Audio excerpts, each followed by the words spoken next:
A question was posed, an offer to share a particularly interesting rumor. It spoke of a singular existence in the world so formidable that even the most powerful armed groups were terrified at the mere sight of it. This legendary figure was known by a single name, Peter. The truly astonishing part of the rumor was that this revered killer was now an elderly man, well into his 60s. His storyteller lamented that he could have retired a legend, but instead, he was now hunted by thousands of assassins, having lost every asset he had ever saved. It was a tragic tale of loyalty betrayed, where a legend of the organization was now being threatened by those who wanted his life. The narrator then shifted his tone, revealing he was speaking directly to his subject. He confirmed he was addressing Peter himself, yet expressed a deep sense of confusion. He found it completely illogical that Peter could still be alive with thousands of eyes watching him, hunting for his life. He questioned how, even for a legend, it was possible that no one had managed to find him. Peter's voice then confidently declared that they would never be able to find him, not even if thousands more joined the search. On the floor lay a battered man, his face and shirt stained with his own blood. He revealed that unfortunately, the Peter they were all searching for was now. His captor recoiled in utter disbelief, stammering that such a thing was impossible. He struggled to process the idea that this young man before him was in fact Peter. A steady hand calmly brought a lit cigarette to unseen lips. The assassin cried out Peter's name in a final moment of shocked realization. The narrative then rewound, taking the audience back 3 months into the past. A doctor was urgently pleading with a patient named Mr. Bay, insisting he could not keep living this way. He warned that if Mr. Bay continued to ignore his calls and miss his hospital appointments, he would undoubtedly be dead in less than 3 months. Mr. Bay, however, remained unfazed, claiming that after a lifetime of handling life-and-death situations, he held no fear of his own demise. He reflected on the 50 years he had devoted to his organization, stating that he didn't regret a single moment of his life. He was certain he had lived a life with no regrets, or so he thought. As he paused to think, a new realization began to dawn on him. It struck him that in all his years, he had never once had a picture taken of himself. Sometime later, he stood before an old bookstore advertising a clearance inventory sale. A cheerful voice called out a greeting from within the shop. A young girl hesitantly approached the counter, asking if she could buy some middle school textbooks. The old man paused for a moment, silently observing her. He then welcomed her warmly, making a small joke that they sold every book they had, except for the ones they didn't. When she asked about used textbooks, he proudly listed their vast collection spanning decades and countries, before she clarified she needed the latest editions. She explained that the books were for her younger sibling. He correctly guessed she was a student from the nearby high school, which she confirmed. He then accurately deduced she was a senior based on her name tag color, impressing her with his detailed knowledge of the neighborhood. The girl looked at the stack of brand new books he had gathered, a flicker of anxiety on her face. She admitted that this was not what she had planned on buying. With only 1,001, she explained she couldn't afford them, but he generously offered them for free, saying he no longer had a use for them. His hands moved with surprising speed, tearing open a crisp envelope marked with a distinctive bird logo.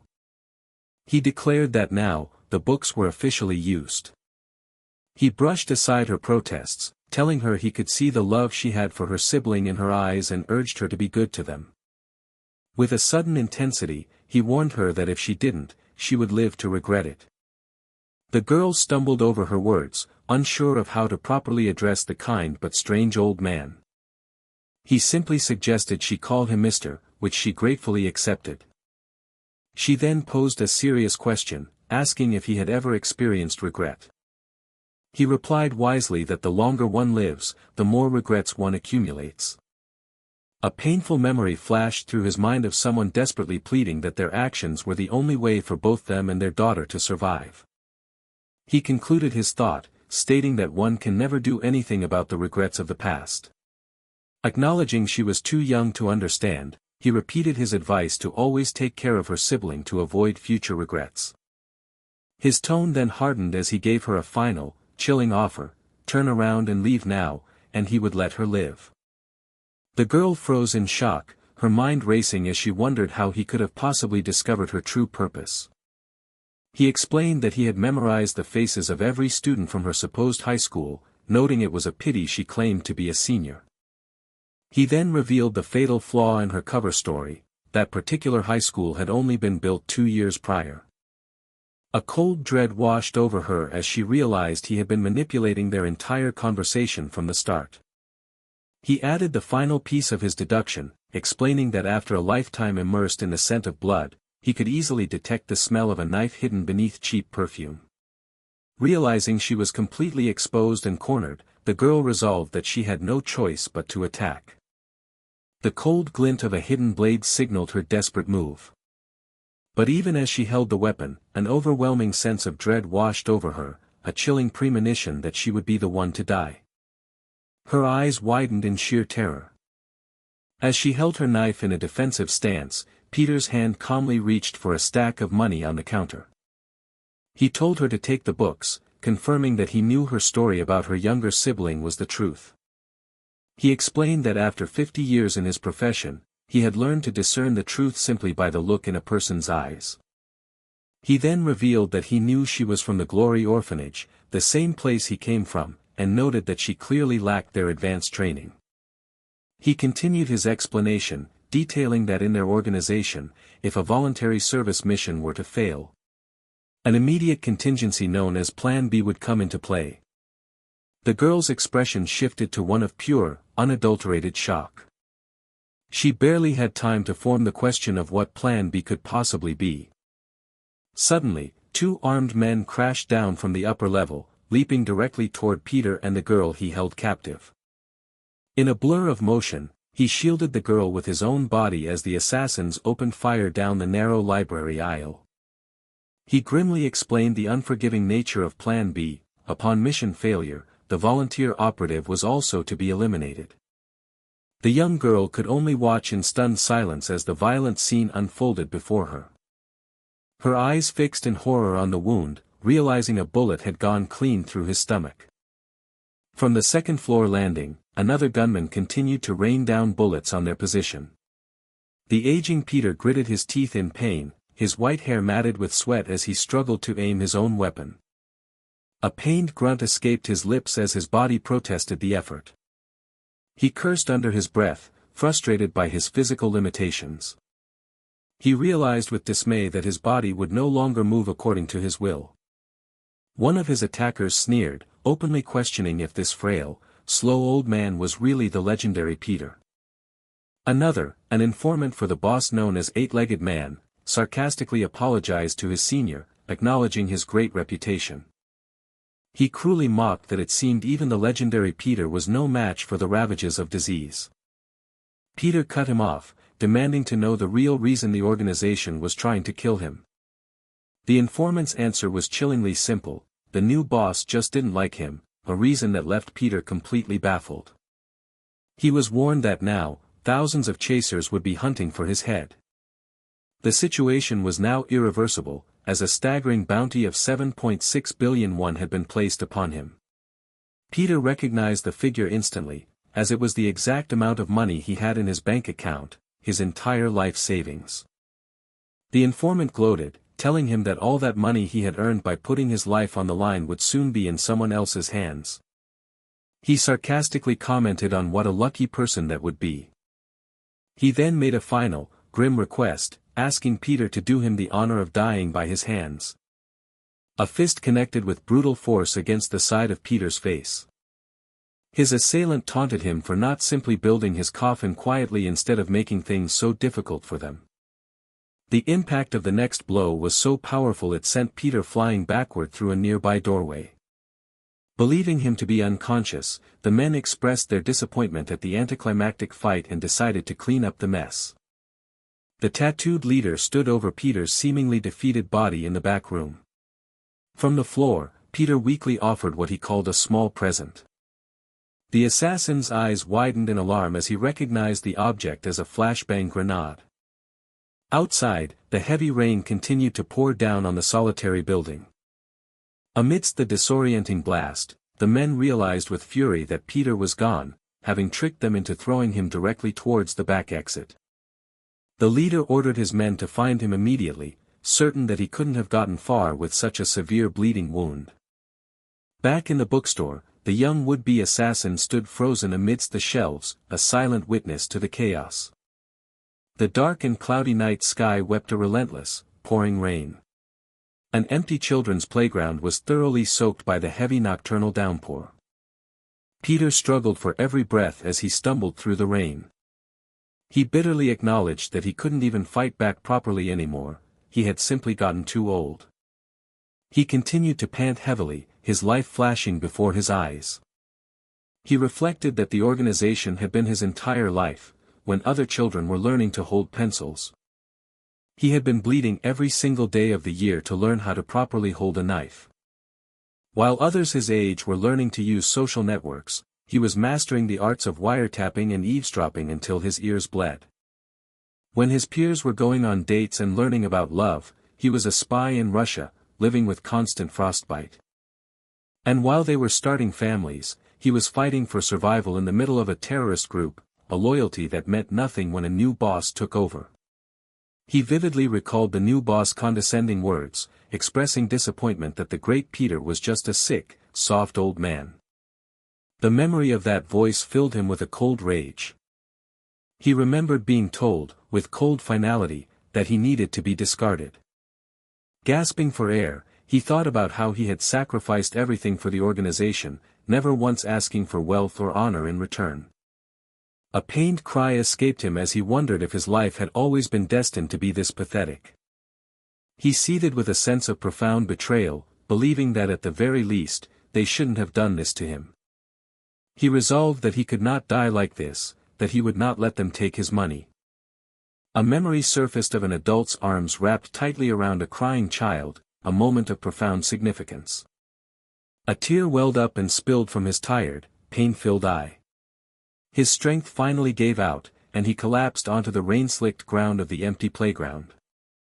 An aerial view showed his solitary figure lying motionless in the pouring rain. The scene then transitioned to the hideout of the one known as the eight-legged man. Inside, the assassins were fuming, cursing their luck for losing Peter and the 7.6 billion won bounty that came with him.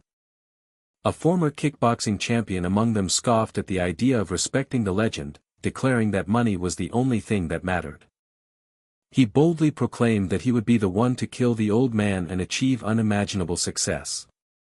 Suddenly, a young man's voice cut in, remarking on his first-ever picture, causing the thugs to immediately mistake him for Peter. He quickly corrected himself, clarifying it was the first picture taken of him, as the men realized it wasn't Peter, just someone in a similar outfit. The young man vaguely explained that he didn't know anything, that he had simply woken up in this situation. One of the thugs tried to brush him off, telling the young student that he didn't belong there. But the young man interrupted, his voice firm, stating that he knew everything and demanded to be taken to the eight-legged man immediately. One of the goons casually snapped a selfie, capturing the tense moment before the inevitable clash.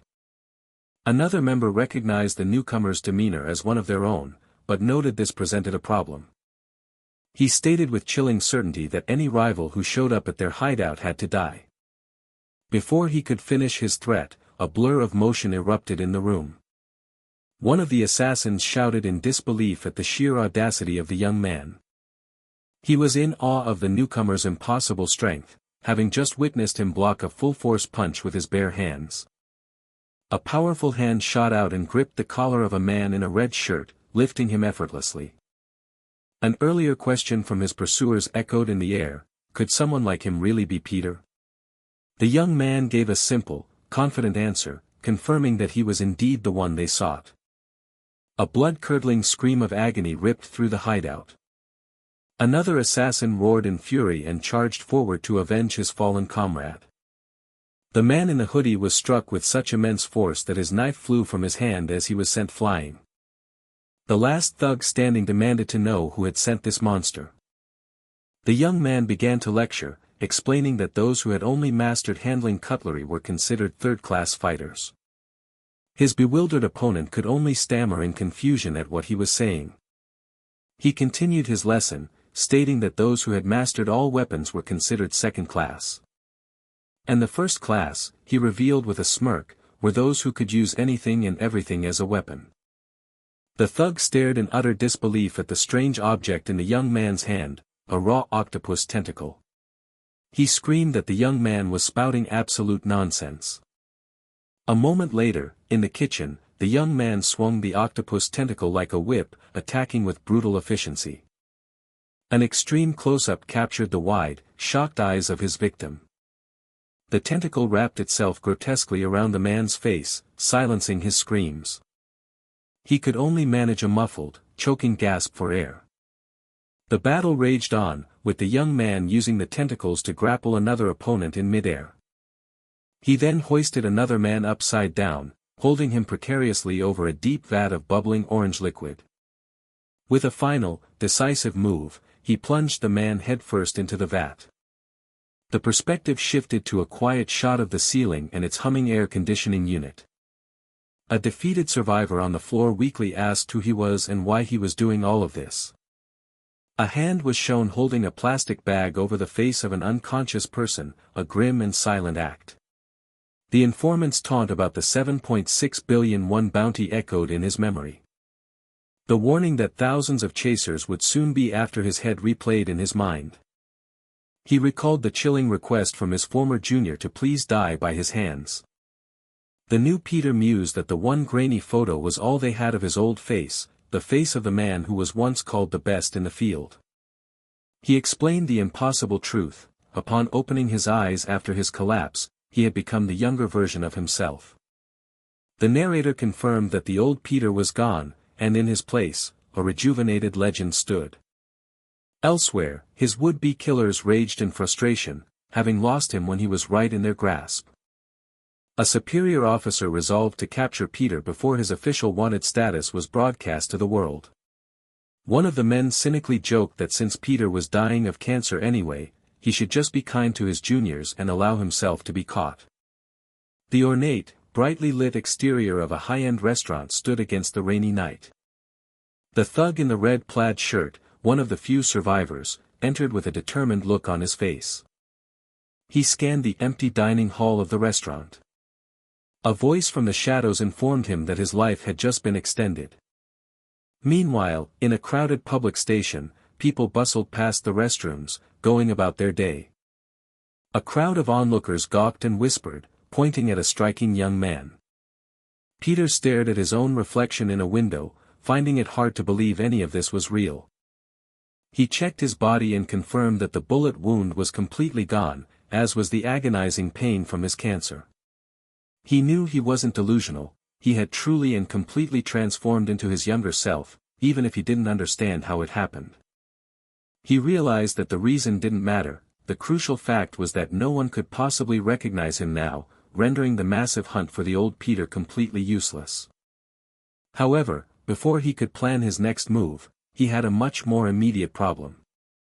He looked down at his blood-stained clothes and decided his first order of business was to acquire a new outfit. Nearby, he overheard two men discussing a 10 million won advertising payment for someone named Haben.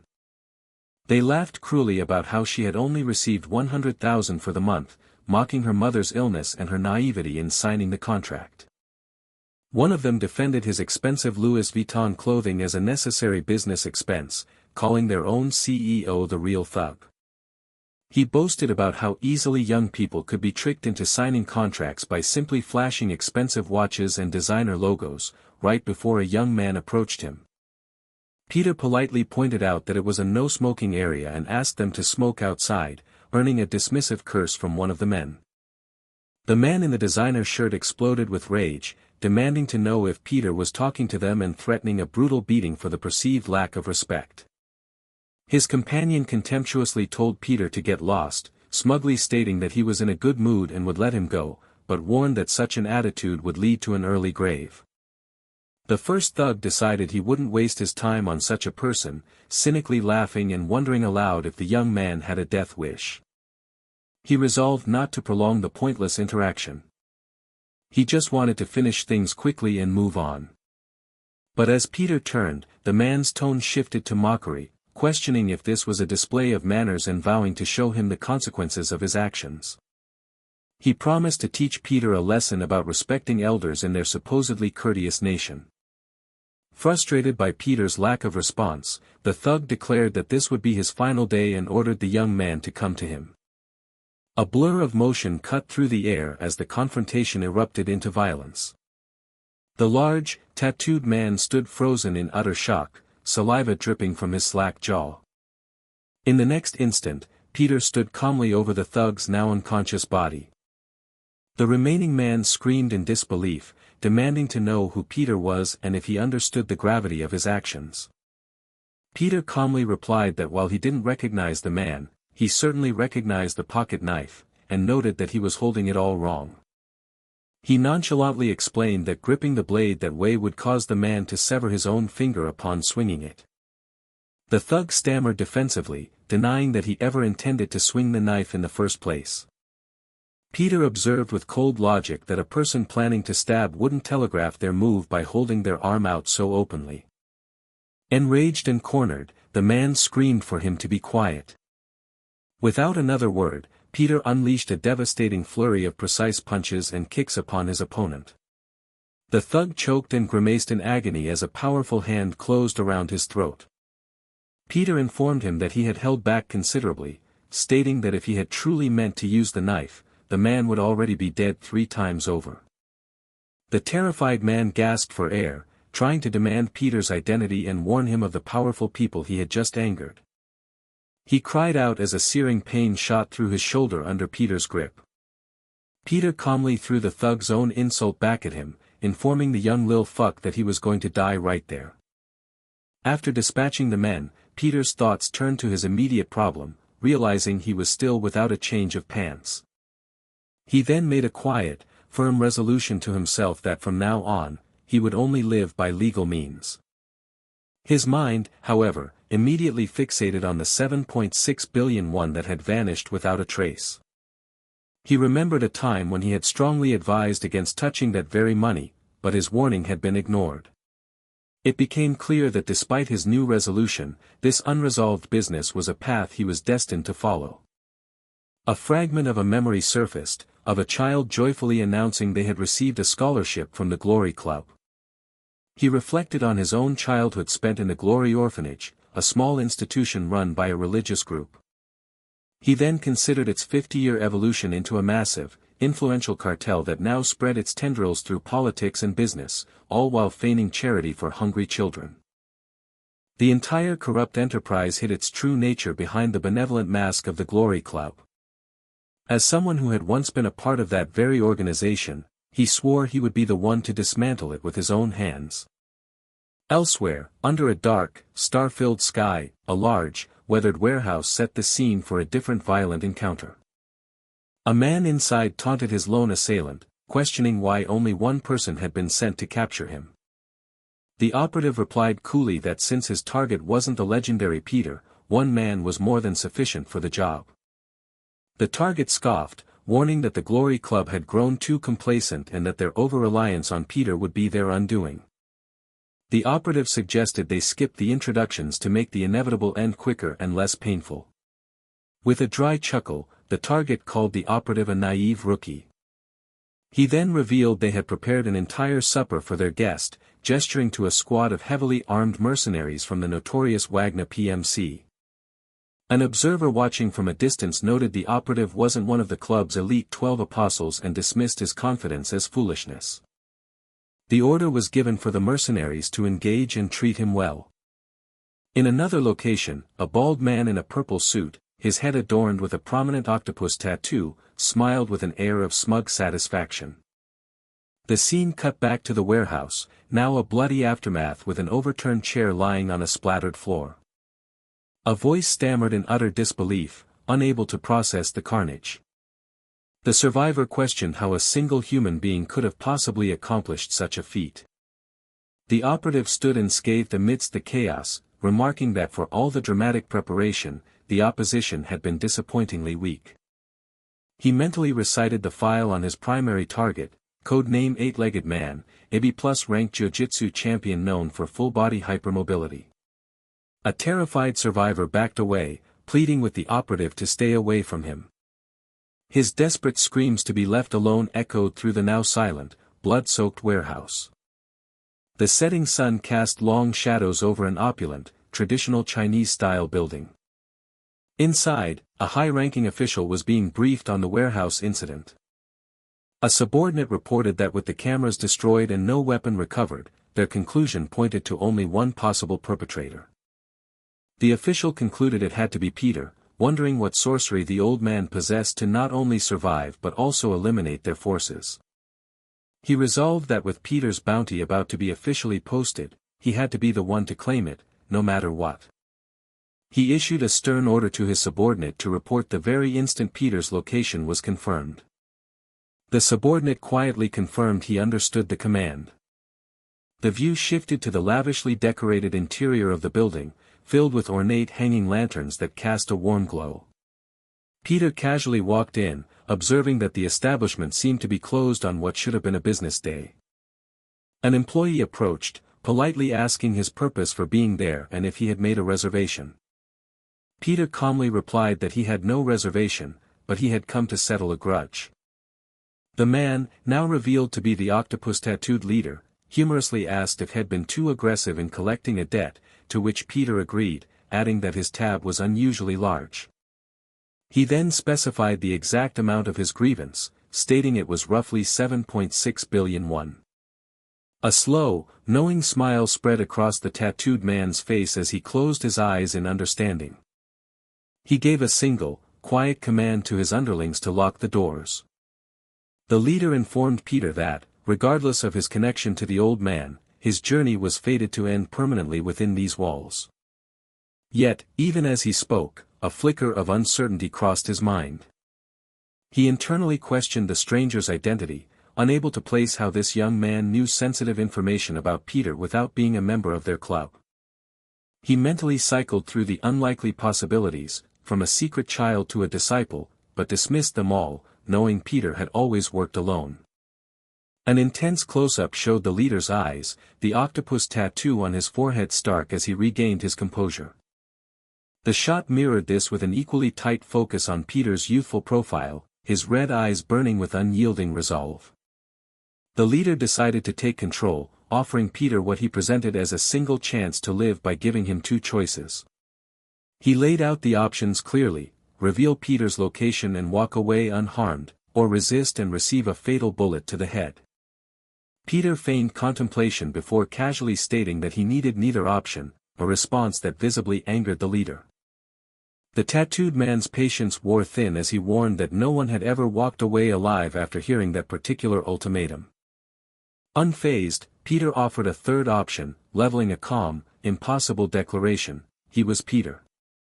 He made a stunning declaration, claiming that he was Peter. Furthermore, he took responsibility for the deaths of the leader's subordinates. The tattooed man could only stammer in disbelief, asking what he was talking about. The young man mocked the leader's hearing, bluntly repeating that he was the one who had killed those two people.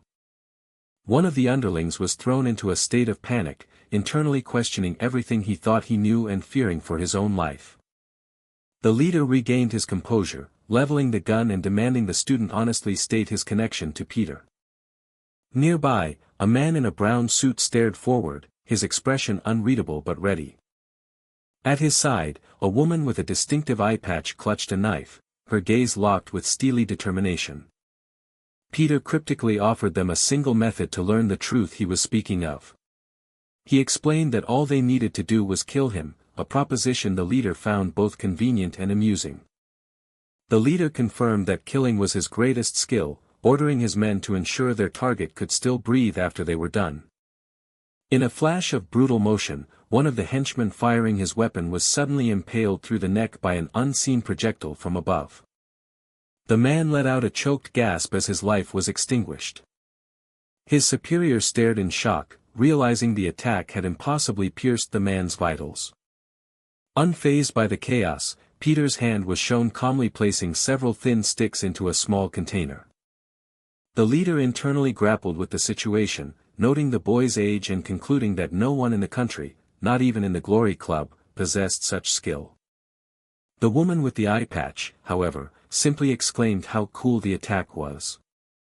She complimented his flashy style, asking which club he belonged to and extending an invitation to join their ranks instead. Another subordinate, filled with rage, screamed a curse at the young man.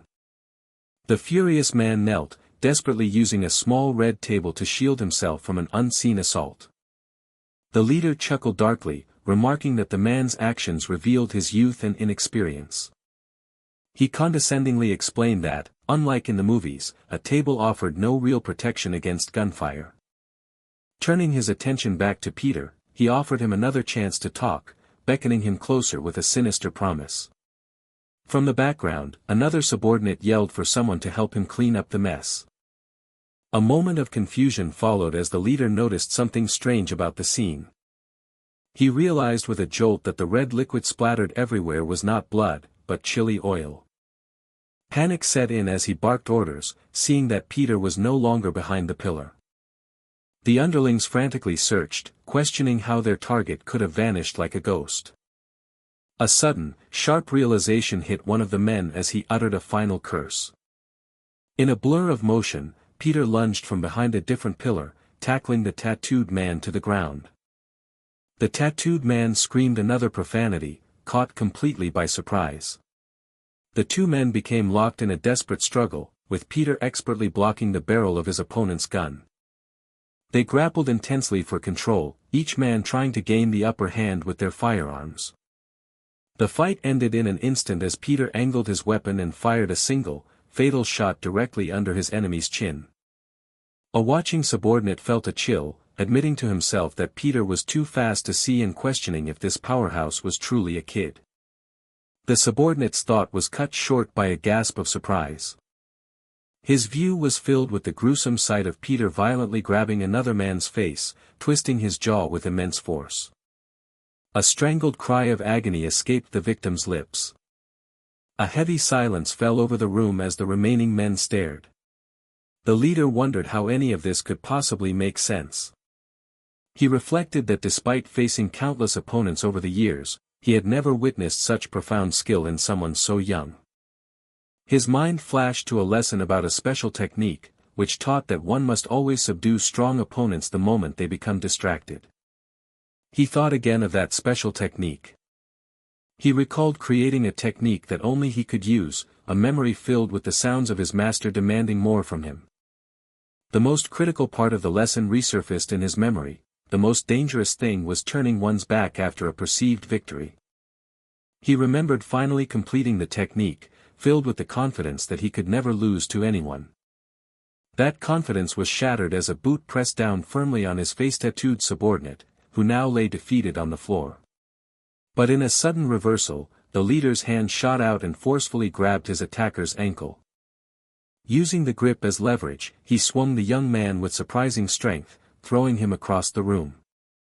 The leader coughed and sputtered, struggling to catch his breath after the exertion. He then began to boast, yelling that he had been in this line of work since Peter was born and that his experience was on another level. He screamed at the downed figure, demanding to know if he finally understood the difference in their power. As his vision cleared, he expressed his surprise at how long it had been since he felt such a rush. A horrifying realization then dawned on him as he saw Peter standing unharmed nearby, making him question who he had just thrown. He looked back and saw the crumpled form of his own subordinate, realizing his poor visibility had caused a fatal error.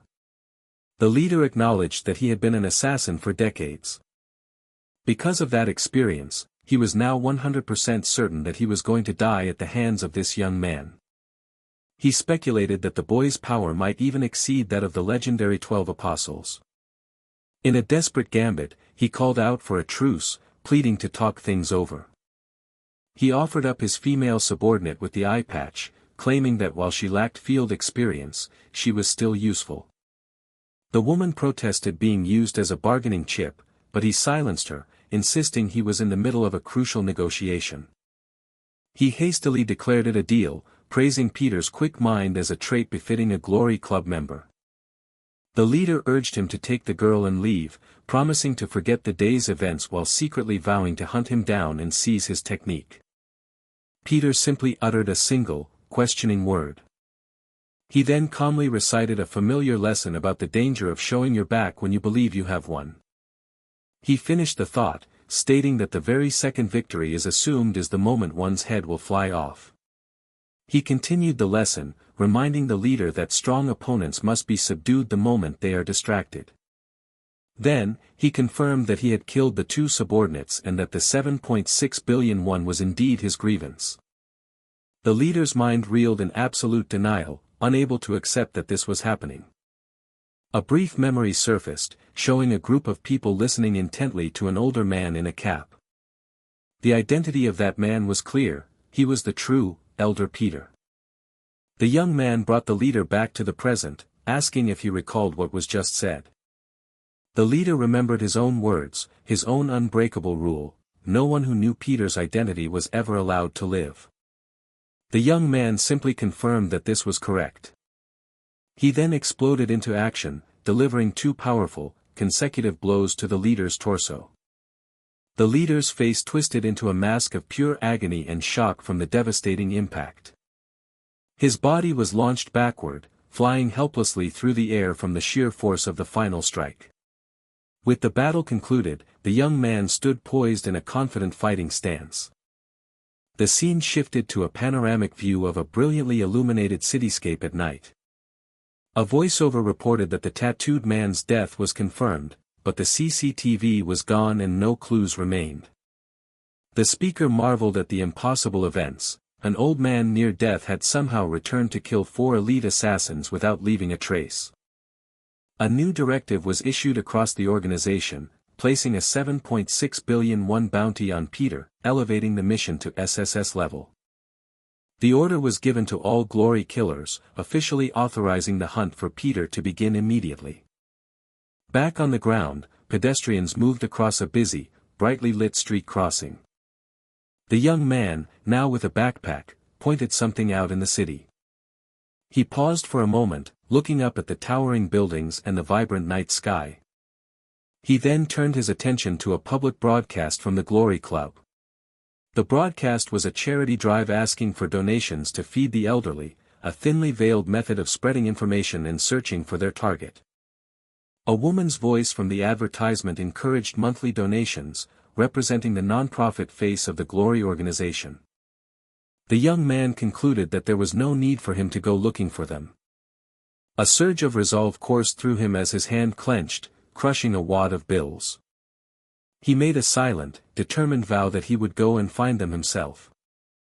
He concluded that to completely dismantle the Glory Club, he would need reinforcements, and one particular person immediately came to mind.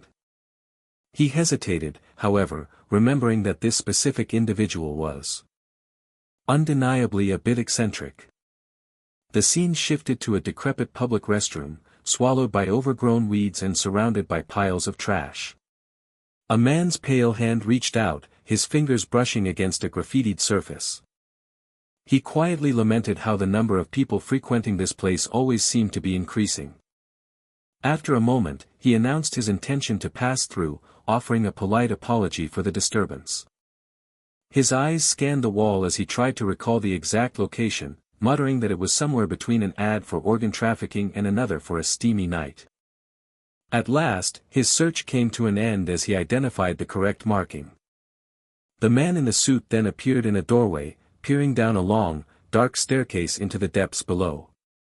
He let out an audible gasp of awe at the sight that greeted him. He remarked to himself that the room was, as always, an incredible spectacle. It was a chamber that had been so extravagantly decorated it seemed to be slathered in money itself. In the center of the ostentatious room, a lone figure sat in quiet contemplation. The man observed that all the finery, from the silk clothes to the jade plates, was utterly useless to the room's occupant. He bluntly stated the reason: it was because she was blind. The blind woman mused that after a long stretch of tranquility, it seemed she would have to dispose of a corpse for the first time in a while. An unsettling smile played on her lips as her eyes narrowed with predatory amusement. She analyzed her visitor, noting his youth and sobriety, concluding he was not one of the local beggars. Furthermore, she sensed that instead of childish fear, the young man radiated a powerful killing intent. This led her to a single, direct question, whether Glory had sent him. In an instant, the woman in the red robe exploded into motion, her form a blur as she fiercely engaged him in combat. During the whirlwind exchange, she commented that he was as slippery as a rat. She then offered him a sharp word of caution. She warned him to be careful, as the wallpaper he was about to crash into was quite expensive. The young man suddenly halted his attack, admitting that his curiosity was starting to get the better of him. He wondered aloud if he had ever encountered a blind person with her abilities, questioning if she could truly not see. His momentary lapse in focus gave her the perfect opening. Seizing the opportunity, the woman in red effortlessly flipped him over her shoulder. She completed the maneuver by slamming him down hard onto the floor. Lying on the ground, she admitted her surprise, stating she hadn't expected someone of his caliber in Glory today and that had even made her sweat a little. Yet, she pointed out a glaring weakness in his fighting style: he possessed no true killing intent. She theorized he felt it was dirty to kill a disabled person, but reminded him their work only concluded when someone was dead.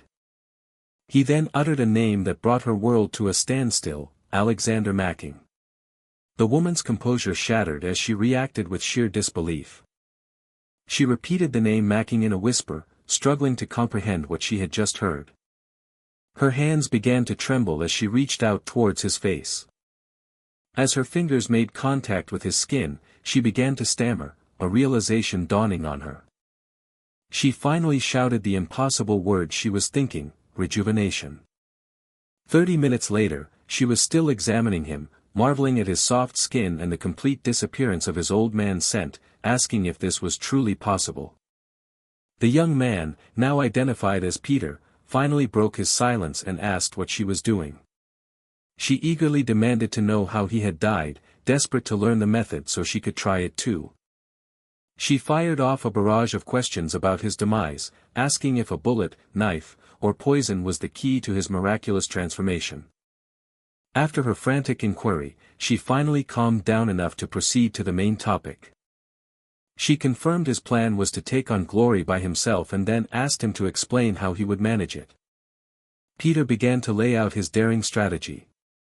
He declared his intent to get in using the eye of the storm, which prompted her to ask for an explanation of the term. He elaborated that since Glory was so focused on catching him, he would use that obsession to shake up the organization from the inside. His master plan was to become an official killer within the Glory Club itself. The woman initially dismissed his plan as complete nonsense, but Peter acknowledged that it certainly sounded that way. She then paused, a glimmer of understanding in her eyes as the audacity of his plan began to sink in. She considered the facts: Peter was now young and unrecognizable, so if he became one of their own killers, it would mean Glory's entire operation to capture Peter would be unknowingly managed by Peter himself. She recoiled slightly, admitting he was a scary individual, before pointing out a critical problem with his plan. It was impossible, she argued, because becoming a killer required one to be a graduate of the Glory orphanage. She reasoned that even if his past self came from the orphanage, his new identity was just an outsider who would never be accepted. Peter calmly corrected her, revealing that there was, in fact, one way to bypass that rule. The scene then cut to a high school, where students were buzzing with excited gossip about a new arrival. The female students chattered about the handsome new boy, jokingly discussing putting on makeup for the occasion. This was the core of his plan: enrolling as a transfer student at New Glory High School. The students were completely captivated by his new persona, Kim Songgu, fawning over everything from his name to his sharp features. When a teacher nervously instructed him to head to the auditorium, his simple agreement caused another wave of excitement among the girls. This particular school, it was revealed, was an institution founded by the Glory Foundation. And while it maintained the facade of a normal high school, its true purpose was far more sinister. The school's hidden mission was to foster new assassins through a secret killer intensive class. Peter explained that this was the only route available for an outsider to become a killer in the Glory Club. He calmly stated his intention to enter that very class, all while politely brushing off a classmate's personal question. Inside the school's auditorium, a trophy case proudly displayed a grand prize for girls' original ballet from a national competition. Next to it was another impressive award from the same competition, this one for the high school branch. Flashing back to the earlier conversation, his companion reminded him that only orphanage graduates were sent to the killer class, but he assured her he had a way. He told her there was a rare exception to this strict rule. This exception was only made when a candidate proved so exceptional that they managed to catch the leadership's eye. His companion's eyes widened in realization as she understood his incredibly bold intention. Back in the present, Peter stepped onto the auditorium stage and took hold of the microphone. He slowly introduced himself as Kim Sunggu, the new transfer student, causing confused murmurs to spread through the audience. He then declared that his hobby and specialty were both fighting, before making the stunning announcement that he was a killer. The entire assembly, down to a small dog in the crowd, was frozen in a state of absolute shock. Students and faculty could only stare in wide-eyed disbelief at the transfer student's declaration. While a student wondered aloud who this brazen newcomer was, Peter's internal thoughts revealed his endgame: to make them scout him. A bystander panicked internally, thinking the old man was insane, just before realizing a crucial detail he had omitted. He then amended his audacious declaration, specifying his goal was to become a killer who also excelled at studying. The students reacted with a mix of laughter and intrigue, finding the concept of a studious killer hilarious and his confidence undeniably cool. One girl was shoved aside by the eager crowd, yelping in surprise as they swarmed forward. Peter silently observed his plan unfolding, noting how easily they had taken his well-crafted bait. A confrontational young man stepped forward, addressing the transfer student directly by his self-proclaimed title, Killer. The student aggressively accused Peter of seducing a girl named Yejin, a statement that left another onlooker completely bewildered. Peter recognized the confrontation as a perfect, unexpected opportunity to garner even more attention. The narrative focused on the accuser, Jang Yiziel, who was deeply infatuated with his girlfriend of 22 days, Oh Yejin, the school's most admired couple. That very day, the unfortunate Yiziel believed his girlfriend had been stolen away by the newcomer. He seethed with a desire for revenge, even though it was the first time he had ever met the transfer student. Yiziel's reputation preceded him as the feared fighter who had conquered the whole of Mapo district using only his fists. But for the first time in his violent life, he felt the unmistakable and terrifying sensation of death approaching. He dramatically lamented his inability to protect Yejin, a duty the narrator wryly noted he had never actually fulfilled. Peter drove his fist down with crushing force, grinding the delinquent's face into the hard floor. Another swift, powerful chop from his hand landed squarely on the man's forehead. A defeated whimper escaped Yiziel's lips as he cried out his own name in agony. Suddenly, an authoritative voice shouted, cutting through the chaos. A teacher furiously demanded to know how they could dare to fight within the hallowed grounds of the school. He then callously asked about Peter's father, assuming he was deceased, before muttering a hasty apology. The teacher grabbed Peter's arm and ordered him to follow, but Peter simply told him to let go, ignoring the teacher's protests. Watching from a distance, two shadowy figures wondered what they should do about the situation. Deciding the ordeal was highly entertaining, they agreed to learn more about the newcomer. One of them made the chilling suggestion that they should simply kill him. As the teacher impatiently urged him to hurry, Peter calmly assured him he was following, while nearby students whispered about how cool his rebellious demeanor was. A girl with glasses watched him leave, her mind racing with the possibility that he was there to destroy the school itself. The scene shifted to an idyllic view of the large, modern brick building of New Glory High School on a bright, sunny day. In the cafeteria, Peter approached the girl with glasses, Yunbil, and asked if there was a vacant seat nearby. Startled by his presence, she questioned why he was there, and he explained that he was escaping the crowd of students now following him. He claimed to have lost his appetite, a statement she found hard to believe. Her eyes drifted to his heaping tray of food as she commented on the large portion, prompting him to call her noisy. Peter was suddenly pulled into a memory of a much darker time with her. In the flashback, he had posed a stark question, asking if she truly wanted to live. He had given her a lifeline, instructing her to pin the blame for a killing on another man. Back in the present, she demanded to know why he had sought her out after she had kept her promise, though he denied coming to find her. She grew agitated, asking if his new purpose was to kill her and complaining that his actions had put her under the company's surveillance. He coolly told her to endure it, reminding her that she was only alive because he had saved her, a notion she furiously rejected, insisting she had survived on her own. She then belittled him, claiming he was an outsider who knew nothing of the school's dangers or her true identity, and was powerless to do anything. Peter turned to look out the window, his determined face illuminated by the afternoon sun.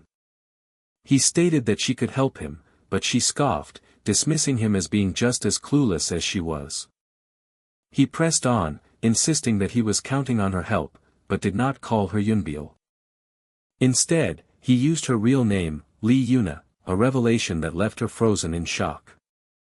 The tense conversation ended as Lee Yuna silently walked away with her food tray, her back turned to him.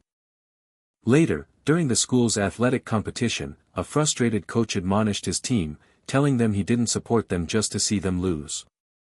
A student named Jonathan, the school's sprinting champion nicknamed Usain Bolt, sadly declared that his retirement had come that day. He tearfully blamed his loss on the incredible performance of the new transfer student. A friend attempted to console the sobbing runner, telling him not to cry. The scoreboard starkly displayed the number 2, cementing his second-place finish. In another event, a student was seen performing an airplane pose, a popular celebratory gesture.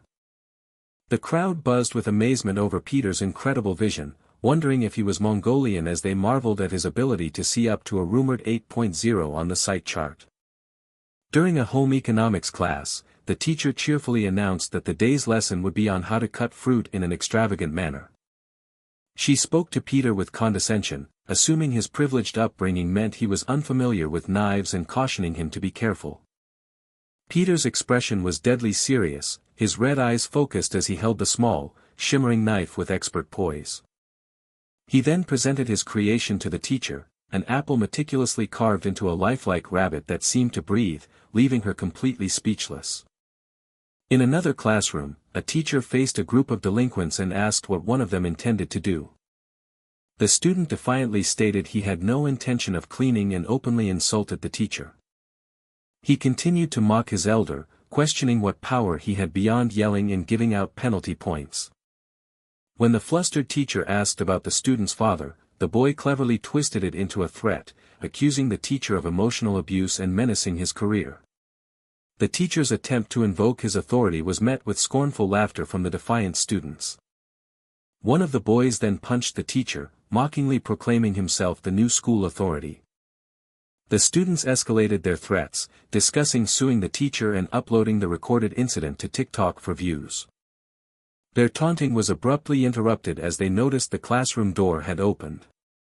They recognized the transfer student they mockingly called the killer and laughed at his self-proclaimed title. Peter calmly asked if they had just hit the teacher, and the lead bully, amused by his cool demeanor, told him to get lost. Unintimidated, Peter stood his ground and asked what would happen if he refused to move. The bully sneered, declaring he would have to spit on him, a threat that sent his friends into fits of laughter. He glared menacingly at Peter, warning the killer to leave quietly if he valued his life. With a sudden burst of aggression, the student lunged forward, yelling for Peter to just die quietly. Peter's eyes widened ever so slightly, calmly registering the incoming attack. The other delinquents howled with laughter, mocking their friend for being completely unable to land a single punch. The attacker grew increasingly frustrated, his mind reeling as he wondered why he couldn't hit his impossibly evasive target. He felt a strange disconnect in his movements just before a sharp, painful impact sent him reeling. In a final, desperate act, the student grabbed a nearby brick and swung it wildly at Peter's head. Peter watched the makeshift weapon fly toward him, his expression remaining perfectly calm and composed. A flashback or metaphorical scene showed a smartly dressed Peter delivering a lightning-fast punch to a man in a tracksuit. Back in the present, the thoroughly beaten student profusely apologized to the teacher he had just assaulted. The boy defiantly claimed that justice always wins, to which Peter drily replied that this was exactly why he had been victorious. Peter then turned to the teacher to ask if he was all right, but the man was still reeling from witnessing yet another student fight. The teacher noticed the bullies had forgotten their phone but was ignored when he tried to call out to Peter as he walked away. The teacher, Li Guangyu, then mused to himself, asking aloud if Sunggu had always been this way. A brief memory flashed, showing a younger Peter in a striped shirt sending an opponent flying with a devastating kick. Guangyu nodded to himself, confirming that his initial assessment had been correct. He remarked that his eye for people was quite accurate and that Peter was far from a normal student. As evidence, he gestured to his own cup on a nearby desk, pointing out that not a single drop had spilled during the intense fight. He then cut to the chase, asking Peter where he had learned such advanced fighting techniques. Correcting himself, he posed a more profound question, asking why Peter had learned to fight that way. Peter's internal thoughts took over, revealing the deep-seated motivation that drove him. He silently vowed to get his revenge on the members of Glory who had completely ruined his life. He explained to the teacher that he had lost everything, his home, family, and fortune, and now considered himself as good as dead. Understanding dawned on teacher Li Guangyu's face as he formally invited Kim Sunggu to join the school's volunteering club. A wave of triumph washed over Peter. This was the exact invitation he had been waiting for. He looked at the man before him, seeing him not just as teacher Li Guangyu. He recognized him for what he truly was, Glory's designated killer instructor. The instructor explained that the school's volunteering club was a front for the killer development class, warning him that entry as a rare transfer student would be difficult. With the formalities concluded, he officially welcomed Peter to their secret society. This, he proudly announced, was the volunteering club, the very place where Glory's future assassins were made. Peter's thoughts swirled as he took in the mundane appearance of the facility. He recognized it as the so-called volunteering club, but a deep-seated doubt lingered in his mind. He questioned whether this unassuming place could truly be the breeding ground for deadly assassins. The instructor suddenly called for the assembled students' complete attention. He introduced Peter as a new volunteer, eliciting a shocked internal reaction from a female student who wondered what he was doing there. Her eyes pleaded with him as she silently begged him not to reveal anything about their past. In response, Peter offered a subtle, knowing wink in her direction. The girl's mind raced as she desperately tried to interpret the gesture, wondering if it was a nervous tic or a veiled threat on his life. Peter calmly introduced himself as Kim Sunggu and sarcastically thanked them for the warm welcome, all while noting the blandness of the supposed killer training facility. One of the twin students scoffed at the idea of a warm welcome, grudgingly admitting that the two newcomers at least looked physically fit. His brother voiced his suspicion, stating that only orphans from the honor orphanage were permitted entry and revealing their own impressive credentials. The first twin added that he was from the orphanage's first generation and then proposed they hold a simple welcoming party. He then menacingly suggested they should have some punch. With a sinister grin, he specified a blood punch, calling Peter forward with the assumption that Glory had prepared him for such initiations. He declared that they would be the ones to properly welcome the new arrival. The girl, Li Yuna, stepped forward to intervene, warning them all to stop before they ended up dead. One of the brothers shoved her aside, threatening to beat her up as well, which prompted her to silently reflect that she had tried to save them. One of the twins taunted Peter, asking if the new kid could even fight or if he was just some common neighborhood hooligan. Peter feigned contemplation before casually admitting he had some fighting experience from about 1,500 encounters. His opponent grimly vowed that this conflict would be Peter's very last. The two brothers then launched a perfectly synchronized attack on the tall man in the blue suit. One of them proclaimed that this was no place for a street brawler, sneering that outsiders couldn't comprehend the sacrifices they made. He explained that their lives' purpose was to become the greatest killer in the world, just like their revered idol. He revealed the identity of this legendary figure to be disciple Pietro. His brother finished the tirade by declaring there was no room in their ranks for a supposed nepotism baby like Peter. Unfazed, the man in the suit effortlessly sidestepped the dual assault within the confines of the room. He let out an audible sigh, making it clear he was already growing tired of their antics. Finding their coordinated dialogue intensely annoying, he challenged them to stop talking and just attack him together at once. One of the brothers snarled that Peter had lost his mind. He then boasted about the immense weight and hardship packed into their 18 years of life. Together they screamed a final insult at the nepotism baby as they unleashed their ultimate attack, unaware Peter was internally comparing their experience to his own 65 years. Onlookers were in awe of the Dako brothers' power, while one of the twins boasted that he had not even used half of his strength. He then gloated that the new kid couldn't handle the pressure and had fled, all while panting heavily from the exertion. But then, Lee Yuna's voice cut through the room as she called out to Kim Sung-gu. She directly accused him of underestimating the volunteer club, stating firmly that he could not fool her. She explained that she had been observing his every move during the fight. A brief flashback showed the two attackers executing a series of acrobatic kicks around a perfectly composed Peter. Yuna confronted him with the observation that he hadn't put a single ounce of real strength into his own fists. Peter tried to play dumb, but she immediately called his lie, insisting she had undeniable proof. She gestured toward him, explaining that unlike the panting brothers, he was not even sweating. With startling speed, her hand slammed into the brick wall right beside his head. She fiercely demanded to know his reason for being there and what he intended to gain by deliberately hiding his true power. Pressing her advantage, she questioned his entire scheme, prompting him to ask if she was truly prepared for the answer. He then leaned in close, as if about to whisper a profound secret. The young woman stood her ground, her hands braced against his chest to maintain the small space between them. In a startlingly swift maneuver, he reversed their positions and pinned her against the wall, causing her to slide down in surprise. He nonchalantly apologized and claimed it was time for lunch, completely ignoring her protest that it was the middle of the night. The scene then shifted to a desolate bus depot, where several buses were parked under the pale glow of overnight lighting. A cheerful bus driver hummed a happy tune, looking forward to returning home once the sun was back out. He congratulated himself on his good fortune, having just secured a $1,000,000 fare for renting out his entire bus. His good mood soured into confusion when he saw that his supposed group appointment consisted of just one person. The driver approached the solitary figure, asking where the rest of the group was. Peter simply stated that he was the only passenger.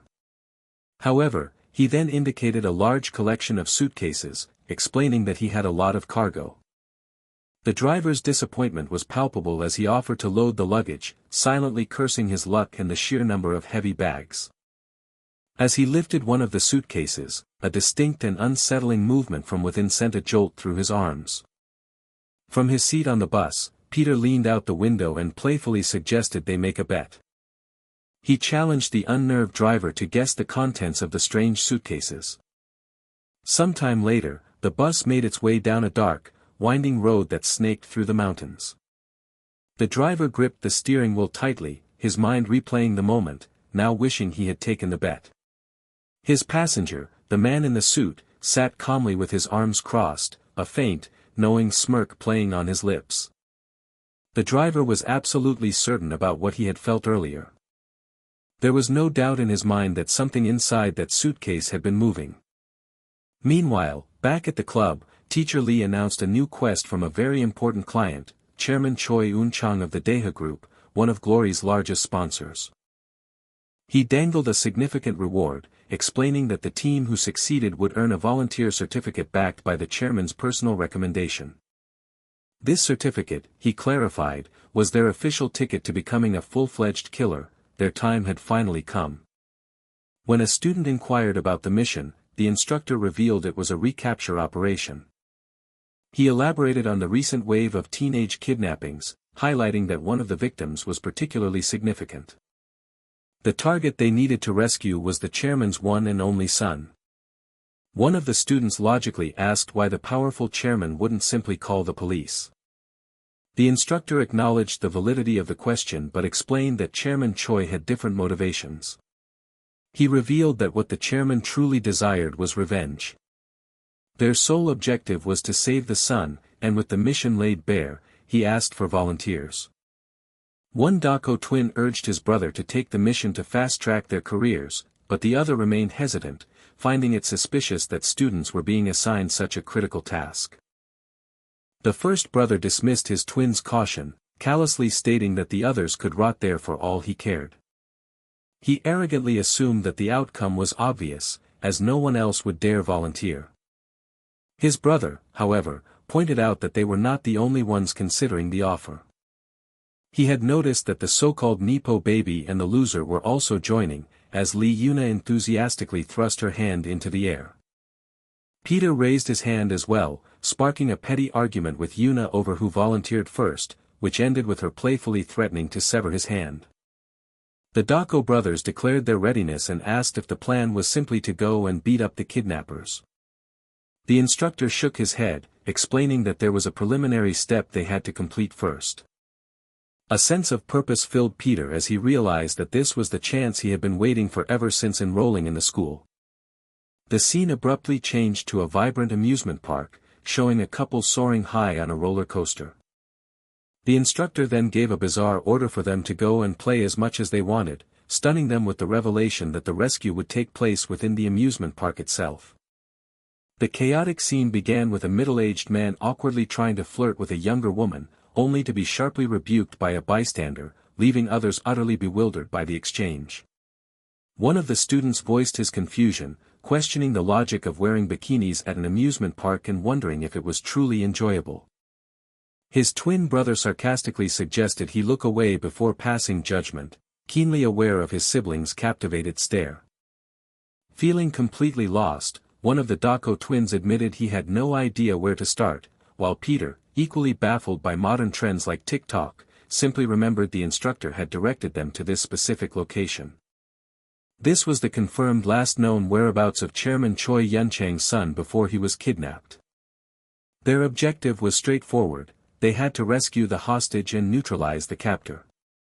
However, the mission felt impossible, as their only clue within the vast expanse of Palin World was its name, leaving them with no leads on the boy's location or his current condition. A Dako twin glanced skeptically at Peter, silently questioning if the supposed loser could actually navigate such a complex and ambiguous situation. Yet, Peter projected an aura of complete confidence, as if he knew everything, and simply instructed the team to follow him toward a specific attraction. When they arrived, a park employee politely intercepted them, explaining that the ride required a reservation and they would have to leave. Yuna reacted with disbelief at the reservation policy, her confusion only growing when the employee casually suggested she send complaints via direct message, all while other parkgoers laughed at their obvious inexperience. The amused onlookers chimed in, advising them to just install the park's application and joked that they would love how convenient it was. After checking the app, Yuna announced that both the Atlantis ride and the haunted house were fully booked, which earned her a sharp rebuke from a Dako twin who questioned if she was there to play, deeming her unfit for the mission. Unbothered by the criticism, Yuna was soon seen gleefully riding a carousel, shouting encouragement to her wooden steed, Sebastian. The other students loudly joined in the fun, cheering on their own horses, much to the annoyance of the Dako brothers who complained about the noise. Their attention was then drawn to a carnival game barker, who enticed them with promises of an incredibly easy game, prompting one of the students to ask what the prize would be. The barker silently mocked his gullible customers, knowing the game was rigged with weighted dolls, but decided to hand over a prize anyway to a girl he found cute. He enthusiastically encouraged them to spend as much as they wanted, and as one student accepted a prize, admitting she'd never used a toy gun before, the vendor celebrated having met his quota for the day. The student graciously thanked the vendor for the toy and wished him a good day. Eager to continue their fun, one of the Dako twins pointed to another attraction, while his brother impatiently yelled at Lee Yuna to stop eating. Peter called out for another student to join them, observing his friend's pure excitement and concluding it was likely the first time any of them had been to an amusement park. A pang of empathy struck him as he realized they must have endured a childhood as devoid of such simple pleasures as his own. With that thought, he resolved to let them enjoy themselves for as long as they could. He knew deep down that there was no guarantee they would ever have another chance to laugh together so freely. Having finally separated from the group, Peter let out a sigh, reminding himself that they were on a mission, not a vacation, and began to strategize. Just as he began to focus, a peculiar notification suddenly appeared on his phone screen. His eyes widened as he read the name Choi Yunjil, recognizing it as the kidnapped son and wondering how he could possibly be receiving a signal from the boy's AirPods. The implication was undeniable, the chairman's son had to be somewhere nearby. Yet, as Peter followed the strengthening signal, he became increasingly confused by its bizarre trajectory. The signal was leading him directly into the women's restroom. He hesitated for a moment, weighing the possibilities. Perhaps someone had just found the earbuds, or it was merely a coincidence, and debated whether he should call for backup or proceed alone. Deciding to act, he took a deep breath and stepped inside to investigate.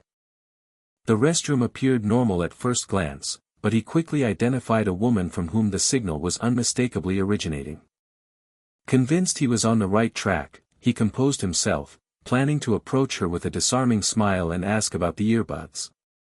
He walked up to the woman and calmly inquired where she had acquired the AirPods she was wearing. Without warning, a man appeared at her side as she began screaming that a crazy woman had attacked her from behind, a sudden turn of events that left Peter stunned.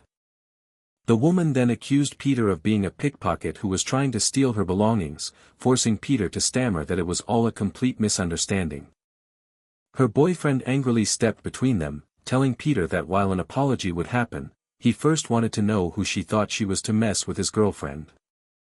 His intentions became clear when he declared that before any apologies were made, they were going to give her a beating. Meanwhile, the Dako twins searched for Lee Yuna. One brother assumed she was off eating again, while Peter voiced his concern that something might have happened to her. The arrogant twin, however, confidently stated that they had no reason to worry. Unseen by her friends, a young woman casually licked a massive, rainbow-colored swirl lollipop. The twin finished his sentence, clarifying they didn't need to worry about anything dangerous happening to Yuna. In a secluded alley, a man suddenly let out a strangled cry of intense pain. It was revealed that Yuna had snuck up behind him and violently jammed the sharpened end of her lollipop stick into his ear. She commented coolly that the brutal act had been almost instinctual, before turning her attention back to the matter at hand. Now that the man was incapacitated, she fixed her cold stare upon the terrified woman he had been with. Yuna repeated her question about the AirPods, her menacing tone causing the woman to stammer uncontrollably.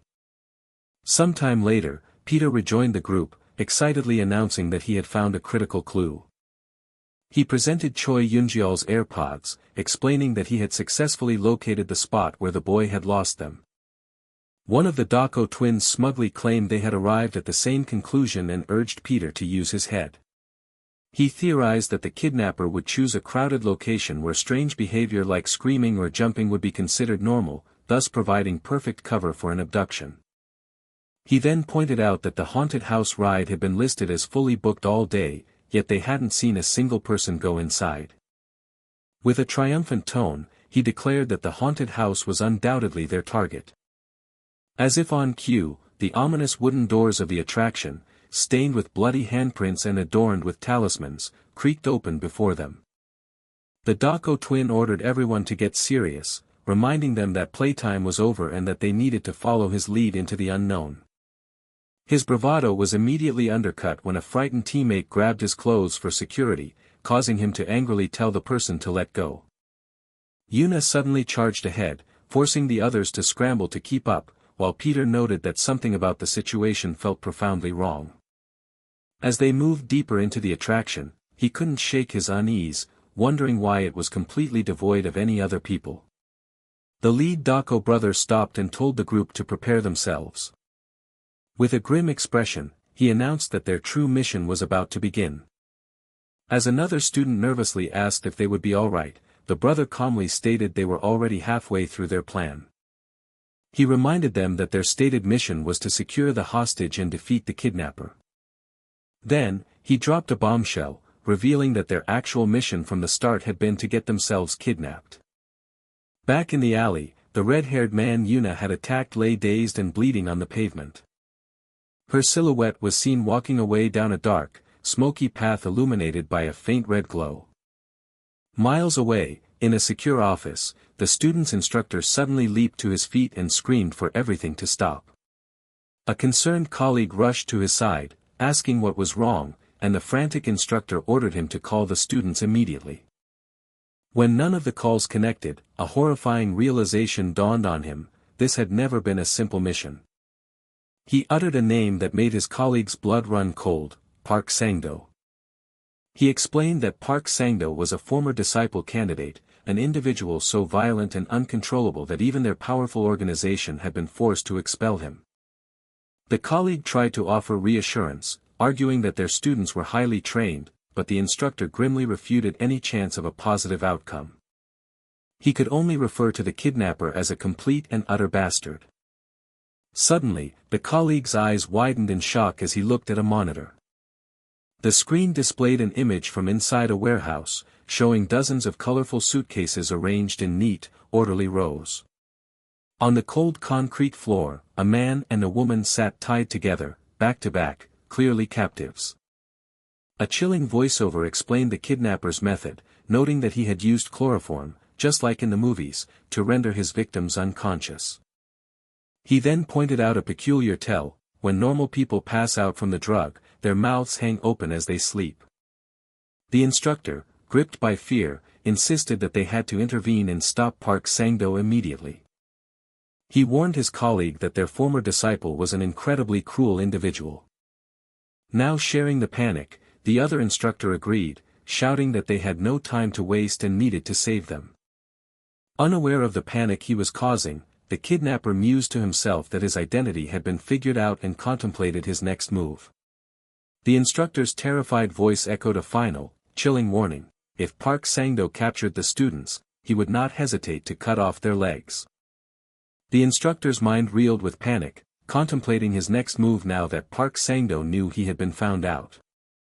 His worst fear echoed in his thoughts: the kidnapper would not hesitate to sever the student's legs. Inside the warehouse, the man in the apron calmly retrieved a ringing phone from an unconscious girl's pocket. Park Sang-do, wearing a simple apron and glasses, looked down at the phone's glowing purple screen. On the other end of the line, the instructor, Gwangyu, immediately addressed him by name. Gwangyu then made a solemn vow, swearing he would put his own life on the line to kill Sang-do if even a single hair on the students' heads was harmed. Park Sang-do greeted his former senior with feigned casualness, questioning the reason for such terrifying threats. He then twisted the knife, cruelly asking if Gwangyu was worried he would turn the students into cripples, just like him. After Gwangyu erupted in a stream of curses, Park Sang-do cut him off, proposing a twisted wager. He challenged his former senior to guess how many pairs of legs would still be intact when he finally arrived. Park Sang-do detailed the bet's conditions, offering to spare Choi Yunchang's son for a correct guess, while one of the students wondered why their instructor was trembling so fiercely. The student couldn't comprehend the source of the sheer terror gripping his superior. Meanwhile, Lee Yuna frantically shouted into the darkness, demanding the criminal bastard show himself and calling out for her teammates. Park Sang-do's voice echoed from an unseen location, directing them to a nearby room and warning that the weaker students would be his first targets, urging them to hurry before he began.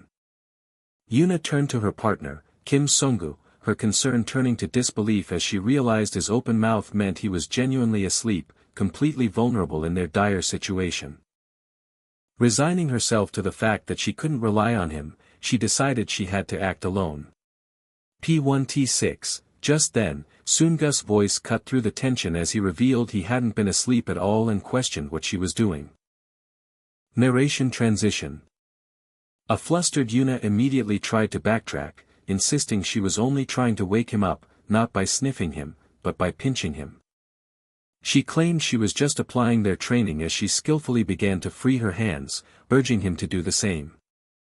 Unimpressed, Sunggu calmly revealed that he had already freed himself a while ago. He explained nonchalantly that he would have stepped in if a real threat had emerged. Yuna began to explain that their captor was a dangerous former affiliate of their organization, only for Sunggu to cut her off, stating that he was already aware. With that settled, Sunggu unexpectedly asked Yuna if she was a fan of gambling, a question that left her completely confused. Elsewhere, two other students confronted a man they mistook for a simple office worker, complimenting his nerve but warning him to cooperate if he wanted to live. They immediately demanded to know the location of Choi Yunchang's son. The man chuckled, remarking that they had foul mouths for students, and because he liked their spirit, he offered them a bet. After a brief pause, the students accepted his challenge. The man promised that if they won, he would grant all their desires, including the release of their target, Choi Yunchang's son. Park Sang-do knew they should never have accepted as their opponent laid out the terrifying price for their loss. He declared that if the students lost the bet, they would each have to give him one of their legs, a wager Park Sang-do knew they couldn't possibly win. One of the students, Dako Hyung, remarked on the man's unexpectedly bold side. He then confidently proclaimed that they would ensure the man ended up in a wheelchair by the following day. Their opponent's expression remained placid, completely unfazed by the bold threat. Dako Hyung insisted that wagers were only fun with fair conditions and warned the man that he was about to regret his challenge. He then introduced himself as a member of the Honor Orphanage's 58th generation, a specialist in speed who was highly skilled with knives. His reputation preceded him as the #1 knife fighter at Divine Honor High School. As their fight began, Dako Hyung analyzed his opponent, concluding that the man was clumsy and that victory in a prolonged battle was inevitable as the damage mounted. But then, a subtle sense of unease began to creep into his mind as he fought on. Something felt incredibly strange, even though he was certain their knives were identical. He struggled to understand why his precise strikes weren't having their usual devastating effect. The man taunted him with a casual air, asking if something was wrong. Dako Hyung cursed the man under his breath just as his partner, Jae, called out, asking what was happening. A horrifying realization struck him: the knife he had been given had no sharpened edge. Just then, Yuna and Sunggu arrived on the scene, announcing that they were there to help. Their approach was abruptly halted as they stared, shocked, at a muscular arm raised in a gesture for them to stop. Dako Hyung commanded them not to interfere, declaring that this was a fight for him and his partner alone. He asserted that if the two of them couldn't win, no one could, and instructed the others to simply stand by and watch. Jae grunted in grim agreement with his partner's assessment. They both knew that this man had no idea what truly drove them. Their minds were cast back to the final test of their orphanage, the brutal trial known as Hell Month. They remembered how, instead of food and water, their only supplies had been a pistol and a single bullet. Cast into a wilderness filled with thousands of wild animals, they had to do anything and everything to stay alive. That single bullet could be used for many things: to hunt for food, to betray a friend in a moment of desperation, or even to be used on oneself as a final escape. But they had refused to give in, fighting desperately to survive instead of choosing an easy death. An instinct told them to save their bullets until the very end, believing that one day their two remaining bullets would be the key to deciding their ultimate fate. After Hell Month was over, they discovered that out of 181 members of their generation, only the two of them had survived. It was then they heard the incredible story of a boy their age who became a legend known as Disciple Pietro, who had achieved an unprecedented feat. In the 58-year history of the ordeal, he was the only person to have survived without ever firing his bullet. For the next 10 years, they had dedicated every waking moment of their lives to becoming like Pietro, to reaching the absolute pinnacle of their abilities. His eyes burned with an unshakable and fierce determination. He declared that this man standing before them was nothing more. A blur of motion and raw power filled the space between them in an instant. Then a mere step on their path to greatness. As the man swung his blade, Jay launched a powerful kick, intercepting the attack. Dako Hyung cried out his partner's name in alarm. He then turned back to his opponent, his voice low and menacing. He grimly reminded the man that he had warned him he would regret providing him with a knife.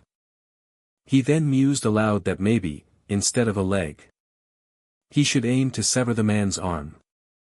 Knowing the knife had no edge and was useless for cutting, he concluded that his only option was to stab his opponent instead. The man, Park Sang-do, simply smirked and mockingly asked if they truly believed they could become like Pietro. A sinister grin spread across his face as the very air around him seemed to distort with glowing shards of light. With a shocking display of raw power, he shattered the dull knife, leaving his young opponent speechless. He then unveiled his own signature weapon, a Nepalese kukri machete. Park Sang-do explained that this blade was 3 times heavier than a normal dagger and that he had spent his entire life mastering it.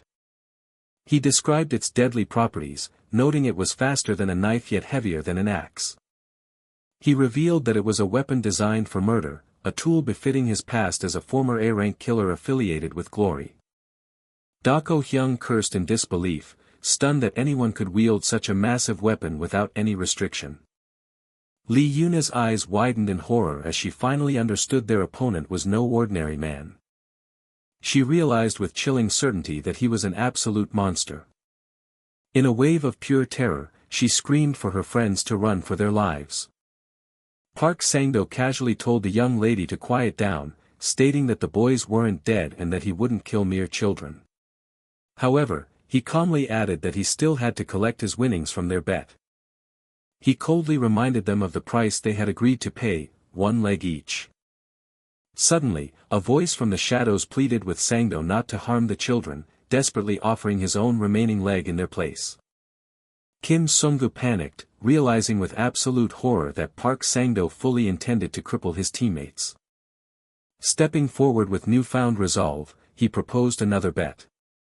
He offered to double the stakes, wagering both of his legs, his arms, and even his own neck, an audacious proposal that momentarily surprised Park Sang-do. Intrigued, Park Sang-do called him an amusing person, just as he'd expect from Glory, and agreed to the new terms.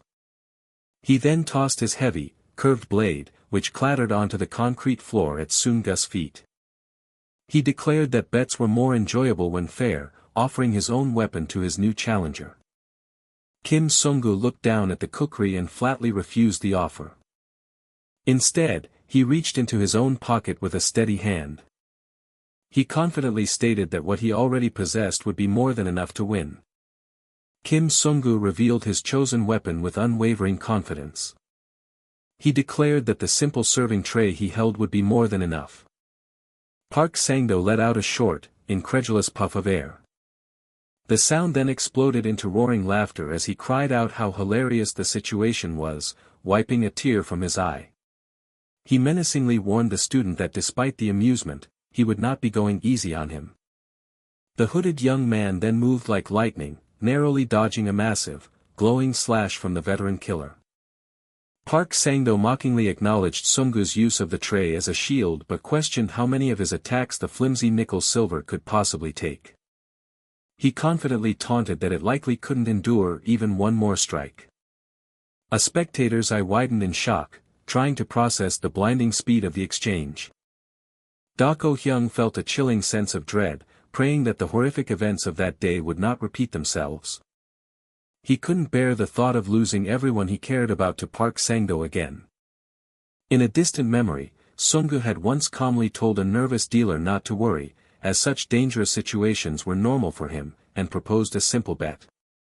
He had asked her to wager on whether he would leave that place dead or alive. Sung-gu then confidently advised the woman that if he were her, he would go all in on his survival. Dako Hyung recalled the day Glory's leadership informed Park Sang-do that the company was sacrificing him to quell external outrage over his many incidents. They had sent a team of 5 veteran B-rank killers after him upon his termination. Dako had believed that even Park Sang-do couldn't possibly win against 5 such men, but then he witnessed his knife skills firsthand. On that day, it seemed as if Sang-do's technique had completely surpassed the limits of a human being. That was the moment. It was then that Dako Hyung had died as a killer, realizing it didn't matter if one used a chainsaw or a knife. The only thing that mattered was how monstrous the person holding the weapon truly was. Back in the present, Sang-do condescendingly told the student he was lucky. He then gestured to the floor, pointing out how his one and only shield had just been split cleanly in two. Dako Hyung felt a surge of panic, knowing he had to help his friend. Lee Yuna noted that a kukri wasn't meant to be wielded so ferociously, making Sang-do's unexpectedly fierce attacks all the more surprising. A sharp cracking sound suddenly cut through the air. Dako Hyung's eyes shot open in disbelief, realizing the tray hadn't been a shield at all. Sunggu thanked his opponent for providing him with a weapon, revealing he now held 2 sharp, improvised daggers. Park Sang-do let out an amused chuckle, acknowledging that Sunggu was no ordinary student, yet he wondered if the boy's clever move was a coincidence. He was sure he had cut the boy in the previous exchange. But at the very last moment, Sunggu had backed away just enough. Sang-do marveled at how his opponent had not only saved himself but had also fashioned 2 weapons from a broken tray, questioning if he was really just a student. The killer growled that such tricks wouldn't work on him again, deciding he would find out if it was a fluke or true skill. He resolved that he just needed to confirm it for himself. Blades met in a flurry of sharp, slicing sounds. Sang-do smirked, convinced he had definitely sliced his opponent this time, believing a kid was ultimately still just a kid. A flicker of confusion crossed his face. He was absolutely certain he had felt his blade cut flesh, so he wondered how his opponent was unharmed. His eyes then fell upon a seat cushion, which Sunggu had deftly used to block the blow. With a determined grimace, Kim Sunggu rushed forward to press his attack. An overhead view showed the 2 combatants poised in the vast, dark warehouse. Sang-do felt the cold certainty that he was about to die. His opponent had gotten behind him in an instant and had aimed for his neck without a hint of hesitation, a strike so precise he barely blocked it with his hand. He once again had to ask himself if this person was really a student. The veteran killer quickly analyzed the strategy. The flimsy tray couldn't pierce his thick clothing or block the kukri. He understood that Sunggu was therefore intelligently targeting his only exposed weak point, his neck. And yet, there was another, more terrifying factor. Sunggu was moving with a speed that his eyes couldn't even follow. He began to seriously wonder if his opponent was even human. From the sidelines, Lee Yuna observed that the kukri's immense weight destroyed everything around it with each swing, a fatal blow to anyone hit. But she also astutely noted that this same weight made the older man slower than Kim Sunggu.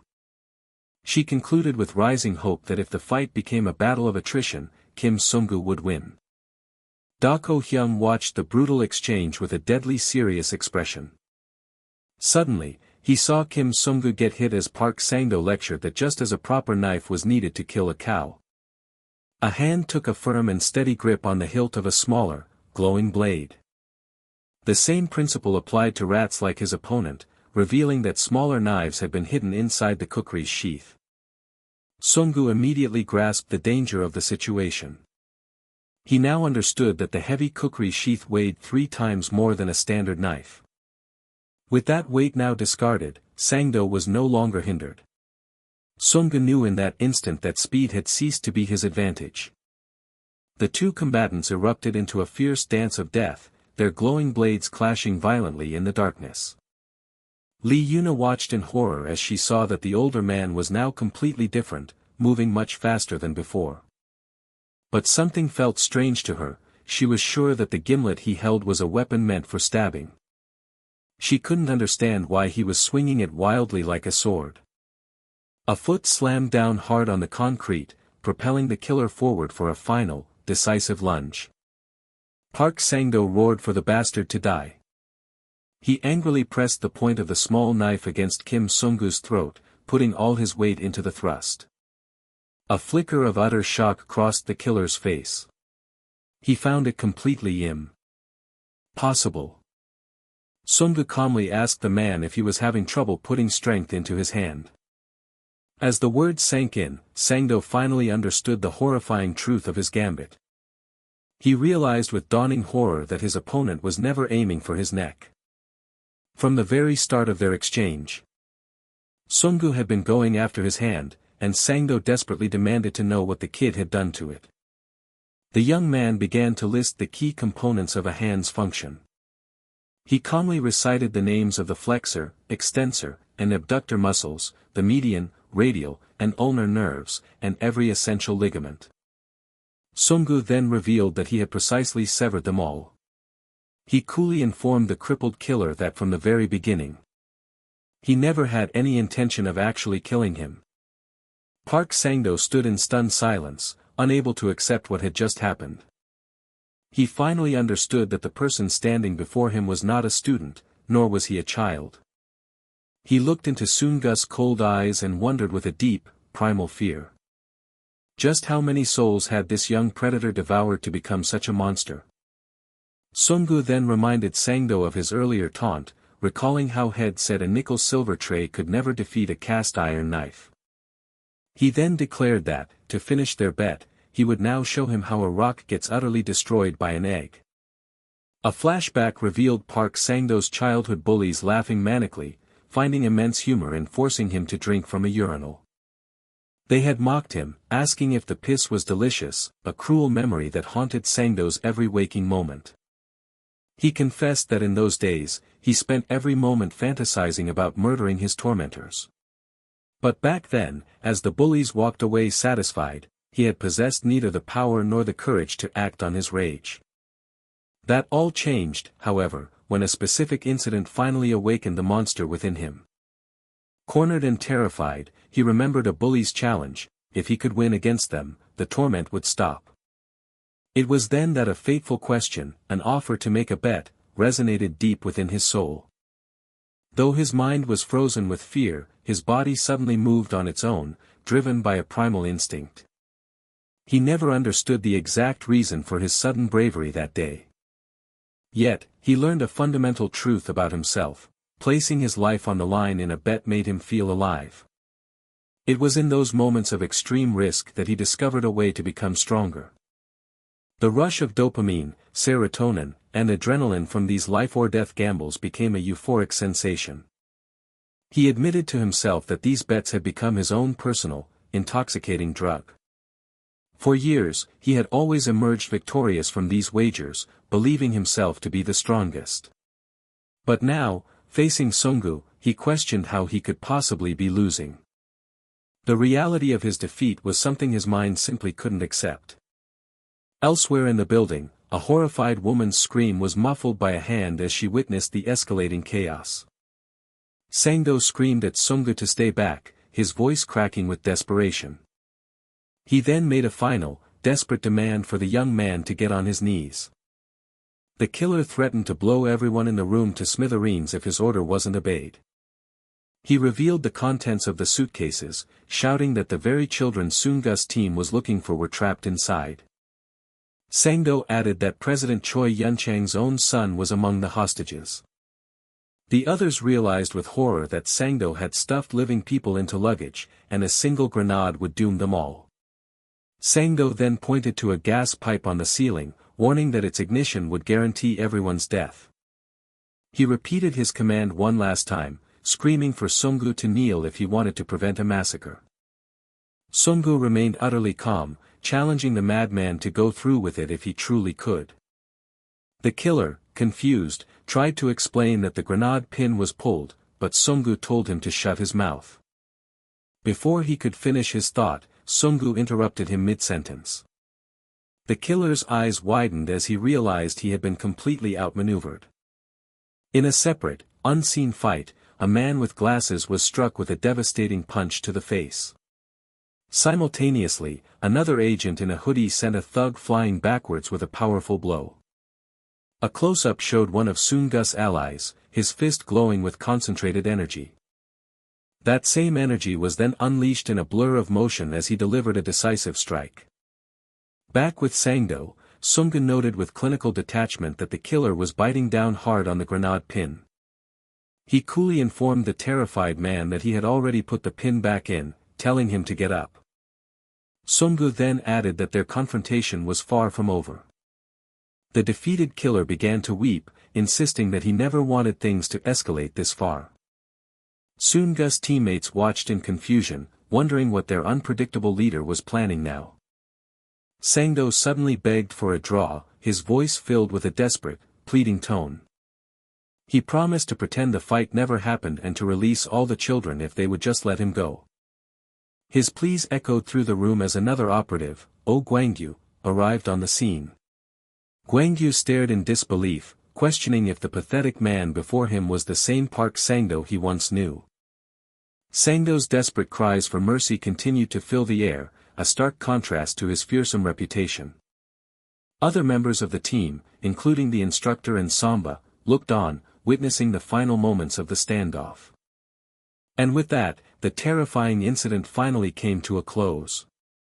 The news later reported that President Choi Yun-chang's son, along with all the other kidnapped children, had been safely rescued. The team later mocked Sangdo's pathetic pleas for a draw, marveling at how the infamous killer who evaded them for 13 years had fallen so far. The now broken Park Sangdo was apprehended and taken to the Glory headquarters.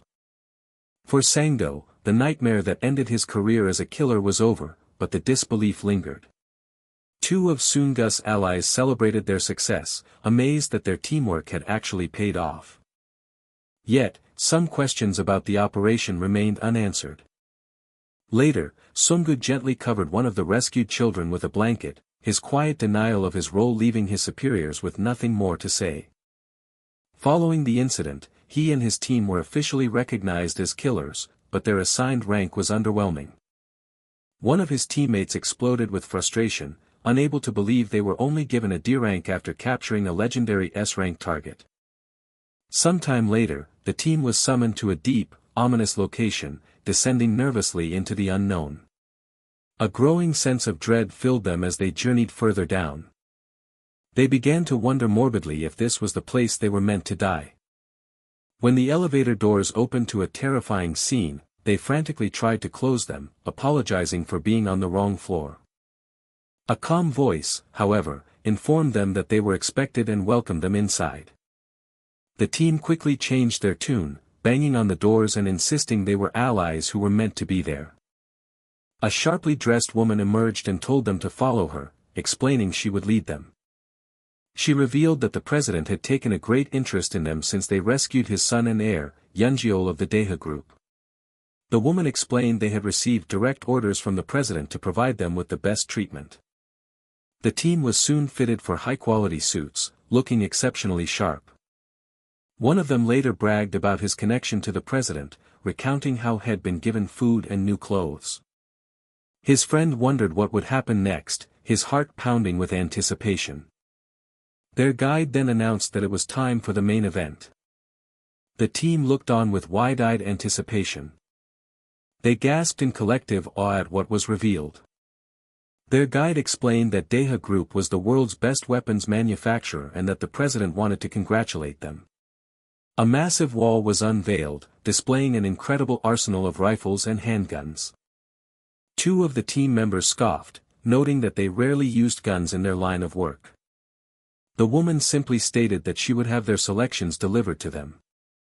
Another was amazed by the selection of high-end knives, wondering if they were truly being offered for free. He reached out to take one for himself but then hesitated, retracting his hand. He felt he hadn't contributed enough during the fight and had no right to such a reward. The guide turned her attention to Sungu, curious about what the young student would choose. Sungu simply picked up a fountain pen, declaring it was all he needed, much to her surprise. The woman, dressed in a red jacket, offered a slight, knowing smile at his unusual choice. She then took a call, confirming her understanding of the president's orders. She announced it was time to go to the president's room, and the team eagerly prepared to follow. However, she stopped them with a single word. She clarified her orders were to escort only Kim Sung-gu, which caused the others to erupt in protest over the unfair treatment. An elevator display showed them ascending rapidly, climbing past the 41st floor. The woman complimented Sung-gu on his choice of the fountain pen, mentioning it was a model she once favored. She noted the pen was a discontinued model from 40 years ago, to which Sung-gu explained it was a gift from his grandfather.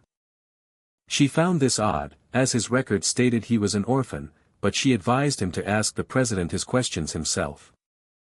The smooth ascent came to a halt as the elevator doors began to open. She announced Sung-gu's arrival to the president, who promptly dismissed her. The man behind the desk stated simply that he had wanted to meet the young man. He formally introduced himself as Choi Eun-chang, president of the Daeha Group, the world's greatest military enterprise. The president made small talk, asking if Sung-gu had enjoyed the meal and if the clothes fit well. Sung-gu cut straight to the point, asking why he was summoned, but the president deflected, saying he simply wanted to meet him. After a brief pause, President Choi admitted there might actually be another reason for their meeting. He then addressed the young man directly by his full name, Kim Sung-gu. With a knowing and powerful gaze, he revealed his trump card, stating that he knew exactly who Kim Sung-gu truly was. President Choi addressed the young man as Kim Sung-gu. He then remarked that Sung-gu bore a striking resemblance to a man named Pietro. The president's memory drifted back to an image of a man defined by his silver hair and a piercing red eye. He specifically recalled a distinctive scar that marked the man's mouth. The story then flashed back to a snowy Christmas Eve in 1978, at Namsan. An interrogator violently demanded to know Choi Yun-chang's location, frustrated by his captive's stubborn silence. The prisoner merely grunted, a sinister laugh escaping his lips. He taunted his captors, reminding them there was only one way to save the kid. The man made his demand clear: they were to hand over a missile co-developed by Korea and the USA to the Soviet Union. He threatened that the Daeha Group's heir would die if they refused, as another man cried out in anguish to the president. An aide urged President Choi Daeha to remain calm, informing him that America was dispatching its most elite troops, including Delta Force, to Moscow. The aide tried to offer reassurance, but Section Chief O grimly cut him off with terrible news. Unbeknownst to them, a lone figure was already in motion, crouched atop a speeding train as snow whipped around him. This operative was identified only by the number 8642. The section chief delivered the devastating report that the entire Delta Force team had been eliminated.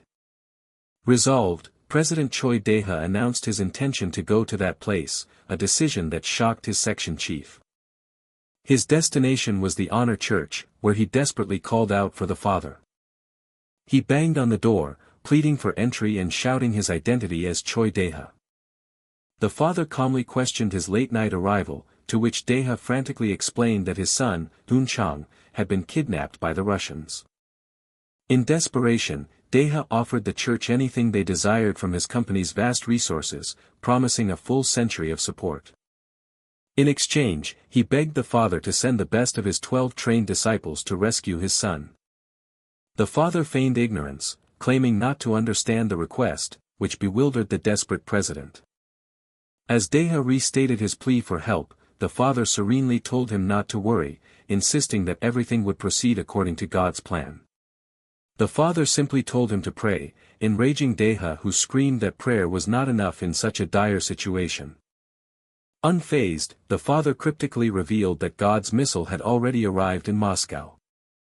An acolyte expressed his doubt, noting that 3 Special Forces divisions had already been wiped out, but the father cut him off, stating that this one disciple could accomplish everything. The scene shifted back to the snowy landscape, where a figure stepped onto the rear platform of the moving train. The father declared with absolute certainty that this single operative was more than enough for the task. He then revealed his complete faith, calling his son the strongest of all. Inside the train car, Russian guards were stunned by the intruder's sudden appearance, questioning how he got there and if he was alone. The lone operative simply confirmed their suspicion with a quiet affirmation. His calm response only added to the guards' confusion. Without warning, a bearded soldier in a dark coat was struck down by a precise gunshot to the head. The mysterious assassin then leaped sideways through the air, firing his pistol with deadly accuracy. In a blur of motion, he single-handedly dispatched a room full of armed opponents. He calmly repeated his earlier statement, confirming he was indeed alone. The assassin then issued a chilling threat, stating that the number of their heads perfectly matched the bullets he had left. A captor holding a young boy hostage screamed at the intruder to drop his gun. He threatened to put a hole in the young master's head if his demand was not met immediately. The man recognized the assassin's reputation as the monster, a sole survivor, and noted he was surprisingly young for an Asian operative. He then correctly identified the intruder as the disciple, Pietro. Pietro ignored the captor and spoke directly to the young hostage, Choi Eun-chang, who was surprised to hear someone speaking Korean. He instructed the boy to duck on the count of 3, leaving the child utterly confused. As Pietro began to count, the captor furiously demanded he speak Russian. Pietro continued his count to 2, ignoring the man's increasingly desperate threats for him to kneel. At the count of 3, the captor's final threat was violently cut short. Pietro exploded into action, rushing forward with impossible speed.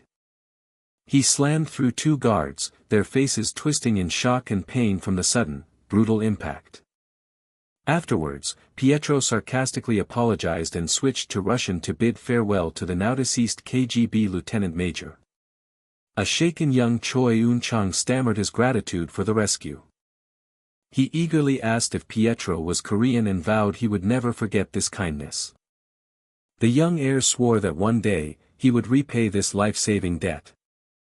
Pietro bluntly informed the boy that he had not come to save him personally. He clarified that his mission was to save the future of the Deha group, then told Eun-chang to get up. As Pietro noted the long journey home, Eun-chang marveled at how cool his savior was, fully aware he owed the man his life. The story returned to the present, with the older President Choi Eun-chang formally confirming Kim Soon-guk's identity. He then spoke the name Pietro aloud, letting it hang in the air. The president deduced that Pietro must be Soon-guk's grandfather, noting the uncanny resemblance and admitting it had been years since he had felt such fear. He paused for a moment, building the tension. President Choi reflected on how the frail boy he once was had grown into a successful and powerful man. He then asked why Sung-gu had only taken a pen from the armory, to which the student replied that he was perfectly happy with his choice. President Choi decided it didn't matter, stating he couldn't let his savior's grandson leave empty-handed and offered him a small gift. He explained that Soon-guk's grandfather had used a similar model to save him all those years ago. The gift was revealed to be a state-of-the-art vehicle, the St. Petrus V4, the pinnacle of Deha Group's technology. Choi proudly detailed its specs, including an unofficial world record speed of over 527 km per hour and a stealth function that jammed all tracking signals. While another student was impressed, Sung-gu nonchalantly told her to calm down, chiding her for acting like a child. A different teammate excitedly asked if they could exchange the gift, but the woman in red flatly refused. She then turned to Sung-gu, asking what he was waiting for. She urged him to get into the driver's seat, much to the surprise and protest of the other students. Elsewhere, teacher Gwangyu answered an incoming call. He confirmed his identity and jovially asked his students if they had enjoyed their special treatment. He informed them that people from Glory wanted to meet them, explaining that their special employment status, a first in 4 years, had made them objects of intense curiosity. One of the students pondered the term young blood, questioning if the upcoming meeting would be peaceful. Another boasted about their own hot young blood, confident they would outclass the others and deciding to speed ahead of the group. With a renewed sense of purpose, they prepared to make their grand entrance. They resolved to announce the arrival of the monster newbies as they approached the Glory Club's West Branch headquarters, the Hapjeong Honor Church. One student sarcastically complained about the burdens of popularity, while another reasoned that the others were simply curious about their presumed S-rank status. Miss Yuna was asked if she was ready, but she quietly expressed concern that her companions were getting a little too carried away with excitement. The team stood before a pair of large, ornate wooden doors, which seemed to glow under the ambient lights. With their minds made up, the group decided it was time to head inside. Upon entering the vast chamber, they were immediately struck with awe. They quickly realized they were in the hallowed place where killers received their assignments, known as revelations. A quick clarification explained that these revelations were missions assigned to Glory's killers based on their individual ranks. Inside, an assassin received his mission in a ritualistic manner, accepting it like communion. He was wished luck by a priest on what was revealed to be a B-rank mission. It became clear that this was the standard procedure for how lower-ranking killers received their assignments. One man excitedly asked his friend about his new mission, guessing it was an invitation to an S-rank promotion ceremony. An older man, noticing their confusion, approached them and correctly guessed it was their first time at the church. He explained that newcomers didn't receive missions, prompting amused whispers from the new recruits, who felt the man was severely underestimating them. Instead, the man offered them a special drink he called Holy Blood, which one of the students eagerly accepted, thinking the gesture was meant to curry favor. The older man watched him take a sip, pointedly asking him how it was. He leaned in closer, pressing again to know if the drink was good. Suddenly, his demeanor turned hostile as he revealed they had been waiting for these rascals, sneeringly calling them D-rank bastards. The man's face was brutally smashed, sending a spray of blood across the room. His assailant leaned in close, mockingly asking him if the drink had been good. He revealed that they had been waiting for these rascals, spitting the words D-rank bastards with utter contempt. One of the new recruits retorted that there were always idiots who spoke without knowing the difference between what was valuable and what was worthless. He then condescendingly asked the older man if he was one of those very same fools. Throughout the vast church hall, other killers watched the confrontation unfold from their seats. The student boldly declared that they would fight with their ranks on the line, warning the senior not to expect mercy just because of his age and scoffing at his B-rank status in this cruel world. The veteran killer simply called them ludicrous, stating they had no comprehension of what it truly meant to be a D-ranker. The young man smugly agreed that they had no idea. He proclaimed that this was because they were never born to remain at such a low level. With unshakable confidence, they announced themselves as the Dako brothers, destined to become S-rank disciples. One brother remarked that the B-ranker was annoying and decided it was time for them to stop fooling around. Nearby, onlookers whispered in surprise, noting how the kids were unafraid despite facing their seniors. Another observer commented on the Dako brothers' amazing confidence, seeing how much stronger they seemed compared to their fight against Park Sang-do. Suddenly, one of the brothers looked around in confusion. He shouted in alarm, realizing the smaller of the two had completely vanished from sight. In an instant, a hand shot out from below, gripping the ankles of one of the veteran killers. The smaller brother reappeared with a taunt, asking if they were looking for him, leaving the senior stunned by his speed. The older brother cried out his partner's name, Jay, in a panic.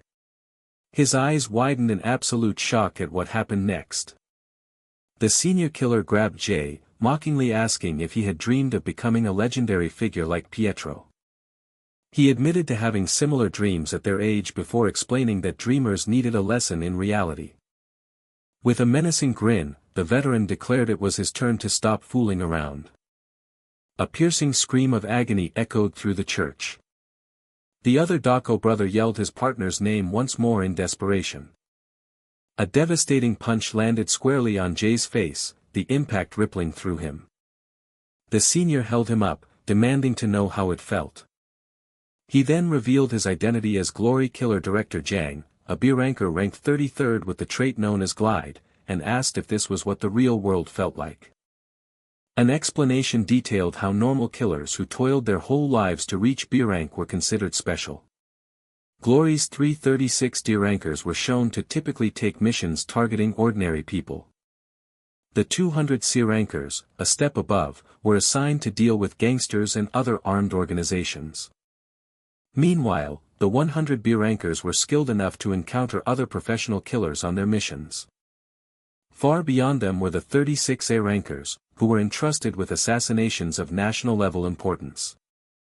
The grim reality of being a killer was laid bare. One had to wield a knife until death, giving everything to the point of vomiting blood to reach the top. It was explained that while a lifetime of dedication might lead to A rank, reaching the S tier and beyond required something more than just effort. Finally, at the absolute peak of this brutal hierarchy stood the 12 killers known as the Disciples. A definitive statement was made about what these elite assassins truly represented. Director Jang leaned over the broken student and sarcastically offered to teach him how to become a disciple. The beaten young man weakly struggled to ask what he meant by that. Jang's cruel and simple answer was for him to be reborn. A vicious uppercut sent the boy's head snapping back, his face contorting in pain. Jang then mocked the boy's arrogance about becoming a disciple, telling him to go back to his mom before laughing cruelly at the fact that orphans from Honor Orphanage had no mothers to return to. Having dealt with the brothers, the director turned his malicious attention toward the girl in the group. He insulted Yuna, calling her a former minion of Octopus and sneering that she should be thankful just to be a D ranker, claiming a passing dog would laugh at her lack of skills. He continued his taunts, suggesting she might be useful if she had half of her former master's skills, but he was suddenly cut off. Kim Sung-gu stepped forward, sternly telling the senior not to cross the line. The director's expression hardened as he focused on this new challenger. He angrily questioned if this new bastard was trying to pick a fight with him. A memory surfaced in Sung-gu's mind of being warned not to stand out, reminded that defeating an A ranker like Park Sang-do was already suspicious. The warning continued, stating that if Glory became suspicious, the entire plan and everyone involved would be endangered, and he was told to disregard the children's lives and avoid making a scene. Sung-gu affirmed internally that he had to maintain his D-rank facade in order to eventually betray them. Outwardly, Director Jang berated him for his arrogance in the face of an adult. He insulted Sung-gu's appearance, accusing him of trying to act tough in front of the girl. In response, Sung-gu calmly offered to let the director hit him as much as he liked, much to the man's surprise. A moment of stunned silence passed as the senior processed the unexpected offer. Sung-gu then pleaded to be allowed to take his friends to a hospital, pointing out that one was unconscious and the other deeply wounded. He respectfully quoted a senior's teaching about never speaking lightly of the disciples, begging for their mercy. Jang scoffed, admitting that the boy's pathetic display had made him lose all motivation to continue the fight, and agreed to end it there. However, he had one condition. He demanded that they surrender their volunteer licenses.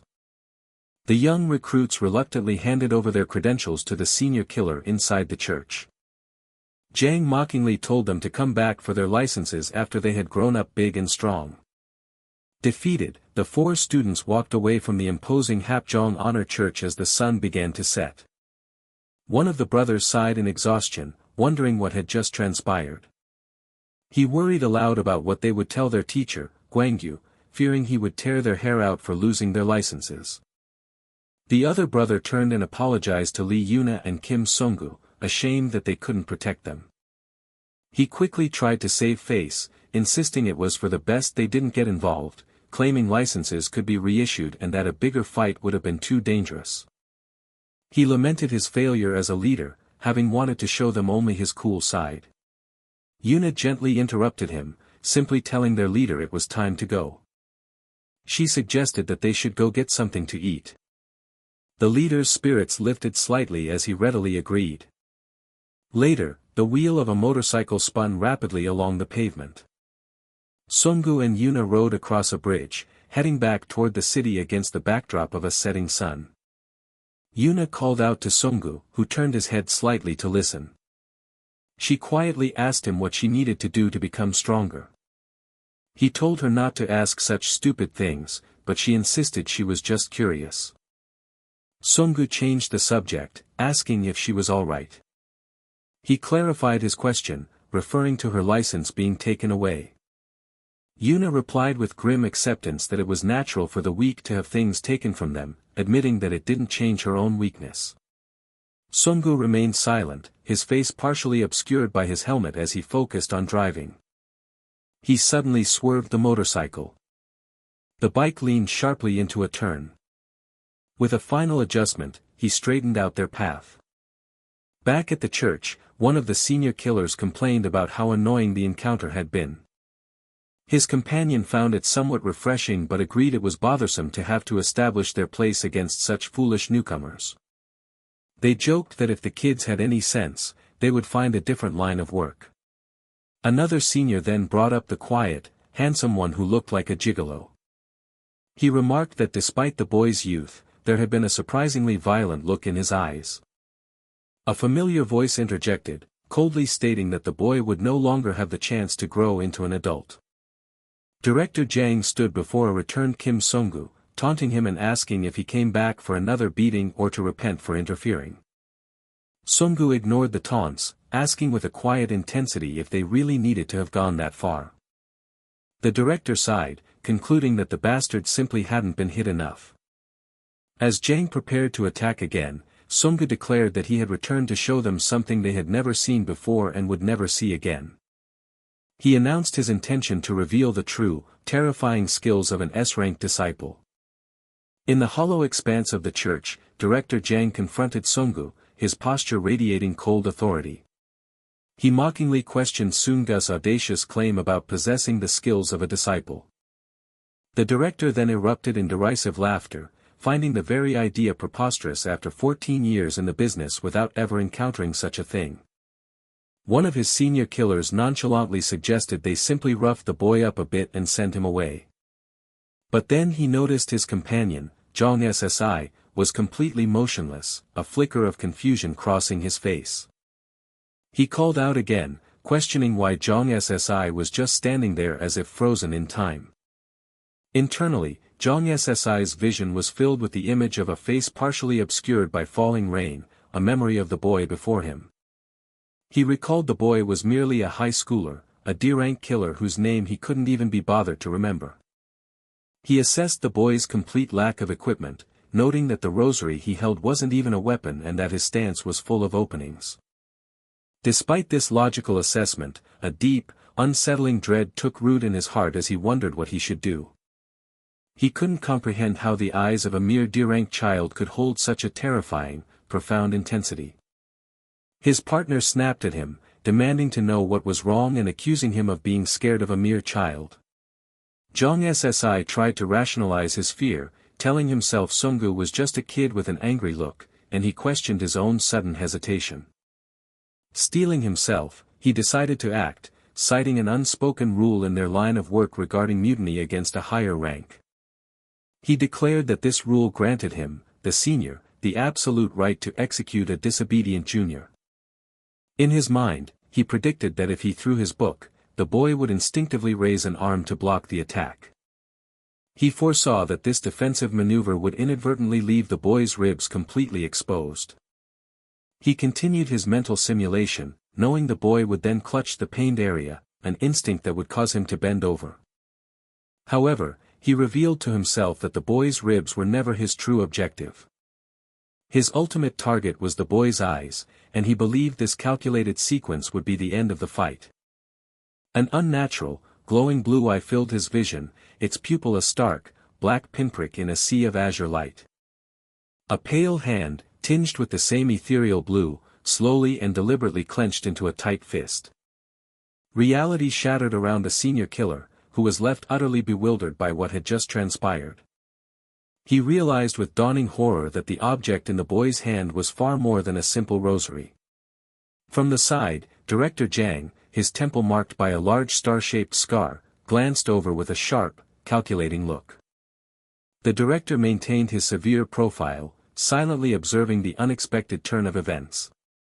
Suddenly, a violent explosion of brilliant blue crystal shards erupted, seemingly originating from Director Jang himself. A powerful shockwave of energy blasted outward from Sung-gu, obliterating the church pews around him. Jong Ssi's scarred partner could only stare with wide, incredulous eyes at the raw display of power. Amidst the destruction, Sung-gu stood calmly, controlling a decapitated head like a puppet with strings adorned with glowing gems. Jong Ssi gasped sharply, the air knocked from his lungs. He continued to struggle for breath, guttural noises of pain and shock escaping his throat. His partner yelled at him in a panic, demanding to know why he was just standing there, lost in a daze. Zhang Ssi let out a long, shuddering sigh of utter defeat. He finally confessed that it was impossible for him to fight. He explained that in the instant their fight was supposed to begin, he had already experienced his own death 1,000 times over in his mind. He reflected on the most important lesson he had learned over decades of countless battles. It was an instinct, a gut feeling that told him with absolute certainty if he would lose against an opponent before a single blow was thrown. Yet even with that instinct, this was different. The boy was on a level of existence he couldn't begin to fathom. He admitted to himself that he had never even imagined a person with such power could possibly exist. Absolute terror washed over him as he considered the consequences of his failure, concluding that death would be a preferable outcome. A close-up of Sungu's dark, emotionless profile filled the frame, casting an imposing shadow. The other senior suddenly broke down, screaming that he was wrong and begging for his life. He pleaded for forgiveness for his actions that day, promising that he would never cross Sungu again. A moment of tense silence followed his desperate, rambling plea. Sungu spoke with chilling calm, remarking that the skill to sense one's own impending death was fundamental knowledge for a killer. He then icily informed the terrified senior that he had just learned a very important lesson. Elsewhere, one of the Dako brothers frantically told the other to shut up before he got them both killed. He couldn't believe his brother's recklessness and asked him if he was crazy. He continued his tirade, demanding to know why his brother had come and picked a fight, terrified of what would happen if the higher-ups found out. His brother calmly assured him that it wouldn't be a problem, which only confused him further. He then explained that the B-rank killer had just suffered a humiliating defeat at the hands of a D-ranker. He posed a simple question, asking if his companion, Jaiwan, would ever be able to tell anyone that had been beaten by an 18-year-old rookie without even landing a punch. Yuna, who had followed them out of concern, dryly asked if she was supposed to get on the bike too, annoyed at all the trouble they'd caused. A hand took a firm grip on the motorcycle's throttle and twisted it decisively. The motorcycle tore down the nighttime highway, its lights painting long, fleeting trails in the darkness. Back at their base, an unseen figure was screaming furiously at the Dako brothers. The voice berated them for losing their IDs, reminding them that those cards were practically their lives. The two brothers realized in that moment just how deeply they were in trouble. They descended into a panicked spiral, brainstorming increasingly absurd excuses, from blaming a non-existent mother's laundry mishap to the catch-22 of reporting it to the police as illegal assassins. A calm voice suddenly addressed the two frantic kids. Sungu stood before them, his face now marked by large X-shaped scars, his expression oddly sorrowful. The brothers yelped in terror, mistaking him for a vengeful ghost and telling him to get lost. One brother nervously asked if he was looking for another fight, while the other wondered why Sungu was addressing him with such formal respect. Sungu simply stated that he had come to return their volunteering IDs, leaving them completely stunned. Overcome with relief, the brothers praised him as a kind person, a complete reversal of their earlier opinion. Meanwhile, Director Jiang stood by a window, intently reading the information contained within a file.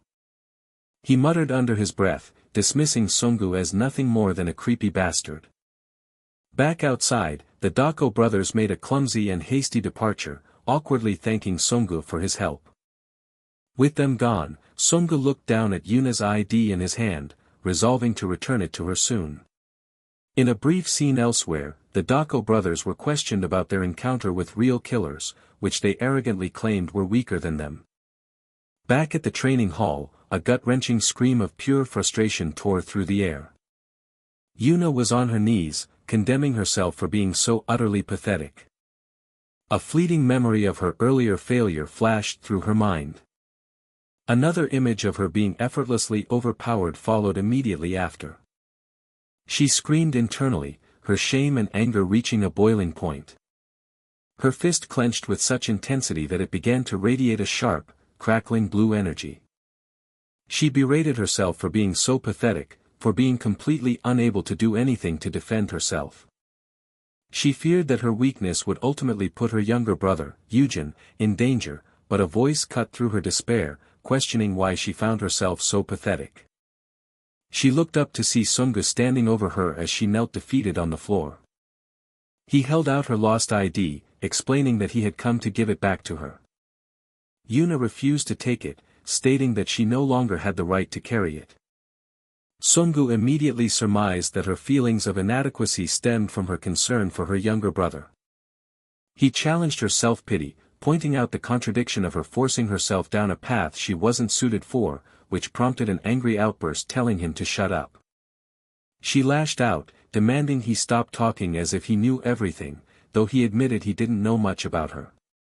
He paused, then added that there was, however, one thing he did know. He revealed the truth he had uncovered: her younger brother was not her biological sibling, a statement that left her speechless.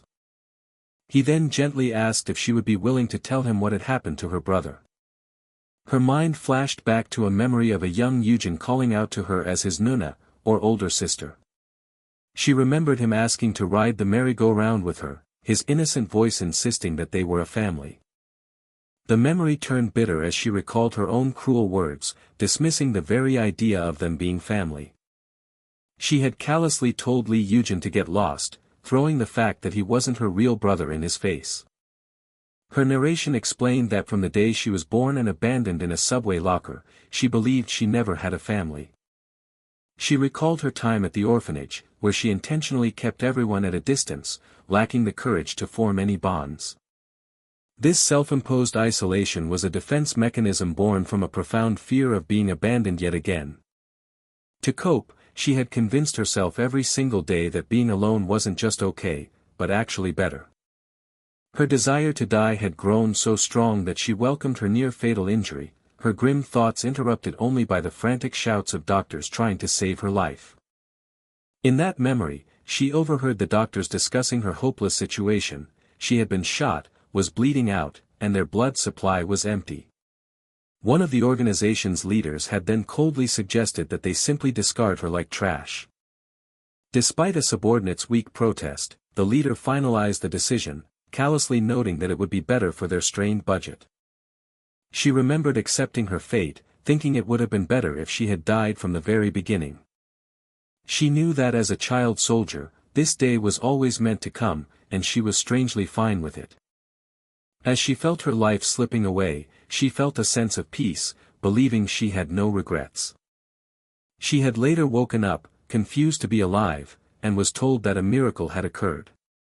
Her first question was for Lee Eugen, only to learn that in her absence, he had disappeared. A teacher from the orphanage later told her how incredibly stubborn the little boy had been. She recounted how they had tried their best to stop him, but he was completely determined. He had repeatedly insisted that he had to save his older sister, proclaiming that he would be fine even if he died in the process. A faint memory surfaced of Eugen asking if his Nuna was okay now, his purpose fulfilled. A wave of guilt washed over Yuna as she realized that all the time she thought she was alone, she had a family. She finally understood that Eugen had been there all along, quietly watching over her. She cried out in her heart, questioning why he would sacrifice so much for her when she hadn't even acknowledged him as family. Another memory surfaced of her overhearing a doctor complaining about the exorbitant cost of Eugen's blood coagulant medication, which he needed every 5 hours just to stay alive. The doctor had even suggested they should stop his treatment and simply let him go to save money. But Yuna had stepped in, begging the doctor not to throw her brother away.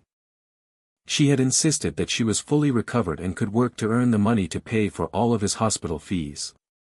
She had declared that the cost was irrelevant, because she was his Nuna, and for the first time in her life, she had found a reason to live.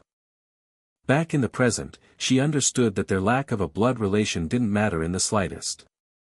Her resolve hardened, she knew she would do absolutely anything to save him. Sungu listened to her story and then conceded that he had recklessly stuck his nose into her business. He turned to leave the training hall, telling her to finish her regimen. Yet, as he walked away, he paused to tell her that in his eyes, she was the strongest person he had ever seen. In response, a hand shot out and gently but firmly grabbed the sleeve of his suit jacket, stopping him in his tracks. Yuna looked up at him, her voice quiet but filled with a new determination. With all the conviction she could muster, she pleaded with him to help her become stronger. She began her desperate plea with a single, quiet word. With all the conviction she could muster, she begged Kim Sung-gu to help her become stronger. A tense silence followed her earnest request. Internally, Yuna was already berating herself, aghast that she had actually asked him for help. She frantically tried to compose herself, believing she could salvage the situation if she just spoke with more sincerity. Gathering her courage once more, she boldly asked him to become her teacher. Yuna pointed an accusatory finger at the man in the suit, her posture a strange mix of demand and supplication. He dryly questioned her unusual method of asking for favors, prompting her to insist that she was being as sincere as she could be. Playing it off, she feigned indifference, claiming she was fine on her own, just as he confessed he had been considering her request. The thought of having an apprentice like her was horrifying to Sung-gu, but Yuna impatiently urged him to start instructing her. Sung-gu began his assessment by bluntly listing her faults: she was weak, scared, and had a horrid temper, all terrible traits for a killer. She bristled at his harsh critique of her personality, but he continued his analysis uninterrupted. He conceded, however, that she possessed the absolute best eyes a killer could have. He recalled their first encounter at the Octopus restaurant, remembering the impression she made on him. From that moment on, he had noticed she had never once looked away from a conflict, her gaze fixed on a man as he fought multiple opponents. Even during a chaotic, high-speed weapon fight, her focus remained unbroken. He finished his thought, emphasizing that she never let her eyes stray from the fight. It was as if she was consciously trying to absorb and memorize every technique she witnessed. He compared her dynamic visual acuity to that of elite baseball players, admitting his surprise that she could replicate moves with just her fingers, though she told him to stop the compliments he insisted were just facts. Putting the flattery aside, he moved on to the main topic. He told her of a weapon that could transform her limitations into advantages, giving her the power to defeat anyone. Sung-gu explained that if she mastered it, she would become so proficient she wouldn't even need a teacher. He declared that this one thing would finally turn her into a real killer. Yuna was left bewildered, wondering what this mysterious weapon could possibly be. Meanwhile, in the cafeteria, one of the other killers savored the taste of his meal. He mused about the 1 million won they received weekly as official killers, speculating how much more a disciple must earn. His companion reasoned that disciples could afford whatever they wanted, so money was of no concern to them. The men debated what to buy with their earnings, wondering how a D-ranker could command such a high salary.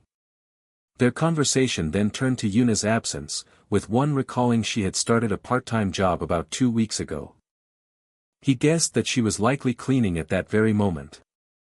Another killer crudely elaborated that her job was to clean up the gruesome traces left behind by assassins, callously joking that she must be gifted to handle it. They found her work ethic intense, especially since she already received a substantial weekly stipend for doing nothing. None of them could comprehend why she pushed herself to such extremes. One of them joked that she probably needed the extra money to pay for all the food she ate. However, another corrected him, explaining that she ate so much at the cafeteria precisely because it was free, allowing her to save money. One of the men tried to dispense financial advice to Sung-gu, claiming one had to spend big to become successful. His friend pointed out Sung-gu's elegant indifference, then theorized Yuna was saving the money for her younger brother. Just then, their conversation was interrupted by an incoming message from Yuna herself. The text was a blunt command to bring her scarf, a request they found utterly bizarre in the warm spring weather. At an industrial facility, a hazmat team was meticulously cleaning a large, messy area. The two killers arrived on site, muttering in annoyance about their errand. One of them complained loudly about being summoned by Yuna, reminding her of their high value as he urged her to hurry. She shot back, mocking his recent arrogance before tossing him the scarf and demanding to know what he was doing there. When she told them she was training, they dismissed it as a new, high-paying part-time job. They pressed her for the truth, asking if she was actually breaking massive ice blocks with her bare hands, but she denied it. She then revealed the unique weapon she was using, leaving them to stare at it in confusion. Yuna began to explain what it was called. She identified the weapon as a rope dart. In a flashback to their earlier conversation, Sungu had confirmed that this was the weapon that would make her a real killer. He had described it as a traditional wushu weapon, explaining how its rotational throws generated immense destructive power. He also highlighted its unpredictability, but her fellow killers back in the present remained skeptical of its speed and strength. One of them had laughed, calling Sungu a retard for suggesting such a primitive weapon over a gun. The others agreed, dismissing it as a toy compared to the one-shot, one-kill efficiency of firearms, despite having seen it shatter ice. To their surprise, Yuna calmly agreed with their assessment. She acknowledged a gun's efficiency for single targets but explained that a rope dart was different. With a powerful and fluid motion, she swung the weapon, a blur of controlled violence. The two onlookers could only stare, their faces etched with pure shock. She then clarified that while a normal rope dart was one thing, her rope dart was another. She confidently declared that her weapon could achieve a one-shot, all-kill. The men reacted with disbelief, arguing her previous success must have been a lucky fluke. Suddenly intrigued, one asked the other to look up the thread dart on an online shopping site. As the day ended, the setting sun cast a hazy light across the training area.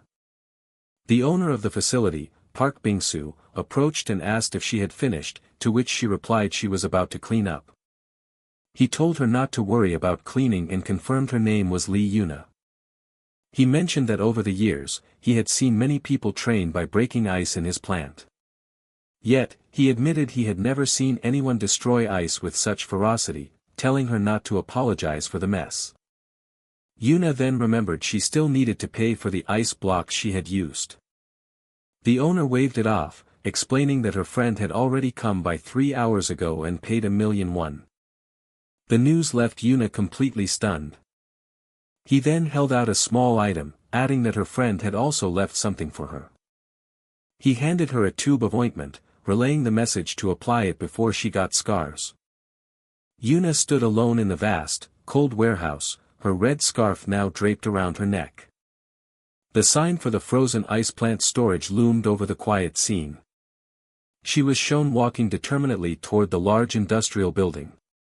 Later, she agonized over sending a simple thank you text to Sungu, debating every word. Overwhelmed with frustration, she gave up on texting and impulsively decided to call him. When Sungu answered, her courage failed, and she awkwardly asked about lunch before hastily ending the call. His parting words from their training session echoed in her mind, congratulating her on acquiring a real weapon. Meanwhile, the other killers tried fruitlessly to mimic her technique, concluding that it required a rare, innate talent. A question lingered in the air: did she realize the truth? The power and the weapon she had been so desperately seeking had, in fact, been within her grasp the entire time. The scene shifted to a new, desolate location beneath a fractured sky. A beaten but unbroken man named Park Sangdo defiantly gasped for breath. He roared a challenge at his unseen enemies, daring them to face him all at once. Sangdo boasted that even a truckload of B and C rank killers would be insufficient to defeat him. A calm, detached voice observed how annoying the situation had become. The unseen speaker acknowledged that lower-ranked killers were indeed no match for the A-ranker Park Sangdo. He reasoned that to handle such a target, a disciple would have to intervene. A man in a pristine lab coat walked serenely through a hallway littered with bodies. A close-up on his face revealed blood splatters and eyes that glowed with an unnerving light. His glowing blade was held at the ready, positioned between his own bare feet and his opponent's casual footwear. The mysterious man addressed Sangdo, proposing they make a bet. He challenged the A-ranker, who was so close to becoming an S-rank disciple himself. The bet was simple: could Park Sang-do actually win against a real disciple? In the ensuing silence, the disciple's terrifying identity was revealed as Nathaniel. A young girl named Danby screamed in protest, declaring her absolute hatred for needles and her refusal to cooperate. One of the older recruits judged her harshly, wondering why she made such a fuss over a simple needle and remarking on her immaturity. Another recruit asked his senior if they could be put under for the procedure, eliciting a sigh of exasperation from the staff. The same recruit then questioned the large quantity of blood being drawn, joking that it felt more like a donation than a checkup. An explanation followed that every new killer had to undergo a mandatory physical examination at the Divine Honor Hospital, where a nurse confirmed the patient's birth year as 2005. The doctor noted that while everything seemed to be in order, he had one major point of concern. That concern was immediately clarified as it was announced to be time for Kim Seung-gus blood collection. The narrative explained that the reason for drawing so much blood from new recruits was quite simple. They were essentially putting a collar on each killer, using unchangeable biological markers like DNA and fingerprints. If a killer ever betrayed the organization, this biological collar would ensure they could be hunted down and eliminated. Seung-gu realized with dawning horror that it was only a matter of time before they discovered Pietro's stored DNA was an exact match to the sample they were taking from him today. The weight of the implication settled heavily upon him. He understood with chilling certainty that his true identity was about to be exposed. Later, a disbelieving Jaiwon asked his son Bae to repeat what he had done that day. Seung-gu calmly confirmed that he had indeed undergone the blood collection process. Jaiwon exploded with frustration, shouting that the old man's recklessness would be the death of him. He furiously recapped Seung-gus' recent actions, from fighting B-rank killers to now giving a blood sample, accusing him of practically advertising his identity as Pietro. Seung-gu nonchalantly considered the idea of an advertisement, which only enraged Jaiwon further, who questioned if his son Bae had a death wish. Unfazed, Seung-gu assured him he had a plan to misdirect their pursuit and wouldn't just wait to be attacked, immediately capturing Jaiwon's attention. Seung-gu then stated with unshakable confidence that he was going to bomb the hospital. Jaiwon, utterly exasperated, called him an idiotic old man and demanded a sensible plan while rubbing a sore spot on his head. He accused Seung-gu of having gone mad with youth, but Seung-gu cut him off, revealing he was well aware of the hospital's importance. He calmly acknowledged that it was a place the Glory Club treasured above all else. The scene shifted to an establishing shot of the Seoul Divine Honor General Hospital. While it appeared to be one of Korea's largest medical facilities, those in the know understood its true function under the management of the Glory Club. The hospital was a front for assassins, masking murders as medical accidents, disposing of injured killers, and concealing corpses. Seung-gu confirmed that his DNA would be stored in that very hospital's data center. He concluded that bombing it was his only option, prompting Jaiwon to challenge him, asking if he knew who was currently in charge of the facility. Jaiwon gravely revealed that the hospital was under the watchful eye of the disciple Nathaniel. He emphasized the danger by insisting that Nathaniel was not even human. In a dark hallway, a lone computer screen glowed from within an open doorway. The screen displayed a file for an individual with the codename Nathaniel. His official occupation was listed as a full-time doctor. The file detailed his past as a genius physician praised as a gift from God, who had mysteriously gone into hiding after a medical accident. The story then flashed back 4 years earlier to Rio de Janeiro, Brazil. A police car cruised down a dirt road as the sun began to set. An officer squinted, questioning what he was seeing in the distance. He initially dismissed it as laundry, cursing the prankster who would hang it near the police station. A close-up showed a man's face twisted in a silent scream of pure terror. A blue car was seen smashing violently into a solid wall. A subordinate reported to his captain that all the bodies belonged to Rios gangs, seeing it as a perfect opportunity to capture everyone while they were gathered and fighting amongst themselves. The captain gave the go-ahead for the mission, codenamed War on Crime, authorizing lethal force if necessary. Upon entering the gang hideout, the tactical team was met with the thick, metallic scent of gunpowder, indicating a recent firefight. The captain suddenly ordered his team to halt their infiltration, leaving his men confused. He pointed out the eerie silence and the strangely bent firearms scattered across the floor.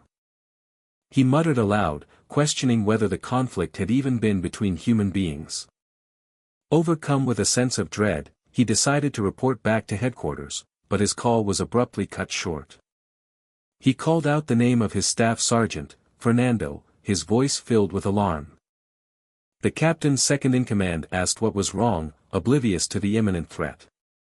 All at once, the captain screamed that they were in an ambush and desperately radioed for support from headquarters. Another soldier cried out for help, utterly bewildered by the sudden and chaotic attack. An ominous silence then descended upon the bloody scene.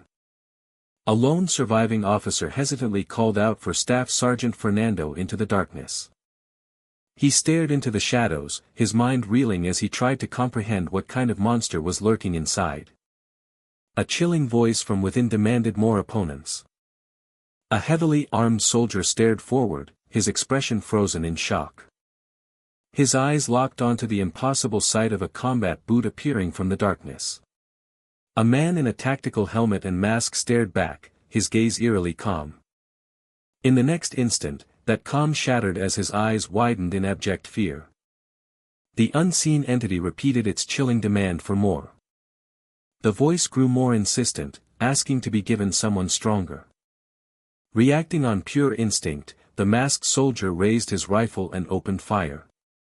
A blur of motion depicted him continuing to unload his weapon in a desperate, futile attack. The flashback concluded with the chilling fact that Rio's 6 most powerful gang bosses and the world's elite military police had all been slaughtered in a single day. Back in the present, a sharp snap of the fingers broke the tension. Jaiwan explained the difficulty of obtaining those classified crime scene notes and expressed his own disbelief that mere human strength could bend guns. He then confirmed to Sunggu that the information was from a highly confidential government file and was undeniably real. Jaiwan warned that this monster was at the Divine Honor Hospital and suggested a subtle approach, which gave Sunggu an unexpected piece of good news. Thanks to this new information, Sunggu declared he had just thought of a new way to get inside, much to Jaiwan's dismay. Jaiwan finally gave up, telling Sunggu to just try not to die, but Sunggu confidently assured him his lifeline was quite strong. Sunggu then had another flash of inspiration, asking to borrow Jaiwan for a moment, which made the younger man brace for yet another bizarre scheme. The scene changed to a bustling city street, where pedestrians crossed at a crosswalk. A young child pointed up at a large electronic billboard, excitedly trying to get his father's attention. The man looked up, his brow furrowing as he read the name Pietro displayed on the screen. At first, the message on the billboard seemed innocuous. It appeared to be a simple charity ad, requesting sponsorships to provide warm meals for the elderly. However, the message then changed, boldly announcing that on August 24th, Pietro himself would visit Dr. Nathaniel to celebrate the hospital's anniversary. Elsewhere, a hacker reported to his boss that he had successfully infiltrated Glory's server to post the ad, expressing his concern about the plan's viability. He warned his boss of the immense danger he was in, unable to understand risking his life for what seemed like a teenager's prank, yet the boss remained resolute. The boss reflected that he had never seen such a reckless man before. He recalled that in 50 years, this man had never once failed a mission he personally planned. Soon after, whispers began to circulate throughout the killer community. Rumors of Pietro's return intensified when the advertisement appeared on the Glory headquarters' main billboard, prompting the dispatch of numerous low-ranked killers. 2 D-rankers questioned their deployment, feeling they were no match for a disciple, but were told they were merely acting as gatekeepers for the real fighters. The true force consisted of Nathaniel's personal mercenaries from Brazil, a notorious group of A and B-rank killers codenamed the Funeral Agents. The lesser killers stood in awe, realizing they were in the presence of elite A-rankers and even a disciple. A buzz of excitement went through the crowd at the rare opportunity to witness a battle between 2 disciples.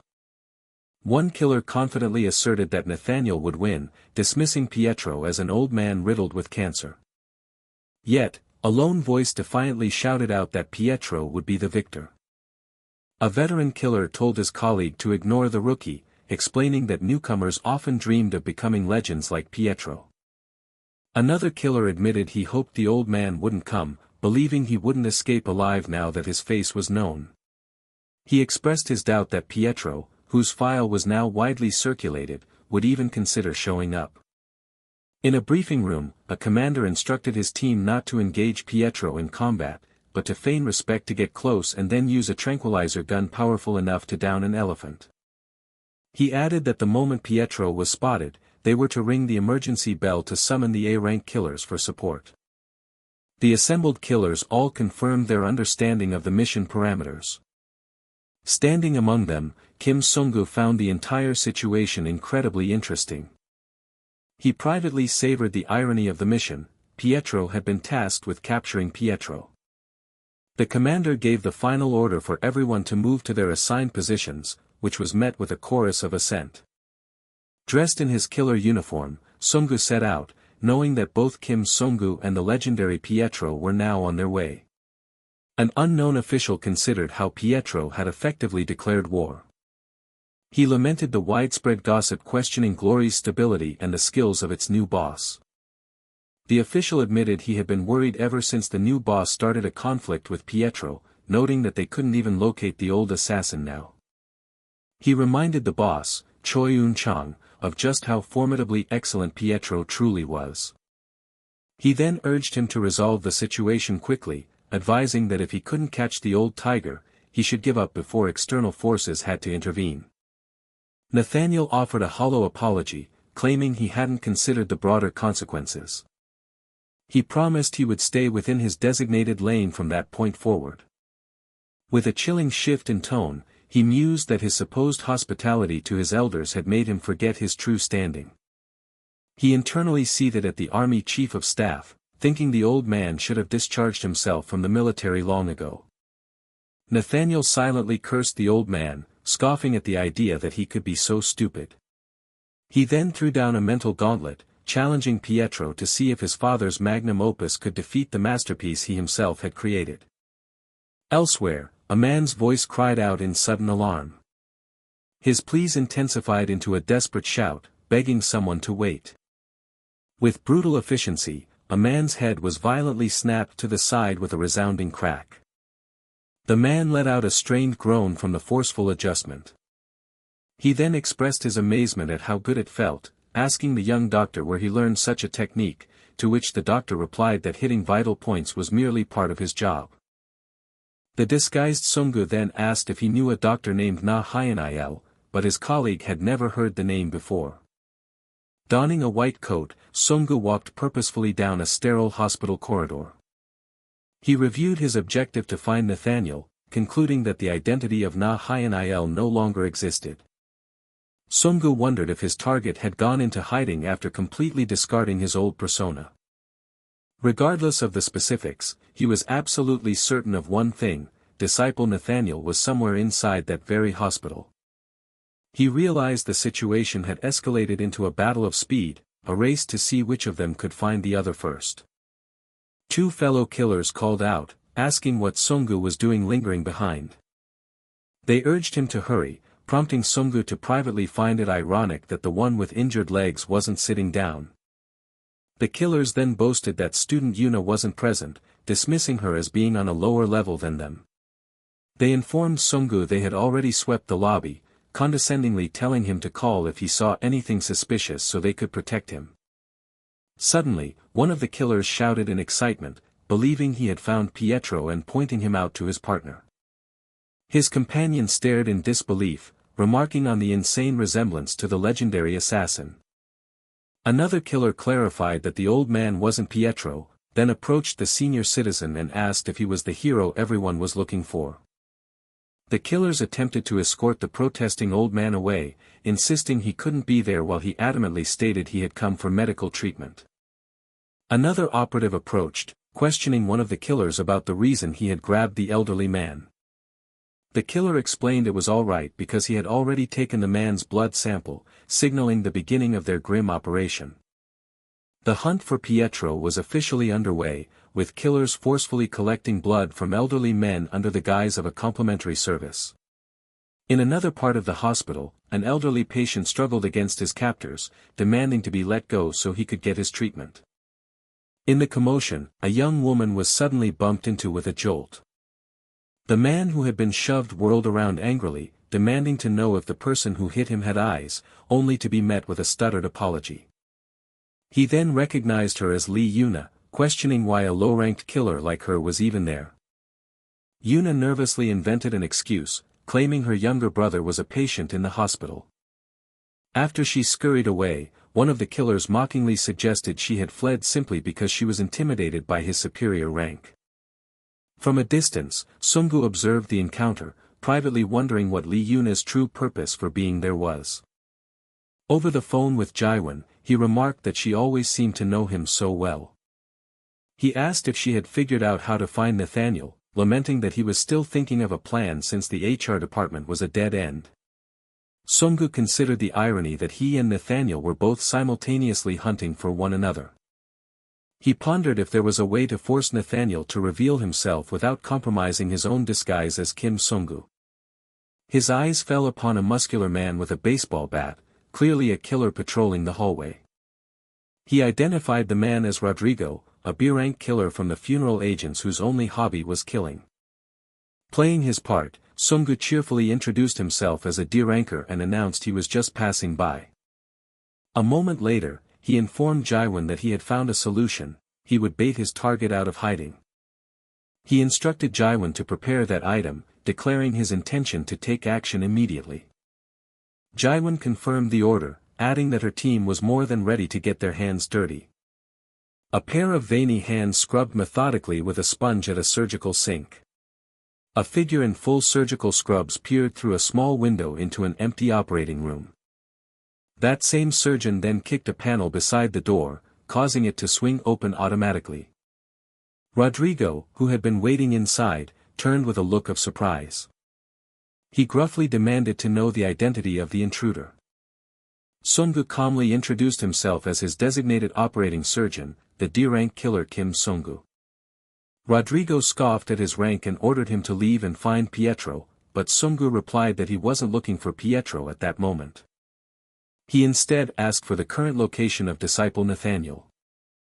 Rodrigo was taken aback, questioning why a mere D-ranker would be asking for such a high-profile figure.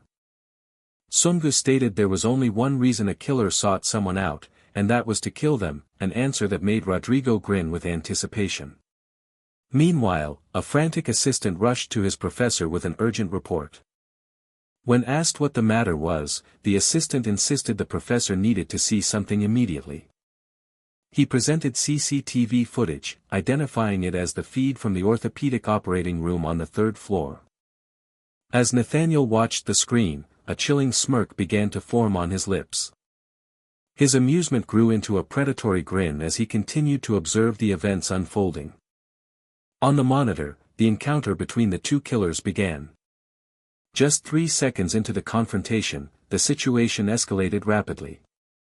By the 7-second mark, the fight was already nearing its conclusion. 1 second later, the B-ranker was left completely defenseless. The timestamp showed 20 seconds past the minute. In a flash of motion, the deed was done. Nathaniel marveled at the speed of the takedown. He noted aloud that the D-ranker had killed a B-rank killer in just 10 seconds. The security footage suddenly cut to static. Nathaniel let out a soft chuckle of dark appreciation. With absolute certainty, he declared that Pietro had arrived. He immediately asked for the assassin's current direction, but his subordinate was unable to answer. The assistant explained that all other CCTV files were being deleted in real time by a hacker they couldn't stop. The terrified subordinate begged his professor to spare him for this failure. Nathaniel remarked that the subordinate looked excited, then confessed he felt the same way at the thought of Pietro's arrival. The prospect of facing the legend filled him with an eager, almost giddy excitement. His gaze drifted to a row of specimen jars, each containing a preserved body part, as he listed off their former owners' names. He looked at an empty space on the shelf, imagining Pietro there. Nathaniel whispered his desire to place Pietro in that collection as soon as possible. Over the phone, Jaiwan celebrated the success of their plan, marveling at how perfectly the bait had worked. She was certain Nathaniel must have been completely caught off guard by the attack. Jaiwan expressed her burning curiosity about Nathaniel's reaction and asked Sungu what he would do next. Sungu replied that with the bait thrown, it was now time for the hunter to lie in wait. The scene shifted to a quiet rooftop patio where Lee Yuna sat alone, eating a sandwich. She recalled hearing killers refer to a professor, and a text message confirmed this was Nathaniel, who had bizarrely requested a meeting with her. A wave of panic washed over her as she feared he had discovered what had happened in the past. She resolved that it was better not to meet anyone, to avoid putting them in danger. Yuna thought especially of Kim Sungu, hoping to never run into him again for his own safety. At that exact moment, Sungu appeared behind her, casually asking what was so wrong with running into him and making her yelp in shock. She frantically tried to excuse herself, but Sungu calmly told her to sit down. Yuna questioned his presence, prompting him to state he was just a D-rank killer there to eat. He explained that he had mistakenly ordered 2 meals and couldn't eat them both alone. He then asked her to keep him company, mentioning he was a bit early for a meeting. Internally, Yuna panicked, certain they would both be in grave danger if caught together, and she resolved to reject his offer. She tried to send him away, but he pointed out she had already taken the box of chicken from his hands. Defeated, she conceded to eating just 1 piece before leaving, and he told her to do as she pleased. Sungu playfully called her out for eating more than 1 piece, to which she retorted that he was a scoundrel. She asked who he was waiting for, but he warned her that knowing would be dangerous and told her to just eat. Sungu's tone then became serious as he asked for the real reason she had come to the hospital. He acknowledged that she had little reason to trust him. He revealed that he had noticed her connection to the old man and offered to share one thing he knew for certain. Overcome with guilt, Yuna confessed that the grandpa had been shot while trying to protect her. She concluded that Grandpa Pietro was likely dead, just as Sungu revealed he was looking for someone. When she asked who, he explained that he hadn't wanted to drag her into his business, but he was sure she must have seen his target before. He then directly asked if she recognized the name disciple Nathaniel. Sungu pressed further, reminding her that as a D-ranker, she hadn't been officially drafted for the Pietro hunt, implying she had another reason to be there. She suddenly called him an idiot, insisting that the person he was thinking of was not the real Nathaniel. A calm, authoritative voice interrupted them, addressing Miss Lee Yuna. The newcomer chided her for wandering around without her escorts, especially since that man had already arrived. He instructed her to obediently stay where she was. A deep sense of concern washed over Yuna's face as she looked up at the man. Sungu remained perfectly still, recognizing that his true target had finally revealed himself. A file identified the man as codename Nathaniel, the director of the hospital. His rank was confirmed with a single, chilling word, disciple. The hospital director began by stating he thought he had given her a clear instruction not to do that. He elaborated that his warning was because that man had already arrived on the premises. The director, whose authority was underscored by his title of disciple, then instructed her to return to her ward and stay there obediently. Yuna paused, a sudden, dreadful thought dawning on her. She wondered desperately who this mysterious man he was referring to could possibly be. A wave of panic washed over her as she realized that if Sungu and this authoritative figure got involved with each other, a fight was inevitable. In a desperate attempt to de-escalate, she quickly interrupted with a forced, cheerful greeting for the professor. Sungu immediately stepped forward, introducing himself as Kim Sungu, a D-rank killer assigned to the mission, and feigned immense honor at meeting a disciple. He then theatrically vowed to personally bring the professor the head of Pietro, urging him to leave the entire matter in his capable hands. The man in the lab coat, identified as Nathaniel, offered a smug, knowing smile in response. Across from him, Sungu, with his distinct green-tinged hair, maintained his facade, staring forward with wide, unervingly pale eyes. Nathaniel then shifted his attention back to a shocked Yuna, informing her that she was to come to his room and that an escort would be sent after he finished his rounds. He coolly concluded the conversation by telling her he would see her later. As Nathaniel walked away, Sungu watched him, concluding that the man known as disciple Nathaniel was certainly not an ordinary individual by any means. Nathaniel then turned to a subordinate and inquired about the person responsible for capturing Park Sang-do. The doctor nervously reported that a high school instructor claimed it was just luck, but Nathaniel cut him off, asserting that it was his decision to make and demanded the profile he had requested. The flustered doctor confirmed he had the file right there, and Nathaniel ordered him to hand it over.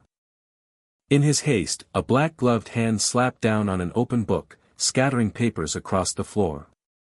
The subordinate immediately began apologizing profusely to the professor for his clumsiness. He stammered that the file had simply slipped from his grasp. Nathaniel's thoughts drifted back to the man who had introduced himself as Kim Sungu, a D-rank killer assigned to this mission. The disciple mused on the surprisingly low rank of the man who had just addressed him so boldly. When he couldn't recall the man's name, his subordinate helpfully reminded him of Lee Yuna and the man named Kim Sungu. Nathaniel briefly considered keeping Sungu close for observation but quickly decided he would make a much better sample. Elsewhere, Pietro reacted with utter disbelief upon hearing that Sungu had been chosen as Nathaniel's escort. He furiously questioned the decision, pointing out that Nathaniel was hunting him intensely and that Sungu should be fleeing, not accepting an invitation into the lion's den. Sungu calmly replied that he thought it would be fun, remarking on the irony of Nathaniel knowing Pietro was present but being unable to find him, which only enraged the old man. Pietro lamented that he knew this would happen and urged Sungu to leave immediately, warning that they would all die if he was discovered. Sungu, however, remained resolute, stating that he would discover the hospital's secrets by proceeding with the escort duty. In a completely different part of the hospital, a young patient joyfully celebrated a victory in a game, as a nurse teased that the doctor had gone easy on her. Dr. O handed Sungu a key card, explaining that it would provide him access to every part of the hospital. He noted that Sungu had advanced beyond his D-rank status, as the professor rarely selected an escort, and then proceeded to outline 3 critical rules. The first rule was to never speak unless asked a question, the second was to never question the professor's actions, and the third, most important rule, was to never decline the professor's grace, a term that left Sungu feeling deeply uneasy. The doctor explained the professor's nervous disposition and hurried Sungu along, emphasizing that Nathaniel did not like to be kept waiting. A heavy door swung open, revealing a corridor flooded with a brilliant, almost blinding white light. Dr. O announced their arrival, informing the professor that he had brought Kim Sungu as ordered. Nathaniel turned, expressing his satisfaction that Sungu had not arrived late. With the declaration that the rounds would now begin, Sungu immediately sized up Nathaniel's bodyguards, recognizing them as the formidable agent funerario and realizing this would be no easy task. He observed the men who reeked of blood, understanding they held no allegiance to the organization known as Glory. Sungu correctly deduced that this was Nathaniel's personal team, men who existed only to follow their king. A member of the team reported that they had implemented the measures regarding Pietro exactly as Nathaniel had ordered. He confirmed all hospital entrances were sealed under the guise of a leaked virus, trapping everyone inside while they narrowed down the search area. Another guard added that they had collected blood from all elderly men approximating Pietro's age and that the DNA analysis would be complete in 48 hours. The team was certain that their target could not have possibly left the hospital. One of them boasted that while Pietro was a master of disguise, DNA was infallible, effectively making him a mouse trapped in a bucket. Sungu listened quietly, inwardly thanking them for foolishly revealing their entire strategy to him. Despite their confidence, however, Sungu knew that Nathaniel was not the type of man to be easily fooled. A brief, jarring memory surfaced of a small child crying out in forceful refusal. The memory continued, showing a bargain being struck with the child, promising soccer and school in exchange for their compliance. Back in the present, Nathaniel was meticulously discussing a complex surgical procedure, suggesting collaboration with another professor, an instruction his subordinate immediately agreed to carry out. Sungu grew impatient, wondering why Nathaniel was wasting time on routine rounds when there had to be a real reason he was chosen as an escort. As if reading his thoughts, Nathaniel suddenly turned and asked if Sungu was disappointed that he hadn't been given any specific orders. He pressed further, questioning if Sungu was let down by his lack of disciple-like behavior, and seeing through the denial, he commanded Sungu to follow him to see something special. The two men in their lab coats descended a dark, spiraling stairwell bathed in an eerie blue glow. Sungu realized this strange place was not marked on any of the hospital's official blueprints or floor plans. He followed in silence, descending deeper and deeper, with no idea where the stairs would end or what awaited them at the bottom. His mind raced with a single question: what was Nathaniel about to show him? Nathaniel swiped a key card with the code 0036, and a heavy door hissed open. He then turned to Sungu and asked for his thoughts on the grotesque laboratory that lay before them. With a chilling calm, Nathaniel declared this horrific place was where his ideal world became a reality, a monument to his unspeakable atrocities. He casually asked if Sungu had an interest in biology, and upon hearing he only knew the basics, he began to explain his philosophy, starting with a reference to Charles Darwin. Nathaniel recited the conventional theory of evolution, where natural selection is driven by coincidence and equality is irrelevant. But then, with a sharp turn, he boldly declared that Darwin had been wrong. He proclaimed that evolution was not a process guided by nature or chance, but by his own will. Nathaniel then posed a twisted question, suggesting that his method of eliminating weakness and preserving strength was a more sincere form of medicine than saving the sick. He finally revealed that it was this potential for curated strength that had drawn his eyes to Sungu. Just as he was about to continue, their conversation was abruptly cut short by the blare of a code-red alarm. An automated voice announced that a specimen was escaping in the basement corridor, ordering all personnel to lock down and stand by for the security team. The warning escalated, specifying that the specimen's injected A1 receptor had reached stage 4 activation. A frantic update declared capture impossible and ordered all units to Area 51 to prevent the specimen from reaching the ground floor at all costs. Security personnel shouted that they had to stop the creature before it was too late. The monstrously muscular figure effortlessly kicked two guards into the air, their bodies flying like ragdolls. As alarms continued to blare a capture impossibility warning, the specimen frantically sprinted towards the closing ground floor gates. The creature strained with every fiber of its being, desperate to run faster and break through to the ground floor before the gate sealed shut. A digital countdown on the gate flashed its final seconds, 2, then 1. At the last possible moment, the escaping figure was violently obliterated, shattering into a cloud of blue crystalline fragments. An unseen and immensely powerful force had hurled the specimen backward, slamming it into the reinforced wall with lethal impact. Nathaniel turned from the carnage, calmly remarking that he had been in the middle of a very important conversation. He finished his thought with chilling authority, stating that a mere specimen would not be permitted to interrupt him. Sungu could only stare in stunned silence as Nathaniel leaned casually against the wall, which was now severely cracked from the impact. The scene lingered on the aftermath, with Nathaniel completely unfazed by the destructive power he had just unleashed. He offered a hollow apology for the interruption and smoothly asked if they could return to their previous topic. Nathaniel then confessed that he had a particular liking for strong people. He explained that he derived satisfaction from personally dissecting the muscles, ligaments, and cells of powerful individuals, all in his quest to surpass a certain rival. He looked directly at Sungu, telling him that he saw immense potential within him. Complimenting Sungu's rare strength for his age, Nathaniel offered him the chance to experience his evolution firsthand, asking if the thought of his future power wasn't exciting. The camera focused on Nathaniel's hand, covered in the specimen's blood, as he held it out in a gesture of offering. He made a grand promise, claiming he could evolve Sungu into an A rank, or perhaps even make him as strong as a disciple. Back with Pietro, the old man admitted he knew Nathaniel was powerful, but expressed his disgust at witnessing him break a wall with his bare hands. He then noted that the truly astonishing feat was how Nathaniel had sensed the creature through solid concrete, grabbing and crushing its skull with perfect timing. Pietro pleaded with Sungu to abandon his mission and escape, but Sungu firmly refused, stating he could not stop now. He confessed that he, too, was now incredibly curious about the true source of Nathaniel's terrifying power.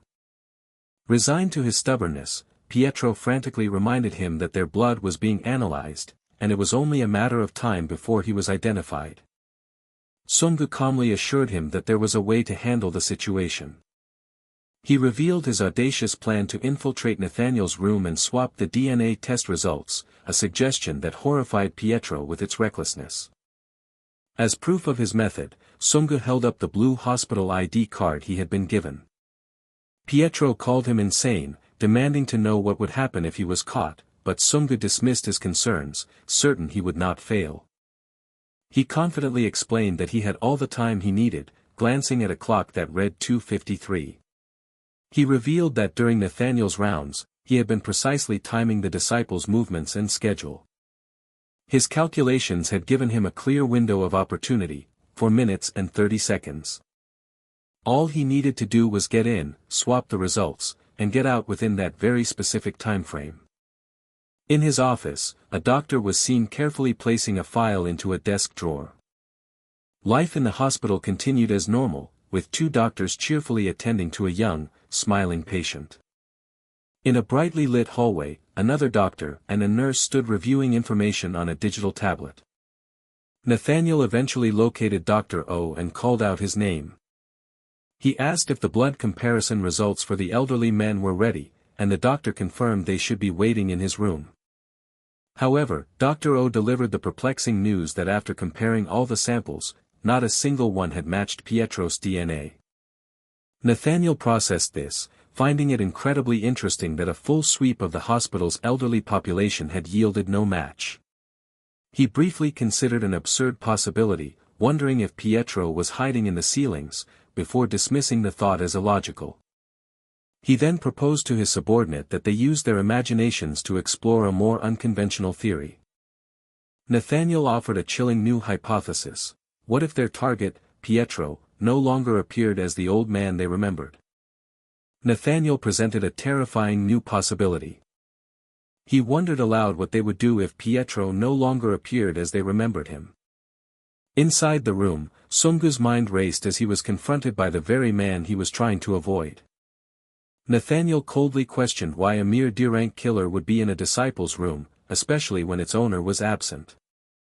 Sungu realized his plan had crumbled. Nathaniel's meticulous rounds should have given him 2.5 more minutes. The disciple demanded an explanation, realizing with dawning horror that Nathaniel's early return was no accident. Sungu questioned if Nathaniel's supposed act of grace in the basement had all been an elaborate ruse. He feared it was all a calculated trap, designed to make him believe he was outsmarting his formidable opponent. The horrifying thought struck him that perhaps Nathaniel had been suspicious all along. Nathaniel leaned in closer, demanding an answer for his intrusion. Sungu stammered, unable to form a coherent thought under the immense pressure. In a desperate gambit, he thrust a folder toward Nathaniel, claiming he had come to deliver it. Nathaniel calmly asked what the document was, to which Sungu feigned ignorance, stating Dr. Hong had ordered him to bring it immediately. Sungu tried to make a hasty retreat, but Nathaniel's voice stopped him in his tracks. The disciple pointed out a fatal flaw in his story, questioning how Sungu couldn't know its contents when the folder looked like it had been opened. Nathaniel's questioning grew sharper as he asked why Sungu was so curious about the blood samples of the elderly. He pressed further, wanting to know what had sparked such intense interest in a document he claimed to know nothing about. Nathaniel's eyes narrowed as he repeated his question about the opened file. He cut to the heart of the matter, demanding to know what Sungu had hoped to find by secretly entering his room. Nathaniel declared that without a convincing answer, only one conclusion could be drawn about the young professor. He then shared his own line of reasoning, explaining that while a person could alter their speech, movements, and even their face, one thing could not be faked. Nathaniel reminded him that their true target, Pietro, remained at large. He revealed his own working theory, that Pietro might not appear as the old man they remembered. He elaborated that he had already compared patient charts with those who had recently transitioned or had plastic surgery, but had found no matches. Seeing an opening in Nathaniel's apparent doubt, Sungu prepared to turn the situation to his advantage. Sungu launched into a frantic apology, claiming his overwhelming desire to catch Pietro had caused him to overstep his authority and act without permission. He decided to use Nathaniel's suspicion against him, and was told to lift his head. Nathaniel reached out a hand toward Sungu's face. He gently brushed something from Sungu's cheek, chiding him to uphold his dignity as a member of Glory before dismissing him. Sungu offered a quick thank you before turning to leave, his mind already processing the close call. In the hallway, other doctors greeted him warmly, reinforcing his established identity within the hospital. Nathaniel reflected that the skin he had touched felt real, like that of a teenager, concluding for the moment that it wasn't a disguise and he had been mistaken. But his frustration remained, and a gloved fist shattered a tablet displaying the face of the old man they were hunting. Nathaniel seethed with anger, wondering where on earth Pietro could be hiding. Elsewhere, the narrative shifted to a legendary fighter from Mexico's underground rings, a man known as the Slasher. He was a formidable warrior, widely acknowledged for his unparalleled power. His reputation preceded him as the man who possessed the strongest legs in the entire world. A memory surfaced of a past opponent who had sneered at him, questioning if an Asian could truly hold such a title. The memory sharpened, showing the Slasher delivering a devastating blow that silenced his challenger. He had then challenged the notion of a world's strongest fist, proving his own superiority. The visceral impact of his foot colliding with another fighter's fist was a testament to his raw power. He had sought out every so-called world's strongest opponent he could find. After defeating them all, he was still left with a sense of emptiness and a burning question. A defeated foe had once spat out a name with his dying breath, claiming the Slasher could never be the best. The opponent had clarified that his claim to the top was invalid. He had revealed this was because a man named Pietro still lived. The Slasher had grown sick and tired of hearing that name, a constant shadow over his achievements. He desperately wanted to know who this Pietro was and how he could finally face him. He had screamed into the void, asking what he needed to do to meet this damned man. His obsession had grown, convinced that only by defeating Pietro could he truly become the strongest man in the world. He had eventually reached a chilling conclusion: the last person Pietro met would know his location. Back in the hospital, Nathaniel gave Dr. O a quiet order to bring that person to him. In another ward, two men hassled Lee Yuna, questioning how a low-ranked killer ended up on such a dangerous mission and scolding her for not acting like a proper patient. One of them recalled seeing her enter Nathaniel's room, suspecting a secret mission, completely unaware of the grave danger she was in. The group fell silent as a new figure approached them.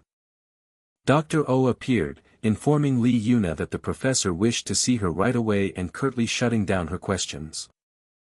The other men stared in shock, recognizing the messenger as the formidable A-rank Undertaker Santos, making them wonder just who Lee Yuna really was. Nathaniel sat calmly in his office, waiting for the young woman. When she arrived, he spoke the name that was the source of all his current problems: Pietro. He mused that it was remarkable she had survived her first encounter with him, an ordeal that even other disciples would have found difficult. Nathaniel admitted he initially dismissed her survival as a whim on Pietro's part, but her subsequent survival against an A-rank killer proved there was more to her than met the eye. Lee Yuna frantically told herself to stay calm, believing that as long as she feigned ignorance, Nathaniel had no proof against her. Nathaniel entertained the idea that her survival was a miracle, only to dismiss it. He then revealed that he and the other disciples had already formulated a hypothesis about her. He laid out their theory: she had received Pietro's help at Octopus's hideout and again with Park Sang-do.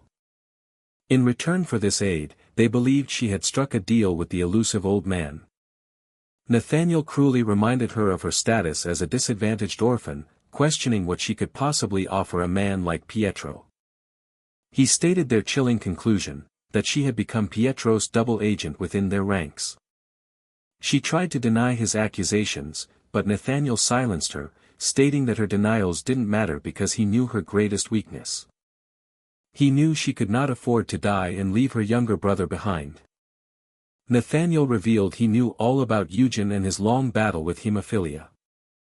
He callously noted that complications from the illness meant the boy likely wouldn't live another 3 years. But then, he offered a sliver of hope, explaining that he could save her brother. He presented his leverage, a $4.5 billion blood serum injection from the hospital that could completely cure Eugen's illness.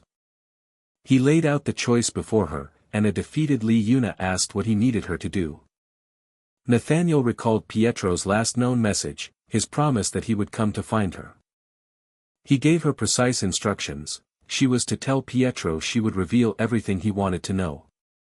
The reveal, however, had to happen at a specific time and place, August 24, 2 p.m., at the clock tower in the hospital lobby, where she would serve as his bait. He framed it as a mutually beneficial deal where she could save her brother, and he could finally capture his prize.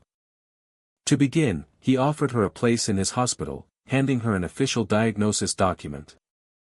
Lee Yuna looked down at the paper in shock. Suddenly, a monstrously large and powerful hand clamped down on her slender wrist. She cried out in pain from the crushing grip. Nathaniel coldly informed her that healthy people were not permitted to be admitted to his hospital. He then issued a final, chilling threat in case she considered declining his offer. He made it clear that her brother would be the next to receive such a brutal diagnosis.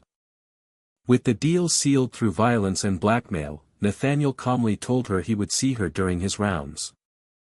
A hospital chart officially marked her admission into Ward 604, trapping her within his grasp. Lee Yuna was overwhelmed with terror, knowing that if Nathaniel ever discovered Sungu's involvement, they would all be killed. Yet, the chance to save Eugen hung in the balance, leaving her with an impossible choice. A voice called out for the patient in her ward, snapping her out of her terrified thoughts. Her eyes shot wide with disbelief and fear at the sight of her visitor. It was Sungu, nonchalantly telling her it was time for her injection. She furiously whispered at him, questioning his sanity for being there and watching TV in her room, but he casually explained it was his price for saving her. She tried desperately to get him to leave.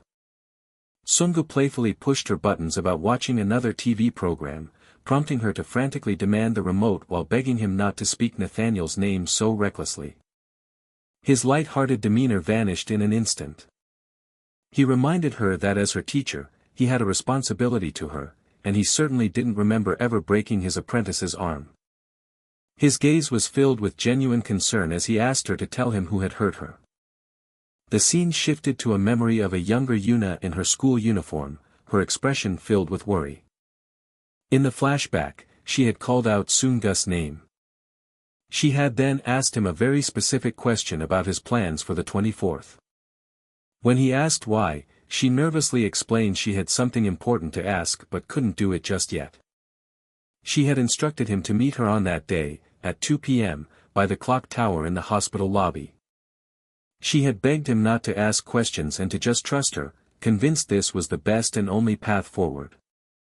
With desperation in her eyes, she had made him promise that he would be there. Sungu, sensing her distress, had quietly agreed. Back in the present, a tear fell from Yuna's eye, splashing onto a photo of her and Eugen on her phone. She whispered to the photo, seeking reassurance that she had made the right choice. She tried to convince herself that this painful betrayal was the only thing she could do to save her family. Meanwhile, in the hospital lobby, Nathaniel stood before the clock tower, a banner celebrating the hospital's 30th anniversary hanging nearby. He reflected on how long he had been waiting for this very day to arrive. After all, it was the day Pietro himself had announced he would make his return. Nathaniel admitted his eagerness to finally meet the legendary figure face to face. He turned his cold gaze back to the bait he had set. He demanded that Lee Yuna tell him where Pietro was. She looked up, her voice trembling slightly. She told him that Pietro was probably on his way right now. The grand clock in the lobby struck 3 o'clock, an hour past the appointed time. The minute hand ticked forward, each passing second amplifying the unbearable tension in the air. A stark reminder of the scheduled meeting time, 2 p.m., flashed through everyone's minds. In her heart, Lee Yuna sent out a desperate, silent plea for Pietro to hurry. In a memory from a brighter time, Yuna's younger brother Eugen had excitedly asked if she had a boyfriend. Startled, she had vehemently denied it, explaining that the 3 guys in her profile picture were merely friends, a fact which seemed to surprise Eugen. He had teased her relentlessly, pointing out the handsome and tall boy in the middle and asking if she liked him, all while Yuna insisted they were just friends. The siblings had then made a heartfelt promise to watch the World Cup together in 3 years, with Yuna eagerly declaring she would buy the plane tickets right away. Eugen had initially expressed his excitement for his first trip abroad, only for his bright expression to suddenly falter. With a somber tone, he had taken back his words, stating that he wouldn't go because he didn't want to get on the plane. Yuna had immediately chided him for saying such things, reminding him of how expensive the tickets were. She had then softened her tone, reassuring him not to worry about money and promising that his older sister had everything under control. She had given him hope, telling him about a new, effective medicine that would cure him with a single shot, and after a tender exchange, they had wished each other good night. The memory faded, leaving Yuna lying on the cold hospital floor, her eyes closed, her phone resting beside her. In her mind, she had repeated the grim mantra that she had no other choice. Believing this betrayal was her best and only option, she had looked up as Nathaniel once more demanded to know where Pietro was. She had told him that Pietro was likely on his way at that very moment, while elsewhere, Kim Sung-gu was seen at the health examination center. A silent thought echoed in Soon-gus's mind, a reminder that he absolutely had to keep the promise he had made with her. Back in the lobby, the grand clock's hands ticked mercilessly onward, now well past the 3 o'clock hour. A wide, sinister grin spread across Nathaniel's face, his patience clearly wearing dangerously thin. The ornate clock marked the passage of a few more agonizing minutes, amplifying the suffocating tension. Nathaniel's unsettling smile vanished, replaced by a cold, intense expression as he looked down at the woman before him. He let out a weary sigh, his voice dripping with disappointment as he addressed Miss Yuna again. He demanded an explanation for why Pietro had still failed to appear. In her despair, Yuna's thoughts turned to Sung-gu, desperately hoping he hadn't forgotten the promise they had made. She replayed her specific instructions in her mind, recalling how she had stressed the meeting time was 2 in the afternoon. The designated meeting spot, she remembered, was supposed to be the clock tower in the yard. A flashback replayed their conversation, where she had carefully clarified that he needed to go to the yard's clock tower, not the one in the lobby. She had even jokingly threatened to kill him if he went to the wrong location, to which he had casually agreed. From a distance, a man in a doctor's coat and glasses, an observer to the tense scene, glanced down at his watch. Yuna's plan was a desperate gamble, born from the fear that Nathaniel would kill Sung-gu if he discovered he was the one who had killed Octopus. She knew Nathaniel's underlings were positioned everywhere, at the reception desk, the nurse's station, and all over the lobby, making the situation too dangerous even for Sung-gu. Her one true wish, hidden beneath her betrayal, was for Kim Sung-gu to heed her misdirection and simply run away. She recalled how his mysterious appearance had initially made her deeply suspicious of him. However, as time went on, her perspective had started to change significantly. Through him, she had learned for the first time just how comforting it was to share a simple meal with another person. A brief, warm memory of 2 students raising their hands in a classroom flashed in her mind. She cherished the moments they had spent together, the good times they had shared. And she had come to see him as someone she could truly lean on in her most desperate times of need.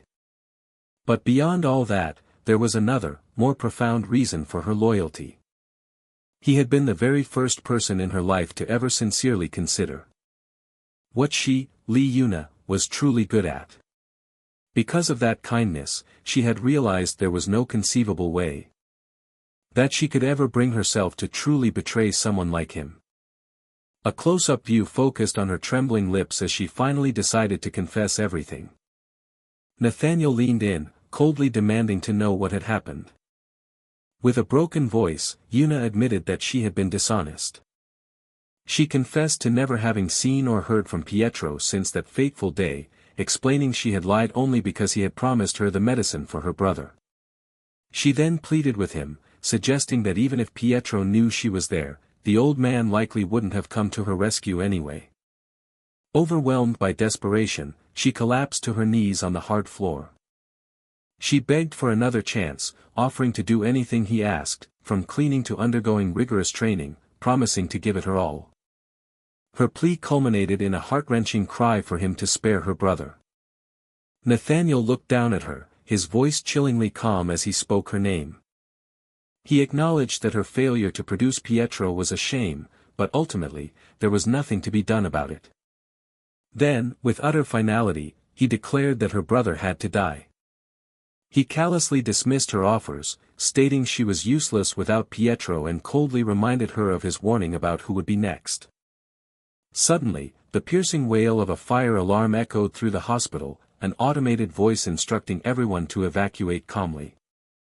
As the warning repeated, one patient frantically urged his injured friend to move, who retorted that his casts were the least of their worries right now.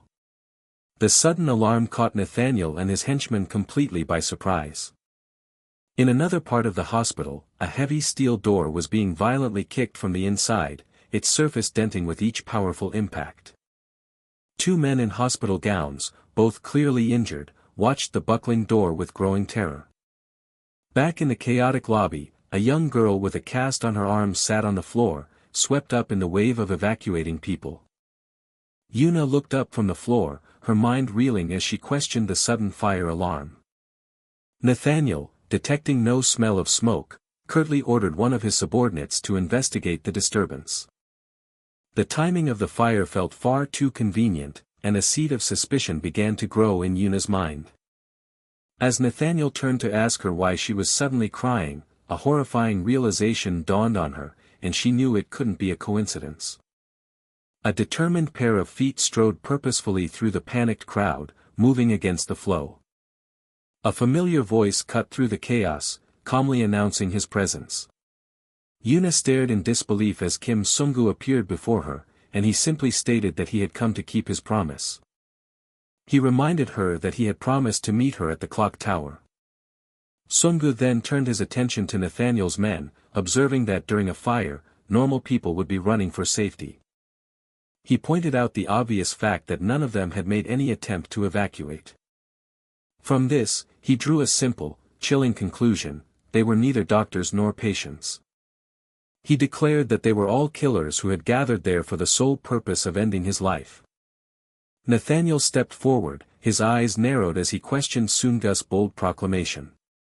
He latched onto Sunggu's use of the word me, mockingly asking if he was some kind of hero trying to save Miss Yuna. The man in the doctor's coat, who had been watching from the sidelines, remarked that he had known. That something about this entire setup felt wrong. He then sneered at Sunggu, asking if he truly believed he could handle this group of men, whom he identified as the infamous agents funerarios. The scene shifted to a flashback of a man begging for his life in the slums known as the Cidade de Funerario. An explanation followed, detailing how the life expectancy for children born in the slums of Rio was a mere 16 years. A gangster had been shown callously remarking that target practice would be more entertaining than simply taking a man's money. The grim reality was that most children in that place died before even reaching their 10th birthday. It was this endless stream of corpses that had earned the location its morbid name, the town of funerals. The harsh law of that land was that the weak were destined to die, and survival depended on being ruthlessly strong. By commanding all criminal enterprises, from kidnapping and drug dealing to prostitution, the agents funerarios had clawed their way to the top. This brutal ascent had culminated in them becoming the most powerful and feared criminal organization in all of Brazil.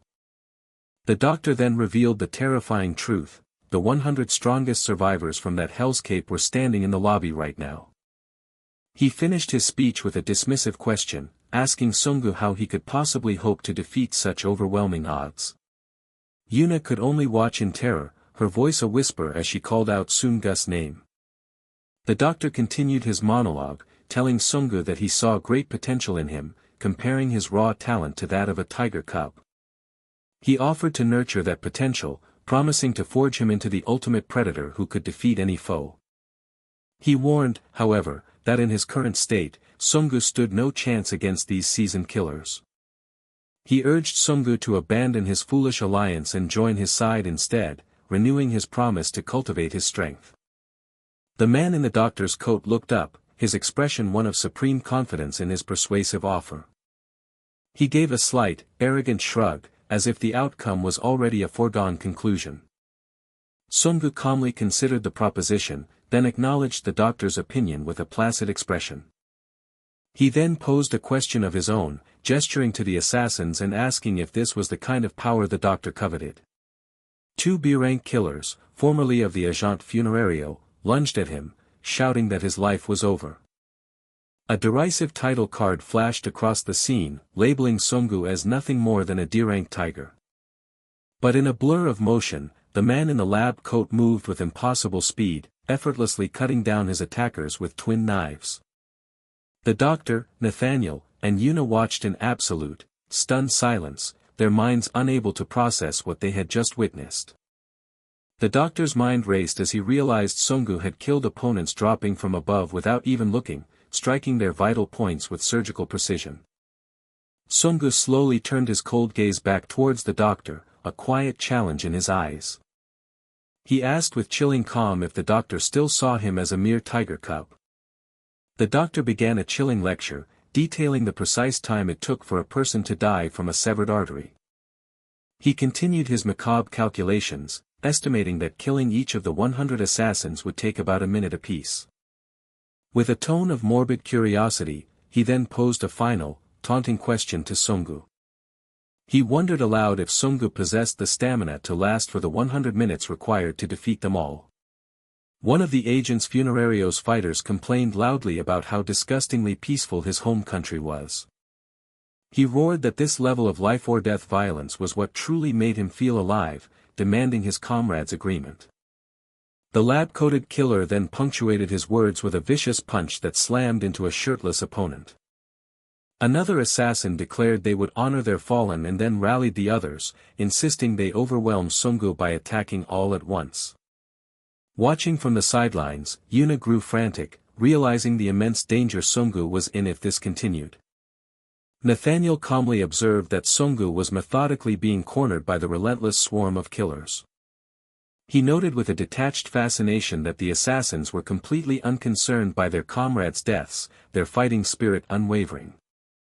One of the killers overheard and scoffed at Nathaniel's surprise, explaining they had been raised together and that risking their lives was second nature. He finished his grim explanation, equating the act of facing death to the mundane bodily functions of eating or defecating. The doctor mused that while Sungu was dodging with incredible speed, he couldn't possibly win if he only continued to evade. He then pointed out that Sungu's escape routes had been completely sealed off. The doctor's voice echoed through the lobby as he questioned what the now-trapped Sungu would do. He mocked Sungu's predicament, asking how he could possibly fight against the dozens of men blocking his path. Sungu took a moment to assess the overwhelming numbers, briefly questioning what his next move should be. But then, a grim smile touched his lips as he realized this impossible situation was precisely what he had wanted all along. The surrounding assassins froze, a wave of confusion rippling through their ranks. One of them stammered in disbelief, trying to comprehend what Sungu was doing in telling him to wait. With a surge of inhuman strength, Sungu's hands gripped a large metal pipe and began to twist it. The killers could only watch in stunned silence, their minds failing to process the impossible feat. Sungu then aimed the mangled pipe and unleashed a torrential wave of water and shrapnel down the hallway toward his enemies. He coolly informed the shocked crowd that they shouldn't be so surprised, as he had not even truly begun his assault yet.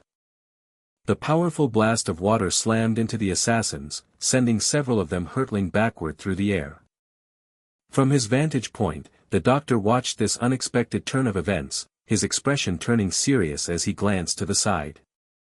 Sungu stood firm, holding the makeshift water cannon he had fashioned from the building's sprinkler system as water dripped from its end. A soaked killer groaned in annoyance, asking if their playtime with the water was already finished. Another one derided Sungu's cleverness, mocking him for thinking a simple water cannon could actually kill any of them. Sungu responded by revealing an automated external defibrillator he had ripped from the wall, calmly reminding them he had just been getting started. He then declared that the real fight was only just beginning. A brilliant torrent of blue lightning erupted from the defibrillator paddles, coursing through the water and electrocuting his drenched opponents en masse. For a moment, a stunned silence fell over the upper lobby as the remaining onlookers stared at the carnage below. The doctor internally praised Sungu's genius, realizing he had intentionally allowed himself to be cornered to utilize the defibrillator. He admitted to himself that the more he saw of Sungu's deadly intellect, the more charming he found him. The doctor then verbally corrected his earlier prediction, stating that with half the men gone, it should only take Sungu an hour to finish the rest. Sungu overheard this and questioned if the doctor truly believed it would take him that long to get through the remaining few. He then sarcastically remarked that an hour was a very generous estimate. The doctor watched with renewed confusion as Sungu picked up a clipboard and began to write something.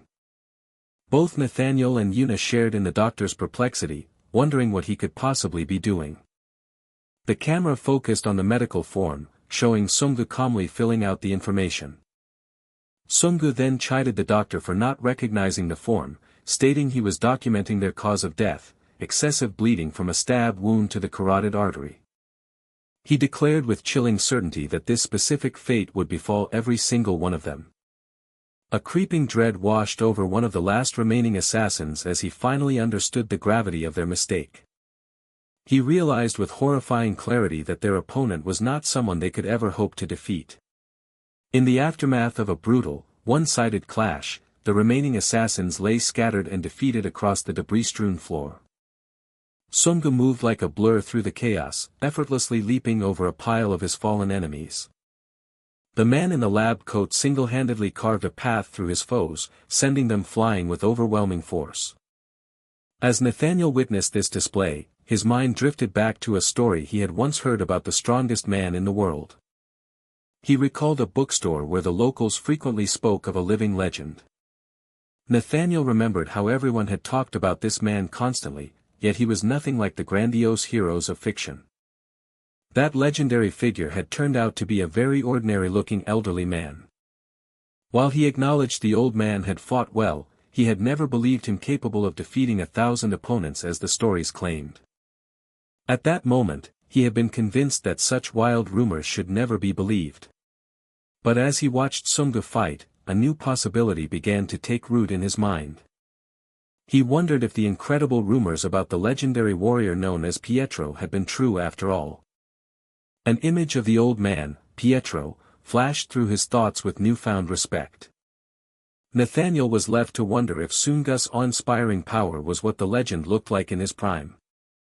A soft, appreciative chuckle escaped the doctor's lips as he watched the final combatant fall. He praised Sungu, proudly acknowledging him as the man he had chosen for his potential. The doctor announced in amazement that Sungu had managed to slaughter 100 elite killers in just 13 minutes. Sungu, however, calmly informed him that he wasn't finished yet, leaving the doctor confused. He clarified his statement by pointing out that the doctor himself was still alive and then issued an ultimatum: either Sungu would ascend, or the doctor would descend. The doctor stood on the upper floor, his piercing purple eyes staring down intently at his challenger. In an explosive burst of power, Sungu launched himself upwards, landing on the second floor with enough force to shatter the ground beneath him. Now face to face with his target, Sungu began to pose a question he already knew the answer to. He asked the stunned doctor if this overwhelming display of power had finally answered whether he was still just a mere tiger cub. The doctor began his interrogation by stating his immense curiosity about Sungu. He questioned how Sungu could possess such profound skill at his age, admitting he couldn't understand it, especially given his low D-rank status. Demanding to know his true identity, Nathaniel dismissed the idea of him being a foreign assassin due to his youth, only to be cut off by Sungu. Sungu turned the tables, calmly stating that he, too, was curious about something. He then sharply suggested that individuals who lack confidence often compensate by talking too much. Unfazed, Nathaniel retorted that there was something Sungu also needed to understand. He roared that there was a vast difference between fighting spirit and sheer arrogance. With that fiery declaration, the man in the lab coat launched himself forward, throwing a powerful punch. The two warriors immediately clashed in a high-speed battle, their movements a blur of controlled violence. From a distance, an ally watched in horror, exclaiming at the doctor's incredible strength. He noted that Sungu was thrown into the air despite blocking the attack, causing him to question the true depths of Nathaniel's power. The doctor pressed his advantage, moving swiftly in a low, aggressive stance to close the gap. Sungu braced himself, the name Nathaniel echoing in his thoughts as he prepared for the next assault. His supporter continued to watch in disbelief, wondering how his foe could be so strong and if he was even human. A wave of dread washed over him as he realized Sungu was at a severe disadvantage, having already spent his stamina fighting 100 other killers. He came to the terrifying conclusion that at this rate, Sungu was destined to lose. In a desperate shout, he screamed for Sungu to dodge the dangerous, incoming attack. Nathaniel mocked his opponent, asking if he was already feeling tired when the real entertainment had only just begun. The doctor's piercing purple eye glinted with a cold, predatory amusement. He then unleashed a ferocious kick with enough force to seemingly take down multiple men at once. The doctor taunted him further, asking if his fatigue was preventing him from doing anything at all. He then angrily declared that he would not accept such a pathetic excuse for a fight. Sungu was shocked, realizing Nathaniel had just tossed him aside with only one hand. He marveled at this display, admitting he had never seen such power in a human and wondering about its source. As if to answer, Nathaniel demonstrated his might by punching a clean hole through a solid metal wall. The distant observer fell into despair, certain that Sungu was about to die at the hands of the unbelievably strong doctor. His attention was then diverted to an elevator that had begun its descent, and he wondered how far down it was going. Inside the confined space, Nathaniel informed Sungu that his remarkable speed had prompted a change in tactics. He smugly explained that by fighting in such a tight area, Sungu's ability to run away was completely negated. A look of cold, calculating certainty shone in the doctor's eyes, magnified by his glasses. In the next moment, Nathaniel stood in the elevator looking down as Sungu's body was sent plummeting into the shaft below. He called out with feigned disappointment, asking if this was truly all Sungu had to offer. Nathaniel questioned where his opponent's earlier fighting spirit had gone, lamenting that he had hoped for a more enjoyable battle. He scornfully concluded that Sungu was just like all the other weaklings he had defeated. But then, the elevator car erupted in a violent explosion that tore it apart from the inside. The powerful blast sent both figures tumbling down the immense length of the elevator shaft. The scene momentarily flashed back to an unknown time, where a massive, mysterious block of ice was lifted from the water. A dark, murky figure could be seen suspended within the frozen prison. This enormous block of ice, with its trapped occupant, was then carefully moved into a sterile laboratory facility.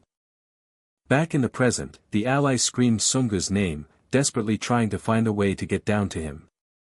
At the bottom of the shaft, Nathaniel stood over Sungu's still form, musing that he had many things he was still curious about. He questioned why Sungu had appeared when he was expecting Pietro, demanding to know their relationship.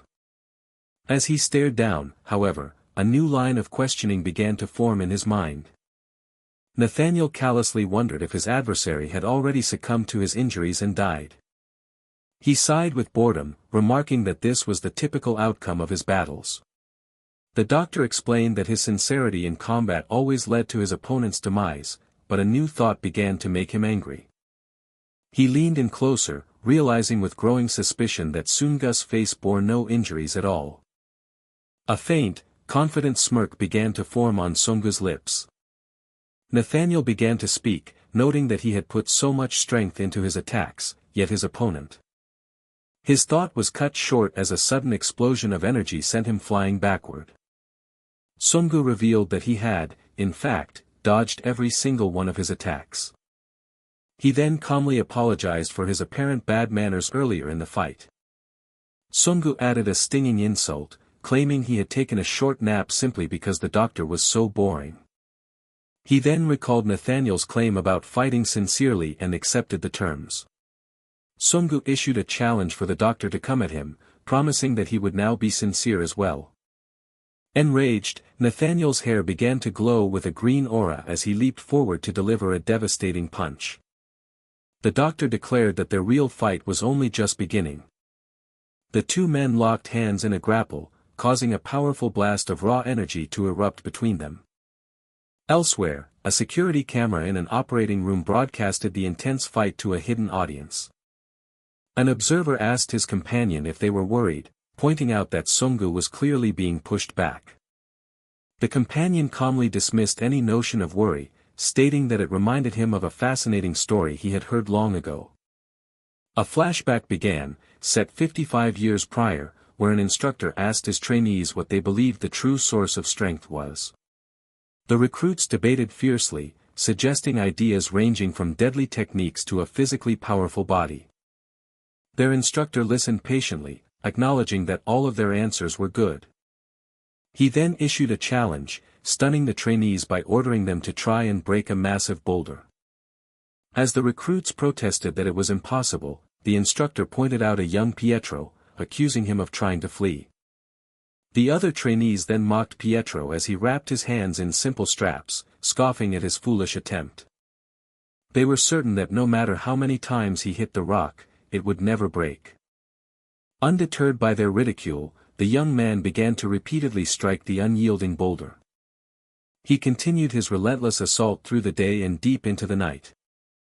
The sun rose once more over the majestic, verdant mountains of the training ground.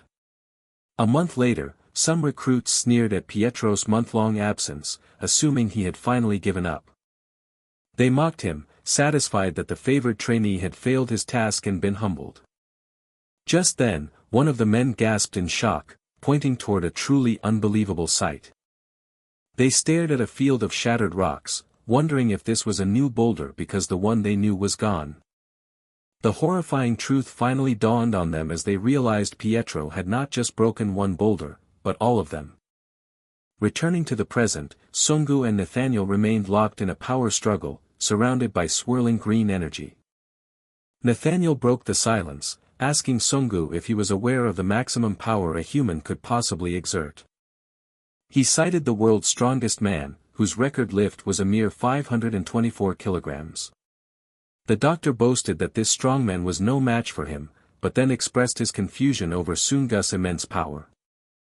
He once again questioned if Sungu was even human, finding it impossible that someone could be so strong without receiving any special blessings.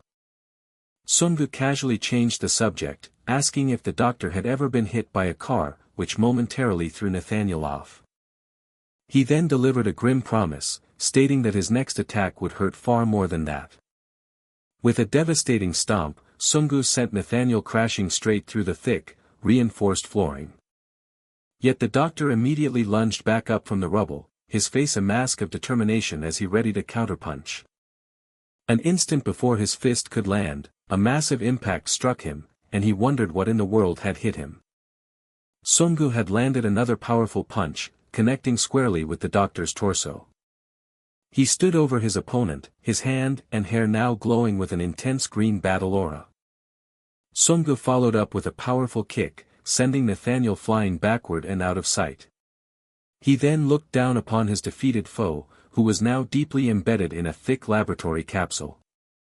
The ally watching from afar cheered, certain that Sungu had won and that no one could survive such an impact. His celebration died in his throat, however, as he saw something begin to happen that made no sense. Sungu himself stared down in utter disbelief, unable to comprehend what was occurring with Nathaniel's body. A voice echoed from the wreckage, explaining that Sungu could never understand why he was still alive. Nathaniel then cruelly pointed out that it was Sunggu's attacking hands that were now covered in wounds. He reminded Sunggu of his earlier boast that he alone would be the one to decide the future of human evolution. The doctor then promised that Sunggu would be the first to witness what he truly meant. Before his eyes, Nathaniel's body began to horrifically transform into a hulking, grotesquely muscular figure. Sunggu could only stare in revulsion, wondering what terrible experiments the doctor had inflicted upon his own body. In his monstrous new form, Nathaniel proudly proclaimed that this was his one and only evolutionary legacy. He mockingly asked Sunggu why he looked so surprised by the transformation. Nathaniel proudly declared that this monstrous form was his ultimate evolutionary legacy. Sunggu stared in disbelief, wondering what horrific experiments the doctor had inflicted upon his own body. The doctor then asked Sunggu if he was familiar with the term anti-fragility. He explained that any pain Sunggu inflicted, short of a fatal blow, would only serve to make him stronger. Nathaniel revealed he developed a drug that dramatically shortened his muscle recovery time, making them tougher with each tear. He taunted his opponent, asking if he truly understood the implications of a body that strengthened with every hit. With chilling confidence, Nathaniel began to calculate the probability of Sunggu winning the fight. Sunggu's mind raced with the terrifying consequence he would face if he were to get caught again. The doctor concluded that Sunggu's chance of victory was approximately 0. In a sudden and brutal move, Nathaniel seized Sunggu and slammed his head into the laboratory floor. Dust and smoke filled the ruined lab, obscuring the rows of containment pods lining the walls. Nathaniel boasted that up until that point, no one had ever managed to survive his powerful grasp. He then offered a sarcastic congratulations to Sunggu for being the very first to do so. A flicker of doubt crossed Nathaniel's mind as he realized what just happened should have been impossible. He replayed the moment in his head, certain he had latched onto his opponent's neck in a fraction of a second. Yet in that infinitesimal window of time, Sunggu had wedged his own hand between them, creating a space to escape. The doctor was stunned, questioning if Sunggu's reflexes were even human, given his ability to decide and act so quickly.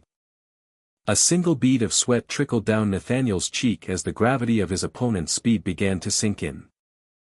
Sunggu caught his breath, realizing he had barely escaped from what was only a momentary grasp.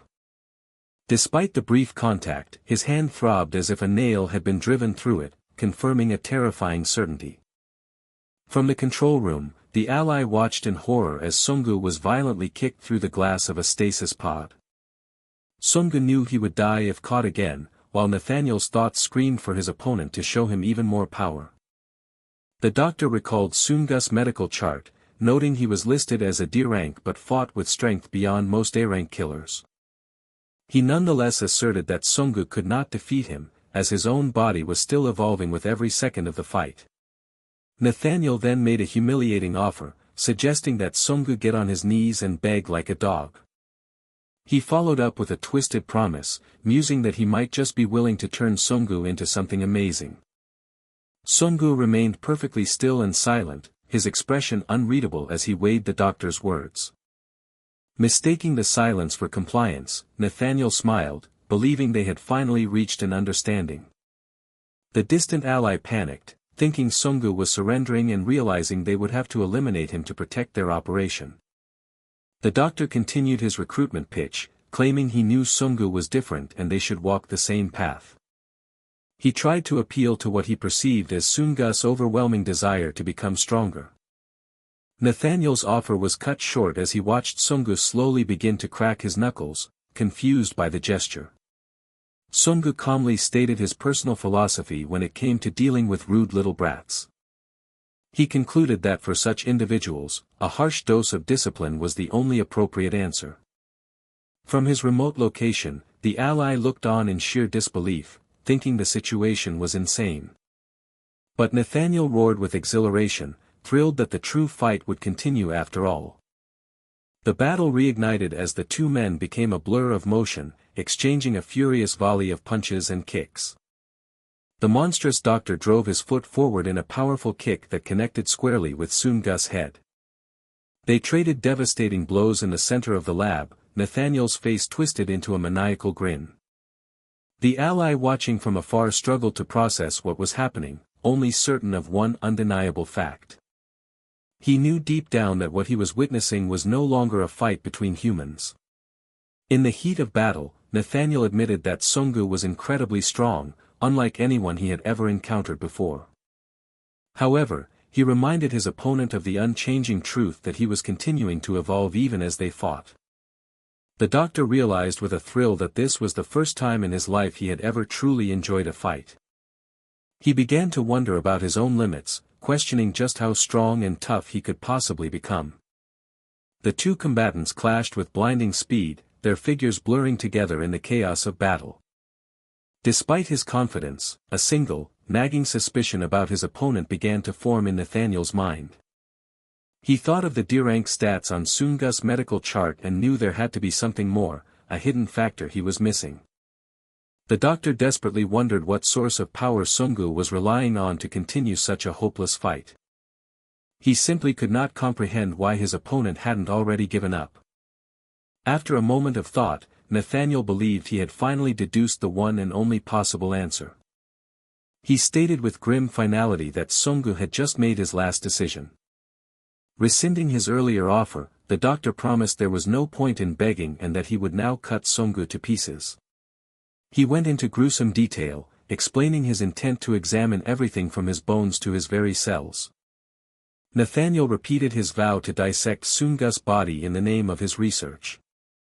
He then expressed a twisted sort of pity, finding it a shame that his opponent's life had to end this way. The doctor declared that his own fist would be the very last thing Sungu would ever see. The watching ally cried out in terror, convinced that Sungu was about to die. But Sungu's calm voice cut through the chaos as he recalled the doctor's earlier claim about getting stronger from every hit. He methodically laid out Nathaniel's entire process, from muscles tearing under shock to their super-accelerated recovery and growth. Sungu then revealed he had been waiting the entire time, a statement that left the doctor utterly baffled. He explained he was waiting for Nathaniel to become stronger than ever, a strategy the doctor found completely impossible.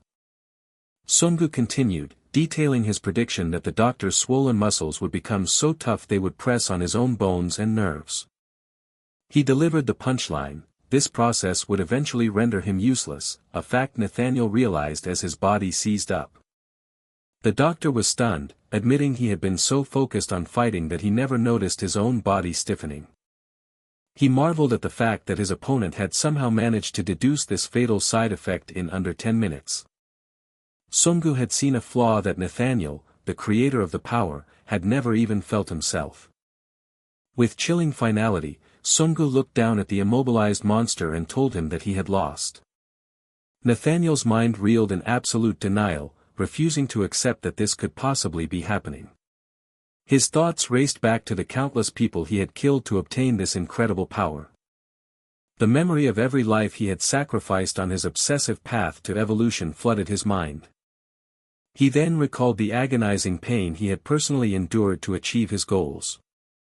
All of it had been a price he willingly paid to modify himself into what he saw as the perfect human being. He could not fathom the idea that his life would end at the hands of this young, unknown fighter. With no other choice, Nathaniel resolved to use his final, most desperate measure, something he never thought he'd need. His hand moved down to a small, decorative charm attached to one of his clogs.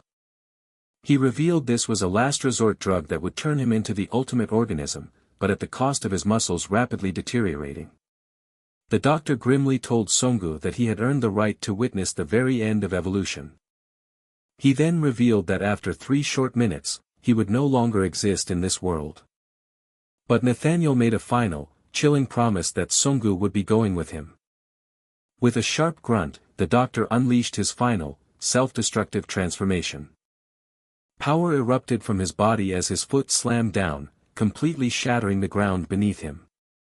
Nathaniel's eyes burned with a desperate, all-consuming intensity as he prepared his final attack. He knew he was combusting his own life force, but it had brought his final evolution and his punch to their absolute zenith. But even with this overwhelming surge of power, something was still terribly wrong. Sungu was somehow still reading his every move, anticipating his attacks before he could even make them.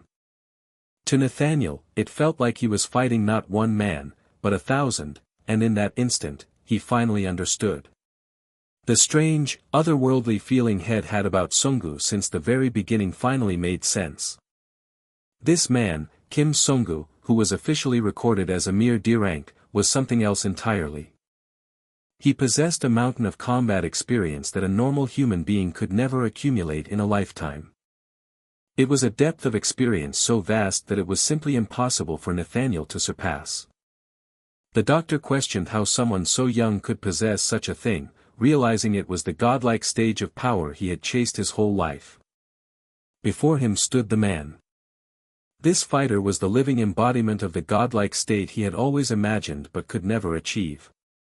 In his final moment of clarity, Nathaniel looked upon his opponent and uttered a single, familiar name. The story rewound to a pivotal moment in Nathaniel's past, where he stood to make a solemn vow. It was his entrance ceremony at the Divine University Medical School in 2003, and he was publicly pledging his life to the service of mankind. He swore to uphold his medical conscience and dignity, never using his knowledge for malevolence, as a crowd of his peers whispered in amazement. His fellow students buzzed with disbelief, confirming that the young prodigy was really among them, as he was introduced as the representative for all incoming students. He was Na Hyunil, a genius who had entered medical school at the unprecedented age of 13, yet despite this acclaim, he was profoundly unhappy. The memory then drifted further back, to a pediatric ward in August of 1994. While other children excitedly clamored for presents from a man dressed as Santa Claus, a young Hyunil sat in stoic silence. His mother tried to explain his congenital weakness as a sign he was chosen by God, but the boy could only question why he would be chosen for such a fate. He found himself constantly pondering the reason for his frailty, searching for a higher purpose behind his suffering. While reading a book, he became fascinated by the red marsh crawfish, which shed its old shell to grow larger and stronger. This sparked a revelation in his young mind, making him wonder if God intended for him to achieve a similar evolution that was thought impossible for humans. In that moment, he resolved to become the very person who would unlock this hidden potential. The scene jumped forward to the year 2012, where an emergency patient who had been shot went into cardiac arrest, demanding immediate surgery. The hospital staff gossiped in hushed tones, revealing the patient was a serial killer and wondering who would even want to save such a person. They remarked, however, that Dr. Na Hyunil was a true professional who would treat anyone. Nathaniel privately scoffed at their fuss, viewing it as just a job and finding it strange that they would let ethics cloud their duty. But as he began the routine procedure, he felt something he had never experienced before. His heart began to pound in his chest with a thrilling, almost predatory excitement. He found himself captivated by the patient's physique, the most powerful human body he had ever encountered, and became obsessed with understanding its secrets. An overwhelming urge took hold of him, a maddening desire to open the man up and see what made him so strong. He tried to push the thoughts away, reminding himself he was a doctor, but a new, twisted justification began to form. He convinced himself that as a doctor, it was his sacred duty to preserve and evolve mankind. His mind spiraled into a feverish monologue, deciding that human rights were an obstacle to evolution and that he, a genius, must shed his own weak skin to lead humanity forward.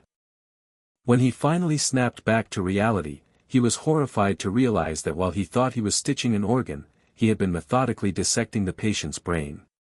A terrified scream ripped through the sterile silence of the operating theater. Having thrown away his old life, he fled and hid in a small city in South America where he had nothing left to lose. He chose this specific location because it provided a seemingly endless supply of bodies for his gruesome research. Through countless dissections and experiments, he observed biological phenomena and proved his radical theories on evolution. He tested his own progress by hunting down and killing strong individuals, using their deaths to validate his growth.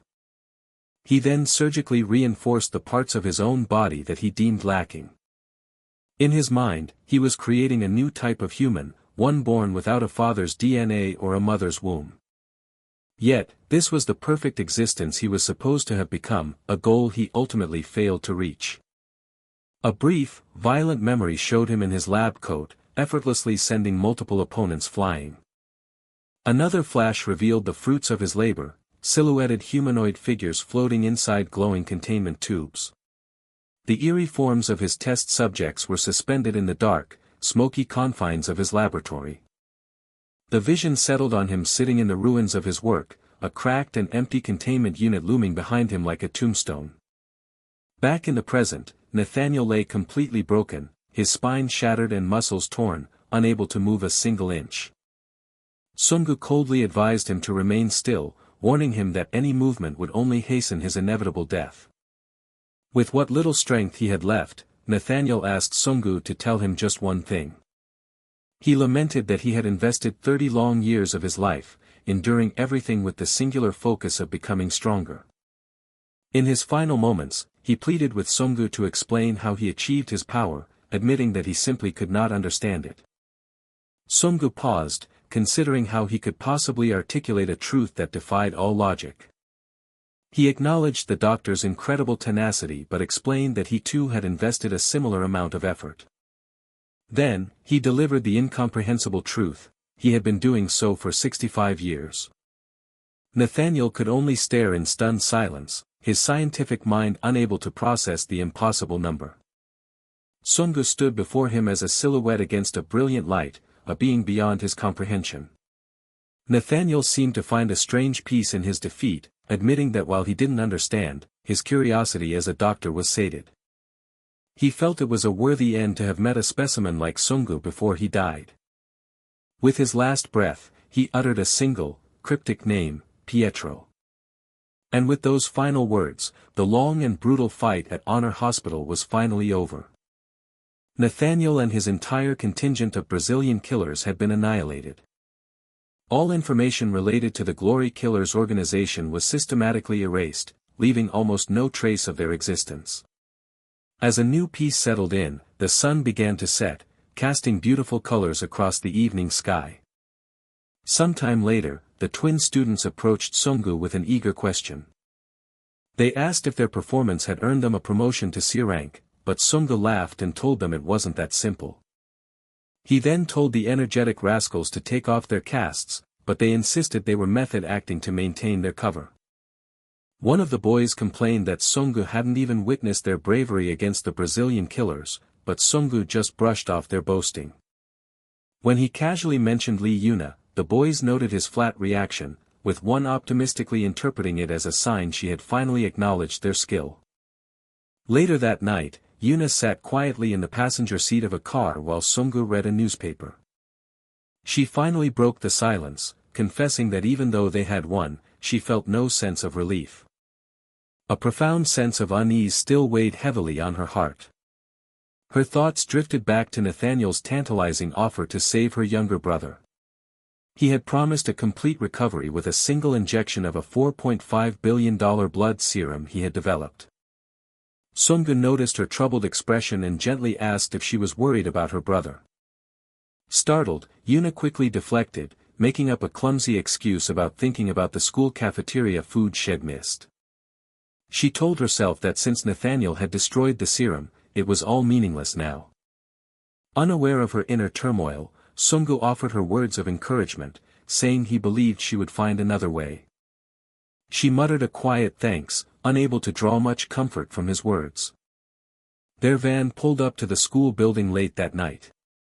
The twins exited the van, dramatically inhaling the air and playfully arguing over who was the elder brother. Sungu cut their banter short, reminding them not to be late for school as they wished him a good night.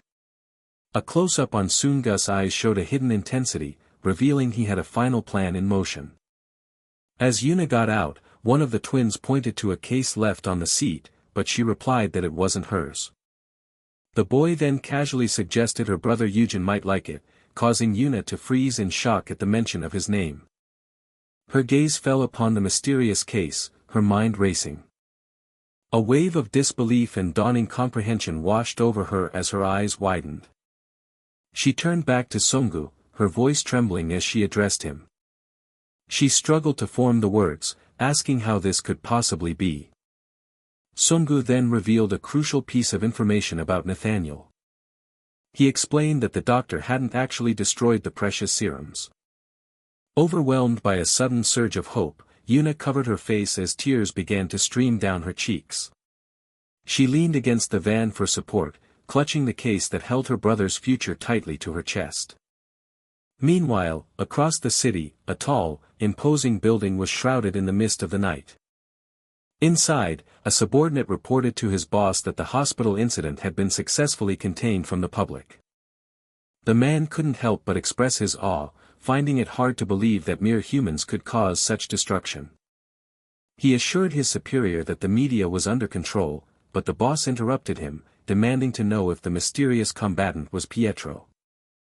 The subordinate, taken aback, confirmed that it was indeed him. He explained that while they had footage of Pietro from inside the hospital, there was no record of him ever entering or leaving the premises. The man nervously likened the bizarre appearance to seeing a ghost. The boss' voice grew dangerously cold as he repeated the word, asking if his subordinate had truly just called Pietro a ghost. The subordinate immediately began to panic, trying to take back his words as an overwhelming terror seized him and he cried out.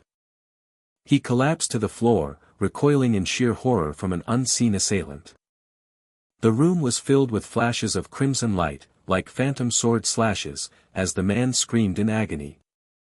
A new, mocking voice echoed from the shadows, questioning how anyone dared to use the word ghost in his presence. The figure, Pietro, stepped into the light and casually asked the boss if he was upset that he had just killed his underling. The boss remained unerringly calm, replying that it was of no concern to him. Pietro then clicked his tongue in disapproval, remarking how disgraceful it was that Nathaniel had died before completing his training. The boss finally turned his full, chilling attention to Pietro. The man known as the Sword Ghost menacingly asked if Pietro felt he was in need of a beating. A teacher's voice cut through the room, demanding their undivided attention. He informed the group that, effective immediately, they would be participating in volunteer work. Pietro scoffed at the assignment, complaining about being called for a mission so soon after his last one before cockily asking if he would be needed for an assassination or an espionage job. The teacher, Guangyu, silently wished his subordinate would be quiet for once, admitting to himself that he was unsure why this specific mission had been assigned to them. Nevertheless, he explained that the very existence of their volunteering club depended on this, so they had better perform their duties well.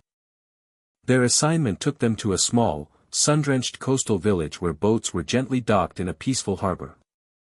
The group stared in disbelief at their surroundings, questioning if this tranquil scene was what their teacher truly meant by volunteering. One of them wondered aloud if he had somehow misheard the instructions, slowly realizing the mission was not a codename but actual community service. A younger member remarked on how strange his seniors were, but Yuna calmly explained that this was their usual behavior and that this real volunteer work was necessary for the club to gain school recognition. One of the Dako brothers erupted in protest, declaring he had come for glory, not to perform menial labor in such a humble place. A cheerful woman then approached them, introducing herself as Yejin, a teacher at UIL High School, and confirmed they were the expected volunteers. Two of the young men immediately dropped to the ground, striking a dramatic pose as they looked up at her.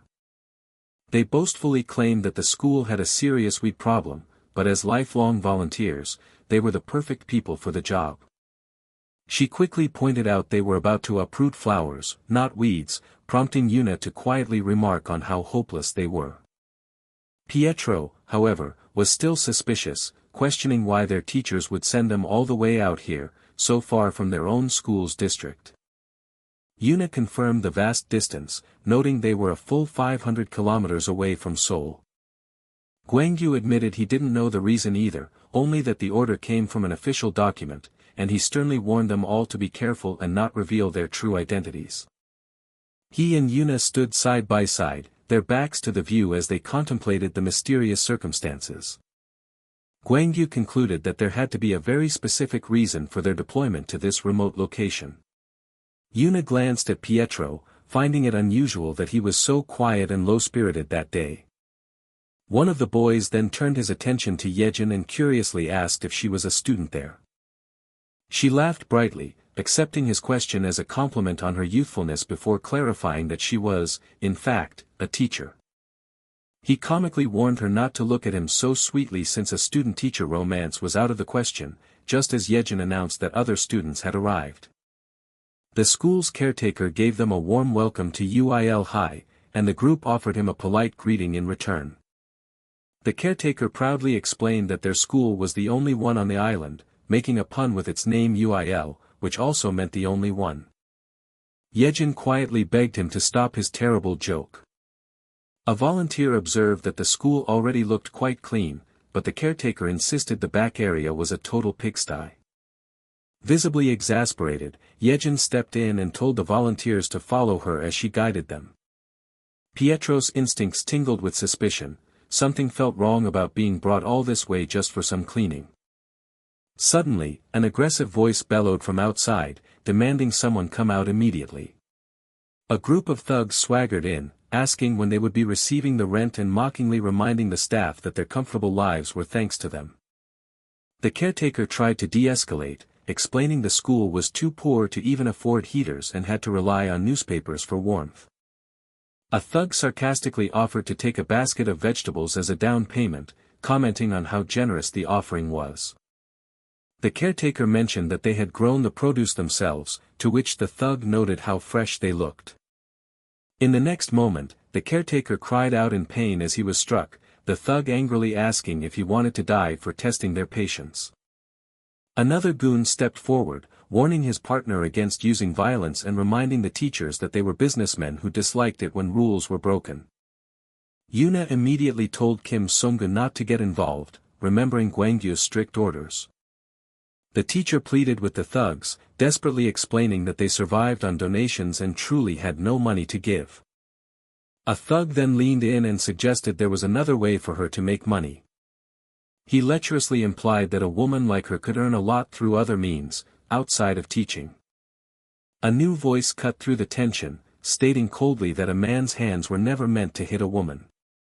Sung-gu stepped forward, declaring that hands were meant to protect, and because of their actions, he could not forgive them. He readied himself for the confrontation that was about to unfold.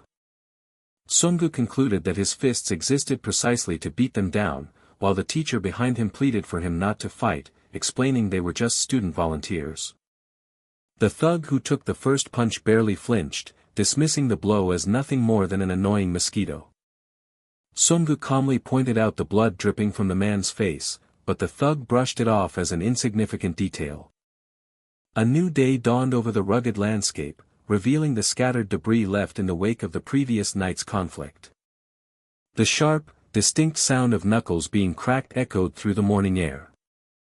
The caretaker expressed his concern for the students, but one of them told him not to worry about them and instead pity the fists of the thugs they had just dealt with.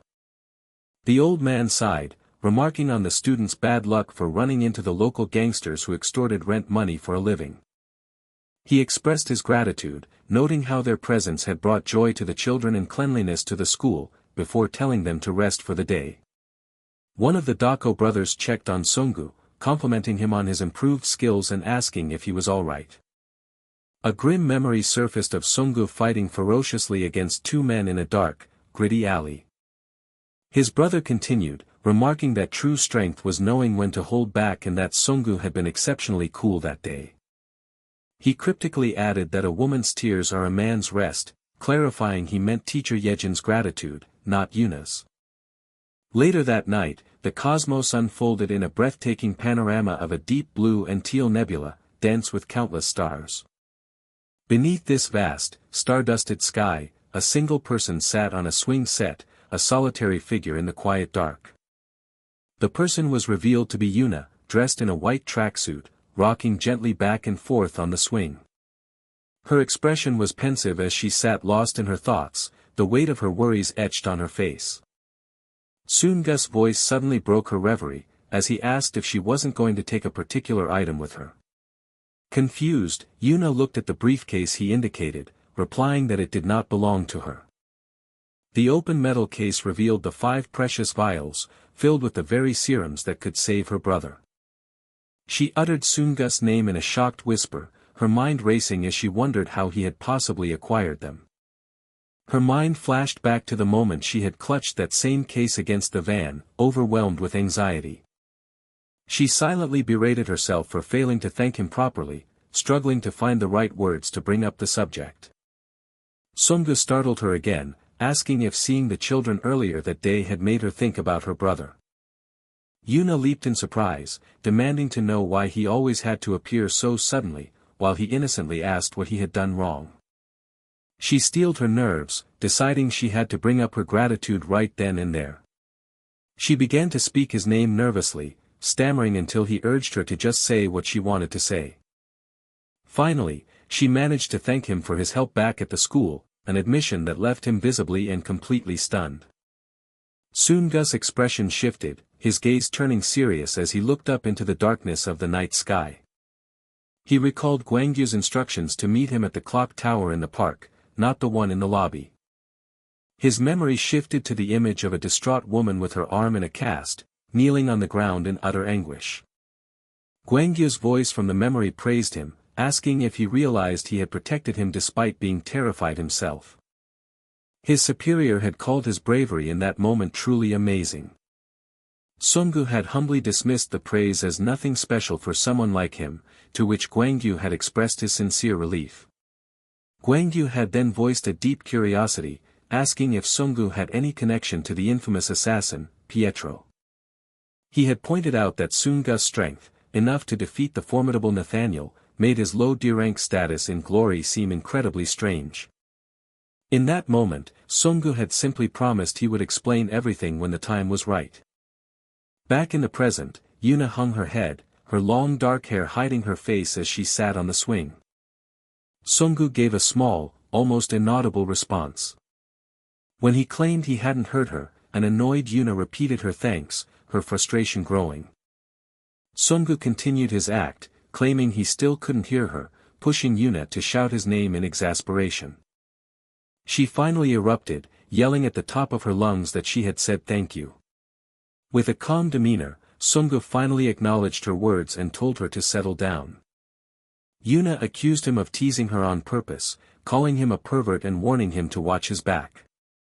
She grumbled to herself that his antics were precisely why she could never properly thank people like him. Sungu reflected on the progress of his teammates, noting that both the Dako brothers and Yuna had grown stronger. With things seemingly resolved, he felt it was finally time for him to leave. The school hallway at night was deserted and still, bathed in the soft glow of moonlight pouring through the windows. Sungu walked with a determined stride down the darkened school corridor. He paused his steps, his gaze fixed on a particular door down the hall. The caretaker's voice suddenly broke the silence, asking if he could be of any assistance. The old man jovially scolded Sungu for being awake so late, warning that overworking would lead to rotten bones and old age, and humorously wished his own belly fat would rot away. The caretaker then let out a roaring, unrestrained laugh at his own joke. The man in the cap continued to laugh heartily, facing the powerfully built young man before him. Sungu bid him good night, politely telling the caretaker to get some rest as he turned to leave. As Sungu walked away, the caretaker's jovial expression vanished, replaced by a cold stare as he muttered the word clumsy. He revealed that after decades of living with the stench of death, he could easily see through such a clumsy attempt at acting. The old man observed that Sungu carried an overwhelmingly strong scent of blood, far too potent to be concealed. Sungu stopped in his tracks, admitting that volunteering was the only way he could get to this location without causing problems, and that he had come with a single purpose. He paused, letting the weight of his words hang in the silent hallway. He then addressed the caretaker by his real name, calling him Disciple Simon. The caretaker corrected him, stating he was known as the one who wields the sword better than anyone in the world, the greatest swordsman in glory. He then revealed his full, legendary title, the Swirling Sword Saint. Sungu calmly noted that the Sword Saint had clearly done his research. The Sword Saint replied with a chilling promise, stating that if Sungu knew that much, then he must also know that his death was now just a matter of time. Sungu analyzed the fundamentals of swordsmanship, knowing that every single slash, no matter how perfect, was bound to create a small opening. He understood that this fleeting vulnerability was the precise moment an opponent could launch a devastating counterattack. However, the situation unfolding before him defied this cardinal rule of combat. It felt as though the old man standing before him was reading his very thoughts before they even formed. The sword saint fought with an impossible perfection, revealing absolutely no weaknesses in his stance or strikes. Sungu considered the old man's terrifying reputation, acknowledging that while one might dodge a bullet, no one could evade his sword. In a blur of motion, nearby bamboo stalks were instantly sliced and shattered into 1,000 splintered pieces. Sungu's feet landed heavily amidst the wreckage, his boots crunching on the destroyed bamboo. He realized that in an incredibly short amount of time, the sword saint had masterfully pushed him into a corner, using the splintered stalks to completely restrict his movements. Sungu began to internally question the legendary title of the swirling sword saint, Disciple Simon. He wondered aloud in his mind if this man was truly the greatest swordsman in the entire world. The sword saint then spoke, revealing that in his entire life, only 2 individuals had ever managed to withstand 10 of his strikes. He told Sungu that he should feel honored, for he was the second of those 2 legendary opponents. The old man mused that, unlike other organisms, humans were fundamentally creatures of habit. He elaborated that everything from the way a person walks and talks, to their scent and even their unique breathing pattern, was a tell.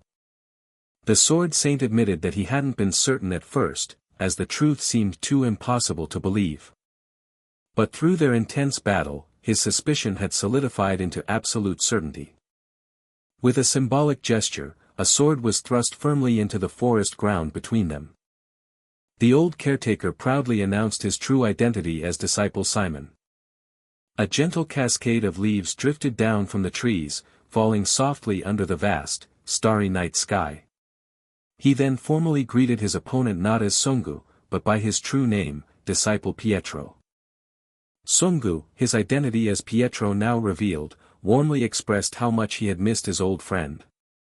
Simon asked with joyous disbelief if Pietro had somehow reincarnated, quickly conceding that it was a form of it. Overcome with emotion, Simon expressed his profound relief, admitting he thought Pietro had truly died and laughingly asked to visit the place had taken shelter, to which Pietro said he was just rubbing it in. Simon then complimented Pietro on his new, youthful appearance, noting he even looked cool, a first for him. Pietro simply replied his hair was like that when he awoke. Regardless of the details, Simon simply stated he was overjoyed. Pietro returned the compliment, affirming that the title of Swirling Sword Saint was truly befitting of the world's strongest and most unrivaled swordsman. They shared a moment of light-hearted banter, with Pietro joking he nearly died, while Simon playfully insisted he knew who it was all along, even with a sword at Pietro's neck. Simon humbly remarked that his skills were rusty after only holding a broom for years and that wielding a sword again felt quite awkward. He gave all the credit for his skill to Pietro, his teacher, before his tone shifted to a more serious question. Simon asked why Pietro, of all people, had come to such a remote and quiet countryside location.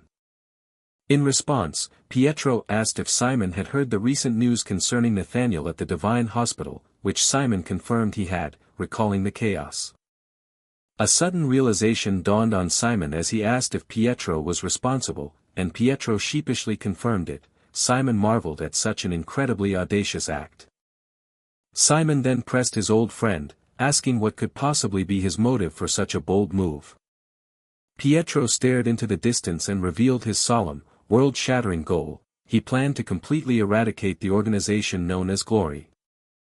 A concerned Simon immediately warned Pietro that such a task was far too dangerous, reminding him of the immense power the current Glory wielded. Despite his own warning, Simon's eyes burned with loyalty as he passionately asked to join the fight, vowing to kill them all, but Pietro firmly told him to stick to his janitorial duties. Simon desperately insisted he should still go, but Pietro cut him off, questioning if he was truly willing to throw away all the years he had spent in hiding.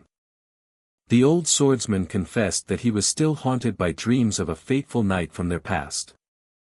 He admitted that if Pietro had not physically stopped him back then, he would not be alive today. He added with grim conviction that a certain child would never have risen to power, and that he would have gladly faced beheading to prevent it. Simon looked to his friend for validation, bringing up the memory of his own father. A flashback began, showing that 60 years ago, the honor orphanage was established by a man named Father Gabriel. Simon narrated that from all the children who grew up under the father's care, 12, including himself, were specifically chosen. From that day forward, their lives became a nightmare of survival, where they endured hellish training and ate dirt from the hills to survive. After being treated like animals throughout that brutal ordeal, the 12 who managed to survive were elevated. They were promoted to become the nation's elite secret agents, known as the 12 Disciples. Before long, the influence of Glory and its 12 disciples had grown to a global scale, but this era of power was disrupted by a single event. A mysterious young boy arrived at the honor orphanage, whom Father Gabriel, for reasons unknown, decided to adopt. As the years passed, this adopted child grew ambitious and began to harbor a desire for the organization's crown. In the end, his ambition was realized, and he successfully usurped the throne, taking the crown for himself. The memory showed a younger, enraged Simon screaming that he would kill the usurper. A younger Pietro was seen struggling to restrain Simon, pleading for him to calm down as Simon fought wildly, begging to be released. Pietro had reasoned with him then, insisting that it was not the right moment for them to make their move. Back in the present, Pietro explained that once Glory fell into the usurper's hands, it was twisted into a dirty assassination organization, stained by blood and corruption. He declared that while he had been powerless back then, he had now obtained the ultimate weapon in his fight for vengeance, youth itself. He told his old friend Simon to simply stand by and witness what was to come. With unwavering resolve, Pietro proclaimed that he would be the one to single-handedly destroy the corrupt king's entire kingdom. The scene then shifted, returning to the grounds of UIL High School. Elsewhere, the Dako brothers confronted their former bullies, invoking a sense of karmic justice. They demanded to know why the bullies were now clinging to Kim Sunggu after they were the ones who had put in all the hard work to improve themselves. A teacher remarked how thankful she was that the gangsters hadn't returned, to which one of the brothers nonchalantly replied that they wouldn't be coming back at all. Yuna overheard this, her expression laced with concern as she asked if they had really needed to go that far. In a brief flashback, the brothers were shown menacingly warning the bound and gagged gangsters to never again come near the school or their teacher, Yejin. They had threatened the terrified men with the power of a future S-rank killer, prompting the gangsters to swear they would live as S-rank volunteers from then on. Back in the present, the brothers casually dismissed Yuna's worries, assuring her that they would be the only ones to remember what truly happened. The volunteer group then cheerfully announced their departure, thanking the school for the experience. The teacher expressed her deep gratitude for the wonderful memories they had created for the children, and the group sincerely thanked her in return. The teacher then launched into a series of puns about the word only, letting out a hearty laugh at his own joke. Yuna gently called out to get the teacher's attention. She promised that their group would come back to visit every single year, an idea that brought a wide, delighted smile to the teacher's face. Back at the moonlit clearing, Simon addressed Pietro one last time as his respected elder. He earnestly pleaded with Pietro to call on him without hesitation for anything, reaffirming his loyalty as disciple Simon and promising to come running.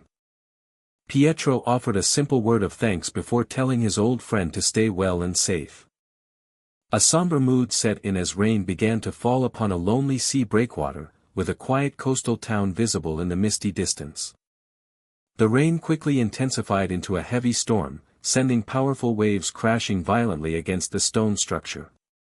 A lone boat, carrying Pietro and his friends away, navigated the turbulent waters along the coastline amidst the downpour. A brilliant flash of lightning tore across the dark sky, dramatically illuminating the now empty school building they had left behind. Inside that same school, Simon sat calmly in an office chair, passing the time by reading a newspaper as the storm raged outside. He mused to himself how strange his life had suddenly become. The old swordsman remarked with a hint of irony that he seemed to be receiving a great many joyous things recently. He noted aloud that he hadn't heard anything about expecting more visitors so soon.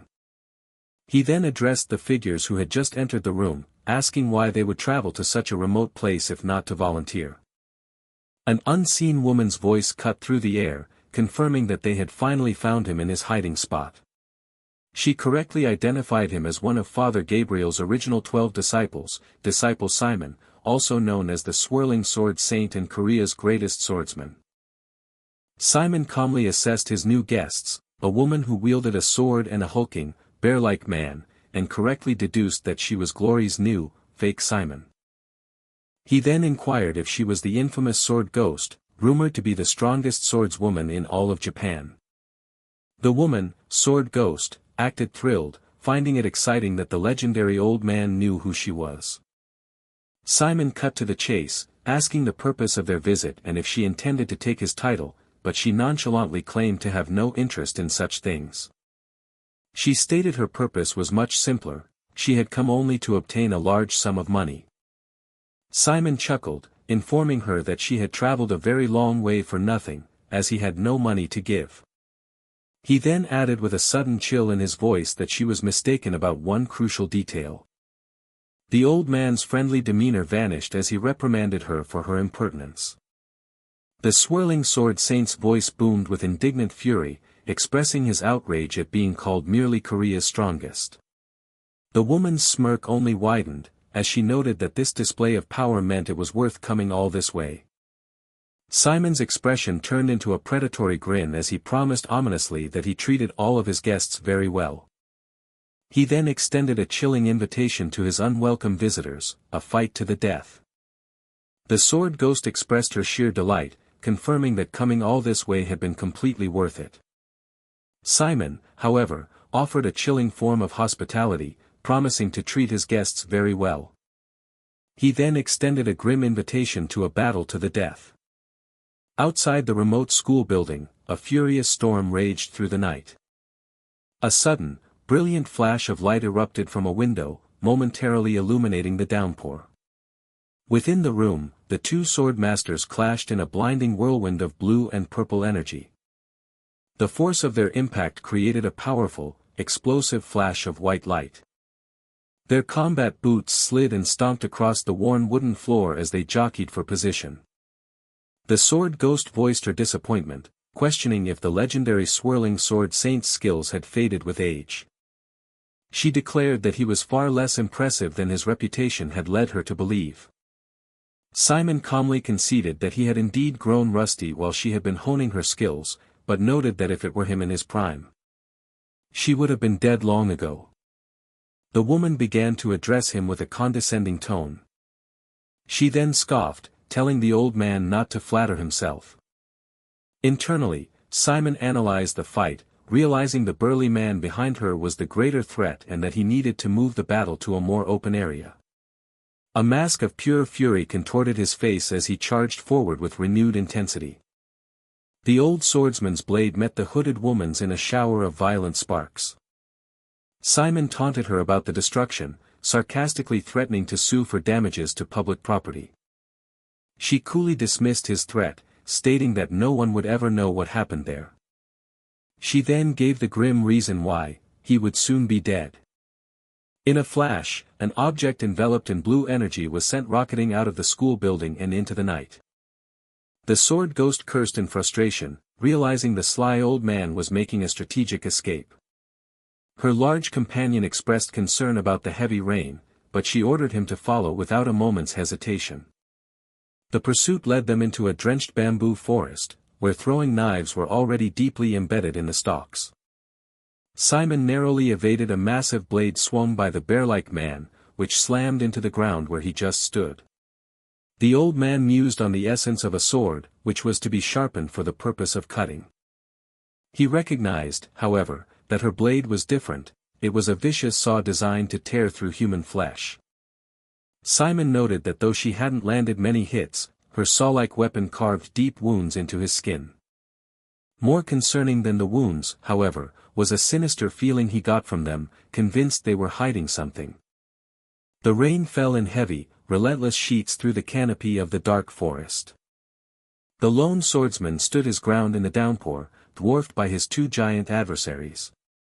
Simon looked down for a moment, his expression grim and solemn under the ceaseless rain. The sword ghost mocked his choice of battlefield, sarcastically calling him more romantic than she had imagined. She sneered, asking if he had brought them there to die in some cool, dramatic fashion. Unfazed, Simon calmly asked her if she knew the reason he was called the Swirling Sword Saint. She dismissed his question as the ramblings of a stubborn old man she was too busy to humor, but she then paused as a chill ran down her spine. The woman's eyes widened as she suddenly realized the old man before her had become incredibly dangerous. Simon cryptically stated that practical knowledge was always more important than mere theory. He then powerfully declared his title as the Swirling Sword Saint. He explained that his power commanded the very elements around them, the air, the waves, and even the falling rain. The old master ominously vowed to kill everything in his path. He then unleashed his ultimate attack, the swirling technique. In a panic, the sword ghost screamed for her partner to dodge, her warning cut short by pure shock. She was left speechless by the scale of the attack. Her mind raced, unable to comprehend how she had failed to react to his sword's seemingly infinite trajectory. She finally understood that this was an incredible internal art, perfected through decades of repetition, the very technique that made the world's swordsman tremble. This, she realized, was the legendary heavenly state. The hooded figure was instantly engulfed by a storm of crackling pink and white energy. Simon remarked that fighting Japan's strongest sword was fun after such a long time. His attention then shifted, and he announced that the buff man was next. The hulking man calmly acknowledged Simon's amazing swordsmanship, noting that it was a shame he'd stopped training, because it was now too late for him. Simon stared in utter confusion, asking what he was talking about since they had clearly lost the fight. A moment of tense silence hung in the rainy air. A close-up revealed Simon's eye, wide with alarm as a bead of sweat ran down his temple. He stammered, unable to comprehend what he was seeing on his own body. He desperately questioned when and how he could have possibly been injured, believing it to be impossible. The sword ghost's voice echoed around him, tauntingly asking if he had really believed he'd won. She let out a gleeful laugh, delighting in his confused expression as he grappled with the reality that he was wounded despite being certain he had struck her down. The old swordsman's mind reeled as he wondered if he had somehow been possessed by a ghost. The terrifying thought took hold as he considered the impossible reality of being possessed. He tried to dismiss it as a hallucination, but he was still left wondering how and when it could have been induced. Then, a sudden jolt of memory hit him. He realized it had happened earlier, her perfume had been a potent hallucinogen. Simon scoffed at the pathetic trick, dismissing it as a simple test and boasting that he was always prepared for such deceptions. He declared that after swinging his sword 1,000 times, he didn't need to see a ghost to fight one, he would simply close his eyes. The master swordsman drew upon the muscle memory of a technique he had repeated thousands upon thousands of times. He proclaimed that for a warrior of his caliber, sight was utterly meaningless. As if in response, a massive, swirling vortex of blades and raw energy materialized above him. Observing this display, the sword ghost couldn't help but acknowledge that his skills were truly frightening. Lamenting that he had been reduced to this state, she launched her own attack with a series of powerful ki. Lost in the drug-induced haze, Simon screamed wildly at an evil ghost to release him, breaking into maniacal laughter. The woman observed that the old man was completely lost to the illusion and decided it was time to teach him why she was called the Sword Ghost. She began to explain that the reason was as simple as her name implied. She revealed her true nature, she was quite literally a ghost who wielded a sword. The scene then shifted far away, to the modern brick and stone building of Divine Honor High School. Inside, a student stood before his friends, preparing to ask them all a question. He theatrically bemoaned the pains of love, complaining that their teacher, Yejin, had suddenly stopped replying to his messages. One of his friends pointed out how desperate his messages sounded, but the boy insisted that she normally always replied. To prove his point, he scrolled through their chat history, showing cheerful exchanges that revealed the teacher's kind and patient nature. He then showed them the last thing she had sent, a strange photo of a swordswoman and a bear-like man, after which she had gone completely silent. The lovelorn student turned to another classmate for advice on women, only to be met with a swift correction and a threat of violence. An awkward silence fell over the group of friends. Suddenly, another student was grabbed by an upperclassman, while a different boy named Jaiwan received an urgent phone call. Elsewhere, under a stormy sky, violent waves crashed against a tall, rocky cliff face. A young man shivered, complaining about the cold and the fishy smell in the air as he asked his senior if they were in the right place. The senior, Jaiwan, didn't answer. He was kneeling to pick up a dropped photograph as his German shepherd growled defensively beside him. The younger man asked with growing concern what was wrong. When Jaiwan remained silent, the young man's mind filled with dreadful thoughts of what could have been. A memory of a friend's voice echoed in his mind, offering to join him to kill them all, making him wonder if things would be different if Head accepted. He then recalled Simon's heartfelt promise to come running if he was ever needed, a promise that now felt like a dagger. Jaiwan was consumed by regret, questioning if this tragedy could have been avoided if only he had stayed. He closed his eyes against the pouring rain, lost in a storm of sorrow. At that moment, a voice over a hidden phone line asked a nearby operative for a visual confirmation. A spy reported back to his master that the target, confirmed to be someone named Pietro, had received the gift. The operative confirmed the target was an old male but added a complication: he wasn't alone. He described a woman with a dog and a young man in the vicinity, but then trailed off in sudden confusion. As the spy wondered where the young man had vanished, Jaiwan's voice cut in, announcing that he would be borrowing the phone. The operative panicked, shocked by how quickly the young man had closed the distance and realizing he was utterly trapped. With the phone now in his hand, Jaiwan coldly asked if he was speaking to the new Simon from Glory.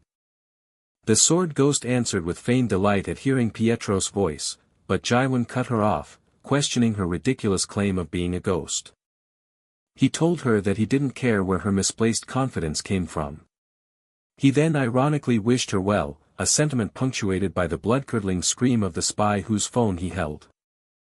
Jaiwan continued his cold warning, laying out the consequences if she failed to heed his advice. The operative was brutally dispatched, his terrified face illuminated by his shattering phone screen. Jaiwan's chilling promise continued. He vowed that she would soon die a very painful death at the hands of a real ghost. A sleek white yacht sliced through the azure waters, its powerful engines carving a foamy trail behind it. As they traveled, one of Jaiwan's companions asked if he was all right, questioning if he truly understood the nature of their destination, which Jaiwan confirmed he did. He explained that they were heading directly to her house, a place he acknowledged was exceptionally dangerous. The vessel they approached was a legend in itself, a ship that had navigated 6 continents and 5 oceans while remaining completely off the grid, its crew existing as nameless phantoms. This infamous ship was known throughout the underworld as the Ghost Cruise. Jaiwan stated with cold certainty that the person who had abducted Simon was currently on board that boat. While the methods of its acquisition and the identities of its crew were shrouded in secrecy, the organization they were associated with was no secret at all. He explained that just as Korea had its infamous Glory Club, Japan had its own equally terrifying counterpart. This organization was the Wandering Ghost Blade, a league of assassins that had operated in Japan for 1,000 years, tracing its origins back to the Kamakura shogunate. Their notoriety was cemented by the infamous case of the missing Yamagumi organization, an event that gave birth to the Sword Ghost's chilling legend. On a day meant for celebration, the Yakuza leader's 60th birthday, an unbelievable 2,000 people lost their lives. This horrific massacre was carried out by just 2 individuals. Jaiwan's associate remarked on the fame of the incident, wondering why it was officially ruled a missing persons case when words like massacre or annihilation were far more fitting. The reason for this peculiar classification lay in the unbelievable circumstances of the event. The battle had been an impossible showdown of 2 against 2,000. Yet, at the scene of such an incredible and violent conflict, not a single corpse had been found. The Japanese police had swiftly put a bounty on the pair, but true to their reputation, they vanished like ghosts, only to re-emerge many years later. The female member of this deadly duo had since resurfaced in Korea, taking on the title of Simon for the restructured Glory Club. Aware of all this, his companion expressed grave concern, questioning the wisdom of going in alone against a killer who had severed the original Simon's arm, especially in the isolation of the open ocean. He pressed the point, asking Jaewon if he was truly confident he could succeed without any support. Jaewon responded with icy resolve, stating that the danger of the location was irrelevant, the only thing that mattered was how many people he would have to kill. He swore a solemn vow to leave no one alive, promising to make them all pay for spilling the blood of his brother. He then revealed that he did have a helper, which prompted his companion to scoff, accusing him of just trying to look cool. Meanwhile, his 2 other allies grumbled about their janitorial outfits, wishing they could be bodyguards too, though Jaewon reminded them their roles were essentially the same. He repeated his earlier warning that they shouldn't have come, but one of them accused him of trying to hog all the fun, a comment Jaewon met with a serious stare, assuring him he wasn't joking. He warned them bluntly that they could very well die on this mission, but his friend dismissed the danger, saying it didn't matter. He then dramatically proclaimed that for a true killer, death was merely their final, great achievement. At that moment, another guest arrived on the yacht, a man asking his subordinate, Sungu, if he was enjoying the vessel. He was greeted as Mr. President, revealing him to be Choi Eun-chang, the president of the world's leading weapons corporation, the Daeha Group. His men urged him to go inside to escape the cold, while others eagerly volunteered to act as his bodyguards, complaining that they hadn't become glory killers just to perform cleaning duties. The president's associate asked why he seemed so nervous, to which the president admitted he had every right to be. He explained that the boat contained things beyond imagination, from drugs and smuggled arms to priceless art and even human trafficking. Despite all his wealth and power, he confessed he couldn't have even boarded without permission from that person, acknowledging a debt to his companion. His associate waved off the talk of debt as he spotted their destination coming into view. There it was, the Ghost Cruise, the personal vessel of the new Simon, a disciple of glory. From his vantage point, Jaewon watched silently, his mind set on one goal, to find out everything he could about the Sword Ghost. He was determined to understand the true nature of the person she was. After discovering just how vicious she was, he would then personally deliver his judgment upon her. Elsewhere on the opulent cruise, an intoxicated man bellowed for the boss to come and see him immediately. He belligerently shoved a staff member aside, clarifying that he wanted her boss, not her, while spewing insults. A woman with a distinctive lip piercing calmly corrected him, stating there were no such vulgarities on her ship and warning that misaddressing her would have consequences. She coolly informed him that her proper title was Madam, revealing herself to be Simon, the manager of the Ghost Cruise, also known as the Sword Ghost. The new Simon held a condescending smirk as her hulking, buzz-cut subordinate watched on without expression.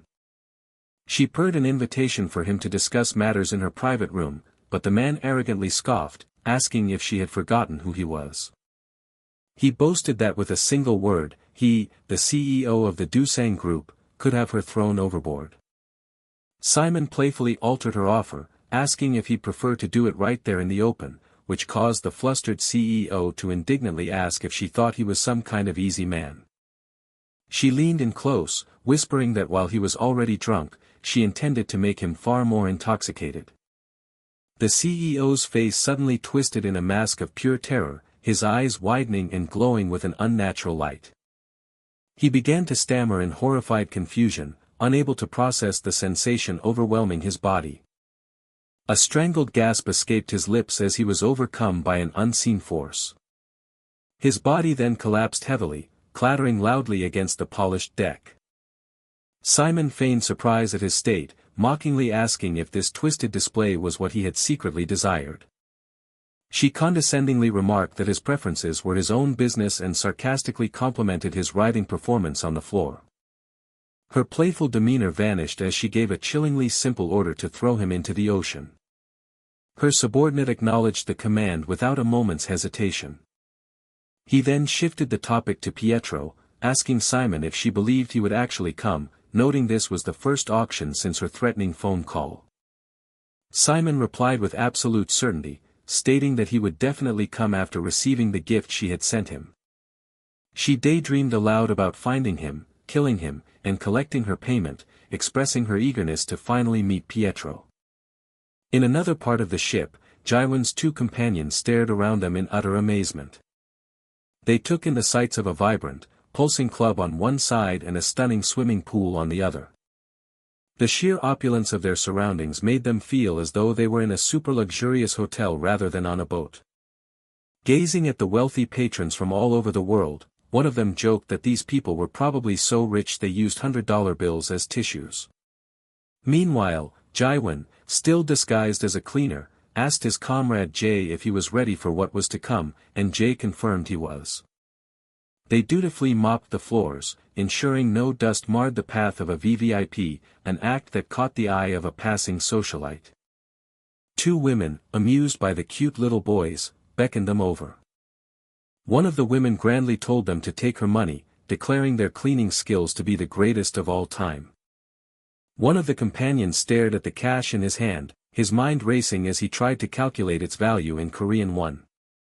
His eyes went wide as he realized the astonishing sum was 1,000,000 won.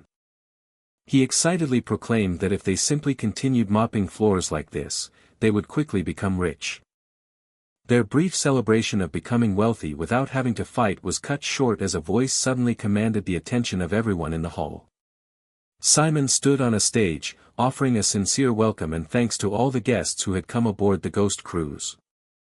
She announced that she had a special product she wanted to preview for them ahead of the main auction. As she spoke, Jaiwan recalled the original Simon's notes, recognizing the sword-wielding woman and the bear-like man beside her from the descriptions. He immediately confirmed to himself that this was Glory's new, fake Simon. The woman on stage then revealed the star item of the auction, something called Photorock.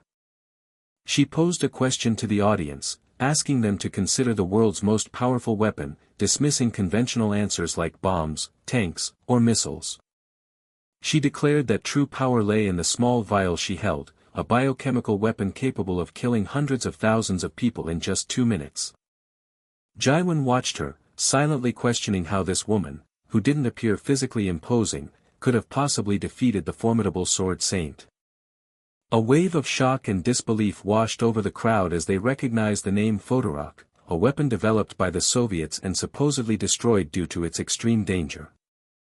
Simon continued her presentation, describing the weapon's effects as more silent than a bullet and infinitely more painful than a bomb. Unseen in the crowd, a powerful man seated, recognizing the stolen item instantly. Viktor Igora, Russia's top arms dealer, silently fumed, questioning how this audacious woman had dared to steal his personal supply of Photorock. He gave a curt order to his bodyguards, instructing them to bring that woman to him immediately.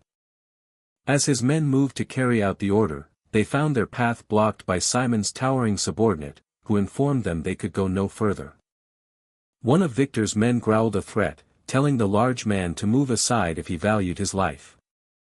Simon's bodyguard simply smirked, commenting on how slow they were, a remark that left the armed men confused. He clarified his statement, noting that it took a while for people like them to feel the effects of what he had done. In an instant, Victor's men buckled, crying out in sudden, excruciating pain. A nearby guest stared in shock, wondering if his eyes were deceiving him. The rest of the crowd murmured in confusion, unable to understand what was happening since the bodyguard appeared to have done nothing at all. One horrified onlooker finally realized the gruesome truth of what was unfolding. Before their very eyes, the men's bodies had begun to dissolve and melt. A quick flashback revealed that the subordinate had merely brushed his hand against their faces as they tried to pass. Back on stage, Simon offered a placid apology for the brief disturbance that had interrupted her presentation. She then continued her speech as if the gruesome display had never happened. She announced that bidding for the photorock would commence the following night, with a starting bid of $200 million. With a sly smile, she added that she would reveal something she hadn't originally planned to mention that evening. She teased the crowd by announcing that another, even more special item would be up for auction, something beyond their wildest imaginations. The crowd buzzed with excitement, shouting questions and demanding that she reveal the mysterious item immediately. She silenced the entire hall with a single finger raised to her lips. She informed them they would have to wait, as the special item would only be shown the next day. Jaiwan's mind raced, wondering what this secret item could be and if it was even more valuable than the photorock, all while desperately hoping for a clue to Simon's location. He scanned the vast, crowded ship, his thoughts consumed with one question: where could they be holding Simon? High above on a private balcony, Simon and her subordinate surveyed the bustling crowd below. He asked if Pietro was among the guests, and Simon replied that they would find out tomorrow, ominously adding that if Pietro failed to appear, he would never see him again. At the same time, President Choi confessed to Sungu that the stress of the event had made him hungry, suggesting they head to the banquet hall. Jaiwan, still in his disguise as Sungu, advised the president that he needed to be extremely careful, gesturing toward the woman they had seen on stage. He warned that on this cruise, her word was law, and everyone from politicians to powerful businessmen had to obey her. He described her as the single most extreme person he had ever known. Just as he began to warn the president about the man next to her, a voice called out to President Choi. It was Simon, who approached them with a playful chide, remarking on how difficult he was to find and guessing that the photorock must have been what finally drew him out. She insisted they have dinner together to catch up, promising to arrange an exquisite multi-course meal. The visibly flustered president tried to decline, stammering an excuse about the champagne being too strong and his intention to skip dinner. Jaiwan silently urged the president to relax, sensing the immediate danger. His instincts screamed that this woman was a deadly threat who could not be provoked. A wave of palpable killing intent emanated from her, putting Jaiwan on high alert. Jaiwan stepped forward, smoothly interjecting that the president wasn't feeling well and that they would have to reschedule dinner. He then calmly offered to take the president's place, suggesting that he could keep her company if she needed a dinner companion. A tense silence fell as Jaiwan, his expression hidden by sunglasses, stared downwards, while Simon turned her head, her face a mask of cold calculation. Jaiwan gently guided the shaken president away, and the man muttered his thanks in relief. Simon watched them go, internally scoffing at the baby-faced bastard's cute little trick, initially planning to put him in his place. However, a subtle gesture from her subordinate made her pause and reconsider her next move. Changing her approach, she conceded that she did, in fact, need someone to eat with and formally accepted his offer for a date. She then offered a peculiar piece of advice, telling him it would be wise to leave his belt behind when he came to her room. With a final, chilling smile, she warned him that her dinner course was going to be exceptionally long. Jaiwan accepted her invitation, undeterred by the thinly veiled threat in her words.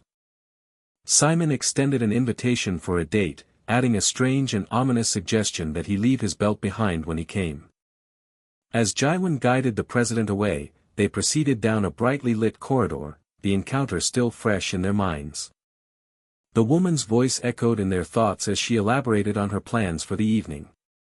She promised ominously that her dinner course was going to be an exceptionally long one. An onlooker in the crowd noted that in this situation, even a capable man like Sungu was utterly powerless. Another guest suddenly recoiled, overwhelmed by an intoxicating scent that filled the air. A close-up of an eye revealed the moment of dawning comprehension as the source of the effect became clear. Simon mused to herself that all men were susceptible to her, strangely losing their composure in her presence. One of the men affected by her aura cursed under his breath in frustration. Suddenly, a boisterous voice agreed with her assessment before cheerfully greeting her as Madam. Two men introduced themselves as the new cleaners, Dako Hyung and Dako Jae, vowing to kill clean anything she commanded. The two immediately began to bicker, with one brother shoving the other and claiming the madam preferred him.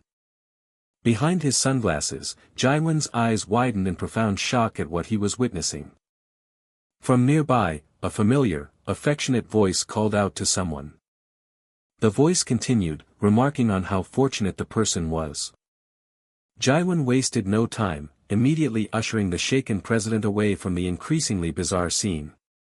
He reeled internally, trying to comprehend what Simon had done in that brief instant to make him feel as though he would lose consciousness. The cleaners continued their sycophantic display, calling out to their madam once more. One of them fervently swore that they would not allow a single speck of dust to remain in her presence, as if he had always known her greatness. His brother excitedly announced that Simon had promised them $1,000, gratefully pledging their lifelong servitude in return. They enthusiastically debated the lengths they would go to serve her, even offering to clean between her toes on the spot. One of them grotesquely detailed how they would make the skin between her toes sparkle with cleanliness. Meanwhile, Simon turned to her subordinate with a sly look, posing a leading question. She openly wondered just how formidable the disguised man, who called himself Songu, truly was. Her companion seemed confused, so she prompted him to think about the man's known accomplishments. She began to list his incredible feats, starting with his victory against 100 Brazilian killers. She then recalled how he had seemingly vaporized the formidable Nathaniel. She found it almost impossible to believe that a dying 70-year-old man could defeat a disciple at full power. Her subordinate expressed his own deep skepticism, pointing out that it was impossible for the real Pietro to have bypassed the ship's advanced security systems. He concluded with certainty that the probability of the old man being on the ship was absolute zero. Simon reasoned that if it wasn't Pietro, then someone was impersonating him to destroy their organization, and she asked if they had a method to get closer. Her subordinate simply reminded her that they possessed that, a special tool for just such an occasion. A brief, knowing silence passed between the two of them. He then changed the subject, asking if the man who just left was bothering her. Simon responded with amusement, playfully questioning how he knew their gender and claiming she was merely curious about their identity. She then teased him, asking if he was worried she might fall for another man. Her subordinate paused, his expression unreadable. After a moment, he simply replied that of course, that was not the case. As the sun began to set, the massive luxury cruise ship sailed gracefully across the calm ocean waters. In another part of the ship, a young man disguised in a waiter's uniform pushed a room service cart down an empty hallway. The president, now safe in his room, let out an immense sigh of relief. Jaiwan, having removed his Sunga disguise, asked what had brought on this sudden relief.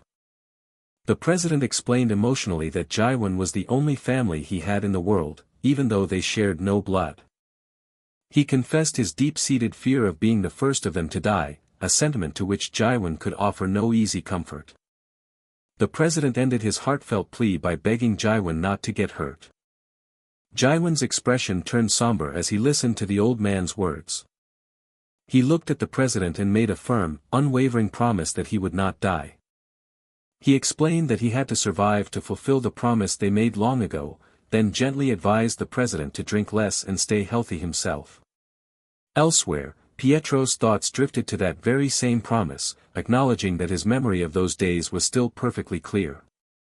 He thought of his brother Simon, acknowledging that he, too, was his family. This thought solidified his resolve: he would gladly kill hundreds, even thousands, if necessary.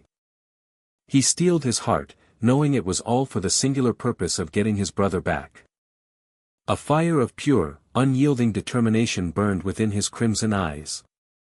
He knew that with the first auction underway, everyone's attention would be focused on the auction hall.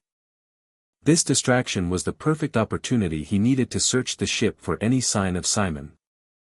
Pushing a large cart, a man disguised as a bellhop made his way through a corridor. 2 guards stopped him, but the disguised Pietro coolly claimed to be with room service.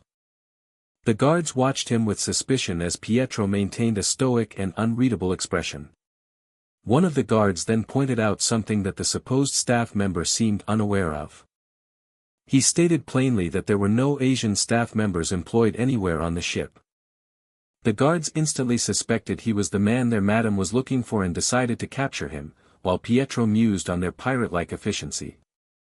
Pietro calmly complimented them on how unexpectedly quick they were to discover his ruse. His earlier search had taken him through the vast, bustling kitchen of the cruise liner. He had also combed through the loud, mechanical labyrinth of the ship's engine room. After searching the entire vessel, he had frustratingly found no trace of Simon.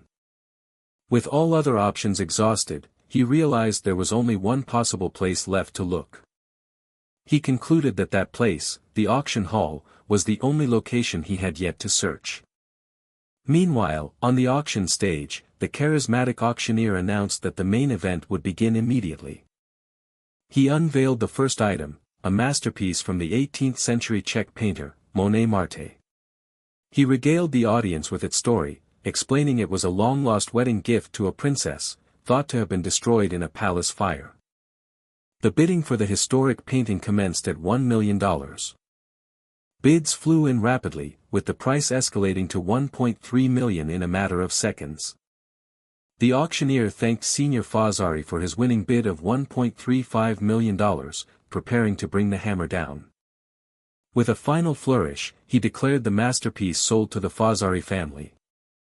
The auctioneer then hyped up the crowd, announcing that the real main event, the final item of the auction, was next. He referred to the item affectionately as his baby, emphasizing the great lengths he went to in order to acquire it. The audience murmured with excitement, speculating that it could be Marilyn Monroe's lost jewel collection, given the immense security. However, the auctioneer scoffed at their guesses, declaring that jewels and photorock gas were meager trifles compared to this final prize. He proclaimed it was rarer than any jewel and more valuable than any weapon, an item once loved by God even more than art itself. Members of the crowd shouted in disbelief, claiming no such thing could exist, but the auctioneer remained unfazed. He revealed that he had prepared this special item for one specific person in the audience. It was intended for the single individual who would recognize its true, immeasurable value. He then presented the highlight of the evening, the one and only, the Glory Club's greatest sword, the former disciple. The name was dramatically announced to the stunned room, Simon. The auctioneer recalled the man's former title as the world's strongest swordsman, theatrically pretending to forget the exact name. He then remembered the title, the Swirling Sword Saint, sending a ripple of shock through the knowledgeable members of the crowd. The audience stared in horror as they realized the object on display was a man's body, while an associate of Simon's wondered how Pietro was taking it. Unseen, Simon directed her thoughts at Pietro, tauntingly asking if watching this sight was making his blood boil. She pushed further, certain he was being driven to madness and demanding that he reveal himself. She issued a final, chilling promise that if he didn't come to her, she would simply go and find him herself. At that moment, only two distinct reactions were possible for those witnessing the grotesque spectacle. The first was utter revulsion and disbelief, with people angrily questioning why a corpse was being auctioned. Or, there was the second, far more personal reaction. Pietro, his disguise abandoned, glared from the side with an unholy fury building in his eyes. A cold, vengeful thought began to crystallize in his mind. With a chilling, predatory focus, he locked onto his target, certain he had finally found her. The auctioneer had observed that witnessing this spectacle would elicit only two distinct types of expressions from the crowd. People would either be frozen in utter shock, or they would be overcome by a profound and seething anger. It was a pure, unadulterated fury that Pietro now felt coursing through him. Meanwhile, from a balcony overlooking the main hall, a woman and the auctioneer surveyed the audience below. The man asked if she had located their target, and she confirmed that she had, but then admitted a problem had arisen. She explained that she had lost him, though he was certainly among the guests just moments before. She insisted that she was absolutely certain of his presence. A powerful and murderous aura had emanated from someone in the crowd, a feeling she could not mistake. She briefly questioned her senses before dismissing her doubt, wondering who the source of that intense killing intent could possibly be. The auctioneer, however, decided that it didn't matter for the time being. He declared they would simply see if their target could navigate the trap they had set, before dramatically turning his attention back to the stage. With a booming voice, he officially announced the beginning of the auction for the man known as Simon. He set the starting bid at $10 million, while the woman silently contemplated Pietro's impossible choice: let Simon die, or reveal himself by trying to buy him. She sent a taunting thought towards her unseen prey, warning him that if he dared to take Simon before he was purchased, Pietro himself would be killed. She relished the fact that Simon had become the perfect bait for her hunt. Pietro knew he was caught, lacking the $10 million and understanding that any bid would be a confession of his identity. He also scanned the massive crowd, realizing that a rescue attempt by force was utterly impossible. He gazed upon Simon's broken form, his mind racing for a solution. In silent desperation, he questioned what he was supposed to do to save his friend. The auctioneer continued his theatrics, mocking how a Glory's disciple, once worth more than a bomb, was now unwanted by anyone. He directed a cruel jab at Simon, suggesting the pain of being abandoned by him was the worst humiliation of all. He scanned the silent, horrified audience, goading them by asking if truly no one wanted to purchase the man. He sarcastically suggested their hesitation might be due to the product being defective with its single arm. He then issued a chilling ultimatum, warning that Simon would be discarded if not sold, and began counting down from 5 to end the man's life. Just as the count was about to finish, a clear voice called out with a bid of $20 million. One of Pietro's associates, a woman with a distinct eyebrow piercing, reacted with stunned disbelief. Beside her, a man with perfectly styled hair looked on with a grave and serious expression. The auctioneer announced that the bid had come from the renowned Deha group. Its leader, Choi Eun-chang, calmly confirmed that his group would indeed buy the man for $20 million. He then added the stunning detail that the payment would be made in cash. Pietro's female associate was completely bewildered, questioning why Choi Eun-chang would possibly interfere. She struggled to understand the actions of a man known to be Glory's boss' most trusted aide. The auctioneer, recovering from his own surprise, acknowledged the $20 million bid and made a final call for any others. As silence met his question, he officially declared the auction to be over. The woman on the balcony fixed her intense gaze on the winning bidder, Choi Eun-chang. She silently congratulated him on the win, thoroughly convinced that he was hiding his true intentions from her. She came to the conclusion that the person he was truly searching for was the same one she was hunting.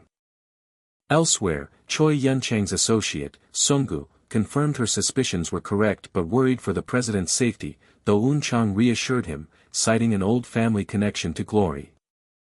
The president analyzed their situation, noting that any other approach would have sprung their enemy's trap, leaving them in a difficult dilemma. He mused that while not buying Simon would have resulted in his death, their purchase had inevitably cast suspicion upon them. He quietly wondered if this complicated outcome was exactly what their adversary had been aiming for all along. Sunggu observed that staying on the ship was now too dangerous, yet there was no obvious means of a safe escape. Choi Eun-chang calmly corrected him, stating that such a way did, in fact, exist. He revealed that he had prepared for this very contingency, holding a secret joker card in reserve. In a separate hallway, a man in a sharp suit leaned against a wall, waiting patiently. He nonchalantly greeted two young men as they approached him. One of the newcomers, clearly annoyed, demanded to know why the commoner had summoned them and what had transpired over the last few days. The other offered some condescending advice, telling the man he needed to learn how to make real money as a killer like him. The suited man cut them off, sharply reminding them of their forgotten dream to become legendary killers in the mold of Pietro. His pointed words immediately sobered the two aspiring assassins. They felt a pang of shame, realizing they had been sidetracked by a quick and easy payday. One admitted that being a cleaner brought wealth but not greatness, before respectfully asking what the man needed from them. The man explained that a perilous situation was unfolding on the ship, and only the two of them, who had meticulously cleaned every part of it, could resolve it. He asked about the extent of their work, and they proudly claimed to have cleaned the shoes of every single VIP on board. He assured them that this intimate knowledge of the ship would soon become the fruit of their labor. He then officially tasked them with a special, A-rank mission. In a quiet suite bathed in a warm, golden glow, Pietro walked towards a bed where Simon lay unconscious. His breaths came in heavy, ragged gasps, filled with sorrow and exhaustion. The image of a younger Choi Eun-chang, with his dark, styled hair, flashed through Pietro's memory. His thoughts then drifted further back, to the face of a young Simon, clad in a school uniform. He remembered Simon wistfully talking about how great it would be if the uniform were real, dreaming of a life with a mother's cooking and a backpack instead of work-worn hands. The memory continued with Simon fantasizing about normal schoolboy activities, like arguing over wrestling moves and meeting girls from a nearby school. At the time, Pietro had dismissed such thoughts as ridiculous impossibilities. He recalled asking Simon how they could ever hope to hold a pen with hands that were so stained with blood.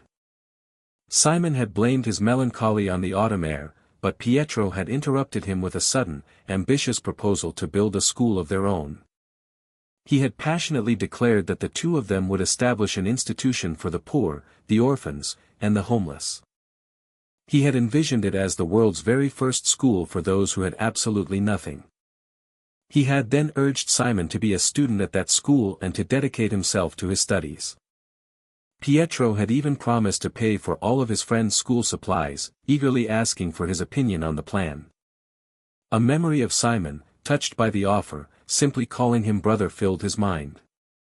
But then, Simon had playfully declared he hated the idea, sending Pietro into a brief panic over whether he disliked the school's proposed name. Simon had then proudly proclaimed that he would buy his own books. Returning to the present, Pietro's intense gaze remained fixed on his friend, his expression unreadable. He leaned closer, quietly pleading for Simon to wake up. He whispered a reminder of their shared promise to go to school together. He begged his friend to hurry up and open his eyes. Far away, the woman from the balcony unleashed a guttural scream of pure frustration. She cursed Choi Yun-chang's name, admitting to herself that she had always harbored a deep-seated hatred for him. The evidence of her explosive rage lay in the shattered pieces of a stone statue at her feet. She furiously demanded to know what connection Eun-chang could possibly have with the swirling sword saint that would make him interfere with her plans. When her associate tried to urge caution, she cut him off with a single, chilling order to kill him. She then gave a gruesome instruction to behead Choi Eun-chang and hang his head in the most visible location on the ship. Her aide protested, reminding her that Eun-chang was the head of Deha Group and vital to establishing Glory's kingdom, meaning his murder required the boss' direct permission. She scoffed at the notion, mockingly asking if her supposed master was truly the one in control of the ship. She declared with absolute authority that on this vessel, she alone was the king and the law. She issued a final order for her men to storm Choi Yun-chang's room and eliminate everyone inside, including both him and Simon. She was confident this bloody act would be the one thing to finally draw Pietro out of hiding. A firm knock suddenly sounded at the door of Choi Yun-chang's suite. As Eun-chang voiced his confusion, Sung-gu smoothly explained it must be the room service he had ordered and went to answer it. The scene briefly cut to the quiet, illuminated balcony outside, a silent portent of the violence to come. Choi Eun-chang happily greeted his returning aide, expressing his eagerness to eat. He was surprised to see only a pot of tea, which Sung-gu explained was because he had sent the cold steak back to the kitchen. Eun-chang joked with feigned hurt that the kitchen staff must truly dislike him to sabotage his meal. He brushed off his own hunger, focusing on their patient and his young aide, but Sung-gu insisted he had no appetite and offered the chamomile tea to help him relax. Sung-gu promised to return before the tea cooled, and the president agreed to wait. Out in the corridor, Sung-gu stood calmly before a different door. He raised a hand and knocked deliberately, confronting the assassins in their own room. He began by informing the men inside that their quarters were exceptionally dirty, and asked if they were aware of this fact. He then offered a seemingly random observation, stating that 60 degrees was the optimal temperature for drinking chamomile tea. He pointed out that the tea they had attempted to deliver was over 75 degrees. This failure, he explained, proved they were not fit to be considered the best of the ship's crew. An assassin inside mocked him, questioning what the Asian guy was talking about and pointing out their superior numbers of 20 armed men. Another scoffed at the sight of Soongu's strange weapons, wondering if the bodyguard seriously intended to fight them with mere pepper grinders. As the men demanded he hand over the VIP, Soongu interrupted, coolly stating that they didn't understand anything and inviting them to attack. He then made a chilling promise to demonstrate just how terrifying his pepper grinders could truly be. Soongu held two small, sealed containers, his grip firm on the instruments of the chaos to come. He had promised to demonstrate just how terrifying his so-called pepper grinders could truly be. The assassins mocked his confidence, questioning how a mere bodyguard thought he could stand against 10 armed men. One of them assessed the situation, noting they were 10 strong, all with guns, while Soongu had no armed allies. He scoffed at the strange grinders, dismissing Soongu's threat as nothing but empty words. The lead assassin observed that while vigor was essential in a fight, Soongu's demeanor was unsettlingly calm. He wondered aloud what was wrong with the bodyguard. The assassin realized Soongu's gaze seemed to look straight through them, making him question if the man could even shoot straight. Soongu then began his lesson, explaining that blindly trusting a gun would lead to an inevitable limit. He declared that the top of his pepper grinder was, in fact, far sturdier than any bullet they could fire. The assassins watched in disbelief as Soongu charged fearlessly into the heart of their formation without a shred of hesitation. Despite running into a hail of potential gunfire, his attacks were flawless, precisely targeting their temples as he advanced. They began to question if their opponent was even human. Soongu calmly explained to the pirates why their fingers were frozen on their triggers. He pointed out that their target was now positioned directly in the middle of a gun field, making any shot a risk to their own men. He elaborated on their paralysis, explaining that they could never pull the trigger.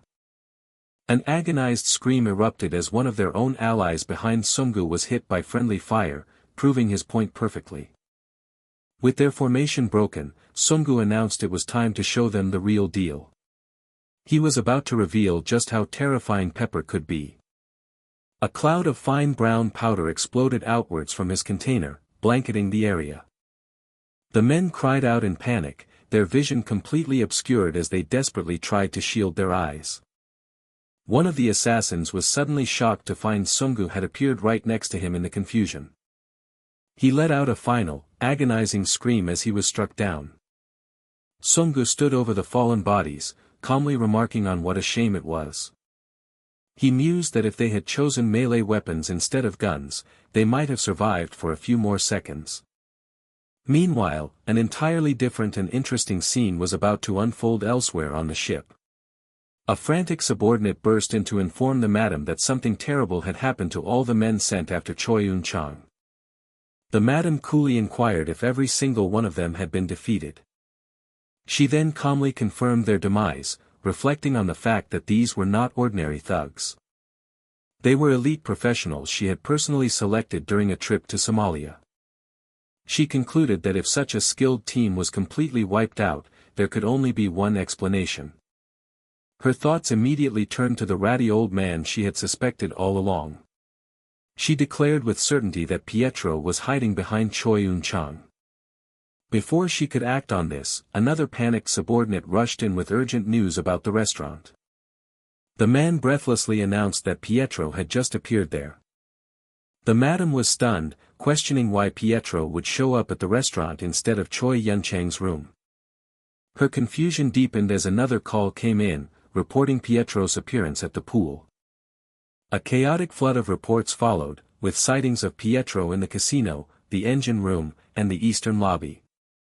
She tried to process the impossible information that Pietro had appeared at the control room, the casino, and the pool all at the same time. She seethed, demanding to know what kind of scheme Pietro was trying to pull. She ordered her subordinate to move quickly. Losing her composure, she screamed at her idiotic underlings to find out what was happening immediately. She furiously repeated her order for them to go and find out. She roared, demanding to know who was responsible for turning her ship into a chaotic mess. Unaware to her, Hamori was watching the chaos unfold with a smirk, congratulating his team on a job well done.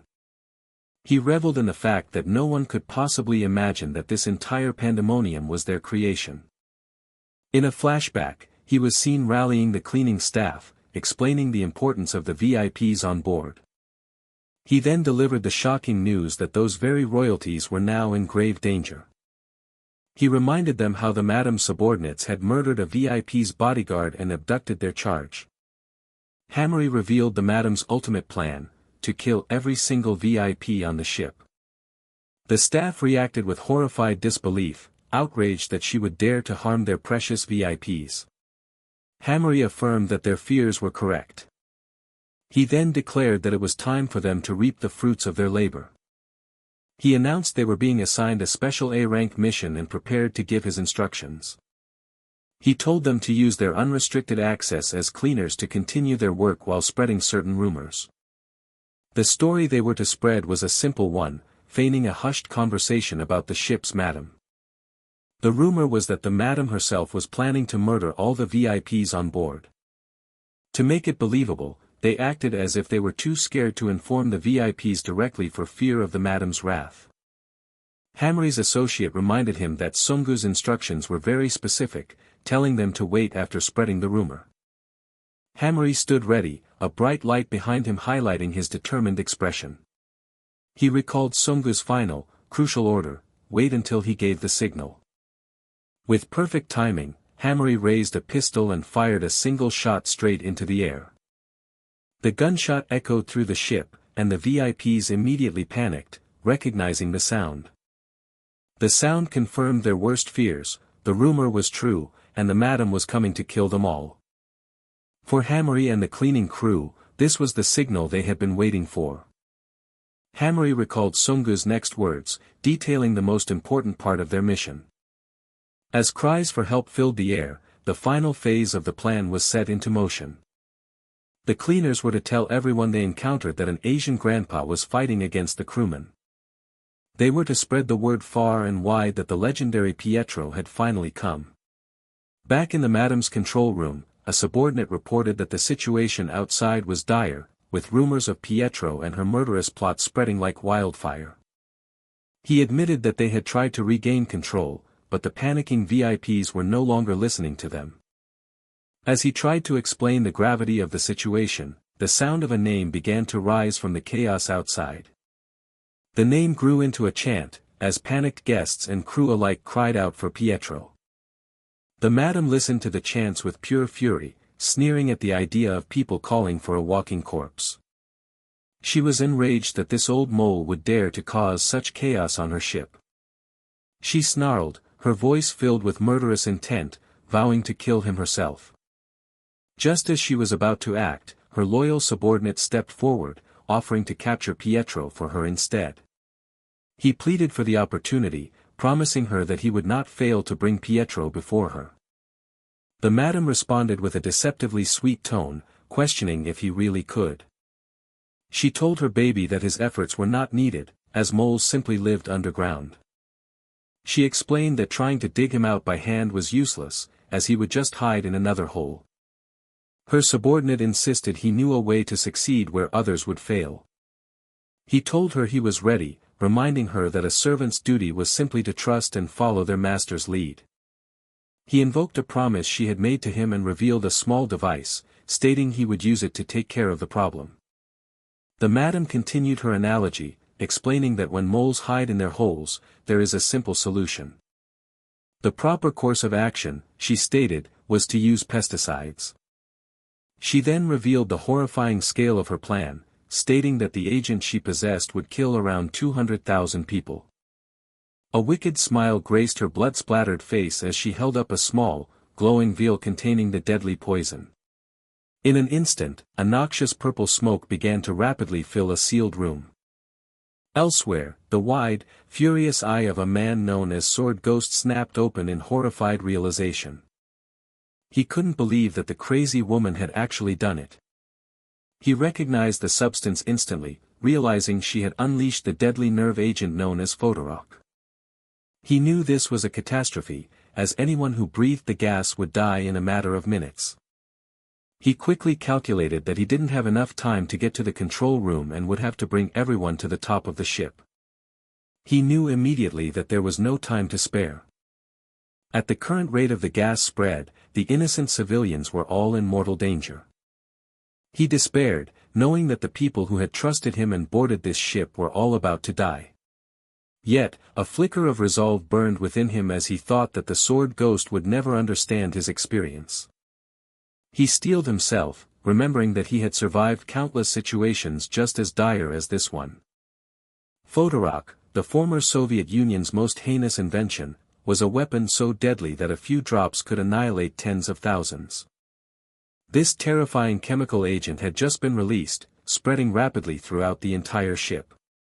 The horrifying symptoms of Photorock poisoning manifested quickly: black hair turned stark white, eyes became bloodshot, and victims began vomiting blood. However, the true terror of Photorock was not its lethality alone. What was truly frightening was the chaos that inevitably followed its release. A wave of collective panic erupted as people screamed for others to run from the approaching gas. The ship's hallways, casino, lobby, and pools had all descended into a living hell, where those trapped in its corners could no longer make rational decisions. He knew that to save the panicking civilians, he had to get them all to the deck using the quickest and most effective method at his disposal. His first thought was to trigger an emergency announcement to guide the masses. But after a frantic search throughout the massive vessel, he made a grim discovery. He realized with dawning horror that this particular cruise ship was not equipped with any emergency sirens or a broadcasting system. He understood he couldn't possibly scream at every single person to lead them to safety, and more importantly, another urgent matter weighed on his mind. The person sleeping soundly in his room was completely unaware of the situation and would soon be in mortal danger.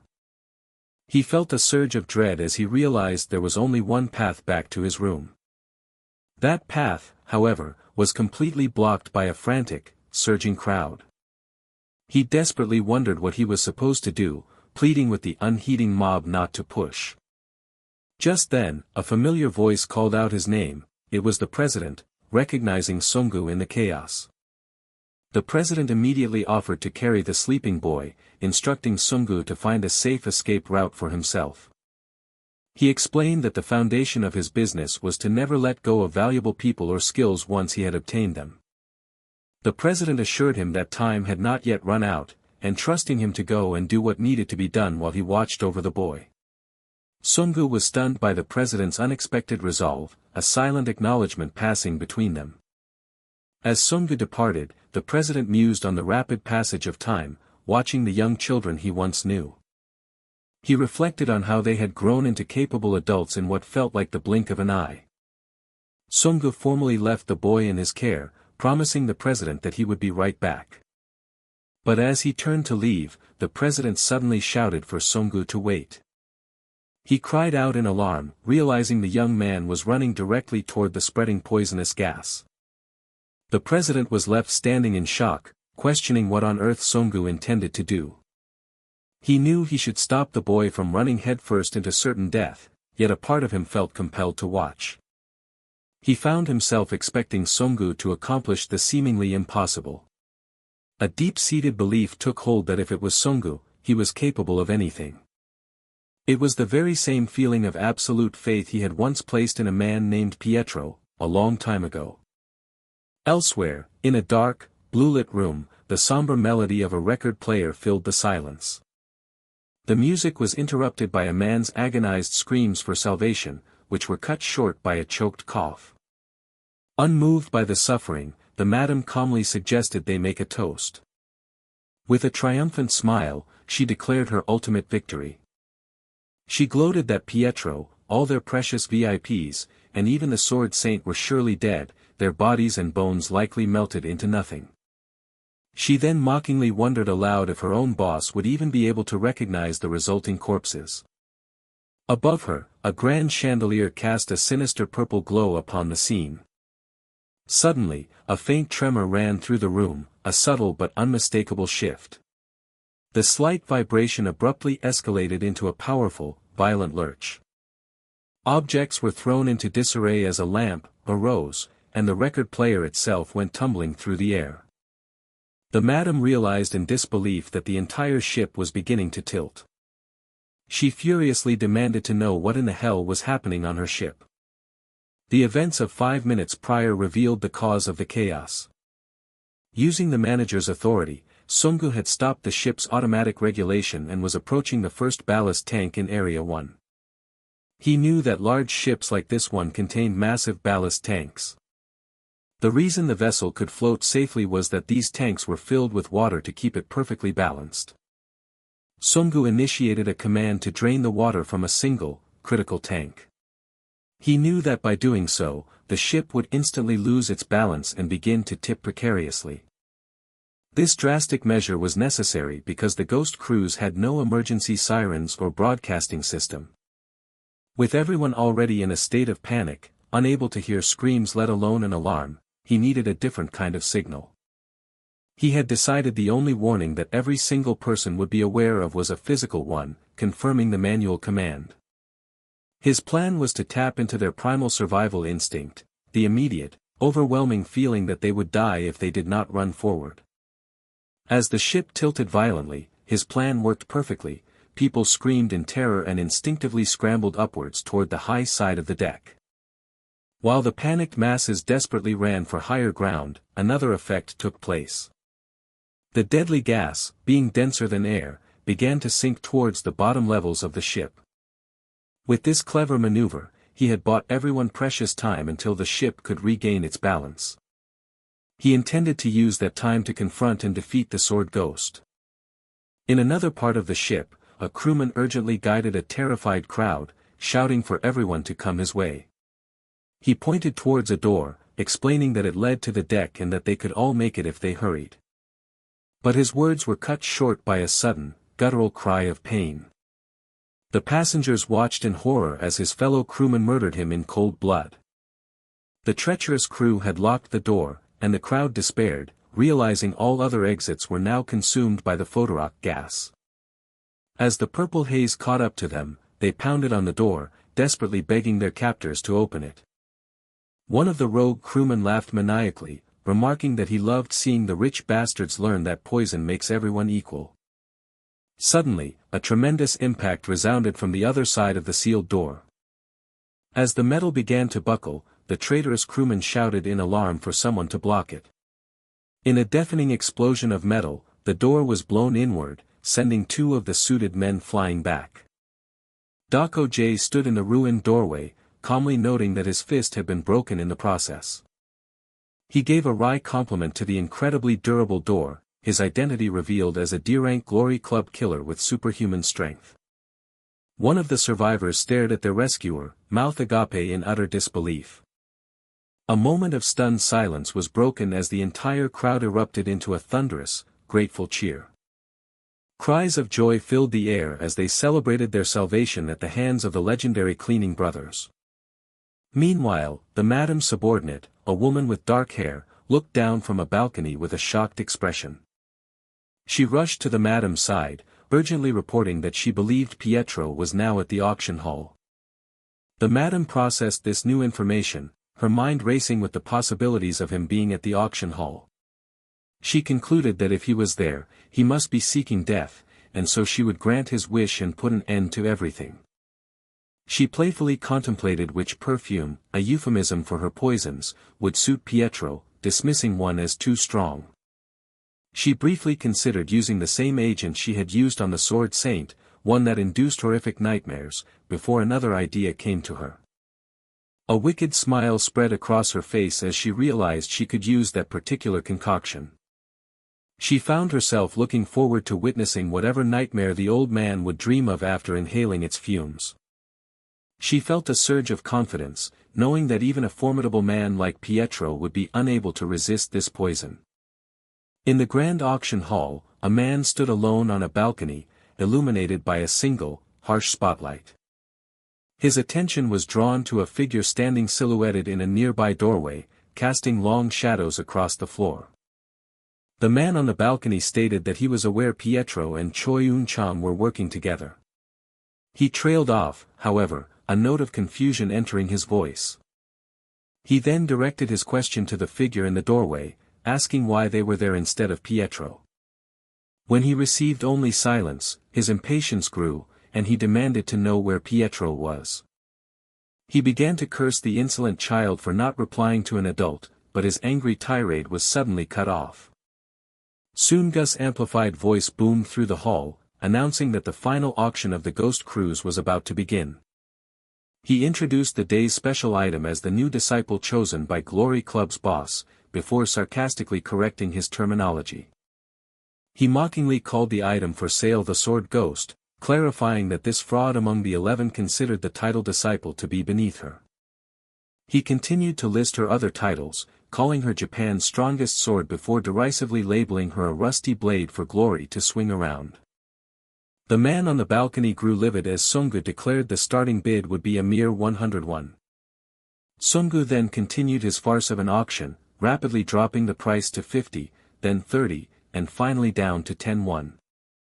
He feigned sorrow over the unfortunate fact that no one seemed to want to buy the Sword Ghost. He then offered a chilling promise, vowing to make sure she received exactly what she was worth. With a triumphant smirk, he declared her true value to be 0-1, causing the enraged man to curse him as nothing but a mere child. Before the man could continue his outburst, Sungu interrupted, stating that he had a question for him. He calmly asked the man if, on that fateful night, he truly believed he had defeated the swirling sword saint.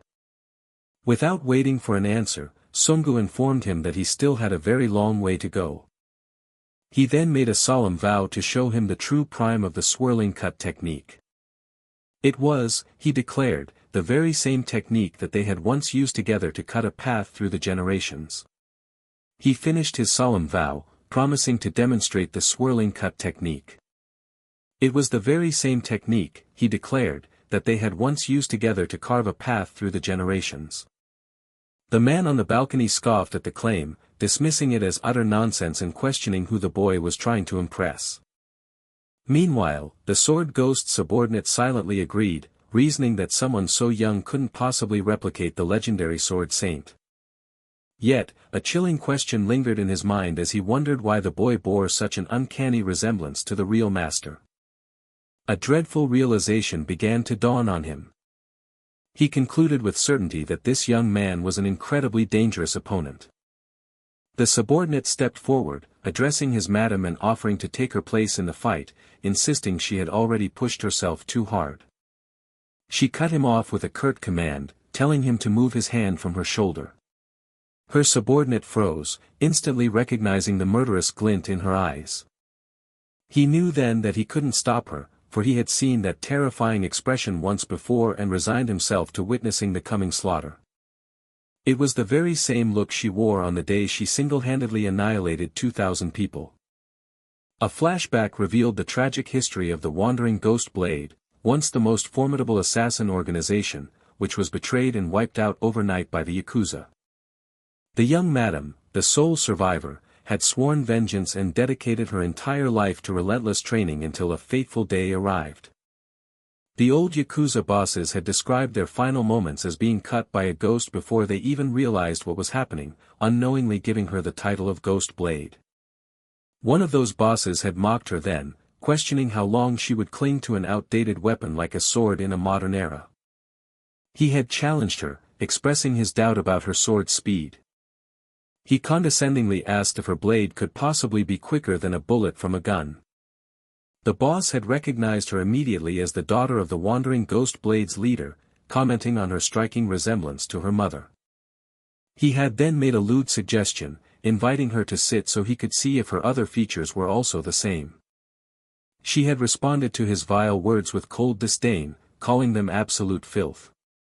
She then corrected his understanding of her title, clarifying that she always ensured her victims knew exactly who had beheaded them. The boss had laughed it off as the ramblings of a young, arrogant girl. With a cruel smirk, he threatened to send her to the same place her mother had gone. In the next instant, his smug expression turned to shock as he realized she had vanished before his eyes. He tried to dismiss her disappearance, but another, far more terrifying thought took hold. To his absolute horror, he found himself looking up at his own headless body from the floor. Her voice then echoed his thoughts from a moment ago. She confirmed that he would now, without a doubt, know who had taken his head. And so, on that day, the 2,000 Yakuza members of the Yamadagumi met their end. All who saw that terrifying look in her eyes were slaughtered by her spectral weapon. Back in the present, she gave Sungu a choice, coolly asking if he preferred his head to be sliced or ripped off. Sungu, however, was focused on her technique, silently wondering why she had taken off her shoes and if it was simply to reduce her weight. He questioned if mere speed could truly be the sole weapon that propelled a warrior to the esteemed position of a disciple. From the balcony, the man mocked Sungu's analysis, telling the child that he would die regardless and that the title of Sword Ghost was reserved for the strongest who would lead the next generation. He condescendingly told Sungu it was alright to get his hopes up, as the Sword Ghost's true weapon was a secret that even the swirling Sword Saint had never seen. He declared that he would do Sungu the favor of showing it to him. With a final taunt, he warned that it would be too late by the time he saw it, just as the Sword Ghost vanished once more. Sungu noted that her bandaged feet should have reduced friction, making her incredible speed seem physically impossible. He was stunned by her velocity, admitting to himself that his own eyes could no longer track her movements. The power behind her strikes was equally shocking, and he wondered how she could be so incredibly strong. Her voice seemed to echo in his mind, asking if that was what he was currently thinking. She berated the foolish mistake men often made, assuming that extreme speed meant a lack of power. She told him he was no different from those idiots as she suddenly reappeared right behind him. With a playful taunt, she revealed that she hadn't removed her shoes just to decrease her weight. The true secret, she announced, was that she was wearing special ghost shoes. The man on the balcony explained her technique, clarifying that she utilized her speed and the resulting momentum. This allowed her to generate a force dozens of times heavier than her own body weight with every strike. The Sword Ghost's subordinate breathed a sigh of relief, convinced that Sungu had been completely unable to react. He observed that his madam's rapid attacks and subsequent disappearances made any counterattack nearly impossible. Yet, despite this overwhelming advantage, something felt unsettlingly wrong. He could clearly see that Sungu was being pushed back, but for some reason, the boy didn't look defeated at all. Sungu finally broke his silence, addressing her with a calm demeanor. He reminded her that she had promised to show him the true swirling sword. He then mockingly asked when, at this rate, she actually planned to do so. Sungu analyzed the fight, realizing her incredible speed created countless afterimages. It felt as if he were simultaneously fighting dozens of her at once. Her subordinate watched in confusion, unable to understand why the fight wasn't ending even though Sungu couldn't seem to land a counterattack. He then noticed that Sungu wasn't just aimlessly dodging her onslaught over and over again. A startling realization struck him: Sungu wasn't just defending, he was actively observing. He stared in disbelief, confirming that the boy was meticulously analyzing the madam's attack patterns. The subordinate pieced it together: if Sungu could see her attacks but chose not to counter, something was deeply wrong with their assessment of him. In a panic, he cried out for the madam to stop, warning her that there was something strange about their opponent. He started to say he would take over, but was abruptly cut off. The Sword Ghost silenced him with a vicious kick, sending him sprawling. She turned on him in a fury, her voice laced with rage. She reminded him that she had explicitly told him to stay out of her fight. Sungu took the opportunity to point out that she was audibly out of breath, cheekily asking if she needed her subordinate's help. She began to curse at the brat, but Sungu continued, stating that while the Sword Ghost was fast, her speed was nothing compared to the true Sword Saint. He began to quote a common saying about a pigeon, then thought better of it. Instead, he simply warned her that she would only hurt herself if she continued to poorly imitate the sword saint.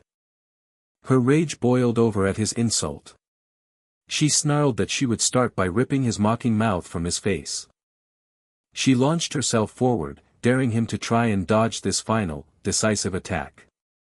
But just as she lunged, Sungu calmly called out for her to wait. She scoffed at his plea, dismissing him as a mere insect who couldn't hope to match her speed. At that moment, Sungu's mind flashed back to a conversation from his past, where he reflected on how small he felt after realizing how many strong people were in the world. He recalled asking his master, Simon, if he would one day be able to become just as strong. The younger Sungu had wondered aloud if he could ever become the strongest swordsman in the world. Simon had reassured him, explaining that he was already incredibly strong because he had created a technique that no one could defeat. That technique was his ultimate move, his deadly blow. A close-up of his master's face from that memory revealed his eyes glowing with an intense purple light. The name of the technique echoed in his mind, the swirling cut. In the present, Sungu's own eyes began to transform, glowing with the very same powerful purple energy. The scene became a standoff between two figures whose swords pulsed with a supernatural light in the dark hall. Sungu then asked her if she seriously thought he wouldn't be able to block all of her attacks. He began to break down her fighting style, explaining how she boosted off the floor to fly towards him with extraordinary speed. He acknowledged that her technique was powerful, but he had identified its single critical weakness. That weakness was her fundamental need to push off the ground to initiate an attack. Since she had to step first, he could easily see and predict the direction of her assault. He explained that as she approached, all he had to do was simply lift his sword into her path. With his analysis complete, he prepared to execute his counter. He declared that this next strike was for the one and only swirling sword saint. The sword ghost cried out in pure terror and disbelief as she realized his plan. Her subordinates screamed her name in horror, unable to comprehend the devastating turn of events. The man on the balcony began shouting a frantic order to someone off-screen. He desperately clarified his command, yelling for them to detonate the perfume bottles immediately. Sungu calmly told the defeated sword ghost that she should be proud of her strength and speed, but that the real sword saint was on an entirely different level. In other words, he was not someone she could ever look down on. The man on the balcony, seething with uncontrollable rage, vowed that he was going to kill Sungu. He screamed his threat again, his voice cracking with fury. Suddenly, Sungu felt a powerful, familiar energy wash over the room. He recognized this oppressive aura from his fight with Pietro's men. The voice of the man on the balcony echoed with chilling confidence, warning Sungu not to try any more tricks. He declared that it was futile, because Sungu was already a dead man. He then shifted his attention, casually asking where Pietro was and telling his men to let him know he was dying to meet him. Finally, he dismissed the idea of Pietro's arrival, boasting that even the feared enforcer couldn't stop what was about to happen. The man on the balcony sneered that not even the fearsome Pietro could save Sungu now. In that moment, Sungu recognized an oppressive aura begin to spread. He instantly identified it as the same perfume from earlier. Sungu realized the scent was rapidly filling the entire space, leaving him completely trapped. From his perch, the man let out a booming, maniacal laugh, relishing the sight of Sungu's apparent struggle. He taunted Sungu, declaring that his sword was useless and that once the perfume was inhaled, it would be over for both him and the sword saint. He mockingly questioned Sungu's next move, sarcastically suggesting he break through a wall and leap into the ocean. He continued his gloating, certain that even Sungu's powerful backer, Pietro, would succumb if he smelled the perfume. He crudely finished his thought, boasting that Pietro would become intoxicated and utterly vulnerable. But then, his eyes widened in confusion as he noticed something unexpected about his target. Down below, Sungu was hunched over, seemingly consumed by the swirling purple energy. A closer look revealed his gloved hand tightly gripping a glowing staff. Surrounded by the thick purple mist, Sungu stood firm, holding the weapon with unwavering resolve. The man on the balcony realized with a jolt that Sungu hadn't been stumbling from the perfume at all and wondered what he was doing with his weapon. He quickly deduced that Sungu was holding his breath and smugly challenged him to see how long he could maintain it. He screamed down, daring Sungu to keep holding it in. Sungu calmly assessed his situation, acknowledging that the hallucinogenic perfume had indeed engulfed the space, blocking any potential escape. His enemy roared in agreement from above. But then Sungu revealed his counter-strategy, calmly stating he had been waiting for him to deploy the perfume. The man on the balcony could only stare in shocked disbelief. Sungu explained that this was the only way his opponent would understand a crucial truth. He wanted to demonstrate just how utterly powerless the man was. He finished his scathing assessment, stating the man was nothing more than a coward hiding behind his perfume. Nearby, the defeated sword ghost looked down, her blood-stained face etched with grim realization. Sungu then revealed the critical weakness he had discovered: the hallucinogenic perfume was made from highly flammable liquids. He concluded that this meant the vapor would burn with incredible ease. The sword ghost's subordinate had a sudden flashback, questioning when Sungu could have possibly figured out the perfume's ingredients. He then remembered the encounter with the madam, realizing Sungu must have analyzed her perfume back then. From the balcony, the man cursed Sungu's infuriating tricks. He desperately insisted that his perfume had already saturated the room and that Sungu's small fire would be useless against it. He dismissed the threat, believing Sungu was simply delirious from the fumes. His confidence shattered, however, as he witnessed an impossible sight unfold before him. Sungu prepared to execute the true, devastating scale of his plan. He declared his intention not just to light the vapor, but to set the entire room on fire. Panic erupted among the subordinates as they saw the floor beneath them suddenly erupt in flames. They cried out in terror, realizing they were doomed as one of them finally connected this event to Sungu's earlier actions. The horrifying truth dawned on him: Sungu had orchestrated this entire sequence from the very beginning. He understood now that Sungu hadn't thrown the bottles on the floor merely to disrupt the madam's movements. His true, brilliant motive had been to drench the floor in flammable alcohol to act as a massive fuse. The man on the balcony shrieked in absolute fury at the damned brat who had outplayed him. Amidst the roaring inferno, a powerful white slash of energy tore through the room. Sungu knew that the arm played a crucial role in maintaining a fighter's balance. He observed the sword ghost, who was now missing one of her arms. Her sense of equilibrium had been completely destroyed by the injury. Consequently, both her speed and her power had been drastically weakened. He concluded that she had finally reached her absolute limit. A close-up captured the bloodied warrior letting out a final, desperate scream, her eyes wide with a crazed light. Her subordinate let out a pained grunt as he rushed to her side. Sungu noted that this action was unexpected. Despite the surprise, he conceded that it had been a good decision on the subordinate's part. He analyzed the situation, knowing that if her blood pressure were to spike from further exertion, the bleeding from her severed arm would become uncontrollable, putting her in mortal danger. Sungu then shifted his focus to his next opponent, asking if he was next. The subordinate calmly stated that Sungu had just made a grave mistake. An intense silence hung in the air between the two warriors. The man, a distinct mark over his eye, stared down Sungu with deadly seriousness, the raging inferno framing his silhouette. The blaze had now completely consumed the hallway, turning it into a tunnel of fire. In a different time and place, a man was seen running at incredible speed down a similarly fiery corridor. A voice from a past conversation asked him if he was truly planning to return that item. The man had confirmed it was his intention and simply asked why they were questioning him. He had explained that once his mission was concluded, he and his madam would depart for the house in Japan.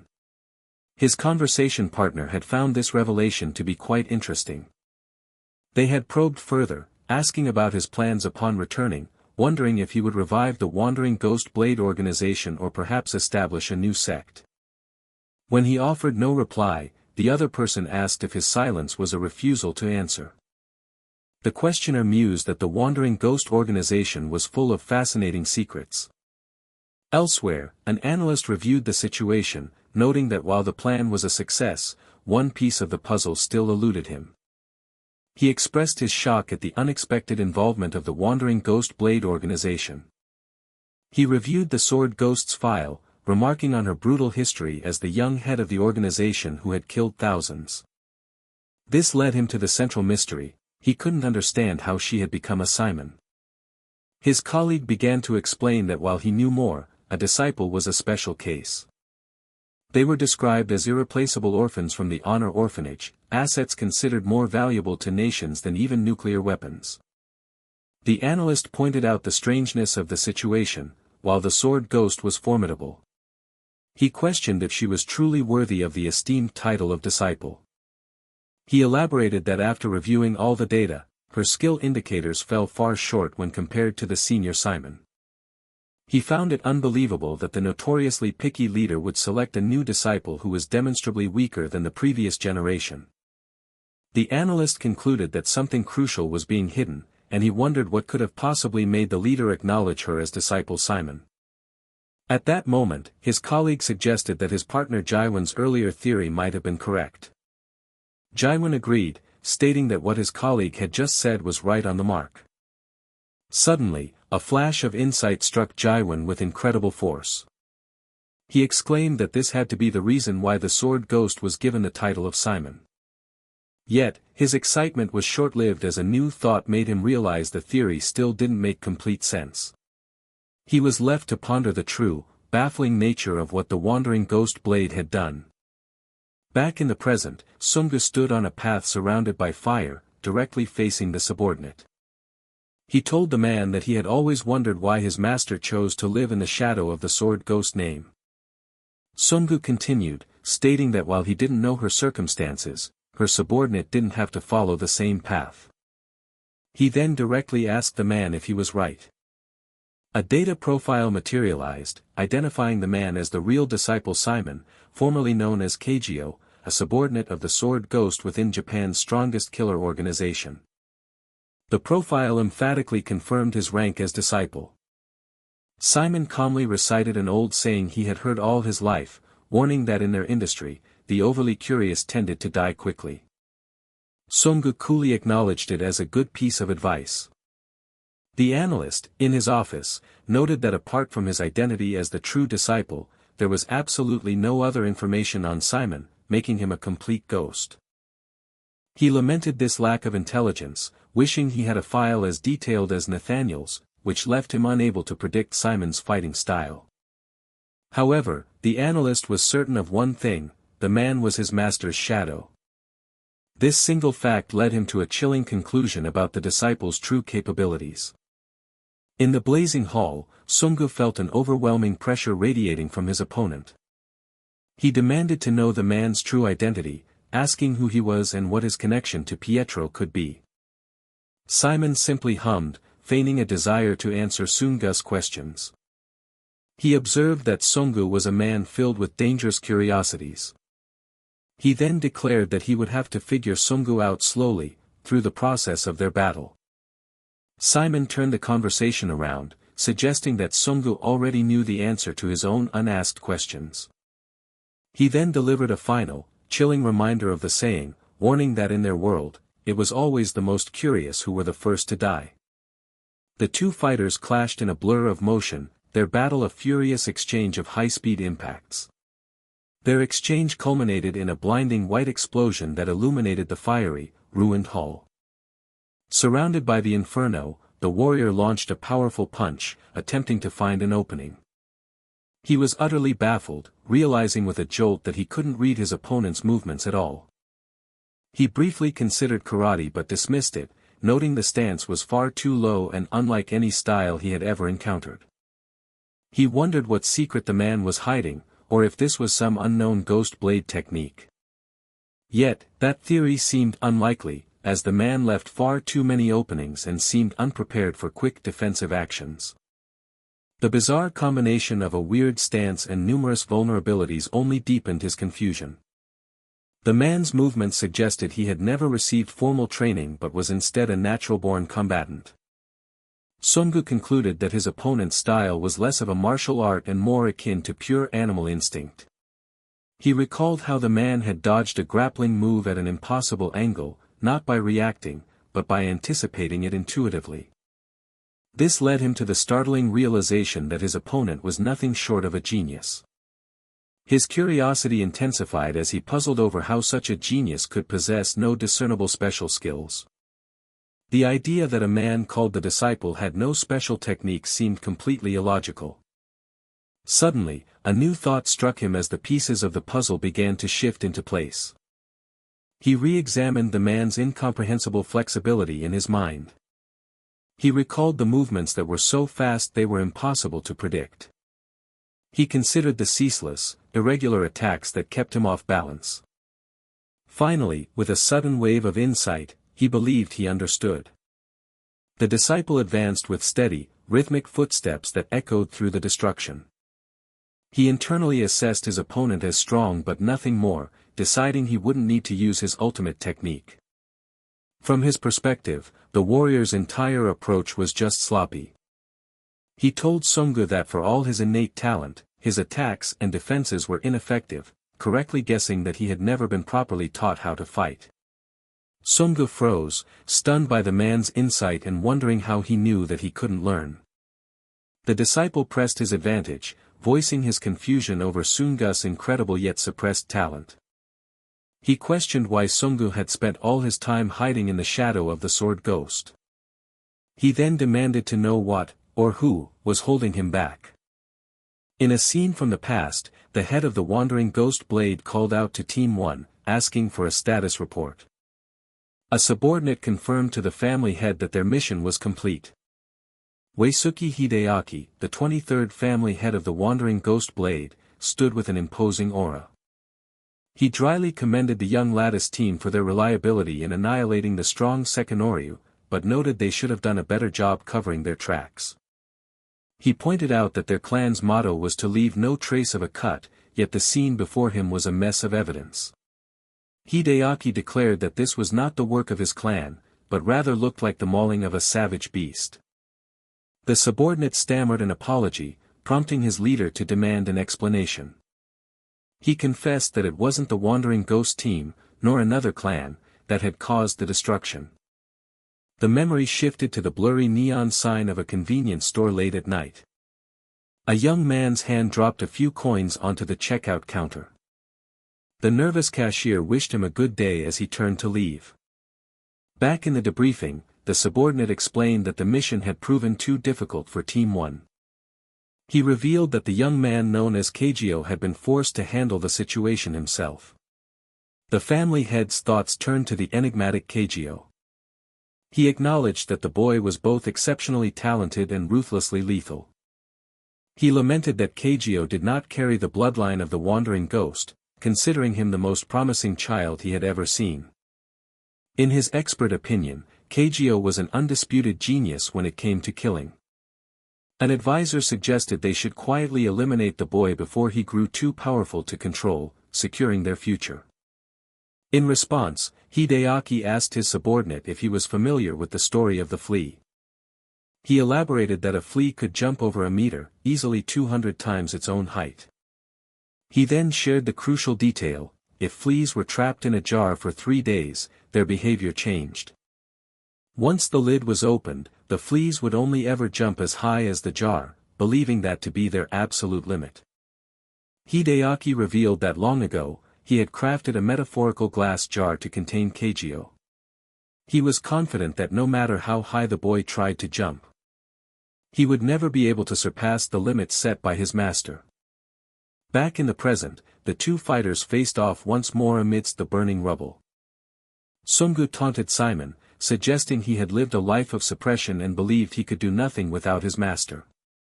He continued, accusing Simon of being conditioned to obey his master without question.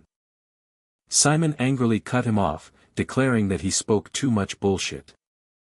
A massive weapon sliced through the air as the fiery battle reignited with renewed ferocity. Simon mocked Sungu, asking if he fought with his head in his mouth, and sarcastically wondering if that strategy was working for him. Despite the taunts, Sungu's interest grew, noting that while his opponent's movements were reckless, they were simultaneously creative in their unpredictability. A new theory formed in his mind: perhaps Simon had never needed to learn how to fight. He speculated that his opponent had never felt truly endangered by anyone he had faced. Sungu amended his earlier assessment, realizing the man was no mere beast but a true predator. He was a creature that had instinctively torn its prey apart. Yet, something still felt unexplained. He was certain the disciple was hiding a crucial secret. Although Simon's sheer vigor had made him nervous, Sungu finally spotted a pattern in the chaos. He realized his opponent's attack pattern was strangely monotonous, repeatedly aiming for the same spot. Simon was consistently targeting his leg. Sungu deduced that the man was trying to set a trap to immobilize him. He understood that his relentless movements must be frustrating his opponent, leading him to devise a plan to restrict his legs. Confident he wouldn't fall for such an obvious ploy, Sungu decided to use the trap against its creator. If his opponent was so intent on going after his legs, then he would feign being caught in the trap, hoping to induce a moment of carelessness. The disciple, believing his plan was succeeding, swung his weapon with tremendous force through the flames. He moved in for the kill, knowing that a hunter always strikes the neck. His attack met only empty air, leaving him stunned. He whirled around in disbelief, realizing his opponent had completely disappeared. Before he could react, a heavy chain whipped around his body, binding him tightly. The disciple let out a furious roar of frustration.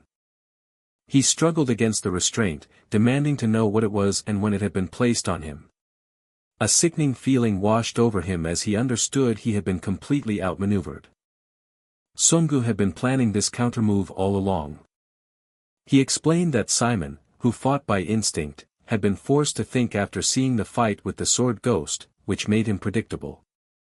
He revealed that while Simon was busy thinking like a strategist for the first time, he had laid his own trap unnoticed. He coolly advised Simon not to resist, warning him that even a chainsaw would have trouble breaking the chain. Simon snarled through gritted teeth, defiantly proclaiming he was not done yet. His hand was suddenly revealed, now armed with a deadly, blood-stained four-pronged claw. The young man stared forward, his eyes blazing with a fearsome intensity against the fiery background. Sungu saw the hidden claws but was initially dismissive, certain they were no threat to the powerful chain. His certainty evaporated in an instant as he realized this was the secret all along. He finally understood that this hidden power was what his opponent had been concealing. It was the true source of Simon's overwhelming and unnatural strength. He recalled the strange phenomenon at the auction, where a substance from Simon's body had melted people on contact. He surmised that Simon had just melted the trap and that getting close to him was now incredibly dangerous. With a grim expression, he acknowledged that the fight had just become far more difficult. Simon sneered, telling him that no amount of thinking could save him now, as it was already too late. He lunged forward with his true power unleashed, his face contorted into a monstrous snarl.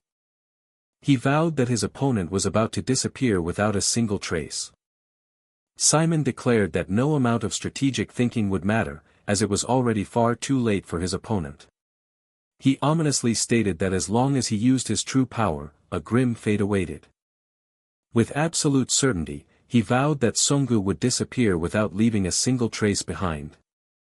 His blood-soaked hand shot forward, violently grabbing the man's face as his victim's eye widened in sheer terror. Sungu's mind raced, knowing that even the slightest touch from that hand meant instant death, which made the current situation unbelievable. He questioned why his opponent had opted to catch his hand right before impact instead of dodging, a move that put him in incredible danger. The chilling realization dawned on him that Simon had only pretended he couldn't dodge in order to get a closer look at his hand. But Simon internally dismissed the maneuver, believing it was an entirely meaningless gesture. He was confident that even after seeing his true weapon, nothing about the outcome of the fight would change. Sungu retaliated immediately, executing a powerful spinning kick that cut through the surrounding flames. He noted with analytical precision that his opponent had sliced his own palm to attack with the deadly claws. Yet, he understood that the most critical element was neither the claws on his right hand nor his creative fighting style. He surmised that the true and terrible secret was contained within Simon's very blood. Sungu desperately wondered what was in that blood that could melt both steel and flesh in an instant, questioning how any human could possess such a thing. Simon taunted him, retorting that if he truly wanted to know, he would first have to succeed in capturing him. He mockingly concluded that this meant Sungu would perish long before he ever learned the truth. The two fighters then erupted into a blistering, high-speed exchange amidst chaotic blasts of fiery energy. A sudden realization struck Sungu with the force of a physical blow. He acknowledged that his opponent had become noticeably faster and stronger, confirming his true strength lay in this claw-based combat, a fact he found deeply annoying. The corrosive nature of Simon's blood made it impossible for him to risk getting any closer. A titanic, fiery explosion suddenly detonated between them, forcefully blasting both combatants in opposite directions. As he recovered, Sungu remembered that, to his knowledge, only a certain group of people possessed blood with such properties. He had believed that they had vanished long ago, but he was surprised to realize there must be another explanation. With dawning horror, he correctly identified his opponent as the last living legacy of the toxic leopard palm. Simon froze in shock, wondering how his opponent could possibly know that secret name. He was certain that every single descendant had been systematically eliminated, leaving him to question how this was possible. Sungu then voiced the question aloud, demanding to know how Simon was still alive. A grim memory unfolded of a subordinate reporting to his clan head that they had successfully killed everyone, wiping the toxic leopard family from the face of the earth. Just as they were about to depart, the subordinate hesitated and brought up one last matter with the clan head. He asked what they were supposed to do about that, which prompted his leader to seek clarification. The subordinate explained they had eliminated all the newborns the family was raising, except for one, and asked if he should kill the final child. The clan head found it intriguing that a single life had managed to survive amidst such widespread chaos. He decided it wasn't a bad idea to leave one person possessing their blood alive, an act which marked the beginning of a bitter and intertwined history with the Wandering Ghost clan. The flashback shifted to years later, showing a young boy gasping desperately for air as he struggled through training. An instructor screamed at the exhausted trainees to get up, questioning their right to call themselves wandering ghosts as another boy collapsed in defeat. The other trainees whispered that the boy, Kagyo, was far too strong, as they writhed in pain around him. One trainee checked on a fallen comrade, who cried out that his leg felt like it was burning intensely. An older member shouted in alarm that the boy's leg had fully necrotized and called for a doctor, while a young Kagyo fearfully insisted he hadn't done anything. A narration from the past explained that their ancestors had taken in those with a natural tolerance to poison, forced them to ingest deadly toxins, and turned them into humans with acidic blood. This was the secret method the toxic leopard family had used to create their descendants and evolve them into poisonous humans, while the young boy could only apologize, completely unaware of what was happening to him. The clan had observed the boy's genius combat sense and unique blood, predicting he would grow to become incredibly powerful. Having seen this potential, he resolved to get things ready and prepare the ceremonial jar for the boy's final transformation.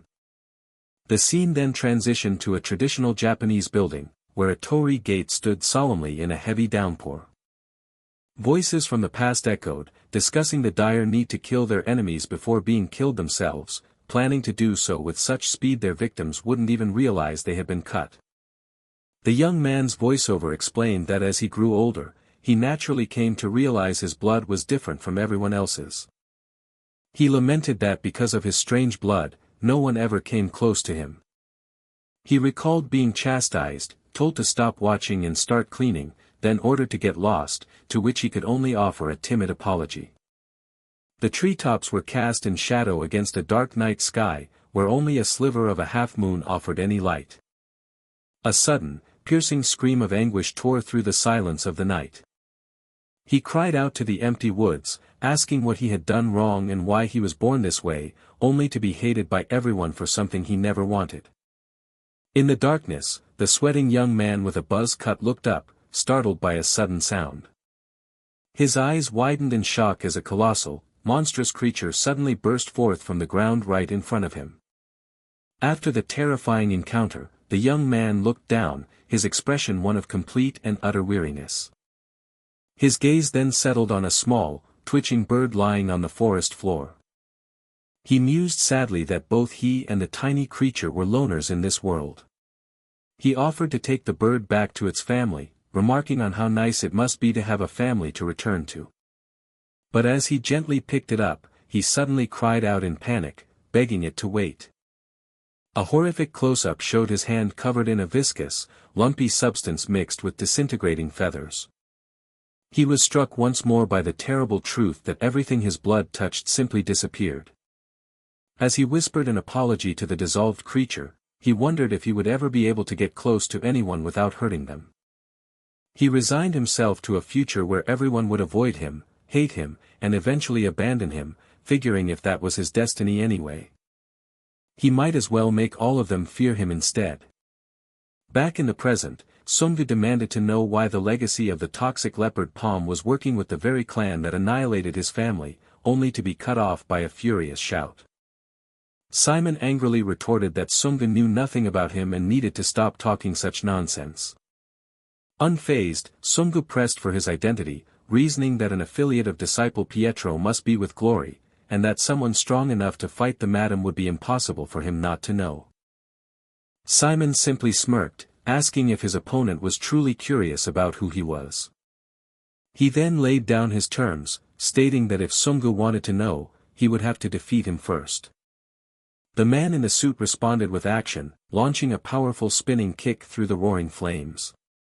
Simon met the assault head-on, spinning forward with a look of pure, unadulterated focus. Sunggu reflected that his attack to the chin had landed properly but lacked killing power, and that his opponent's resilience proved clumsy attacks wouldn't work.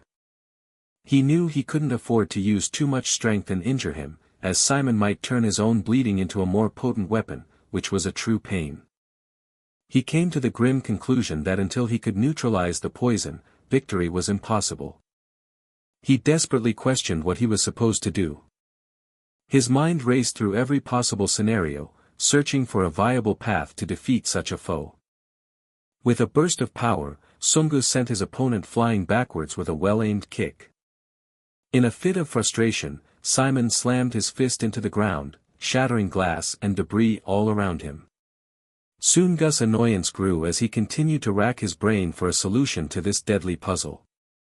Then, in a brilliant flash, an idea came to him. Having executed his plan, he calmly told his now ensnared opponent to give up. He declared with finality that Simon now had nowhere left to run. Sunggu offered a quick and painless death in exchange for information, demanding to know Pietro's current location. Unimpressed, Simon acknowledged that the strategy was not bad and that nobody could stand against him when he fought like that. He then coolly beckoned for Sunggu to come closer. Sunggu asked incredulously if he was joking while in such a dangerous predicament, but Simon assured him he was completely serious. He announced that he would now fight with sincerity, bewildering Sunggu by picking up a simple mop. His opponent scoffed, asking if he had finally given up, but Simon confidently assured him that he certainly had not. He explained that he was now going to turn Sunggu's own weapon against him, even as the man pointed out that both long and short-range attacks were useless. Simon agreed with the assessment, but warned that his opponent couldn't possibly imagine how this mop was about to become the fatal weapon that would bring about his demise. Simon declared that his opponent was right, but that he couldn't possibly fathom the truth. He ominously explained that the simple mop in his hands was about to become a fatal weapon. With grim certainty, he clarified that it would be the instrument of Sunggu's demise. Sunggu scoffed at the notion, mockingly questioning if Simon chose it for its length against his short claws and daring him to try and hit him. He reiterated his earlier point, reminding Simon that a mere piece of wood wouldn't work on him, and challenged him to find out the hard way. Soon Gus' mind raced, questioning his opponent's plan but remaining certain of one crucial fact. He knew that this man fought with cold, hard calculation. He was the type of combatant who planned his moves several steps ahead of the present. As his thoughts settled, he noticed something peculiar about the mop itself and called out to his opponent. Soon Gus' expression hardened with intense focus and suspicion. Becoming impatient, he goaded his opponent, claiming he would die of boredom just waiting for him to make a move. The moment the fight resumed, Sunggu found he couldn't get close, realizing Simon was using the mop's reach to launch attacks so rapidly he couldn't find an opening. He then decided to abandon defense entirely and focus on closing the distance between them. Sunggu charged forward, unafraid of taking a hit, because he knew his adversary would die with a single touch. Suddenly, his confident advance came to a shocking halt. A dreadful sense of familiarity washed over him as he realized he had once again been outmaneuvered. Simon coolly announced that he had just caught another big fish. With a swift and deliberate motion, Simon brought the mop crashing down over Gus' head. Sunggu grunted in confusion, trying to comprehend what his opponent was trying to accomplish. His eyes widened in shock as he saw that the mop head had become hopelessly tangled with his claw. Simon declared his victory, stating that a hooked fish had no way to escape his grasp. However, Sunggu contemptuously dismissed the entanglement as a mere hook that could easily be broken. He boasted that he could simply rip the flimsy trap to shreds. With a sneer, he admitted that he had clearly overestimated his opponent. He berated Simon for resorting to such cheap tricks and underestimating him, but Simon cut him off with a chilling question. Simon calmly asked if Sunggu would still be spouting such arrogant nonsense. He finished his thought, wondering if that bravado would persist even in the face of death. A sudden, inexplicable sensation shot through Gus' body. His confident expression melted into one of pure confusion. He felt his body falter, as if he had suddenly slipped on the slick floor. He whipped his head towards Simon, demanding to know what he had just done. A wave of panic seized him as he realized he could no longer feel his own arms. Simon began his explanation, acknowledging Gus' frightening ability but noting its one fatal weakness. He revealed that people with Gus' unique constitution had highly acidic blood, and posed a question about what would happen if it mixed with a high alkaline detergent. The answer, he explained, was a chemical reaction that would neutralize its acidic properties. In other words, the strongest weapon that Sunggu took so much pride in had just been rendered completely useless. The horrifying realization crashed down upon Sunggu: he had been perfectly tricked. He understood then that the mop was never a weapon, but merely a clever disguise to apply the alkaline detergent onto his body. Refusing to surrender, he snarled that even without his blood, he was still a threat. He declared that he was perfectly fine and lunged forward to attack his foe. But his body betrayed him, freezing in place against his will. A desperate struggle began within him as his strength failed. He gasped out a vow to kill Simon, just as an unfamiliar voice called out for the madam. A new figure appeared, calmly advising Sunggu to turn back immediately if he valued his life. Sunggu furiously rejected the warning, vowing to kill, behead, and utterly destroy his enemy. The clash of steel against a bloody weapon echoed through the room as the newcomer intercepted the attack. The man, Kagyo, cried out to his madam in alarm. He desperately questioned why she had come, reminding her that he had told her to wait on the boat where her condition wouldn't worsen. The madam, Yuka, insisted through ragged breaths that she had to kill Simon herself to get to Pietro, reminding Kagyo of their promise to leave together. Kagyo pleaded with her, promising that he would be the one to kill their target and retrieve Pietro for her. Yuka weakly insisted that she had to be the one to do it, arguing that a servant must always listen to their master. As her consciousness faded, Kagyo desperately begged for his madam to wake up. He frantically shook her, pleading for her to open her eyes. A memory surfaced in Keijio's mind, a time when he yearned for the world beyond the gates of his servitude. He had believed that leaving would lift the heavy weight from his shoulders, but there was always one reason he stayed, a young girl calling for her big brother. He remembered a young Yuka excitedly showing him a patch of pretty flowers. She had commented on their lovely smell, sharing a precious moment with him. She had innocently declared that when she grew up, she would smell such things every day, a simple dream that he came to understand deeply. Keijio recalled how the scent of those flowers had felt so warm and comforting. In that moment, the fragrance of the blossoms had soothed him. The hatred, sadness, and loneliness that had once suppressed him began to recede. His identity as something low and without value started to dissolve. The memory of her playfully insisting on calling him Big Bro Keijio melted away his pain, even as he protested that it wasn't proper. That peaceful moment was shattered when another servant arrived, chiding the young miss for wandering off without permission. The servant demanded that young Miss Yuka return at once, but she refused. The little girl protested, insisting she wanted to play with Big Bro Keijio a little longer. The servant erupted in fury, berating Keijio for daring to let the head's daughter call him Big Bro and touch him with his supposedly dirty hands. The memory of being called a monster and told to die resurfaced, reminding him of his cursed blood that prevented him from touching others. He reflected on whether it was because of his curse or her noble lineage that a gap existed between them. But what he knew for certain was that his blood created a barrier he could never cross. The years passed in a blur of rigorous training for Yuka. Her instructors praised her immense talent, predicting she would one day be qualified to lead the entire Wandering Ghost clan. During that time, Keijio resigned himself to his fate, content to simply be his madam's shadow. He recalled her birthdays, where she was showered with precious gifts and wore clothes others could only dream of. He remembered the other servants marveling at the expensive scent of her new perfumes. They gossiped about a particularly valuable one, sent by the young master of the Fujiwara clan. Keijio confessed internally that he had learned to abandon his own feelings on her birthdays, knowing a cheap perfume he could afford would never be suitable for her. But his memories then turned dark, recalling the incident that extinguished the cheerful Yuka he once knew. He remembered the day the Yamatagumi clan launched a surprise ambush on their home. The invaders had sworn that everyone there would become living corpses filled with poison gas. He recalled trying to hold Yuka back, telling her it was too dangerous to go outside. After she witnessed her mother's death, Keijio narrated that his madam transformed into a completely different person.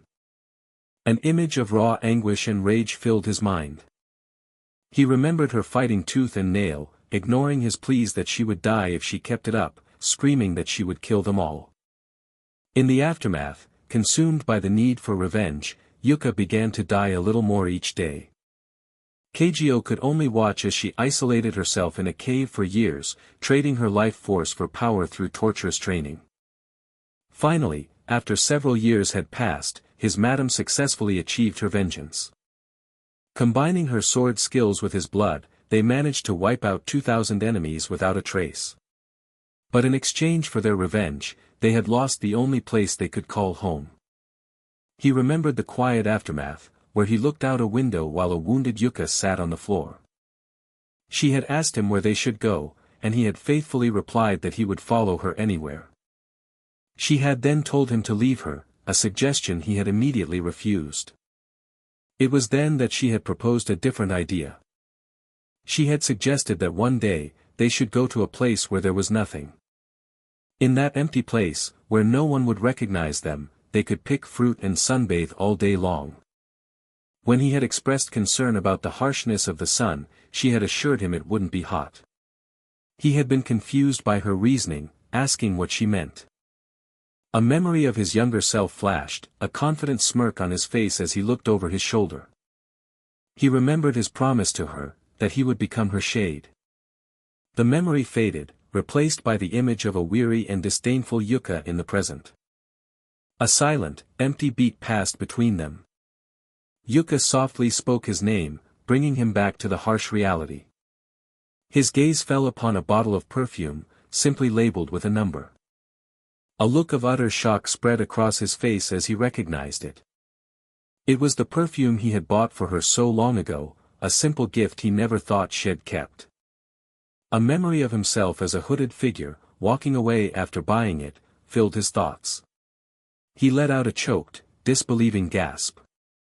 Yuka confessed that she knew he had been carrying it for the past 10 years, though he never once noticed she was aware. She explained she had never used it because she hadn't wanted to waste it, as Kagyo lamented that he couldn't spray expired perfume on her now. In a defiant gesture, Kagyo sprayed the aged perfume onto his own chest. He took a deep breath and quietly remarked that it smelled nice. As her life ebbed away, Yuka whispered that all the time she had ever spent with him was precious. She told him that she had always felt safe in the shade he provided for her. With her final breaths, she apologized for not being able to keep their promise to leave together and wished her big bro Kagyo good luck. Kagyo's eye widened in sheer, unadulterated shock. In a final, desperate act of love, she pulled him into a passionate kiss. He embraced her tightly as tears streamed down both of their faces. His mind reeled in absolute horror as he realized what she was doing. He tried to pull away, screaming that his blood was poison and begging her to spit it out immediately. Yuka calmly told him that she had done too many unforgivable things, and that this was a better end. She explained that with this act, he could finally live. She asked him to live on for her, to do her part, before her voice failed her. Overwhelmed by grief, Kagyo cried out her name, begging her not to leave him. His anguished screams for Yuka echoed in the darkness as she slipped away forever. With her life fading, she reasoned that this was a better end, a necessary sacrifice for her unforgivable deed so that he could finally live. She felt this was the only way she could truly do her part. With her final breath, she affirmed her role in their story. Kagyo cried out in absolute denial, desperately begging her to wait and not to leave him. An empty, deafening silence was all that answered him. His anguished screams of her name echoed into the desolate darkness.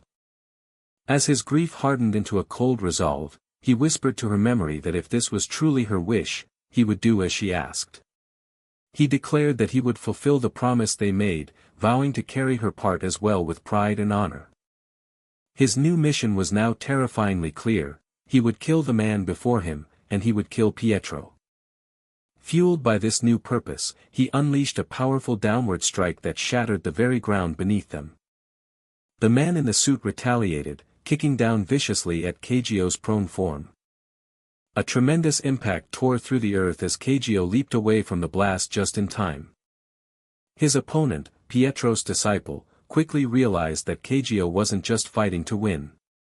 He was purposefully throwing himself into harm's way, flinging his limbs about with no regard for his own well-being.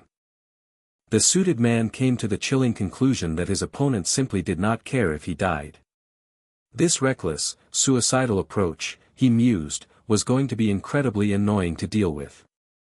He quickly began to strategize, knowing a single touch of Kagyo's blood meant death and wondering how he could possibly get close enough to render him powerless. Suddenly, a man with a buzz cut and a furious expression charged toward them.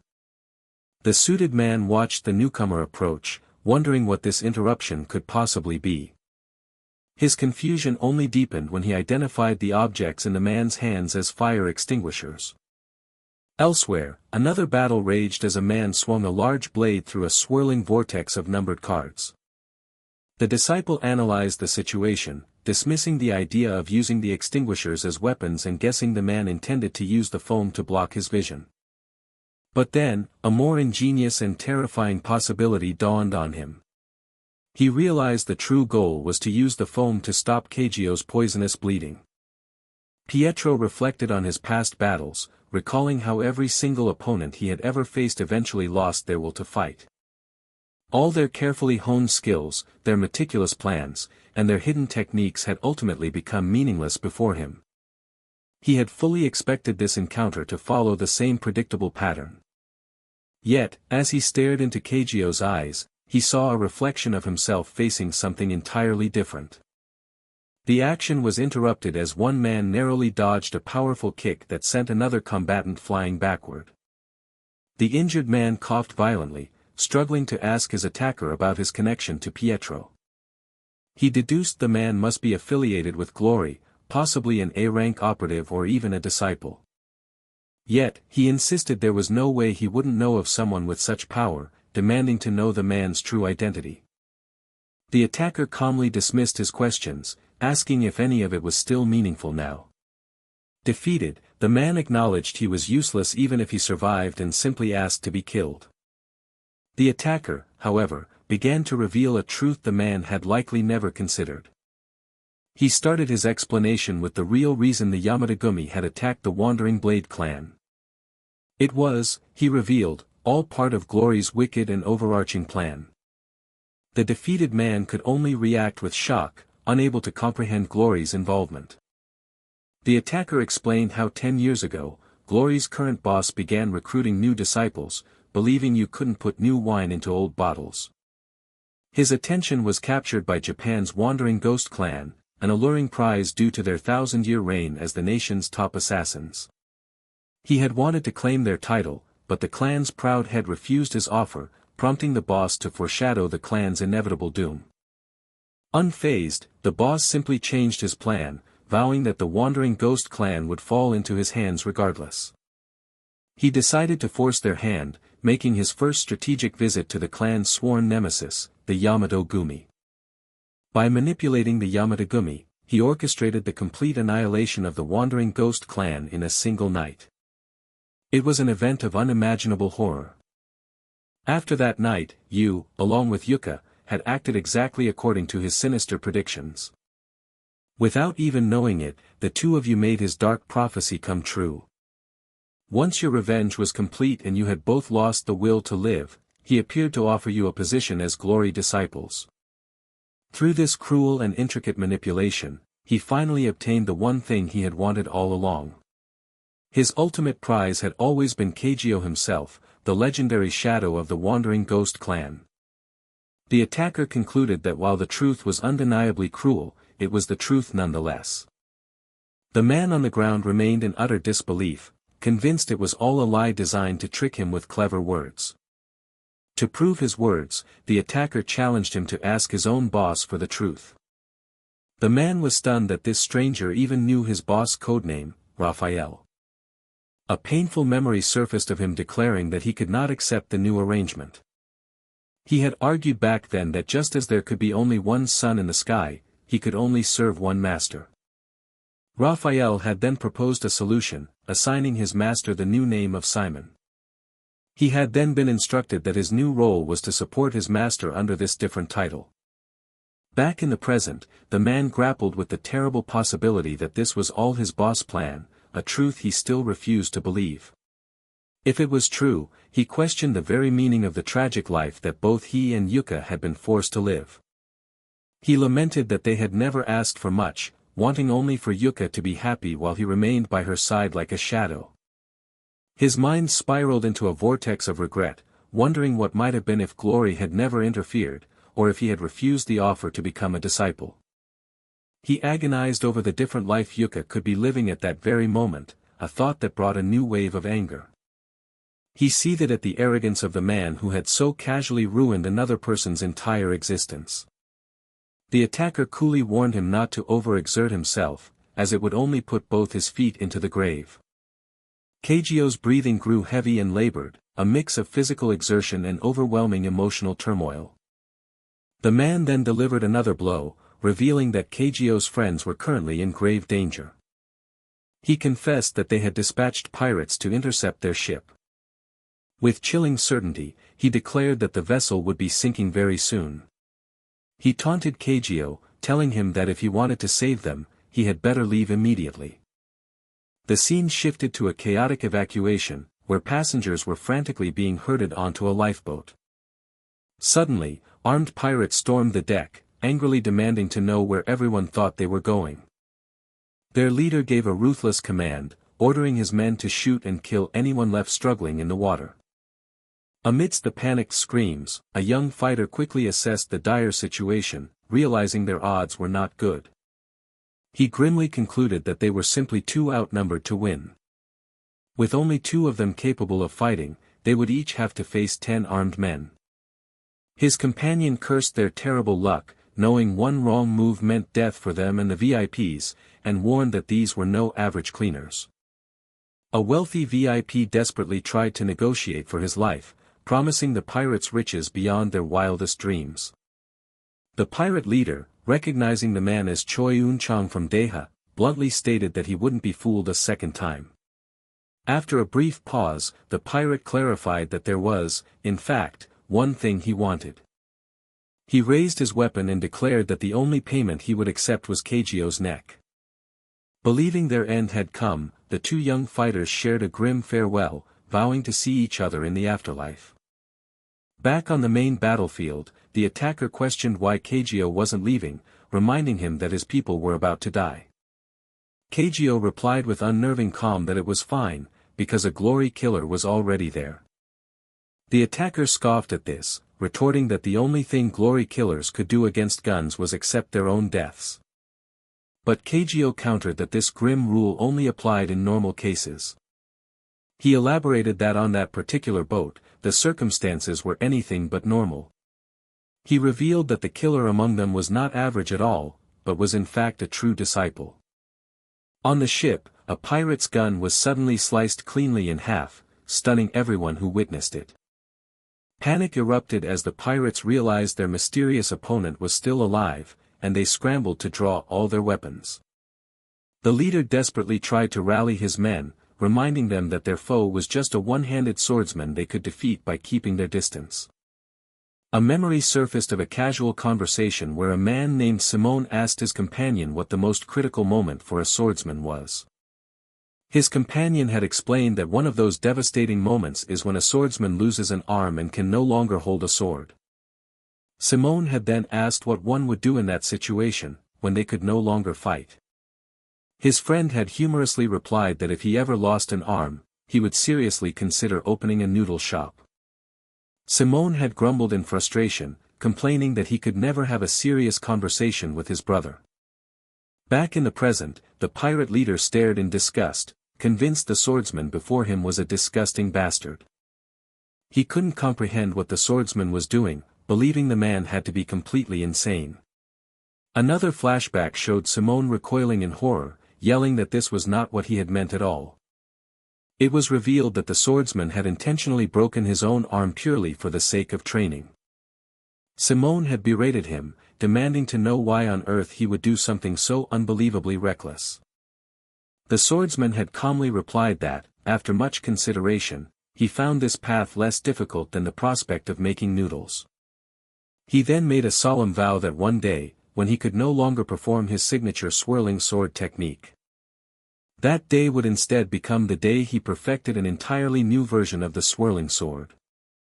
Back with Kagyo, the attacker mused on the common knowledge of their deadly world. He recited the basic truths: a swordsman needs 2 hands for their sword, and a shooter needs their fingers for the trigger. He then turned his thoughts back to the unbelievable swordsman on the boat. He acknowledged that this man was single-handedly breaking the established status quo of their reality. On the chaotic ship, the lone, one-armed figure unleashed a massive and devastating whirlwind of pure white energy slashes. This was the legendary and impossible technique, the left-handed swirling cut. As he unleashed his power, the swordsman recalled his promise to his brother, knowing in that moment that he had finally perfected it. Thanks to their efforts, everyone on board the doomed vessel was able to make a successful escape. With this decisive action, Glory Club's second base, the infamous Ghost Cruise, sank completely beneath the waves. A sleek, modern yacht sliced through the dark waters, carrying the survivors away from the chaos. A young man nervously addressed the swordsman, calling him Senior Disciple Simon. He and his companion, both aspiring to become disciples, bowed low in reverence, but Simon modestly told them to rise, brushing off their excessive formality. One of them gushed about Simon's incredible sword technique, declaring he had never seen anyone more skilled, prompting Simon to wryly comment on their familiar, over-the-top praise. The young man then asked Simon if he had ever met the legendary Pietro, curious about the rumors of his tsunami-like power to destroy nations. Simon corrected him, implying that to simply say Pietro could destroy was a gross understatement of the man's true capabilities. He then playfully made a pun, calling Pietro a tuna, which sent the younger men into fits of laughter at the unexpected dad joke. Changing the subject, Simon revealed that he had recently heard about them from Pietro himself, a statement that immediately captured their full, astonished attention. He playfully dragged out the suspense, pretending to recall what exactly Pietro had said about them. Simon finally announced Pietro's high praise. He believed that they would both become full-fledged disciples in the future. Overcome with emotion at the news, one of the young men ecstatically professed his profound admiration for Pietro. Meanwhile, the president suggested his bodyguard Sungu should rest, but the man refused, stating a bodyguard could never rest on duty and that his boss, a man in the weapons industry, was quite tough himself. Sungu expressed his concern that saving the president would make Glory suspicious, but the president reassured him, explaining that Glory believed he was away on a business trip. The number 3348 echoed in his thoughts, a figure of great significance. This was the total number of islands in Korea, and one of them, the remote Yul Island, had been Simon's hiding place. The president wondered aloud if Glory would truly be fooled by his cover story. He acknowledged their formidable intelligence network, the same one they had used to track down and kidnap Simon in the first place. He knew that at that very moment, the enemy leader, Raphael, was likely gnashing his teeth in pure humiliation. He issued a silent warning to Raphael, telling him not to get ahead of himself. This conflict, he vowed, was merely the beginning of a much larger war. Elsewhere, a woman named Onjaiwan complained that an old man hadn't changed at all, insulting his wrinkles and stench, to which he retorted that she was the one who had changed so drastically. He reminded her of her youth in her 20s, when she had praised his looks and persistently asked for his hand in marriage. Flustered, she yelled at him to stop bringing up the past and began hitting him, making him cry out theatrically that his arm was in agony, despite her blows landing on his back. Once the commotion settled, the group pondered Raphael's true scheme, finding the Divine Hospital and the Ghost Cruise to be highly questionable operations. A tense silence followed, prompting one of them to ask why he was being excluded from the discussion about their common enemy. The grim consensus was that Raphael's ultimate goal was to kill the symbolic and powerful figure known as Pietro. The story flashed back to the year 2013, inside Glory Club's former headquarters, the Divine Cathedral. A priest, Gabriel, prayed with gratitude for the peace that had returned to the Korean peninsula, a peace brought about by the sacrifices of his children. He acknowledged that while the world may never know of their deeds, he believed their Lord was watching over them. Addressing his followers, he then issued a solemn command: the 12 disciples were to be officially dissolved. He instructed them to leave their violent past behind and enter the outer world, but one person stood in staunch opposition to this decree. That person was Raphael, the current boss of Glory and the adopted son of priest Gabriel himself. In disbelief, Raphael cried out to his father, vehemently stating that he could not accept the order. He argued that disbanding the disciples would destroy their honor and glory, especially at a time when their enterprise was flourishing. Gabriel sharply corrected his son for referring to his comrades as disposable tools, reminding him they were heroes who had saved millions and that the world no longer needed them. With finality, the priest told Raphael that he was dismissed and could leave. But Raphael defiantly refused to back down. He accused his father of hypocrisy, of wanting to abandon their work after living a life of luxury, and despaired over what would happen to him. In his rage and denial, he concluded that his true father would never do this and must have been tempted by the devil. A stark image showed Raphael standing triumphantly over a defeated foe, his fists clenched, a symbol of the violent path he had chosen. He deluded himself into believing that making their organization prosper was a righteous act for the good of the country and the Lord's true wish. Ultimately, however, he acknowledged that it was truly his own ambition driving him. He then seized power for himself, placing an unearned crown upon his head, and quickly began to enact his own grand designs. Leveraging the positive reputation of the Honor Orphanage, he forged Asia's most elite organization of killers, naming it Glory Club. He then scoured the globe, searching for new, perfect disciples to replace the ones who had followed Gabriel's command. Raphael understood that to achieve his goal of global expansion, he first had to eliminate a key figure from the old guard. The target he needed to kill was Pietro, the very pillar upon which the original disciples and their entire business had been built. Back in the present, Simon shuddered with disgust just thinking about the young and ruthless Raphael. He then grimly pointed out that one of Glory's most chilling new disciples was currently captive within his own house. This captive was identified by his name and title, Kagyo, a disciple of Glory. Jaiwan panicked, exclaiming that they needed to be cautious, but Simon hushed her, explaining their prisoner had only just fallen asleep. She frantically asked what their plan was for when he awoke, but Simon dismissed her worries, leading to a dark joke about whether Kagyo would attack with claws or fangs. Their conversation was cut short by the shocking realization that their captive was already awake, a feat that should have been impossible given his severe blood loss. Jaiwan, resolved and furious, declared she would kill him herself and told the others not to interfere. Simon sarcastically told her to go right ahead, adding that he couldn't see and would therefore be of no help in a fight. He then teased her for not hiding behind him as a fellow disciple, but she shot back that an armless Simon was a pitiful protector indeed. Together, the two cautiously peeked through the doorway to assess the situation with their dangerous guest. Their eyes widened in pure shock at the empty room before them. They wondered where Kagyo could have possibly gone, as the heavy dose of stabilizers had been given should have rendered him completely immobile. The man calmly surmised that Kagyo was likely still nearby, having gone to a very specific, unspoken place. In another location, one of Glory's new disciples reflected on the news of the ghost cruise's sinking, immediately attributing it to Pietro.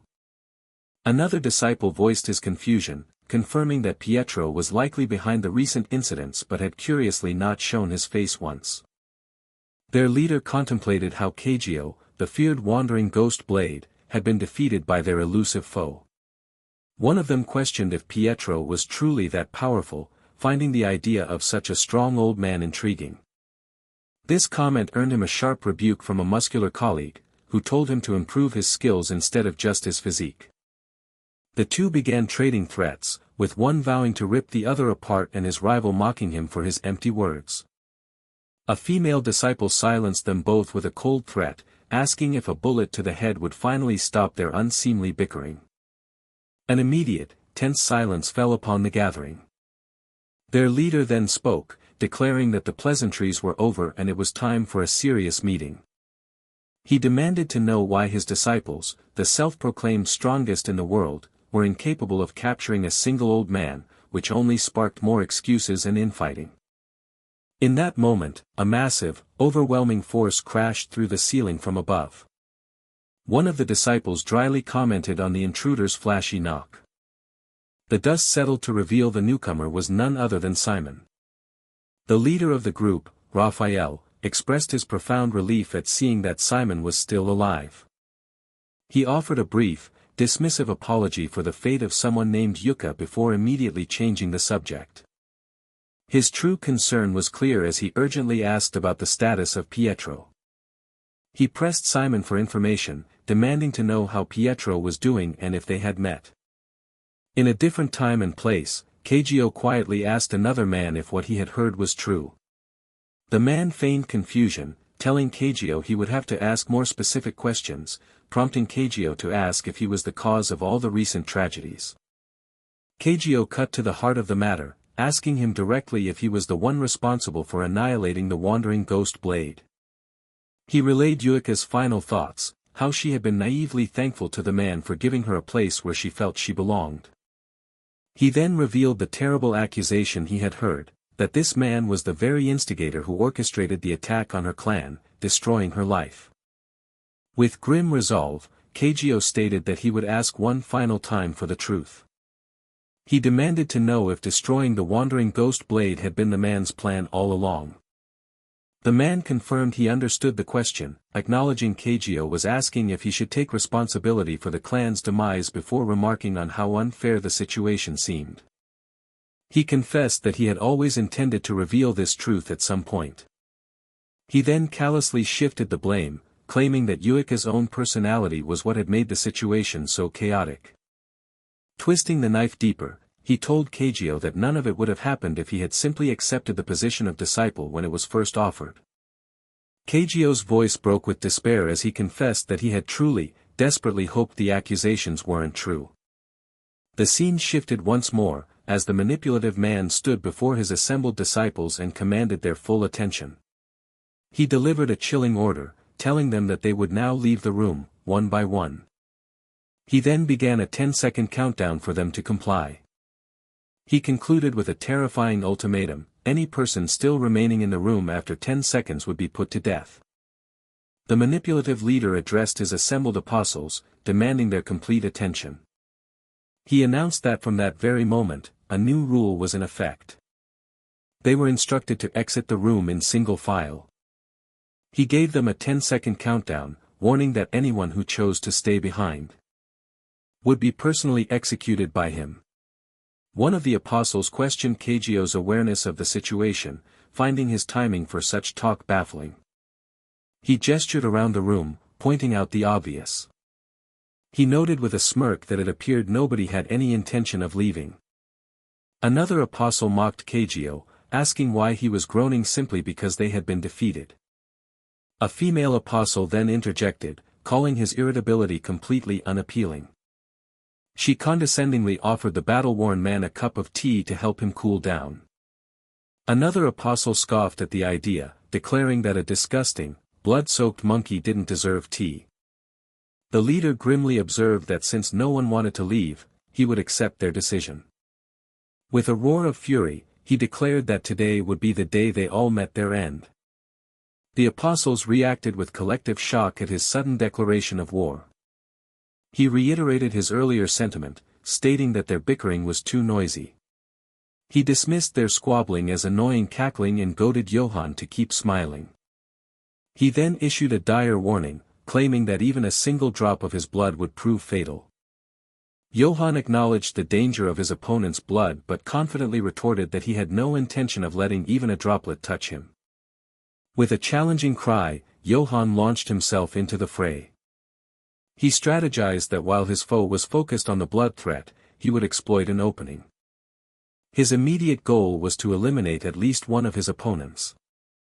An onlooker wondered aloud if their target could possibly evade the incoming attack. A powerful blast of purple energy collided violently with a deployed metal shield. Kagyo looked on in surprise, realizing a shield had been used to block the blow.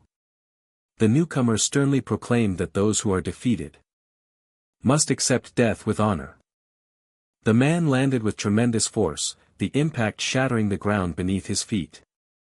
An apostle stared in awe, wondering at the incredible power being displayed. The leader nonchalantly remarked that now it would be easier for them all to die. A female apostle playfully scolded the group for fighting, asking why they had provoked their appa into action. Another apostle coldly told Thaddeus to get his disgusting leg off of him. She chided them for their lack of understanding, pointing out how exhausted their leader was from chasing them down to avenge his lover. Kagyo realized he couldn't fight any longer due to his blood loss, but swore he would return for Yuka after he recovered. Far away, a dark, futuristic skyscraper stood against the bleak night sky. A figure was sent hurtling through the air, smashing violently into the side of the tall building. Thaddeus chided Philip for being naughty and letting their target run away, insisting a traitor must be rooted out completely. The leader calmly told them to let him go, dismissing it as a rebellious phase. He then assured them that they would be seeing him again very soon. The leader admitted there was something he truly didn't understand. He puzzled over why there was no news from Kagyo about Peter, knowing Peter was aware of everything from Nathaniel to the ghost cruise and the history of ghouls. He surmised that his suspicions were correct and that Peter's supposed assistant must be a significant figure. He began to rack his brain, trying to figure out who this mysterious individual could possibly be. He recalled rumors that despite not being on the passenger list, the owner of the Daehan group had been spotted on the ghost cruise. The leader questioned this, wondering why Choi Eun-chang, who had previously refused a meeting due to business, would suddenly appear on a cruise he had no interest in. He then considered the possibility that Choi Eun-chang was there to support Peter. He decided it didn't matter if that was the case or not. He declared that they still needed the arsenal of weapons provided by the Daehan group. He then turned his attention to one of his followers, questioning if they were up to the task. He directly addressed Apostle Johann with his challenge. Johann questioned what his leader meant by directing such a task to someone like him. The leader reminded him that since he had so easily killed the Apostle Gabriel, a target like Choi Eun-chang should pose no problem. He offered his full support, noting that Daehan Group's famously strict network security was protected by 372 members. He further detailed that Spain's elite commando squad, Escudo, also intended to join the war, and questioned if they could possibly stand in Johann's way. He observed that despite Johann's apparent indifference, he seemed exceptionally well prepared for the mission. He then gave the order for Johann to go and bid farewell to Choi Eun-chang of the Daehan Group. In a different location, a news report began to play on a screen. The broadcast detailed how an unknown symbol had mysteriously appeared on the Daehan Group building that morning, causing concern among residents. Someone watching the news marveled at the size of the symbol, wondering how anyone could have drawn something so high up on the skyscraper. An associate identified the culprit as the S-class assassin of the Glory Club, Apostle Johann, who was still active after his senior's retirement. It was explained that years ago, he had murdered the former Apostle Johann, earning him a different moniker. This assassin was known as Alipede, a name that terrified a man who had just received a direct warning from him. A bodyguard reassured His Highness not to worry, promising that another Apostle of Glory was on their way to provide support. The Apostle of Glory pledged his life to ensure His Highness could return safely. He vowed to do his best, his profile detailing a 100% success rate across 359 assassination missions as the Level 9 Apostle, codename Johann. Another man ominously suggested the situation might end sooner than they thought, as the evil Alipede had already chosen his target. He then revealed with a chilling smile that their assassin was already right there with them. The disguised assassin wondered how the man had seen through his disguise, to which the man replied it was quite easy. He explained that the assassin's uniform carried a unique scent that set him apart from everyone else. As guards shouted for the assassin's arrest, he calmly questioned why he would ever need to run. He stood his ground, showing no intention of fleeing. A bodyguard desperately warned His Highness not to approach as he tried to calm him down. A gloved hand suddenly fired a handgun, the muzzle flash illuminating the dark room. The assassin mused that only high-level operatives could pinpoint a position based on gunfire, questioning if Glory's apostles were truly different. His opponent retorted that he had performed missions like this hundreds of times. He callously stated that he lacked the empathy to listen to the worries of someone like his target. The assassin noticed his target had removed his shoes, taunting him that it was a futile gesture. The man on guard felt a creeping strangeness in the air, a subtle and unsettling feeling. He realized that there was no sound or scent where the assassin had just vanished, confirming nothing was there. The assassin's voice echoed through the room, asking if his prey was unable to sense him because of his own abilities. The guard's eyes widened in sudden terror. He stared in utter disbelief, unable to process the impossible spectacle unfolding before him. He gasped in horror as he saw a knife floating impossibly in mid-air. He reasoned that his thermal camera should have detected any living creature, yet this bizarre object registered no heat signature at all. The suit-clad guard was suddenly struck in the face by a powerful, invisible slash.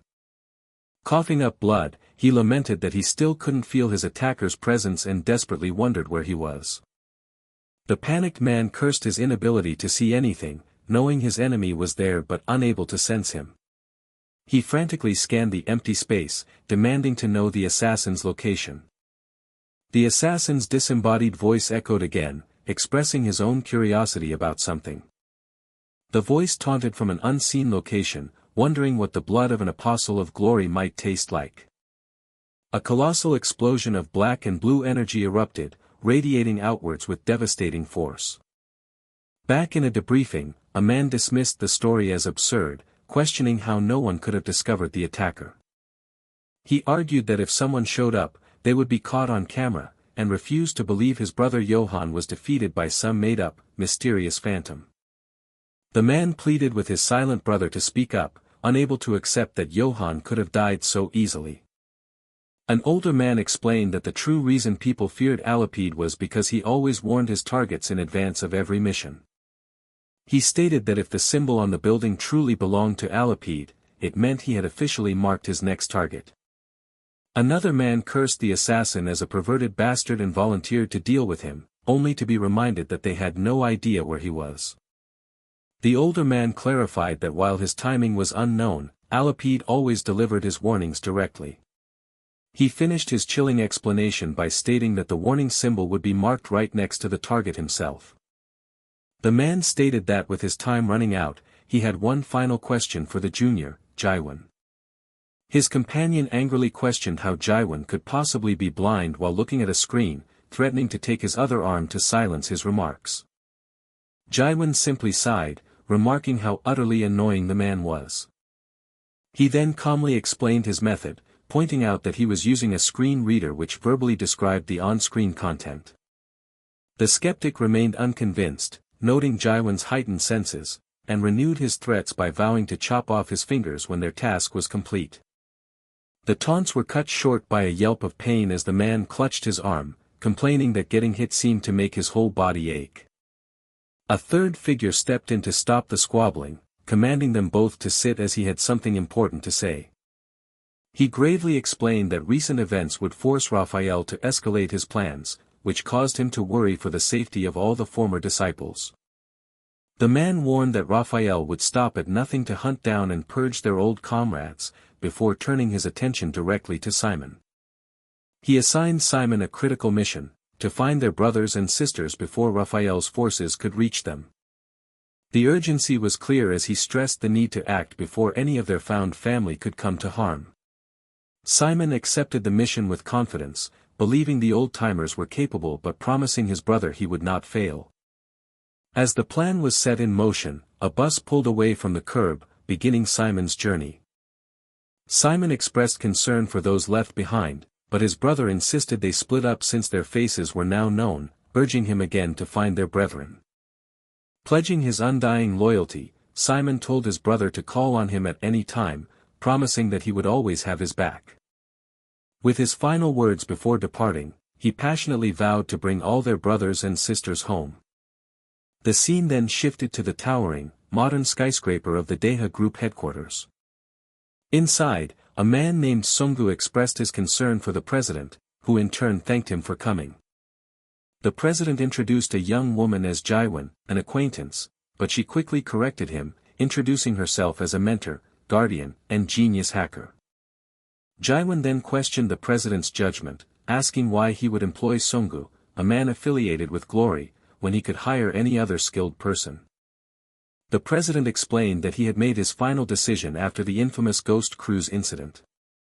He clarified that while Sungu was technically with Glory, his ideals were the complete opposite of the Glory Club, adding that there was another, more important reason. President Choi confessed with grim certainty that he had always known this day would eventually arrive. He revealed that Raphael, the current president of the Glory Club, had always despised the strong bond between the Deha Group and Father Gabriel. This led him to predict long ago that Raphael would eventually try to purge him and seize control of his company. As the president began to speak of Alipede, he was struck by a sudden pain, prompting the others to insist he rest before he left. Later, Sungu told the young bodyguard he was likely hired due to his skills, but gave him a solemn warning about their true enemy, Alipede. He described Alipede as the undisputed best assassin in the world, a phantom who had never failed and was known for his exceptionally cruel methods. The gravity of the situation was made clear when Sungu revealed that even Father Gabriel's own disciple, Johann, had recently been attacked by him. Because of this attack, the president was unable to request external aid, and their own connection to glory was now a liability. Sungu explained that to combat this threat, he had brought in a highly specialized team to protect them. This reinforcement was revealed to be Escudo, Europe's premier security detail, famously known as Europe's Shield. Though Sungu vouched for them as the best team to counter glory, one of the Escudo members eyed the young bodyguard skeptically, openly questioning his glory killer reputation. The Escudo team leader, a Kisi fighting specialist codenamed Costa, decided their fated meeting deserved a special present. In a flash, he delivered a quick, probing strike, a sharp and unexpected gift to test the newcomer's reflexes. The bodyguard effortlessly deflected the attack, humbly insisting such a welcome wasn't necessary and that he was merely an ordinary guard. Impressed, Costa commented on the bodyguard's impressive reaction, telling him to treasure the valuable lesson had just been given. However, he followed this with a stern warning, telling the young man to stay out of Escudo's way and not become a burden, regardless of his connections. At the same time, the mood was thick with tension inside the Deha Group's high-tech security operations center. A senior security officer confidently asserted that it was utterly impossible for Alapid to breach their building's defenses.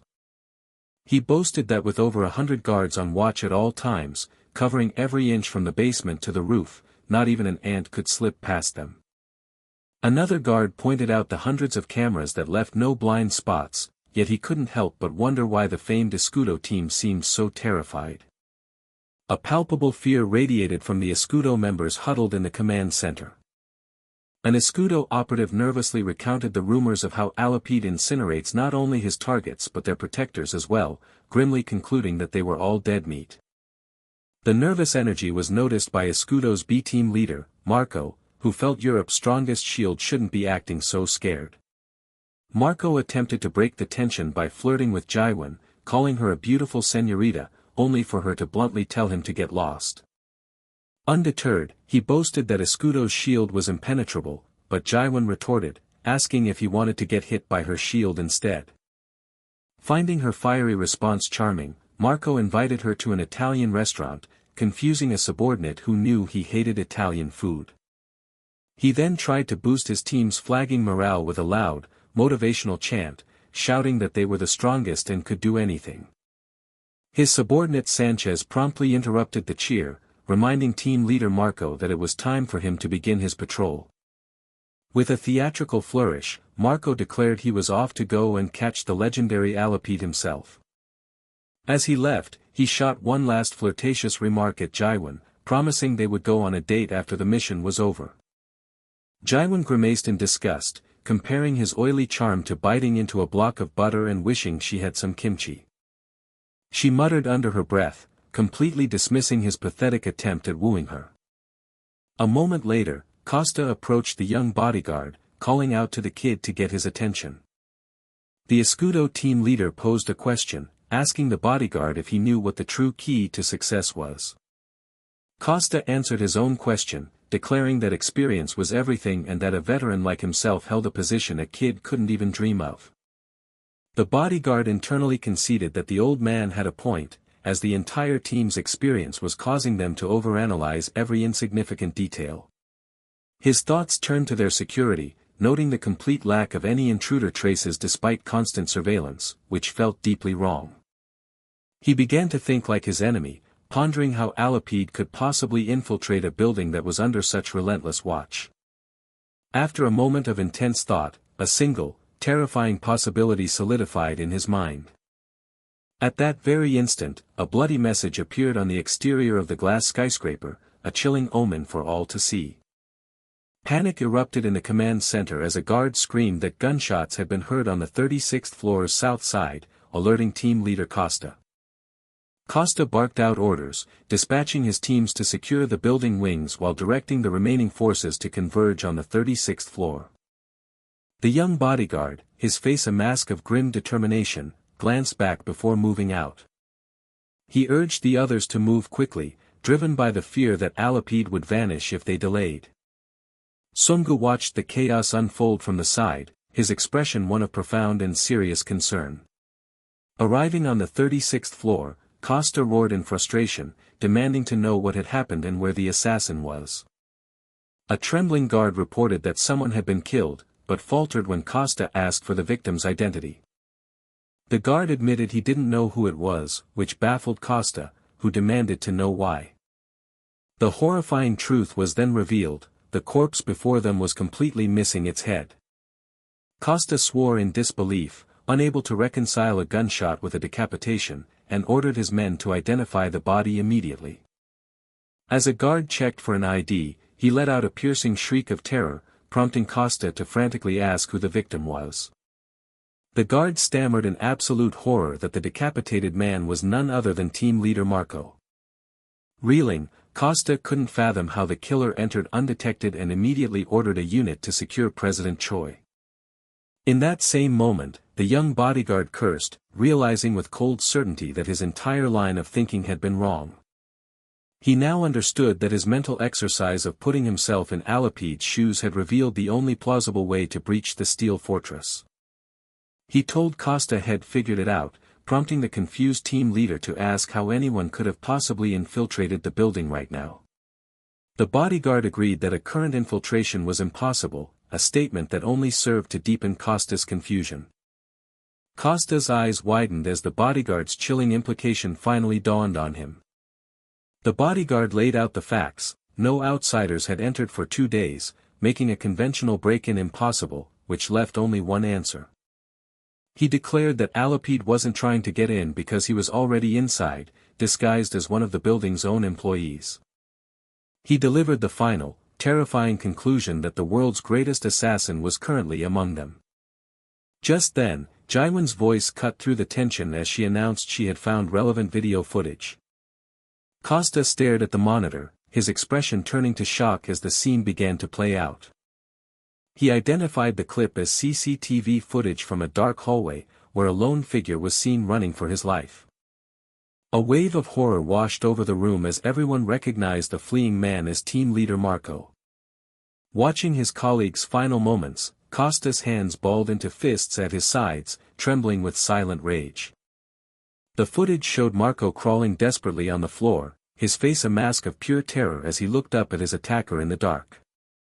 Jaiwon explained that an unseen figure then dragged Marco into the pitch-black darkness, a figure she identified as Alapide. The camera's view was then left with nothing but an empty hallway dissolving into an ominous, all-consuming blackness.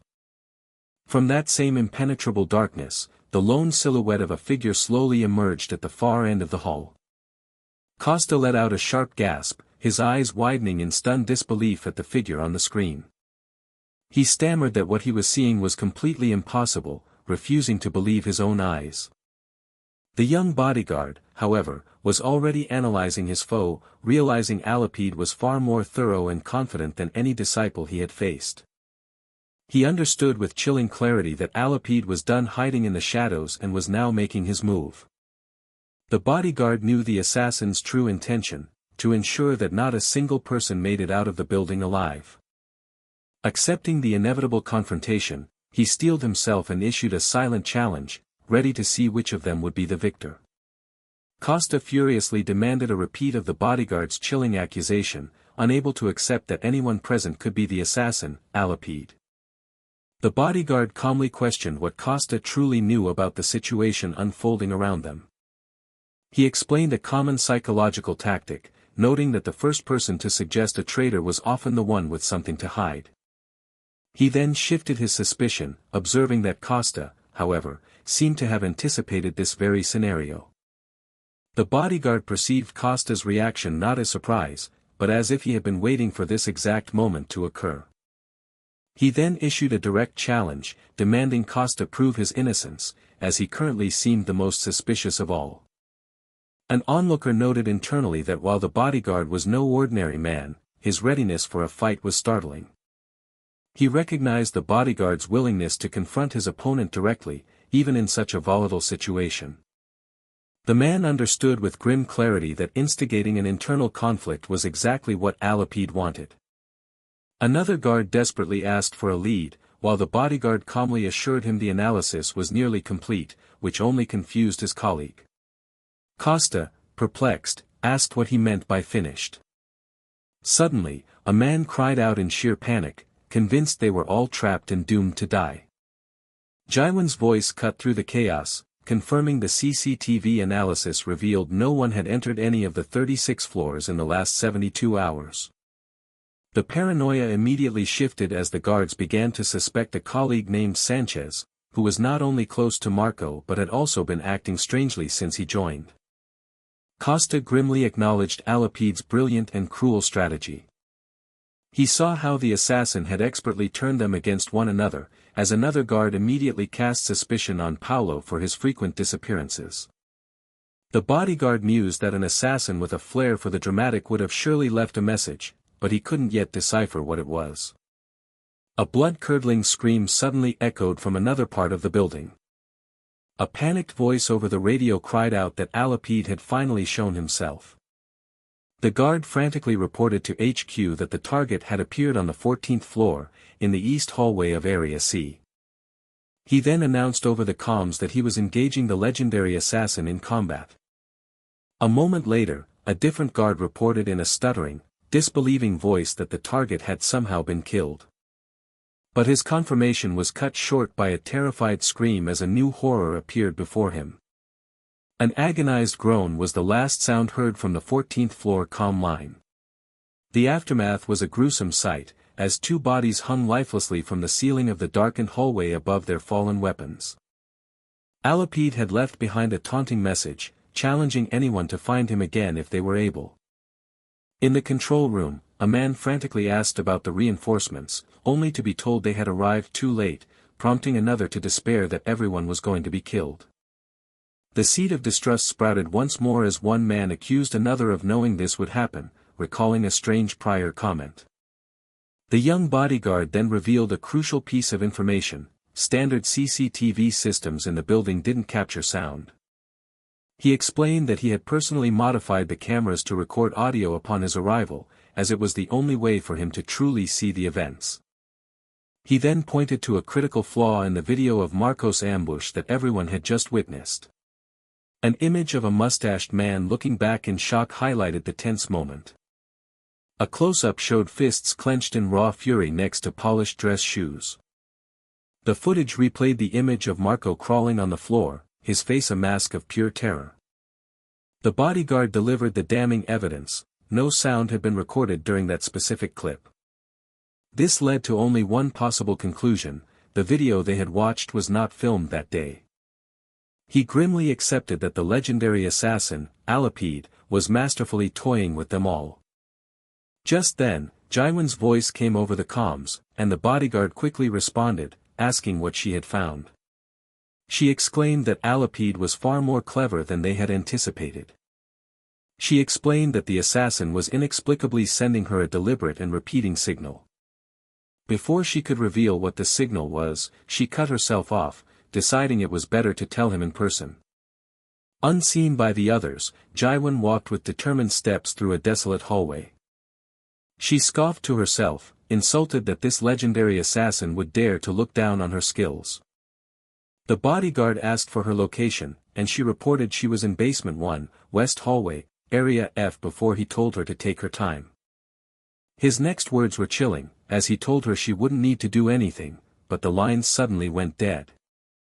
He frantically tried to call her back, urging her to buy time and wait for him, but the call was met with only silence. The bodyguard turned, his expression grim, preparing to go after her himself. Costa immediately stepped in his way, questioning his sudden departure and warning him that such an action would only deepen the suspicion against him. The bodyguard knew explaining the CCTV issue would be fruitless, yet he couldn't ignore the fact that Jaiwan was now in grave danger. He urgently asked them to step aside, promising to explain everything upon his return. Costa considered his plea for a moment before making his decision. He declared that the bodyguard's suspicious behavior was precisely why he couldn't be allowed to leave, ordering him back to his post. He stood firm, informing the bodyguard that he would not be permitted to take a single step until he was cleared of suspicion. The bodyguard's patience finally snapped, and he warned them that if they stopped him again, he would have no choice but to break their legs. Unflinching, Costa challenged him to do it, if he thought he could. A dangerous, intense red light flared in the bodyguard's eyes as he stared down his obstacle. Meanwhile, in a cluttered basement storage room, Jaiwan stood confidently before a shadowy figure. She addressed Alapide directly, mockingly praising his ability to hide in plain sight. She then revealed her trump card, reminding him that she was the one who had activated the audio recording on the CCTVs. She accused him of intentionally airing a pre-recorded video and approaching her with a specific motive. She questioned his choice, wondering why, out of all the targets in the building, he had chosen to engage with her. She demanded to know why he had deliberately tempted her while leaving a distinct trail for her to follow. The figure, Alapide, praised her intelligence, admitting he thought her heightened senses would allow her to recognize him, though he called her deduction only almost right. Jaiwan dismissed his attempt at provocation and demanded he finally reveal the reason for their dramatic reunion. She then addressed him not by his infamous code name, Alapide. Instead, she called him by the name of his disguise, Team Leader Marco, which earned a mocking señorita in reply. She explained that his scent had felt strangely familiar from the start, a disgusting odor she now fully recognized. She identified the smell not as a perfume or natural body odor, but as the unique chemical signature of a special disguise. She told him to remove the mask, noting that since she couldn't see anyway, his true face was irrelevant to her. She taunted him one last time, asking if he lacked the confidence to show his real face. In response, a hand reached up and pinched the artificial skin just beneath a closed eye, preparing to peel it away. Jaiwan sarcastically called it an honor to be in the presence of Alapide's true face, adding she was relieved she couldn't see it. She coldly stated that bastards like him were always ugly as his true identity was revealed, codename Johann, a disciple with a perfect assassination record. His affiliation was clear, he was one of the feared disciples. Johann began his explanation, stating there was a single reason he had worn the face of a dead man to appear before her. He confessed he simply wanted to meet her again, a sentiment she immediately rejected as absurd, stating she only liked handsome men. He feigned concern, suggesting that her visual impairment would make it difficult for her to fight him. She retorted sharply, telling him to worry only about his own survival. Internally, however, she acknowledged an ominous feeling that had lingered since she entered the room, like electrified air. But she confidently dismissed her unease, knowing she possessed a powerful equalizer. Her secret weapon was the complete and total absence of light. As she plunged the room into pitch blackness, Johann realized with cold certainty that she had known about his abilities all along. Johann stood at the end of a flooded aisle, now shrouded in absolute darkness. He complimented her clever tactic of forcing him to fight in the same conditions she did, questioning if she really sought a battle on equal ground. She mocked the very idea of equality, explaining neuroplasticity, and how losing her sight had allowed her to train a new sense he could never possess. As she spoke, his weapon struck the flooded floor near her feet, sending ripples out into the darkness. She named her extraordinary ability, echolocation, the power to perceive her surroundings through sound waves. She scoffed at his notion of an equal fight, knowing the odds were now overwhelmingly in her favor. Johann was stunned, realizing the dire situation he was now in. Jaiwan declared with chilling finality that in this darkness, he was no longer the hunter, but her prey. She immediately launched an attack, landing a swift and powerful kick against him. The force of the blow sent Johann flying backward through the darkness. As he recovered, he deduced she must be one of Gabriel's specially trained killers, acknowledging her remarkable dexterity. He announced that since she knew his identity, he could no longer afford to hold back, believing that without light, even a disciple was vulnerable. He was convinced that in the dark, she was just a normal person. The destroyed room, with its sparking wires, became the arena for their sightless battle. Johann believed that because sight is the most dominant human sense, she would be unable to stop his next attack. But to his utter astonishment, she didn't just dodge or block his strike, she caught it, moving as if she could see his every move perfectly. He demanded to know how it was possible, and she calmly replied that he already knew the answer. She confirmed his understanding of neuroplasticity but revealed that this very principle was the reason he could never defeat her. There was a crucial difference between them. She revealed her ultimate secret: she had been blind since birth. Johann suddenly understood the source of the eerie feeling he had felt. The ominous charge in the air was because of her. He finally identified the strange, high-frequency sound that had been subtly present all along. He realized with dawning horror that she had been using echolocation too, a skill she confirmed he had learned well. However, she told him that despite his skill, he faced an obstacle he could never overcome. It was an insurmountable wall that people often called despair. In that moment, Jaiwan understood everything: why he had sent her signals and why he had sought her out specifically. He simply confirmed that her realization was correct. He finished with a chillingly simple explanation for his actions: blind people were just plain annoying. She defiantly challenged him to try and break her ankle. She added that he should only proceed if he felt truly confident in his ability to succeed.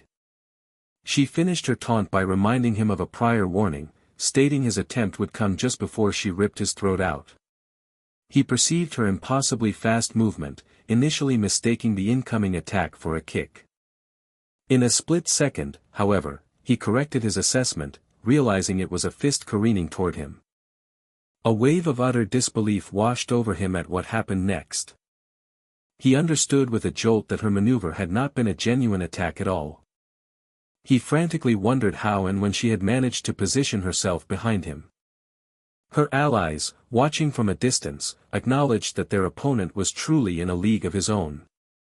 One of them insisted on pursuing the man, but Jaiwan calmly told him to let it go, explaining that the situation was far from natural. She revealed that he had precisely targeted a vital point on her neck, the jugular vein, and could have ended her life instantly. Accepting her logic, they decided to retreat, concerned that the younger members of their team would be worried. Meanwhile, Johann recalled that his primary reason for coming to this place was the blind woman, and Jaiwan, and mused that they should help each other to survive. In a different scene, a man with stark white hair and piercing red eyes lunged forward with aggressive intent. His powerful strike connected, sending a woman in a simple blue dress flying backward from the sheer force of the impact. Jaiwan berated herself for not figuring it out sooner, as she finally pinpointed the true nature of the discomfort she had felt upon entering the space. It was a high-frequency sound, well above 20,000 Hz, a frequency she recognized as being used for echolocation. She knew that ordinary people could not hear such a sound, and even a trained expert like herself could barely perceive it. This was an ability typically found only in animals like bats, which made her question how a human could possibly surpass such biological limits. A startling and unbelievable possibility began to form in her mind. She was suddenly reminded of her trainer, Mr. Kish, praising her skills, calling her almost the best he had ever seen at using sound to map a space. The memory felt dull as she recalled asking him what he meant by almost after he informed her that CQC training would begin the next day. He had quickly retracted his statement, nervously insisting that she was, in fact, the most skilled person he had ever met. She had playfully caught him raising his middle finger, a gesture she could perceive despite his clumsy denial that it was only his thumb. Her trainer then explained that while she was exceptionally talented, there was one person who existed beyond the realm of hard work and training. The faint memory of a blindfolded baby with its mouth open flashed in her thoughts. He had revealed to her that this individual was congenitally blind. He explained that due to brain plasticity, all of this person's other senses, like hearing and touch, existed on a plane far beyond ordinary people. The terrifying conclusion was that for this person, everything could be seen. Snapping back to the present, she was violently struck in the back by a large, slashing attack. She grimaced, realizing how unfair the fight was, as she now understood what a congenitally blind person was truly capable of. Her own echolocating technique was the hard-earned result of nearly 25 years of relentless training. Yet, she knew her opponent's ability was 100, or even 1,000, years ahead of hers, a level she could never hope to reach. He wasn't simply seeing the space, it was as if he perceived the entire room from a complete 360-degree perspective all at once. Still, she refused to give up, reasoning that if all his senses were extraordinarily powerful, there must be a corresponding weakness. Johann acknowledged that she was unlike any other blind person he had met, yet declared the difference between them was insurmountable. He then sprung his trap, and a piercing, high-frequency sound suddenly filled the air. He calmly explained that her greatest strength, her exceptional hearing, was also her greatest vulnerability. As she cried out in agony, he pointed out that her ears were at least 10 to 100 times more sensitive than a normal person's. This meant she had an obvious weakness, and the intense sound overwhelmed her senses, causing unbearable pain in her ears. She desperately begged him to stop the torturous and annoying auditory assault. He cruelly asked if this overwhelming pain was what she had been waiting for. A moment later, he threw 2 curved blades in a dynamic, swirling motion. She cursed, finally understanding that he had been toying with her from the beginning and that his strength didn't just come from being born blind. The truth, she realized, was something else entirely. He had simply forged himself into a being of overwhelming strength. In another part of the building, the white-haired man delivered a devastating flying kick to another combatant. He remarked that even if his foe was one of Gabriel's elite murderers holding the rank of apostle, the result would always be the same. The defeated man struggled to curse at him, to which the victor coolly replied that his efforts were not too bad. He noted that his opponent's mouth never closed until the end, but conceded that he would make for great bait that needed more stimulation. He then declared that this was necessary because Badro was coming. Just then, a man with black hair arrived on the scene, landing a solid punch on another man's face. He quickly surveyed the chaotic aftermath, where several bodies were strewn across the floor of the modern building. The newcomer asked the injured man on the floor if he was a senior and if he was okay. The man confirmed he was Jaiwan Senior and then turned his attention back to his rescuer. He urgently warned the young man to be careful, identifying the enemy as Alapide, a blind but incredibly powerful fighter. The young man was taken aback, questioning how a blind person could have possibly bullied his senior. Meanwhile, the assassin wondered who had just managed to thwart his surprise attack. He briefly considered if it was the famous Badro, but quickly dismissed the idea, judging the boy to be too young. Suddenly, the sounds of an approaching security team echoed as they shouted orders to arrest him. Alapide turned to the injured senior, reminding him of a warning he had given before.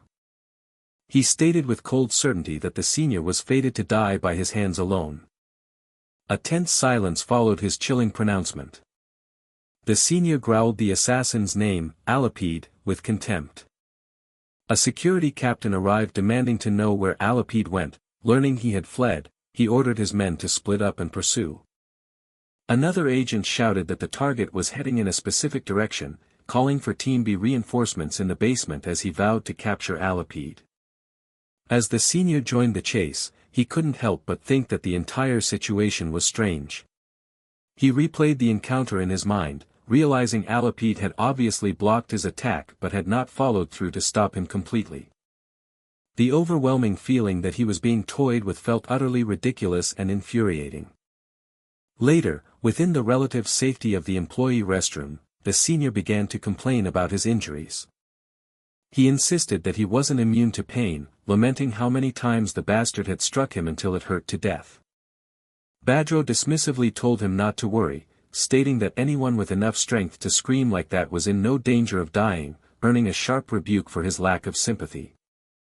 The senior continued to protest about his pain, even accusing Badro of striking a dramatic pose for a monologue instead of listening to him.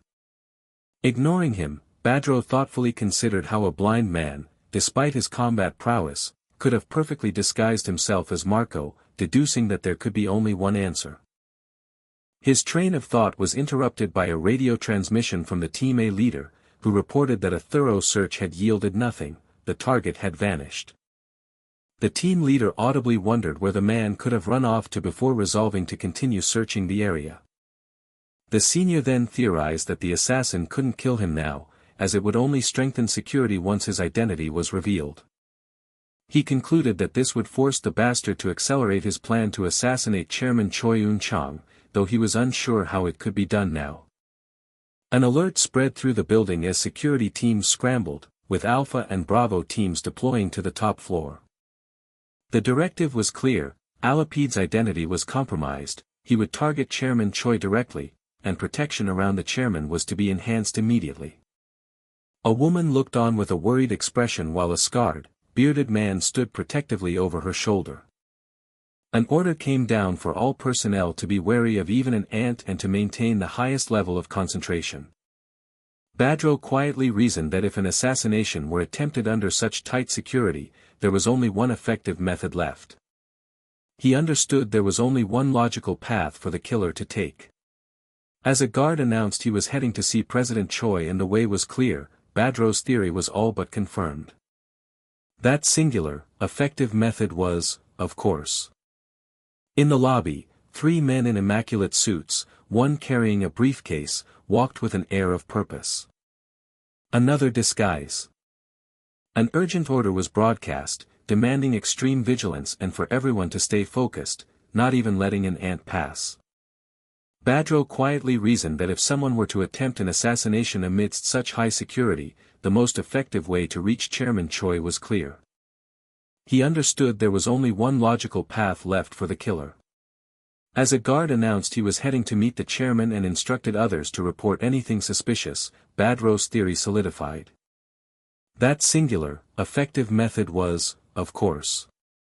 3 men in immaculate suits approached the security gates with an air of absolute authority. Another disguise. Badro urgently snapped at his senior that this was no time to freeze up, insisting they had to meet the chairman immediately and demanding he get ready. The senior, however, calmly replied that it was still fine, much to Badro's disbelief. He explained that he had temporarily placed some medicine in the chairman's room, a statement which only confused Badro, who asked what he meant. At that same moment, a group of men were being denied entry further into the building. The man leading them, Captain Costa of Escudo Team A, protested that it was an emergency, but the guards stood firm, stating no one could enter the chairman's room. One of the guards explained that Kim Soon-gu had specifically told them to be wary of Escudo's team captains and prevent their entry. Costa insisted it was a real emergency and that they should politely step aside, but a guard countered that because it was an emergency, they should politely turn back. A surge of fury radiated from Captain Costa as he glared menacingly and tightened his fist. One of his subordinates called out his name, trying to de-escalate the rising tension.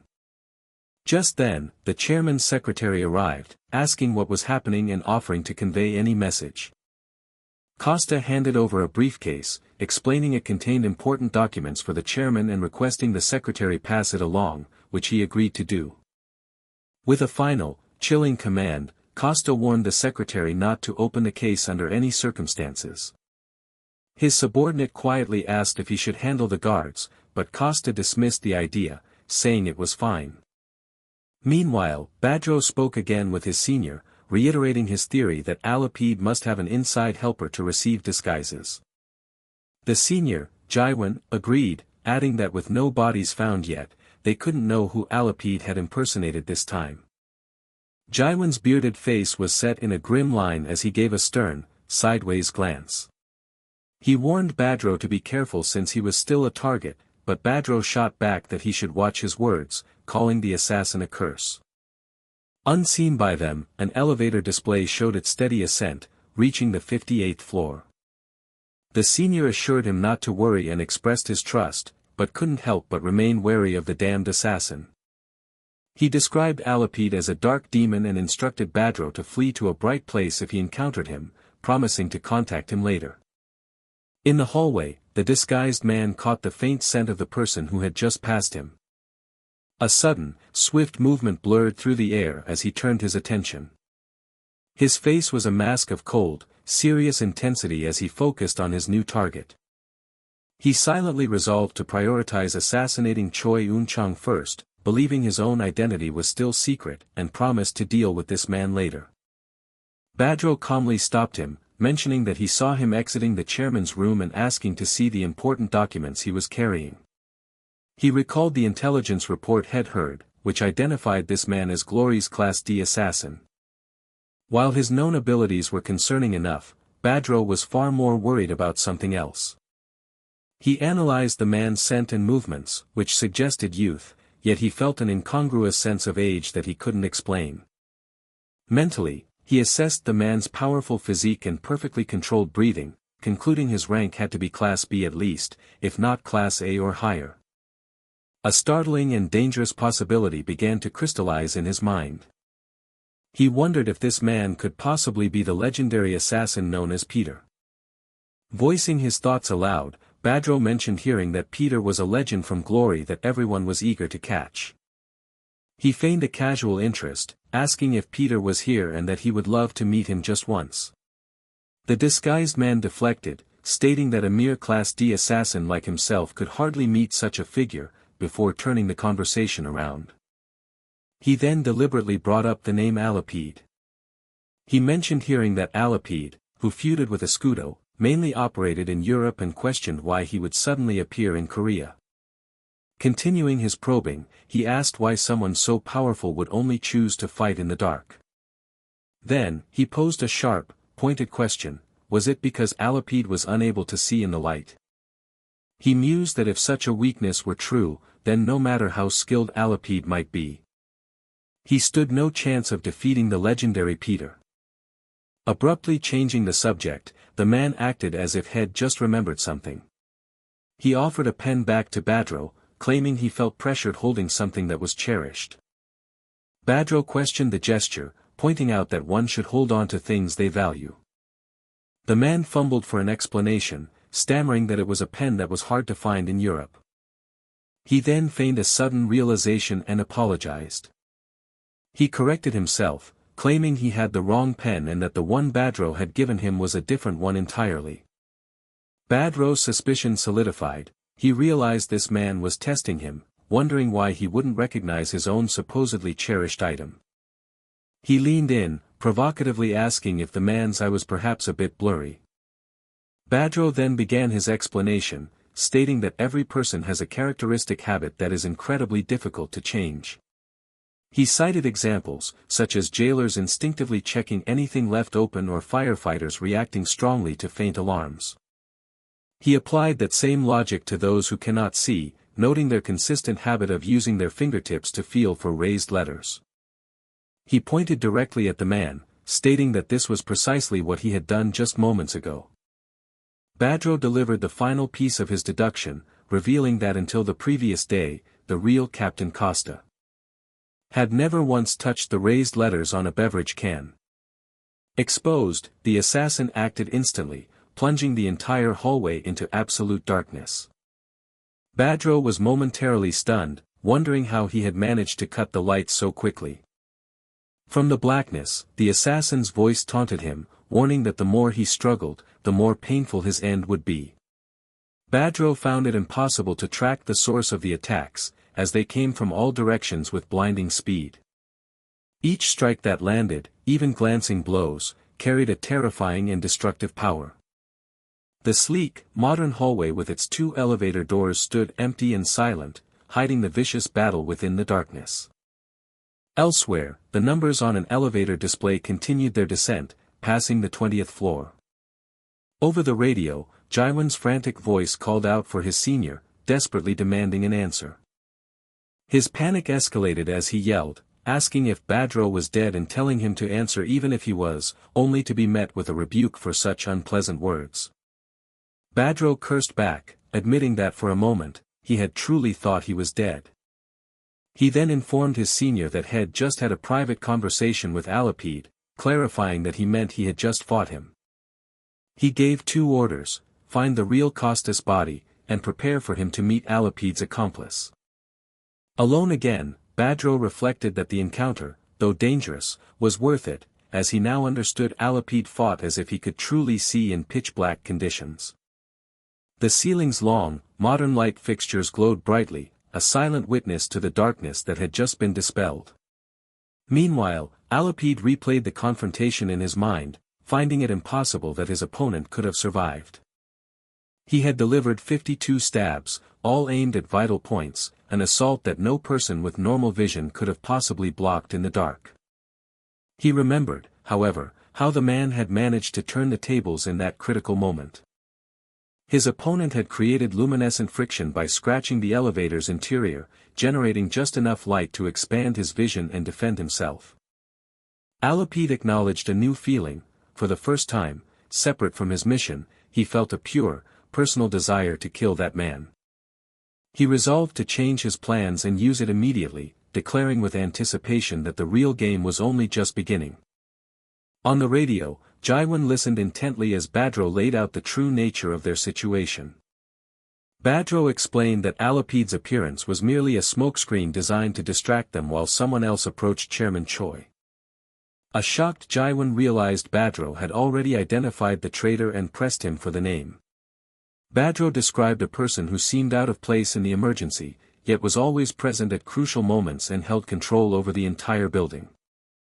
He added that this person also had the unique ability to freely enter and leave the chairman's private room.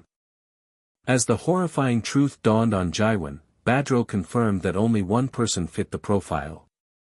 He stated that the traitor was one of Choi Yunchang's most trusted subordinates. The mole inside their operation was the chairman's own secretary. Gripped by the terrible urgency of the revelation, Jaiwan knew they had to get to the chairman's room right away. Badro concluded that Alapide's accomplice was a person of immense authority, someone who could operate without raising suspicion and had unrestricted access to the chairman's private quarters.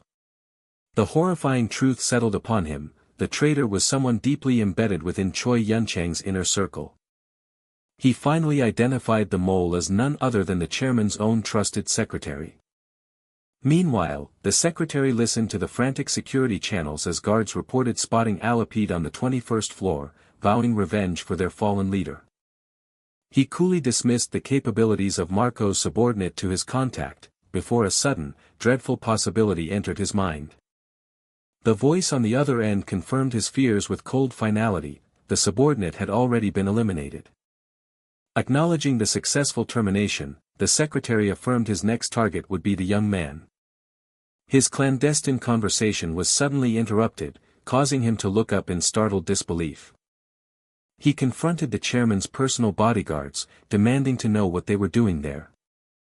The elite guards, Ariana and Grande, cornered him and ordered him to honestly reveal the contents of his briefcase. He tried to deflect by claiming it held documents they had already cleared, but the guards insisted on a second inspection due to the emergency before seemingly backing down. The secretary imperiously ordered them to step aside, silently cursing the fools as they appeared to comply. Just as he passed, however, a hand shot out and snatched the briefcase, causing the secretary to cry out in protest. The guard swiftly opened the case, exposing the true nature of its so-called important documents. The guard held up a syringe and questioned what the empty circular compartment next to it was for. He delivered a stern warning, telling the secretary he would regret his silence if he failed to explain himself immediately. In a surprising show of defiance, the secretary threatened to bend the guard in half if he dared to try anything. Despite his outward bravado, the secretary knew he stood absolutely no chance of winning a physical confrontation against the two of them. He mentally reviewed their files, recognizing them as highly decorated, B-level operatives with hundreds of special missions under their belts. Realizing he was cornered, he decided that since he had come this far, he had no choice but to go all the way. With a desperate roar, he lunged forward with lethal intent. His attack was instantly thwarted as one of the guards caught him in a powerful, unyielding grip. By the time Jaiwan arrived at the scene, he could only stare in shock at the lifeless body of the secretary on the floor. Elsewhere in the building, another conspirator found himself trapped, frantically contemplating his next move as death seemed inevitable.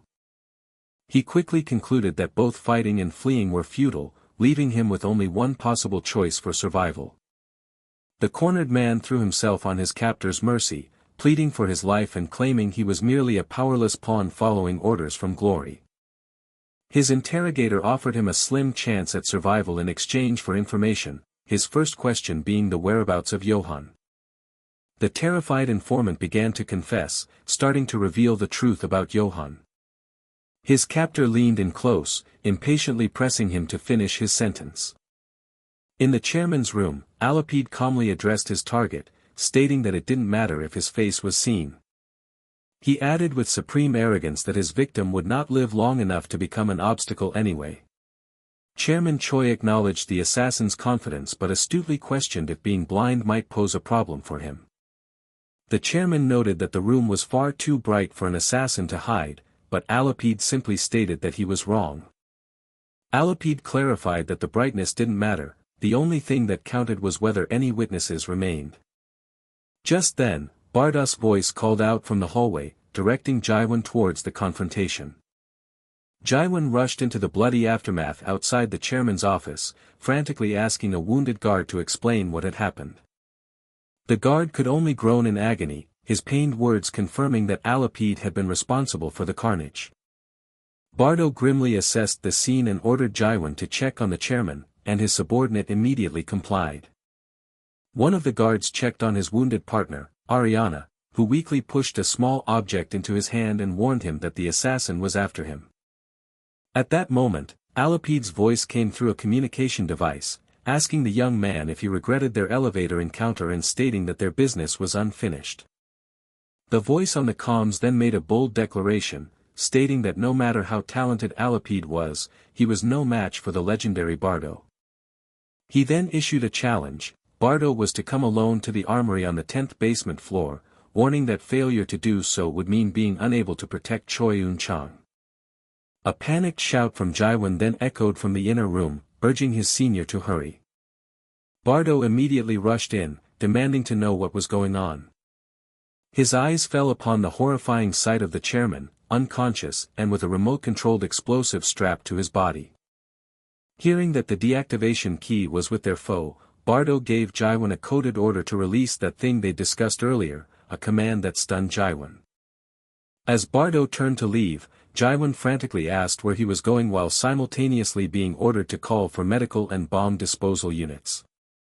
Bardot calmly replied he was merely accepting an invitation, prompting Jaiwan to plead with him not to walk into what was clearly a trap.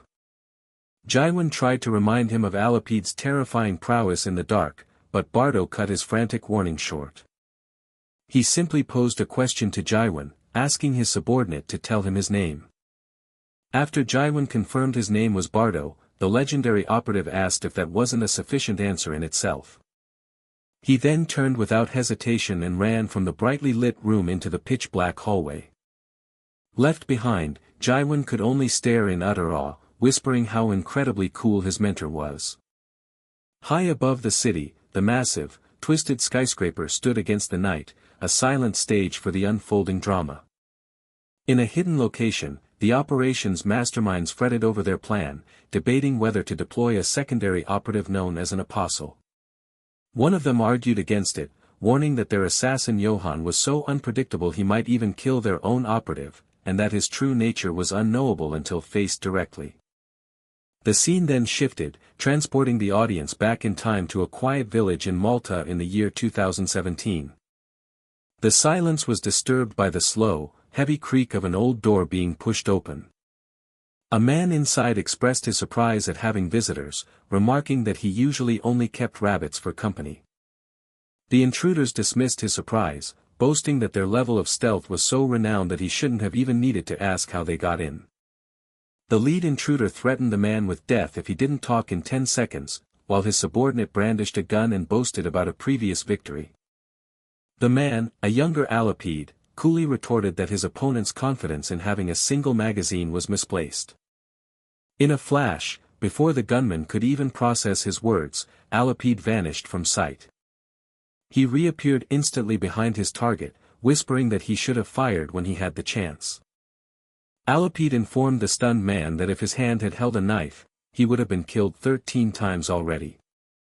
Another figure emerged from the shadows, applauding Alapid's skill, though Alapid himself dismissed his opponent as physically unusual but otherwise unimpressive.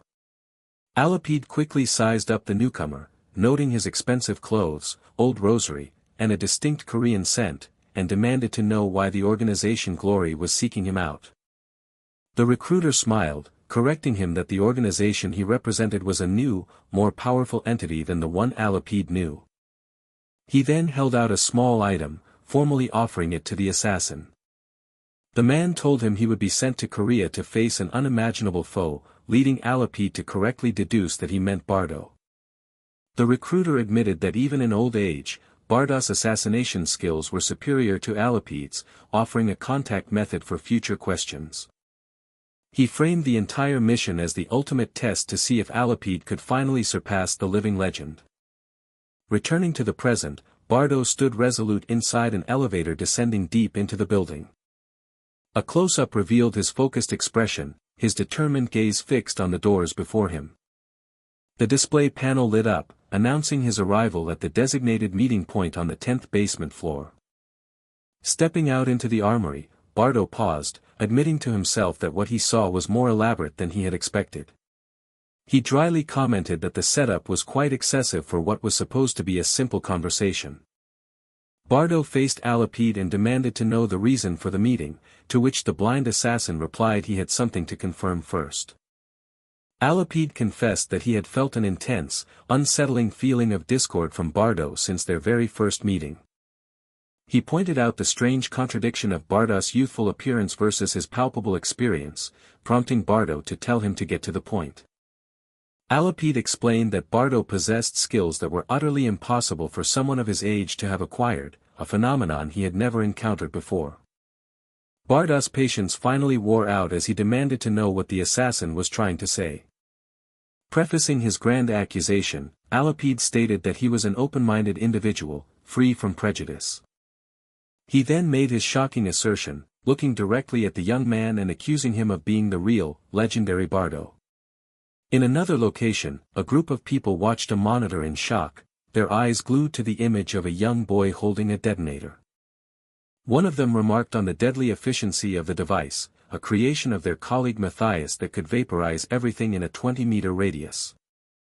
Another operative realized with horror that if the switch was pressed, Chairman Choi would be killed instantly. They reasoned that the boy wouldn't press it since he would die too, but they watched with growing unease. On the screen, however, the boy smiled, declaring that this feeling of absolute power was what he had wanted more than anything. The observers suddenly cried out in panic, screaming at the monitor as they questioned what the boy had just touched. A wave of terror washed over the control room as they watched the unfolding events in helpless disbelief. The narrative then cut away to the lavish party still proceeding, unaware of the crisis, on an upper floor. The brightly lit twin towers of the skyscraper stood impassively against the dark canvas of the night. Back with the boy, he held the fate of the chairman in his hand and complained that the tense standoff was getting boring without any music. The boy mused that at the party earlier, the absence of music had made him feel inexplicably sad. He taunted his opponent, questioning if this was all the legendary Bardo was capable of and concluding that he must have been mistaken. He lamented that the real Bardo would have been far cooler, just before Bardo grimly asked if the boy truly understood the consequences of his actions, to which he calmly confirmed he did. The boy envisioned Choi Eun-chang's demise with visceral detail, mockingly wondering if Jaiwan would even recognize Bardo now, a thought that caused him genuine pain. He acknowledged that they both possessed immense egos and revealed that he had something he desperately wanted to show him. With a grim finality, he declared that what had happened before would not be repeated, promising only despair. As a brilliant light flared, the boy warned that the fight was escalating to an entirely new level, one that would bring the most unimaginable pain. Bardo quickly reassessed the situation, recalling Alapide's heat-dampening device and realizing he needed a method beyond thermal detection, acknowledging the complexity of an enemy who could even stop light. Alapide's voice echoed through the darkness, mockingly asking if Bardo was growing tired already. The assassin added that he was only just getting started. Bardo realized he couldn't pinpoint the source of the attacks, admitting that from the very beginning, he had no idea where his opponent was. Alapide sneered that Bardo was nothing special, just a lowly human who was utterly useless in the dark. Bardo conceded that the situation was troublesome, understanding the initial quick attack was merely a secondary factor. He deduced the assault was both a warning and an obstacle, realizing he had to overcome his own greatest weapon, echolocation, to win. A profound sense of blindness washed over him as he found he couldn't see anything at all. The feeling was oppressive, like being swallowed alive by the darkness and pulled down into an inescapable swamp. He concluded that his only path to victory was to act as if he were completely blind.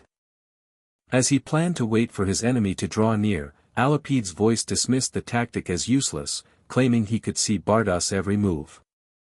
The assassin pressed his advantage, questioning what Bardo was trying to accomplish and reiterating that he could see everything. Bardo landed silently in a low crouch on the wet floor, his expression hardening with intense determination. He observed that the space was much calmer than the elevator, beginning to wonder if his opponent's threats were nothing more than empty boasts. Alapide's voice suddenly announced that it was finally here, prompting Bardo to question what he meant. The blind assassin admitted that Bardo was dangerous, confessing it was the first time he had ever encountered someone who could fight so effectively in absolute darkness. Just as Alapide declared it was time to end things, Bardo revealed his own countermeasure, igniting a flare that took the assassin by complete surprise. Bardo announced that now, the real fight would officially begin.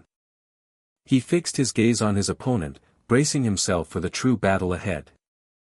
Alapide scoffed, admitting he thought Bardo had a special trick but openly questioning if he really believed a simple flare could be used to fight him. Bardo coolly advised his opponent that in Korean, one must always wait for the complete sentence, correcting Alapide's assumption. He then posed a chilling question, asking whoever said he planned to use the light, which left Alapide wondering what his true strategy was. Bardo mentally reviewed the nature of echolocation, acknowledging its power to perceive surroundings through echoes but also its deadly weakness. He wondered what would happen if a different wavelength were introduced, a possibility that Alapide dismissed as nonsensical. The assassin's confidence shattered as he realized his echolocation had been rendered completely useless. He understood with dawning horror that Bardo had been locating the flame sensors from the moment he arrived, and every move had been a calculated step to block his senses. Alapide begrudgingly admitted that Bardo seemed to understand echolocation remarkably well. Despite this, he defiantly demanded to know what else Bardo could possibly do. He dismissed all of Bardos' previous actions, the combat, the sensor trick, as a mere setup for the sprinklers, questioning how long that advantage could last. Alapide confidently declared that everything Bardo had done amounted to nothing more than clumsy psychological warfare. Bardo internally noted the assassin's cold refusal to show any weakness, amused by his confident dismissal of the tactics. He knew that if it were truly just a psychological trick, Alapide would have already been defeated, just as a new sound confirmed his suspicions. Bardo then revealed a crucial piece of information: all of his comrades were alive, deducing Alapide's obsession with perfect observation made him too cautious to detonate the bomb.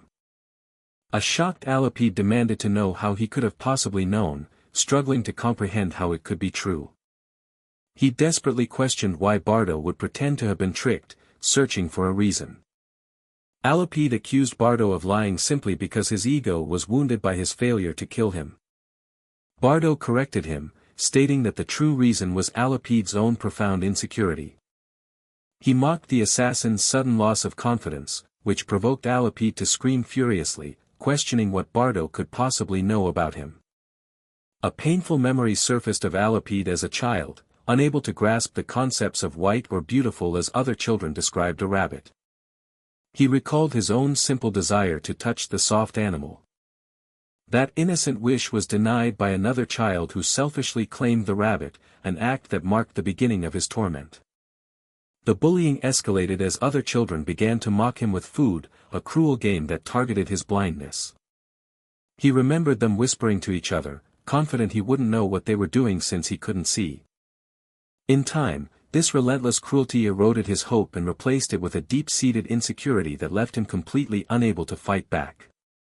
He came to define himself as a weakling who can't see, a belief that was cemented on the day he discovered his things were missing. A memory of him frantically searching, calling out in confusion and asking where his belongings had gone, flooded his mind. He had then overheard the other children comparing a toy rabbit's red eyes to his own blindness before callously breaking it. The act finally pushed him past his breaking point, and he had furiously confronted them for taking his things. The confrontation had turned violent. After he bit one of his tormentors, they had ganged up and stomped on him as he screamed in rage and pain. He remembered a bully's dismissive promise to buy a new one, and another's cruel words comparing him to a bug, which hurt more than the loss of his beloved toy. That single moment had been the final blow that shattered the last remnants of his ego. Later, as the other children settled down for the night, they remarked that it was time to sleep.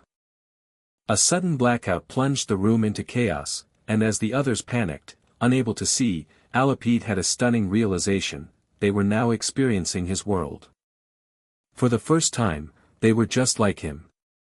In the pitch-black room, he found that he could see everything, their locations, their movements, and every flicker of fear on their faces. He recalled their desperate pleas for him to stop as he exacted his revenge, thinking of all the suffering he had endured at their hands. His retribution was absolute, and he made sure to target everyone. From that day on, he knew he was superior, a feeling he later masked by telling his teacher he felt much better. Dragged back to the present, Alipede furiously screamed that concepts like insecurity and beauty were meaningless, and that the sprinklers wouldn't give Bardo the upper hand. Bardo calmly likened him to a bug protecting its fragile body with strong armor, noting that people with massive egos are terrified of being hurt. Enraged by the insult, Alipede's senses flared, and he detected a sound immediately behind him. His knuckles turned white as he clenched his fist with furious intent, preparing to deliver a decisive blow. He knew he desperately needed to land this attack, believing that if he missed, he would never get another chance. But as his hand shot out, he was met with a startling, metallic click. He looked down in shock to see handcuffs on his wrist, realizing Bardo's provocations had been a calculated trap for his anger. With his opponent captured, Bardo coolly stated that he could see now, as Alipede wondered when he had gotten so close. The number 34 materialized in Bardo's thoughts.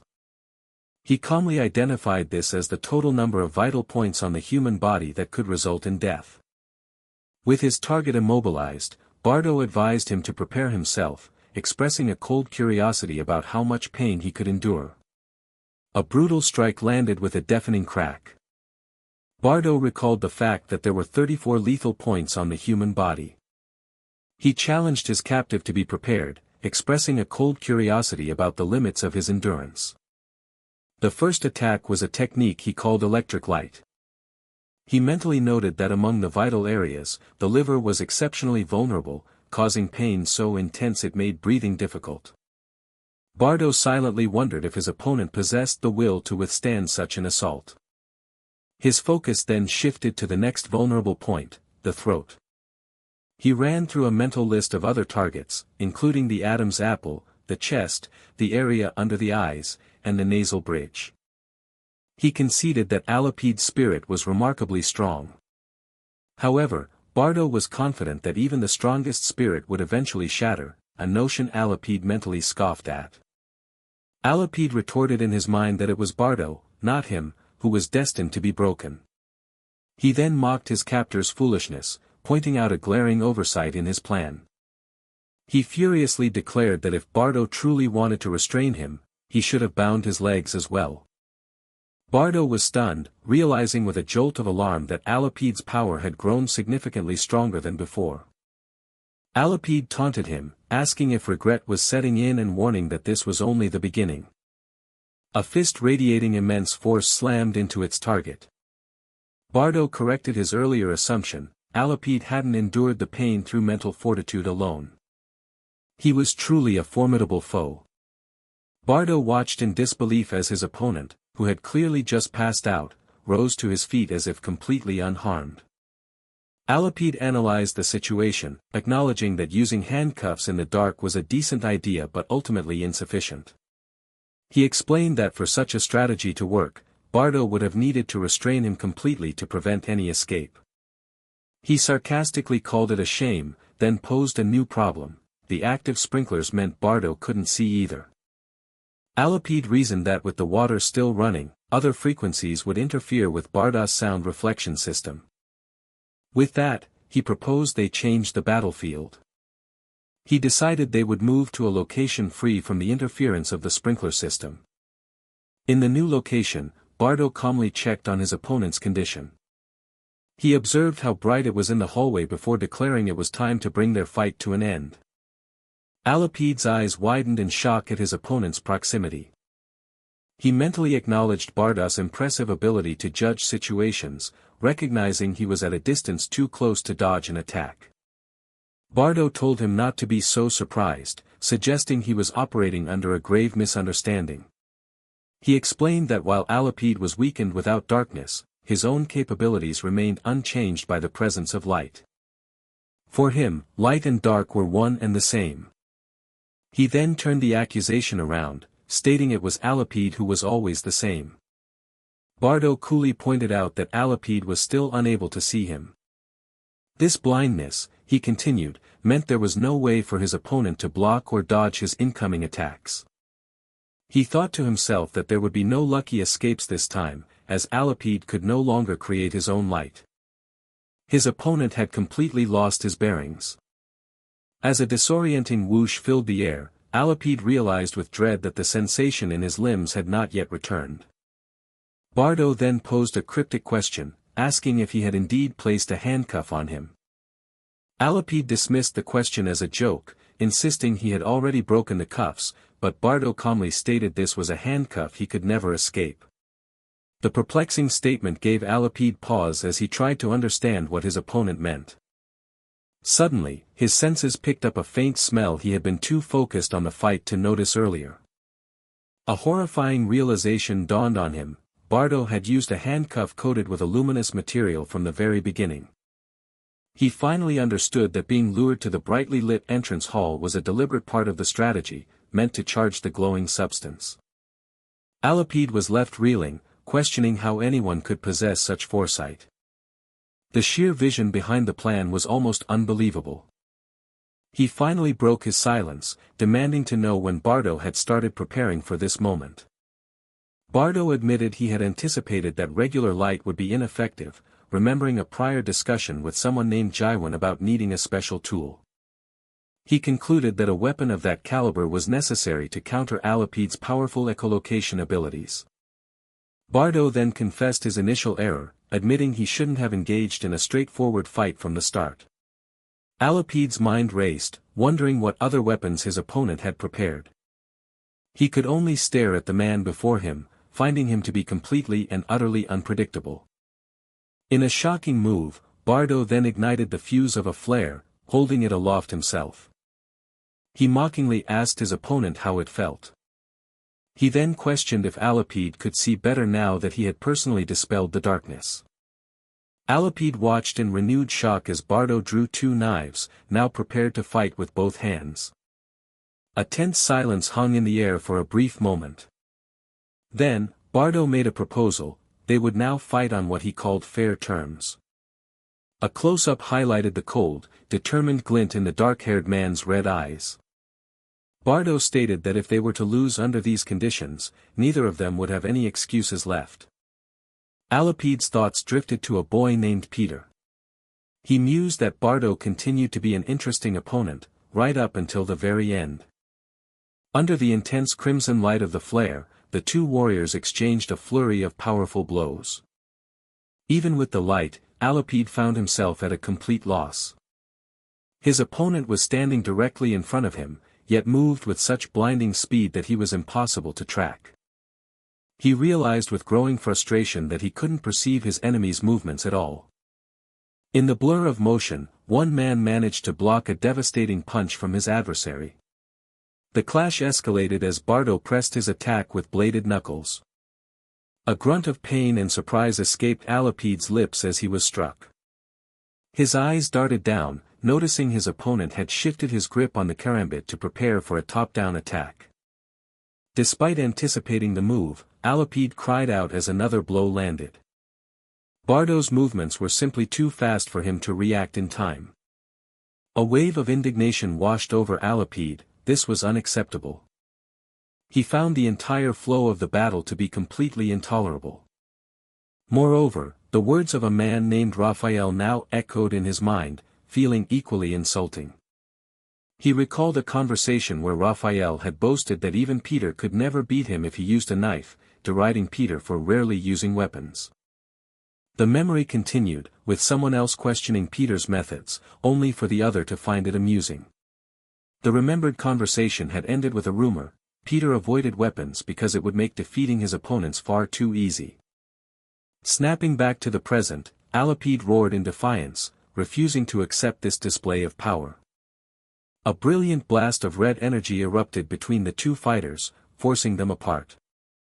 Alipede was in a state of utter disbelief, having never encountered such an opponent before. He felt a rising panic, realizing he couldn't catch this person, couldn't get close, and couldn't even properly see him. He questioned how this could be happening and why he was so completely blind to his opponent's movements. His desperation peaked as he wondered why, even in the light, he couldn't see Bardo draw his knife. But then, something shifted in his perception, and he realized he could finally see. His vision slowly cleared, and he confirmed that he was no longer blind to his opponent. His eyes locked onto the sight of Bardo throwing a powerful, glowing punch directly at him. For the first time in the exchange, Alipede could clearly perceive the man who was about to strike him down.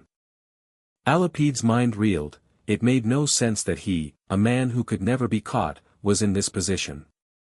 He had always been the one who could not be seen or touched, yet now he struggled to understand why he couldn't perceive his foe. A slow realization dawned as he questioned whether what he was now experiencing was even possible. His senses shifted, confirming that he could finally see again. His focus sharpened, locking onto the opponent standing directly before him. Despite his clearing vision, the entire situation felt completely illogical to him. He found it impossible to accept that this young man was someone whose skill he could not surpass. Bardo calmly warned him that any further movement would only amplify his agony. He explained that Alipede's pectoral muscles had ruptured and advised him to give up the fight. Alipede silently cursed him, grudgingly admitting to himself that his opponent was correct.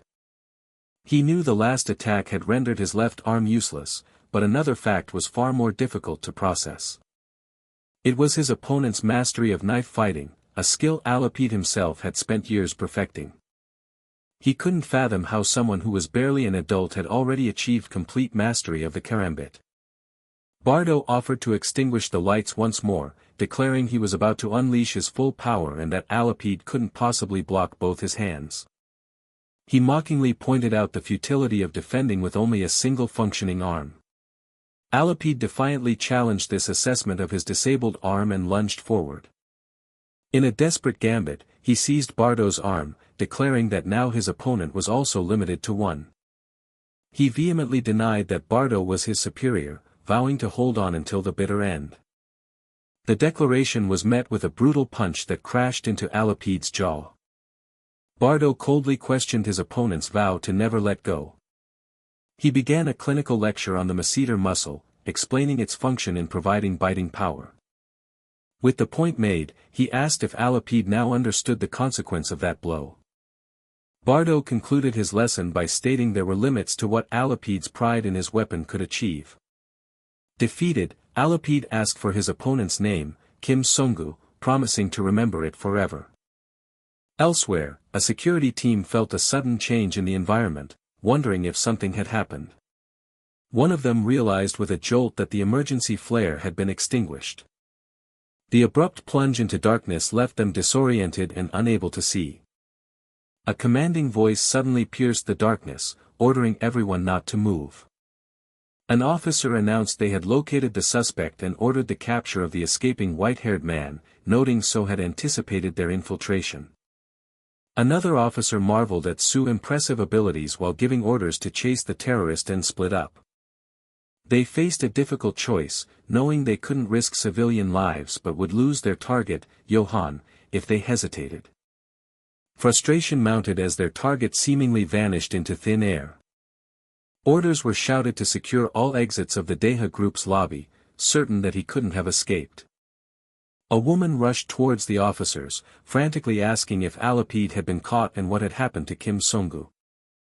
An officer, unfamiliar with the name, urged the woman to move away from the dangerous area for her own safety. She abruptly stopped, her senses alerted by something unusual. Her keen sense of smell detected a familiar scent in the air. The blind woman stood still, listening as armed soldiers stormed past her into the building. She felt something foreign in her pocket, prompting her to investigate. She realized with a start that someone had secretly slipped an object to her. Her fingers identified a message in Braille, a cryptic note suggesting a future practice session for echolocation. Her thoughts immediately turned to Alapide as she tried to decipher his latest scheme. The scene then transitioned to the building's infirmary. A report was given on the survivors, confirming that some were lucky to be alive and that the bomb on Choi Yunchang's neck had not detonated. One person observed that the stab wounds didn't seem to hit any vital points, a detail that another found highly suspicious. A man with dark hair and piercing red eyes stared off into the distance, deep in thought. A captured spy confessed he had been working for Glory from the start, revealing that many others were in similar situations, their families threatened by their boss. Someone listening cursed Raphael, acknowledging the ruthless thoroughness of his plans.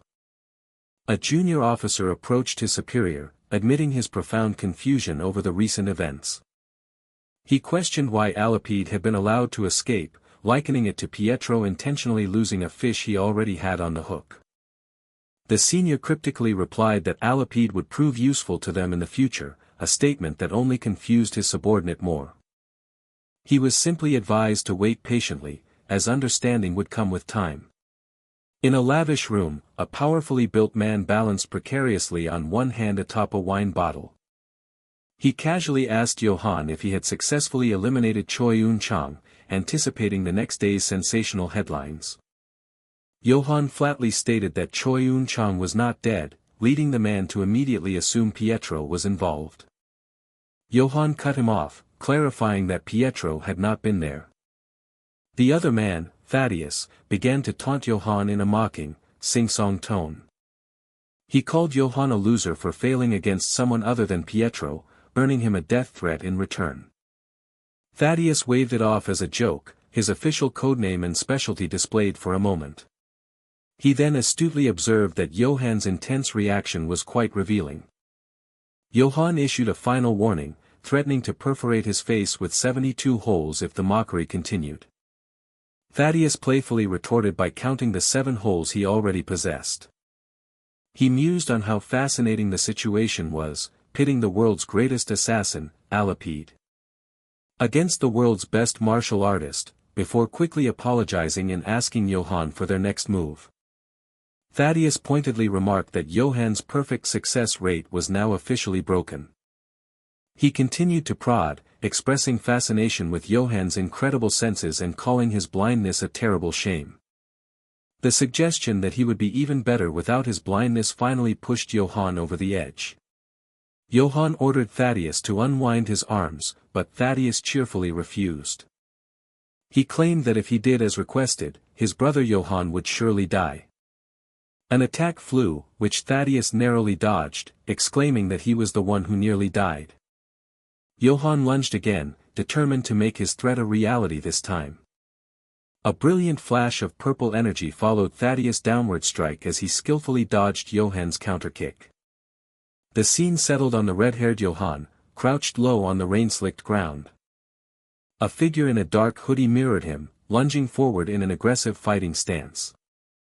A third party tried to intervene, but Johann cut him off with a chilling warning to not seek out the young man from the fight. He declared with absolute resolve that he would be the one to kill him. Thaddeus watched his brother leave, confused by the cryptic warning and the abrupt departure. He commented on Johann's enigmatic nature, remarking on how difficult it was to get close to him. Thaddeus then turned to his other companion, asking for their next plan and offering to kill Choi Eun-chang himself. The man, Raphael, rejected the offer, stating he had another way to verify the situation. Thaddeus's eyes widened as he realized what Raphael was implying, a suspicion Raphael quickly confirmed. Raphael gave a curt command to prepare the car. He announced that he was going to see the man in question personally. At the Deha building, security guards shouted at an approaching party to stand back. An assistant announced the arrival of the President of Glory, but the guards refused entry. The head guard explained that it was an active terror site, off-limits even to the nation's president, to which Raphael feigned disappointment. Chaos suddenly erupted at the perimeter, causing the team leader inside to demand an explanation for the noise. The leader stared in disbelief at the unfolding scene. Raphael, moving with brutal efficiency, had kicked a guard through a glass wall as another crumpled to the floor. A surviving guard desperately called for backup while Raphael mockingly recalled the rule about the president being barred from entry. He gestured around himself, pointing out that he had managed to get inside just fine. He then posed a rhetorical question, asking if his actions meant he was more powerful than the president. Now inside the compromised lobby, Raphael assessed his surroundings, aware that both President Choi and possibly Pietro were nearby. A self-satisfied smirk played on his lips as he considered his first course of action. He decided he would begin by paying a personal visit to President Choi. With brutal efficiency, Raphael sent a guard crashing through a pane of glass while another crumpled to the floor beside him. A terrified guard screamed for immediate backup, questioning the absurdity of the president being barred entry. Raphael mockingly confirmed that he had, in fact, gotten inside just fine. He then posed a rhetorical question, asking if this success meant he held more power than the nation's president. Surveying the compromised lobby, he noted to himself that President Choi and possibly Pietro were somewhere in the building. With a smirk, he decided his first order of business would be to pay a personal visit to President Choi. Elsewhere, an aide burst in to warn President Choi that an unexpected guest had breached security and was heading straight for his office. The aide fearfully identified the intruder as Raphael, the President of Glory, just as the man himself ignored pleas to stop and entered the room. Raphael casually shoved a guard aside, who cried out in pain and told him to get away. He greeted President Choi with feigned surprise, remarking that he was glad to see him alive. A wide, unsettling smile spread across his face as he expressed his relief. A shaken President Choi stammered, asking how Raphael had managed to get there, to which Raphael sarcastically replied that he had tried his best. He then began to voice his disappointment, questioning President Choi on a particular matter. Raphael admonished him for the poor treatment he had received as a guest. President Choi weakly asked for his understanding due to the terror incident, but Raphael claimed he had rushed over out of sheer shock and worry. Choi expressed his gratitude but insisted that nothing too serious had occurred. One of Choi's guards watched in disbelief, wondering how this man had managed to fight his way to the top floor all by himself. The guard noted internally that despite their superior numbers, they were at a clear disadvantage. He felt his entire body go rigid, unable to find the strength to pull the trigger, as if any movement would mean certain death. The guard's terror mounted as he looked into Raphael's eyes, questioning if the man was even human. Raphael continued his interrogation, asking Choi if perhaps someone had helped him deal with the dangerous situation. He then leaned in and menacingly suggested the name of the disciple, Pietro. President Choi found himself terrified by the look in Raphael's eyes, having met many people in his life. He realized it was nearly impossible to meet the man's gaze directly. Choi understood that in the entire world, no one else possessed eyes filled with such cold intensity, a realization that came just as Raphael demanded to know why he wasn't replying. Startled, Choi stammered a denial, claiming that if Pietro had been there, his men would have captured him immediately.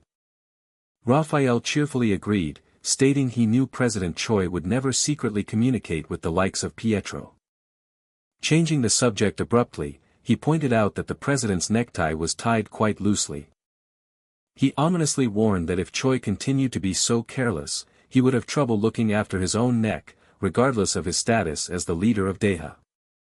Internally, Choi admitted he had never met Pietro in person but knew he could not afford a single careless word in front of Raphael. He was absolutely certain that any misstep would result in Raphael killing him without a moment of hesitation. Resigned, Choi simply agreed with Raphael's assessment. Raphael pressed further, asking if there was anything else interesting that Choi wished to share. Choi hesitated before stating that the intruder was not Pietro, but someone else. He then revealed the identity of the assailant as the Glory Killer. Raphael's expression remained unchanged as he repeated the name back to him. Choi carefully chose his next words, beginning by mentioning Glory. He desperately flattered Raphael, saying Glory's outstanding killers would undoubtedly be the ones to catch Pietro. A chilling close-up revealed Raphael's inhuman, glowing orange eye, its pupil a vertical slit. The sheer pressure caused President Choi to sweat profusely, his eyes squeezed shut in immense stress. Raphael declared the conversation bland and announced his departure, adding that his worry for Choi made him want to oversee his every move. He then made a strangely personal comment about a recent meal, and when Choi reacted with shock, Raphael admitted to being very interested in him. As a final piece of advice, he told Choi that if he had anything to say, it was best to say it to him directly. He warned that if he discovered Choi was communicating with Pietro behind his back at a later time, the consequences would be severe. Raphael promised, with chilling certainty, that he would personally tear him to shreds. The moment Raphael left, chaos erupted as staff screamed for a doctor, rushing to the president's side in a state of emergency. Inside the room, President Choi let out a terrified shriek, convinced he was about to die. A young man with a distinctive light streak in his hair, Kim Sung-gu, watched the scene unfold with a focused and serious expression. A doctor tried to calm the frantic president, assuring him no one was there while calling for more sedatives. President Choi violently accused everyone of being spies planted by Raphael. He thrashed about, screaming for them to go away, insisting he couldn't trust anyone after Raphael's visit had sent him into a state of shock. An aide mentioned that the president had long felt pressured by Raphael, a fact that now made sense in light of his breakdown. The staff despaired over how to calm him, noting that even a famous psychiatrist and heavy sedatives were having no effect. One of the aides suddenly noticed something in the president's hand and asked his colleague, Jaewon, what it was. Jaewon explained that President Choi always kept it with him, identifying it as a very old hat. Hearing this, the senior doctor, Kim Sung-gu, addressed Jaewon by name. He ordered Jaewon and all other medical staff to leave the room immediately, a command that was met with confusion. When one doctor protested, another urged him to comply, remarking that Sung-gu was a more competent doctor than any of them. The heavy doors of a dark wooden wardrobe stood silently in the quieted room. Kim Sung-gu approached the president, identifying himself and asking him to calm down so they could talk. He assured the president that Raphael's spies were gone, but Choi screamed back, accusing him of lying. President Choi wailed that it was too late, believing Deha was already in Glory's grasp and that Raphael would personally kill him at any moment. He lamented that everything was meaningless, but his spiral was cut short when Sung-gu suddenly shouted his name. Sung-gu demanded to know if Choi was really going to disappoint him like this. He then sharply asked if the president had forgotten the promise they made on that fateful day. The mention of a promise triggered a flashback to Moscow in 1978, where a younger Sung-gu told a younger Choi to get up. The younger Sung-gu remarked that they still had a long way to go to reach Korea. The young Choi called out for him to wait, struggling to keep up. Suddenly, Sung-gu stopped, sensing something was wrong and telling Choi to wait there. He instructed the confused boy to sit, cover his ears, and count to 10 out loud, insisting he just do as he was told. Young Choi nervously began to count, starting with 1 and then 2. As Choi reached 3, Sung-gu, now revealed as a young Pietro, confronted unseen assailants from the shadows. He offered them a choice to come to him, but they cursed, wondering how he had detected their presence. One of the men noted Pietro had ditched his gun, suggesting they shoot him first on his signal. As Choi counted to 5, the men charged, only to find Pietro had vanished from his spot. Pietro's voice echoed from above as Choi counted to 6 and 7, telling the men they should have jumped from the train.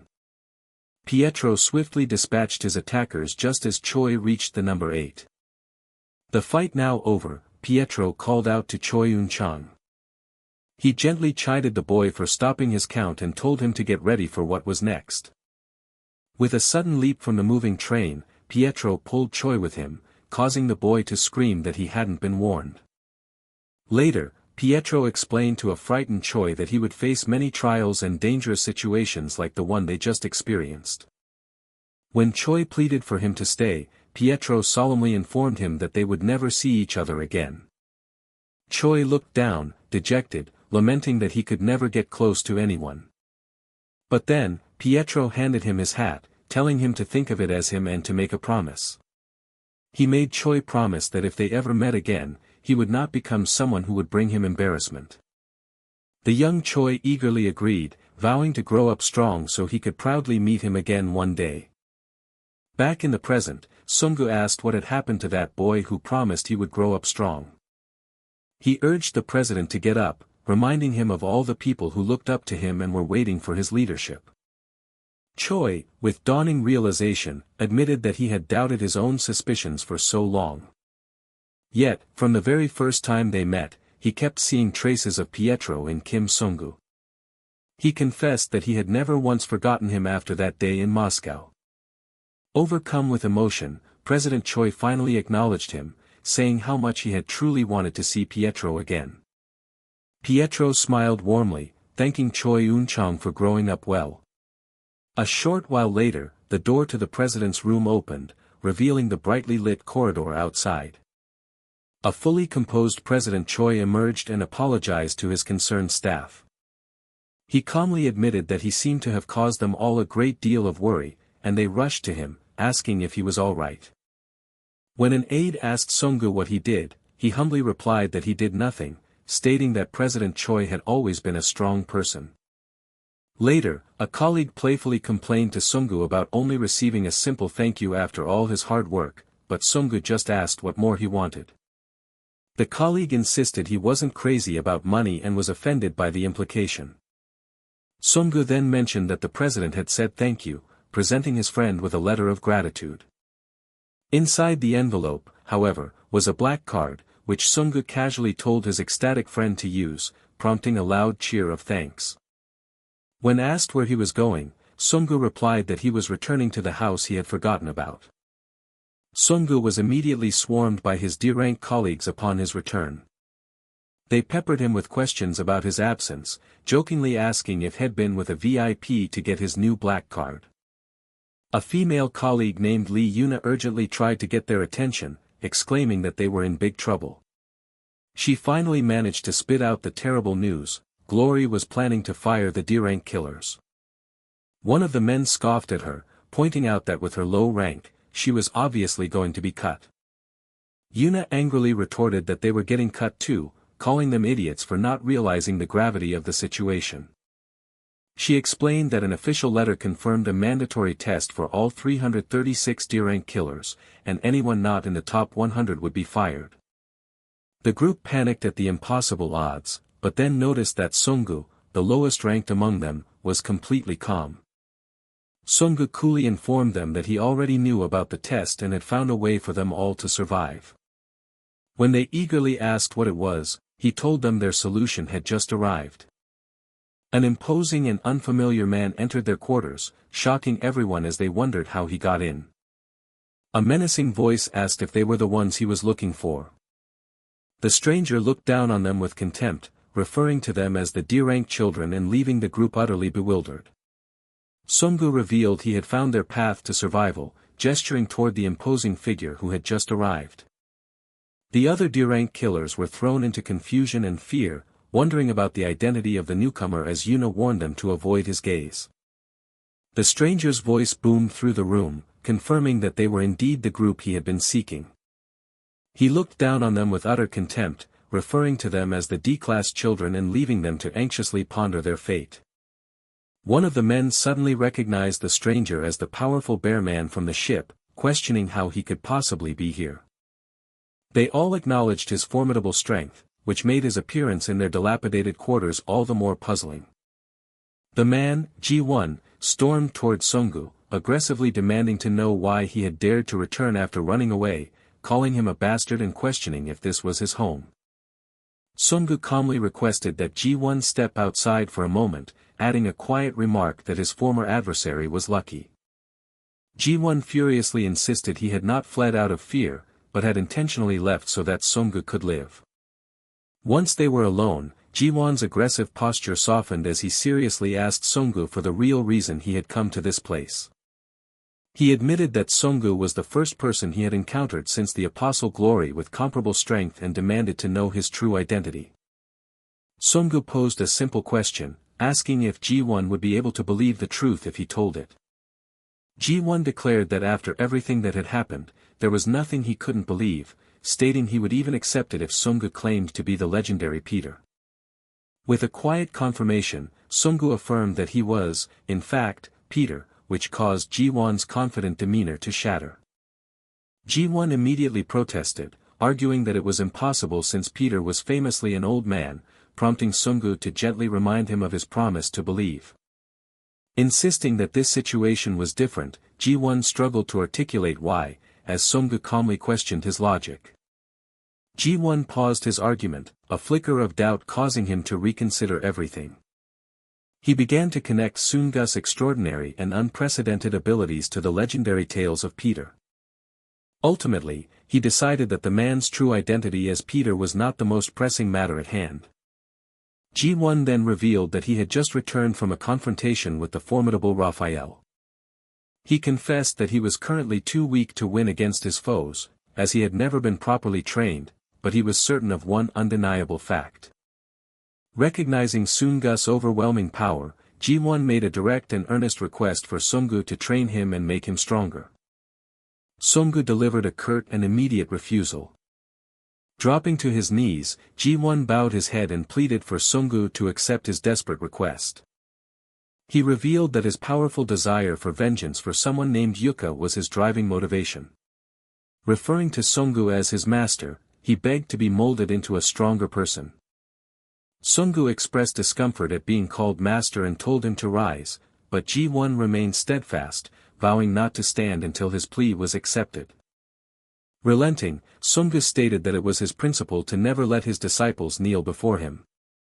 He then announced he had a timely and important task for his new student, and Ji-won eagerly swore to accomplish any task given to him.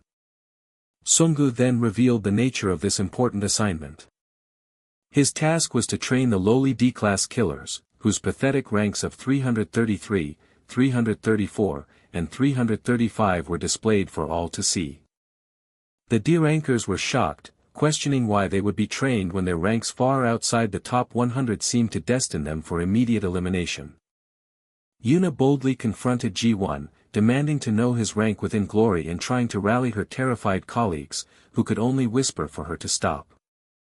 Frustrated by their cowardice, Yuna challenged Ji-won directly, demanding the old man provide some proof of his supposed strength. Ji-won corrected them, explaining that his mission was not merely to train them but to ensure their survival. He made a solemn vow to put his own life on the line to see them through the coming ordeal. The D-rankers asked about the training regimen, boasting they had already survived hellish training, to which Ji-won replied it was nothing special, just the same methods he himself had endured. The scene flashed to a vision of pure terror, with a trainee screaming that this wasn't training because a fall from this height meant certain death. The terrified man begged to return to his previous hellish training, arguing that while facing death might make one stronger, this was not facing death, it was a guarantee of it. Meanwhile, at the Glory headquarters, a serious discussion was underway. Two executives had found a common link between the Nathaniel Hospital incident and their current case. Traces of Peter always appeared wherever Glory killers operated. One of them reasoned that only an insider could possess such detailed information about the killer's movements, a level of intelligence that even Peter shouldn't have access to. This led him to a shocking hypothesis. He proposed the possibility that Peter was already operating from within the Glory organization itself. His colleague considered the idea of Peter hiding amongst the killers, glancing at a $3 billion bounty poster before dismissing it, certain that someone of Peter's stature could not go unrecognized. But then, a sudden, critical thought struck him, and he realized why his previous assumption might be wrong. He theorized that Peter wouldn't be able to operate openly at the top of the hierarchy. Instead, he might be hiding deep within the forest, camouflaged among the largest and most overlooked group, the D-rank assassins. The first executive remained skeptical about Peter avoiding recognition, but his partner insisted they had to suspect everything, given Peter's history of irrational and unpredictable actions. He then mentioned that an operative named Johann was particularly skilled in these types of situations. The key was Peter's mastery of disguise, but the problem of identifying him remained until a brilliant, interesting idea finally came to him. He excitedly announced that he had just conceived of a very clever way to expose the hidden legend. Elsewhere, Sunga's subordinate urgently warned him that the upcoming D-rank test was undoubtedly a trap. He argued that Glory's unprecedented move to cull the D-ranks down to 100 was a clear sign that they had detected their senior's presence. He strongly advised against attending the event, declaring that he himself would certainly not go. The subordinate knew his master well, however, and correctly guessed that Sungu would still go. Sungu confirmed it, explaining that his absence would only fuel their suspicions. His loyal follower offered to accompany him, but Sungu dismissed the idea since his face was known, which prompted the subordinate to suggest a simple hat might suffice. Watching their exchange from afar, Ji-won dryly noted that he was dealing with one fool and one idiot, which earned him a sharp rebuke from the subordinate for insulting his master. The subordinate expressed his grave concerns about the lack of information and the traps Raphael might have set, but Sungu calmly replied that there was a way to find out. To his subordinate's utter astonishment, Sunga's simple plan was to just go there and see for themselves. A week later, all the D-rank assassins were gathered at the New Glory headquarters, an isolated location ominously known as Death Island. The gathering place was a remote, uninhabited island, and the people brought there were a unique assembly. One killer marveled at the sight of all the D-rank assassins together, an exceptionally rare event given the solitary nature of their profession. The crowd buzzed with speculation, wondering if they had all been gathered for some form of mass training. The very thought of enduring yet more of Glory's infamous hellish training filled them with a collective sense of dread and refusal. As Ji-won observed the restless crowd, an event manager named Kolima took the stage and officially welcomed the D-rank assassins. Kolima explained that Glory had organized the event on Death Island as a way to improve the company's public image. He cheerfully conveyed the company's hope that the D-rank assassins would survive for as long as possible to bring even greater glory to their organization. An impatient assassin demanded to know what they were supposed to do, earning a condescending remark from Kolima, who suggested such impatience was the reason he was still a D-rank. The manager then theatrically announced that the test was, in fact, incredibly simple.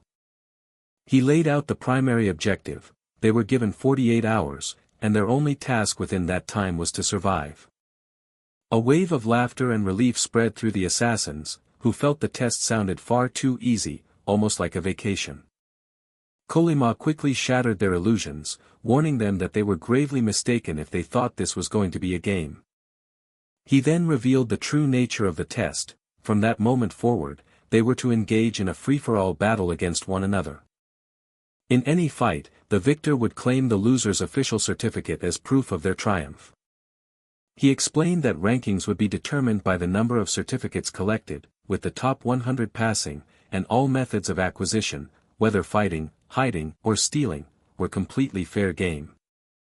With that, Kolima wished them well, stating he would see them again in 48 hours to find out who had managed to survive to the end.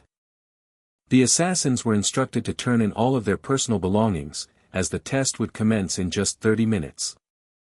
Sunga's group admired their new numbered uniforms, with some remarking that it felt like a game, while another wryly pointed out they were, in fact, real assassins.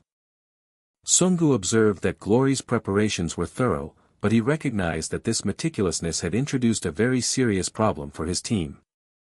He knew that the mandatory display of their low rank numbers on their outfits would make them immediate targets. He understood this would surely cause them trouble, just as Yuna directed his attention to the other competitors. They took in the strange sight of their competition, which included a short man in a Joker mask and another assassin dressed as a pumpkin knight. Their eyes then fell upon a stunningly beautiful fashion model, who seemed completely out of place until she caught them staring and they quickly looked away. Yuna idly wondered how such an old man was still a D rank, comparing him unfavorably to Peter, who was an apostle at that age, completely unaware she was looking at Sungu's own profile. Sungu scanned his surroundings, taking note of the numerous CCTV cameras installed throughout the island. He surmised that they were all under intense scrutiny, reinforcing his need to avoid drawing any unnecessary attention to himself. He correctly deduced that Glory's leadership was uncertain of his presence among the D ranks, and this entire test was a ploy to confirm their suspicions. This meant he had to perfectly mimic the behavior of the 336th ranked assassin, a difficult task that he hoped would not be complicated by any unforeseen variables. As if on cue, a variable immediately appeared as an aggressive assassin deliberately tried to pick a fight with him. The man announced to the crowd that he would be conducting a random check. Sungu's teammates were annoyed by the interruption, feeling confident they could defeat the stranger, whose identity remained a mystery. The man assured the crowd that his check was nothing to be overly concerned about. He then introduced himself as Butterfly, ranked 330th, though his true identity was the Apostle Thaddeus. Butterfly announced that he had an urgent matter that he needed to personally verify. Sungu's group mocked the man for bragging about such a low rank, predicting he would be the first one eliminated while still wondering what he intended to check. Butterfly suddenly grabbed a nearby assassin and crudely asked if he was Peter, only to release him seconds later, casually remarking that he was just looking. The onlookers were baffled by his actions, questioning why anyone would search for Peter here and doubting they even knew who the legendary figure truly was. Thaddeus quickly realized that checking all 335 combatants individually was impractical, forcing him to devise a more efficient plan. He decided a much quicker and more direct approach was needed to bring his search to a swift conclusion. Sungu watched him intently, recognizing this man as the new unpredictable element in the test as Butterfly instructed everyone to raise their hands. Then, Thaddeus made his absurd demand, shouting for anyone who was Peter to identify themselves. The other assassins reacted with a mix of confusion and anger, with some suggesting they should just eliminate the nuisance, doubting Peter would ever reveal himself this way. But amidst the commotion, a surprising movement caught everyone's attention. A single hand was deliberately raised high into the air. It belonged to a large, muscular man in tactical gear, who waved his hand with surprising enthusiasm. The man then loudly proclaimed himself to be Peter, immediately capturing the full and undivided interest of the Apostle Thaddeus. The crowd erupted in a cacophony of disbelief, questioning the stranger's sanity for seeking the legendary Peter in such a place and openly suggesting they eliminate the nuisance. But then, a collective gasp swept through the assembled assassins as an unexpected development unfolded. Their eyes darted to the 336th ranked assassin, wondering with scorn why he had raised his hand and if he truly believed himself to be the famed disciple. Sungu's own teammates stared in shock, unable to comprehend if their young brother was actually claiming to be Peter. The tense moment was briefly broken when one man asked for the meaning of Xiongdi, only for another to snap back that it was Chinese for brother, berating him for his ignorance. Thaddeus, disguised as Butterfly, internally urged the man to be quiet, knowing he needed to maintain his focus. He carefully scanned his surroundings, his analytical gaze settling on the man who had just made the audacious claim.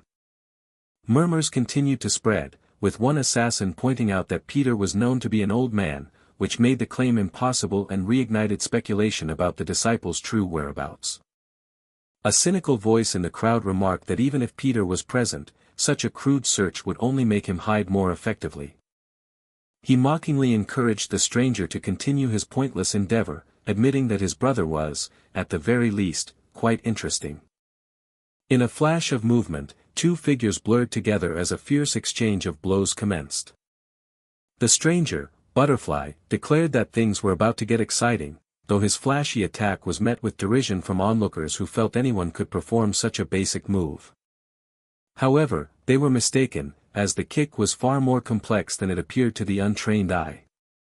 It began as a deceptive middle kick before seamlessly transitioning into a hierarching Brazilian kick. Finally, in the same fluid motion, it morphed into a powerful side kick, its trajectory having shifted 3 times in a fraction of a second. Thaddeus inwardly acknowledged that despite concealing his true power, this young assassin was incredibly skilled. He then declared aloud that he would make the fight more entertaining for his newfound brother. Soongus' team leader immediately intervened, accusing Butterfly of preying on the weak and challenging him to face a real man instead. Butterfly nonchalantly waved off the accusation, insisting his actions were all in good fun and telling everyone to lighten up.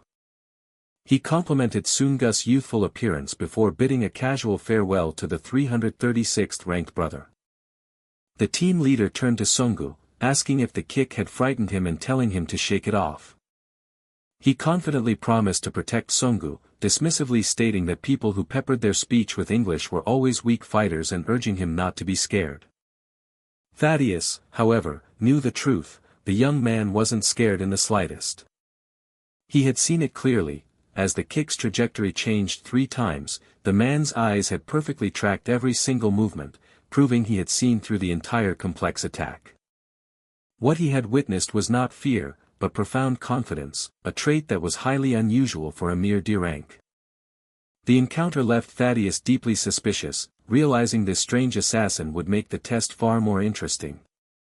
Meanwhile, Soongus' team was ecstatic, believing that if the 330th rank was so weak, they could easily climb into the top 200 by hunting down others for their cards.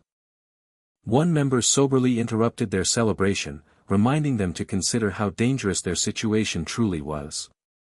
He posed a critical question: when a predator seeks prey, they target the weakest, and in this test, that meant them. The reality of their position sank in. As the lowest-ranked team, they were now the designated targets for 332 other killers. A wave of panic washed over them as they asked what they could possibly do to survive such odds. The answer was clear: their only hope was to stick together. Just then, an announcement declared the start of the game, its final command echoing across the island: survive until the end. Sungu knew what most of the other killers were likely thinking at that very moment. They would disperse, find defensible positions, conceal themselves, and formulate a plan of attack. The problem for Sungu, however, was that the omnipresent surveillance prevented him from using his true abilities freely. This limitation forced him to conclude that he had to remain with his team, which required a new strategy. He turned to his group and instructed them to follow him, confidently announcing that he had found a way for them all to survive. The team followed, but their patience wore thin as he led them to a remote part of the island, demanding to know his reasoning. They argued passionately, pointing out that the eastern side had provisions and the southern side held a fortified bunker. They couldn't understand why he had chosen a dilapidated, abandoned factory over such obviously superior locations. But another teammate explained that the answer was quite simple. He clarified that the resource-rich locations would become intense battlefields where their low-ranked team would be the first to be eliminated, praising Sungu for his foresight. The others quickly feigned agreement, claiming they had understood the plan all along, though their primary concern was now something else. Their true anxiety was focused on the mysterious man who was silently tailing their group. Sungu deduced that a man of such caliber hiding among the D-ranks must have a connection to the Apostle Raphael. He made a mental note to be exceptionally careful of the assassin known as Spotted Butterfly. Just then, one of his teammates spotted a new group of assassins approaching, all of them low-ranked D-class, and asked Sungu who they were. Sungu revealed that he had intentionally summoned them to this location. He explained his logic: since high-ranking killers would target the lowest ranks first, it was essential for the weakest to band together.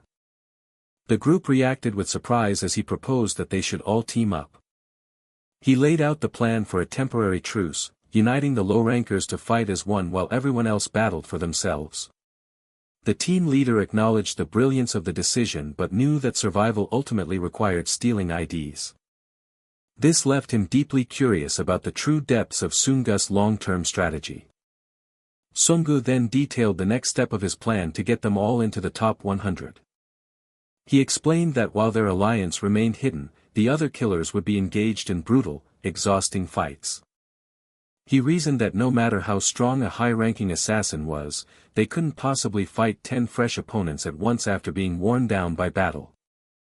The team's female member, Yuna, excitedly confirmed that this meant they wouldn't have to risk going out to hunt for cards themselves. Sungu affirmed her conclusion, stating they would ambush the survivors together, take their cards, and split them evenly, functioning as a single, unified team. The new arrivals enthusiastically agreed, and roles were quickly divided, with a search party heading into the forest while the others began fortifying the factory. Thaddeus, observing from the shadows, was impressed by the young man's decisive leadership, but he secretly wondered how this clever plan would hold up against the chaos he knew was coming. High above the canopy, several sleek white objects streaked through the air, unseen by the patrol below. On the ground, one of the allied assassins, a former boxing star, lamented how life's hardships had led him to become a killer in the cutthroat world of glory.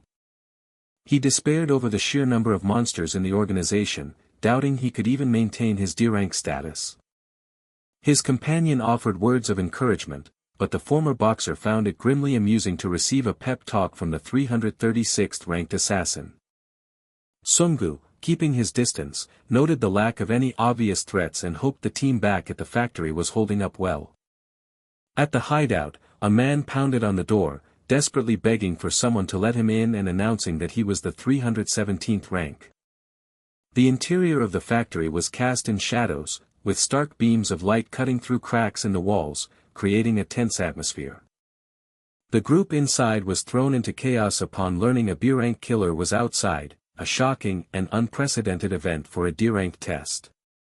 They grilled the newcomer, demanding to know why he had provoked a B-rank killer in the middle of their evaluation. Someone shouted for them to join forces and secure all the doors to fend off the attacker.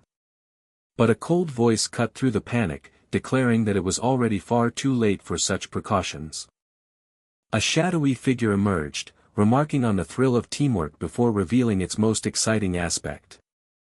He introduced himself as a B-rank killer from the Black Snake sect, stating that the best part of an alliance was not knowing when you'd be betrayed by someone like him. A second B-rank appeared beside him, condescendingly telling the young assassins they should always be wary of outsiders. From his hidden vantage point, Sungu felt a surge of excitement, realizing the situation had just become incredibly interesting. The D-rankers stared in pure terror, the realization dawning that they now faced two B-rank assassins. A wave of despair washed over them as they understood they had absolutely no chance of winning this fight. The alliance immediately fractured as screams echoed through the factory, with one assassin shouting that he was leaving and that it was every man for himself.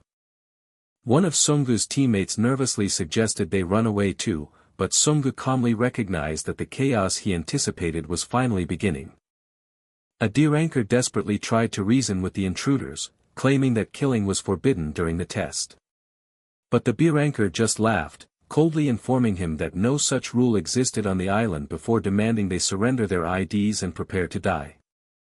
Thaddeus watched the scene unfold with keen interest, briefly considering intervention but ultimately deciding it would be more entertaining to see how they would fight their way out. One of Sungu's men fretted, knowing that Sungu couldn't use his real skills without being discovered, which would make their predicament even more dire. The few remaining D-rankers braced themselves for the inevitable, vowing to protect their female companion with their lives and accepting their grim fate.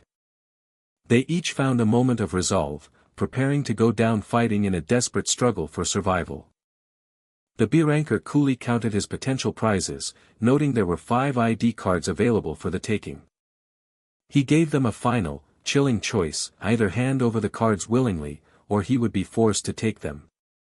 Without waiting for an answer, he lunged forward with terrifying speed, moving so fast that his target was completely unable to react. The D-ranker's face contorted in shock and terror as a fist blurred towards him, certain death only a moment away. Suddenly, a thunderous impact erupted as a powerful kick intercepted the punch, sending a shockwave through the air. Everyone stared in stunned silence, wondering if another B-rank had just arrived and why they would be fighting each other. Sungu's teammate recognized the signature entrance and tried to frantically signal for him to leave before his identity was compromised. The B-rank attacker stared, dumbfounded, at the figure who had just blocked his fatal blow. To everyone's astonishment, the mysterious savior was the 331st ranked D-class assassin, Pumpkin Knight, now standing defiantly against the B-rank threat. Sung-gu, now disguised as the other man, internally reviewed his strategy. Under such heavy surveillance, he needed a way to act without drawing attention to himself. The only solution was to borrow another person's name and identity for a short time. This was the real reason he had gathered the other low-rankers and led a search party into the unmonitored forest. As the disguised Sung-gu approached, his teammates asked where the real Kim Sung-gu was, commenting on how their ally now seemed both taller and more muscular. One of the Dako brothers tentatively asked if he was truly the man known as Mr. Pumpkin. Even the B-ranker noticed the physical changes, prompting the disguised Sung-gu to casually explain it away as a special growth technique. While the other D-rankers expressed their awe, Sung-gu silently chastised the Dako brothers for their inability to recognize him after all the time they had spent together. The B-ranker scoffed at the display and demanded to know his true identity, to which Sung-gu declared that he was the D-rank killer, Pumpkin Knight. The intruder laughed in disbelief, mocking the idea that a mere 331st ranked assassin would have the audacity to challenge him. Sung-gu sternly warned him not to look down on his rank, channeling the reputation of the real Pumpkin Knight, a former national boxing champion. The B-ranker condescendingly questioned if Sung-gu truly understood the gravity of his situation and who he was facing, to which Sung-gu coolly confirmed that he did. He calmly identified himself as D-rank 331 and his opponent as a B-rank killer in disguise, a revelation that sent the intruder into a fit of mocking laughter. The B-ranker dismissed him as a clueless loser, offering to explain the harsh reality of their power difference. With chilling certainty, he informed the disguised Sung-gu that his death was imminent. Channeling the persona of Pumpkin Knight, Sung-gu warned him not to look down on the 331st rank, boasting that he had once won the national boxing tournament. The other D-rankers nervously questioned if a former boxing champion could possibly survive against a B-rank, fearing he was about to be destroyed. Meanwhile, Sung-gu's teammate internally processed the unfolding events, finding that none of it made logical sense. He first recalled the surprising performance of the 336th ranked killer from before. Then, considering Pumpkin Knight's actions, he concluded that neither of them possessed the skills of a typical D-rank. He mused that while winning a boxing tournament was notable, landing an ambush was entirely different from surviving a direct confrontation with a B-rank. The Dako brothers whispered amongst themselves, remarking how Pumpkin Knight seemed like a completely different and far stronger person than when they first met. Surrounded by onlookers, Sung-gu knew there was only one strategy he could employ under such heavy scrutiny. The B-ranker sneered at the mention of the boxing tournament, mockingly deciding he would grant him a death by that very discipline. With a roar, he declared his intention to kill him using nothing but boxing. Sung-gu's teammate felt a surge of confidence, realizing the mask provided perfect anonymity for Sung-gu to easily defeat a B-rank. However, a sudden concern struck him as he considered the massive implications of a D-rank officially defeating a B-rank. An explosive impact suddenly threw the entire scene into chaos. A body was sent hurtling violently through the air from the sheer force of a devastating blow. The B-ranker stood over his fallen opponent, expressing his disappointment that the so-called champion was so underwhelming. He then began brutally punching the figure on the ground again and again. One of the spectators cursed under his breath, realizing his worst fears had come true and that he was right to warn him against getting involved. The Dako brothers watched in disbelief, torn between thinking Sung-gu couldn't possibly lose and fearing that B-ranks were just on an entirely different level of power. Unseen by the others, Sung-gu's teammate smirked, noting that the fight was completely different from what he predicted and that he had misjudged Brother Pumpkin. He observed that being able to withstand such a savage beating proved the man on the ground was no ordinary D-rank. He revised his assessment, speculating that he had to be at least an A-rank assassin. The B-ranker, however, grew increasingly confused, certain his fists were connecting but feeling as if they weren't having any real effect. He couldn't understand why his opponent was reacting so strangely when he was sure he had landed every single hit. The Dako brothers were equally baffled, wondering why Pumpkin Knight hadn't been knocked unconscious yet. Their knowledgeable companion explained that Pumpkin was actually taking the hits incredibly well and urged them to observe more carefully. He revealed the secret: he was only making it appear as if he was getting hit, waiting until the very last possible moment. The moment of impact, he would subtly move his head in the direction of the attack, nullifying the vast majority of the damage. He identified the technique as a sophisticated boxing evasion skill known as the head roll. The spectators finally noticed the bizarre truth of the situation: though Pumpkin Knight was the one being pummeled, it was the B-rank attacker who looked utterly exhausted.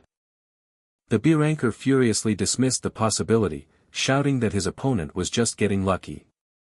In a burst of rage, he announced that he was going to end the fight right now. But as he lunged, he was shocked to realize his opponent had just stepped on his foot, trapping him. A wave of alarm shot through him as he felt a sudden, sharp pain. He cried out as the tables turned in an instant. The scene briefly cut to a tranquil, wide shot of a large industrial factory against the clear sky. When the focus returned, the fight was over. Sungu casually claimed he had just slipped but got lucky enough to win. The other D-ranker stared in awe, convinced his victory was the result of insane luck and joking that it must have been how he won the nationals. Sungu's teammate, however, saw through the act of feigned clumsiness. He had recognized the masterful use of head rolls to dodge every significant attack. He silently marveled at a level of skill that he believed not even a world champion could achieve, a nuance everyone else had missed. He noted how Brother Pumpkin had perfectly targeted his opponent's temples, delivering a single, explosive burst of power at the critical moment. He found it nearly impossible to contain his growing admiration and excitement. The defeated B-ranker's partner, seeing his ally Du Jaehyun fall to a mere D-rank, knew he had to flee immediately. He made a hasty retreat, knowing that that person was waiting for him, and the others wisely chose not to pursue the formidable rank 2 assassin. The remaining D-rankers erupted in cheers for Mr. Pumpkin's incredible victory and eagerly suggested they take the fallen killer's ID cards. Sungu, however, was focused on a more troubling detail: the sheer number of IDs the B-rankers had collected so early in the test. He questioned how it was possible for them to have gathered so many already. He came to the unsettling conclusion that they were hiding a much bigger secret. The other D-rankers sighed with jealousy, lamenting that while Mr. Pumpkin was now set for the test, they had yet to find a single ID and were close to elimination. To their shock, Sungu announced he would share the IDs with everyone since they were a team, earning their immediate gratitude and the respectful title of Brother Pumpkin. He then approached his teammate and offered one of the cards to him as well. His teammate declined the card, stating that he wanted something else far more valuable. He then locked eyes with Sungu and issued a stunning challenge, demanding a fight. The Dako brothers tried to intervene, but another participant eagerly stoked the flames, excited to witness a battle between Pumpkin and the man known as Tiger Butterfly. Tiger Butterfly proposed a wager: they would fight with their ID cards on the line, cheekily suggesting it was an easy way for Pumpkin to get his. He looked directly at the disguised Sungu, addressing him as Brother Pumpkin. He made a bold condition, promising to give up his ID if Pumpkin could so much as touch a single hair on his body, prompting Sungu to dryly ask if he could have it now. Tiger Butterfly confidently replied that it wouldn't be possible, as Pumpkin would never be able to lay a finger on him. A tense silence fell over the group as some pleaded with Pumpkin not to fight while others watched with keen interest. Sungu internally considered his opponent's strange behavior. He realized that ever since they had met, the man had conspicuously avoided using his arms, making him suspect a hidden weakness or injury. Tiger Butterfly then taunted him, inviting him to choose his preferred fighting style, be it boxing or even using weapons. Just as the confrontation was about to begin, a loud announcement echoed through the area, declaring the factory a restricted zone with a 5-minute evacuation window. Tiger Butterfly clicked his tongue in annoyance, complaining that someone was interfering once again. The other D-rankers groaned in disappointment, upset that such an exciting showdown was being cut short. Tiger Butterfly then took a call, spoke casually with someone he called Bro, and promised to head over, leaving the others to wonder where he was going. He bid a quick farewell and vanished. At the same time the others realized Mr. Pumpkin had also disappeared, leaving them to scramble out of the restricted zone. Just as they panicked, the real Kim Sung-gu reappeared and answered their calls. The Dako brothers immediately accused him of hiding while they faced two beer anchors, but Sung-gu brushed off their contributions and told them it was time to leave. He suddenly halted their progress, announcing that they could no longer move as a single group, confusing them further. He pointed to a nearby supply bag, explaining that the host had hidden many such caches across the island for them to find. He argued that splitting into pairs would allow them to cover more ground and find more bags, a strategy the others quickly claimed to have thought of themselves. One of the men wondered if the bags would hold different supplies and if finding them would lead to more fights. Sung-gu somberly informed them that there was a far bigger problem on the horizon. He explained that the host was progressively shrinking the island's safe zones, which would inevitably force all the survivors into direct and bloody conflict. With grim resolve, he acknowledged that when that happened, he too would have no other choice but to fight. As they parted ways, one of the Dako brothers urgently called out for Sung-gu to wait, sensing something amiss. He asked Sung-gu if he couldn't detect the pungent, stinging stench that was hanging in the air. He then revealed a hidden cache of food rations behind a large rock, much to Sung-gu's amazement at his ability to smell pre-packaged meals. Sung-gu briefly wondered if the other Dako brothers were managing, feeling confident their own keen senses had likely led them to valuable supplies as well. In another part of the forest, a different group of deer anchors stood over what they believed to be a supply bag. Their discovery was shattered by the sharp, unexpected crack of a gunshot. One of the men reacted quickly, noting that firearms were forbidden and instructing his companion, Yuna, to hide while he investigated. He assured her that he would be right back. He moved cautiously, his mind racing with the terrifying possibility of beer anchors having obtained guns, as all dangerous weapons were meant to have been confiscated. He felt a growing certainty that this test was far more sinister than it appeared and that he had to stop things before they escalated further. A deep sense of dread filled him, stemming from the fact that he had no idea what the game master, Raphael, had truly planned. He stopped dead in his tracks, his eyes widening at a grim discovery. Before him, an injured man lay helpless on the forest floor while another figure loomed over him. He knelt down, gently placing a hand on the unconscious man's neck to check for a pulse. With a heavy heart, he concluded that this event had evolved into something far deadlier than a simple deer rank test. Elsewhere, Tiger Butterfly was shown reacting with a start. He was on a call, confirming information for the person he called bro. He reported that he had searched the area but found no old man matching the description of someone named Pietro.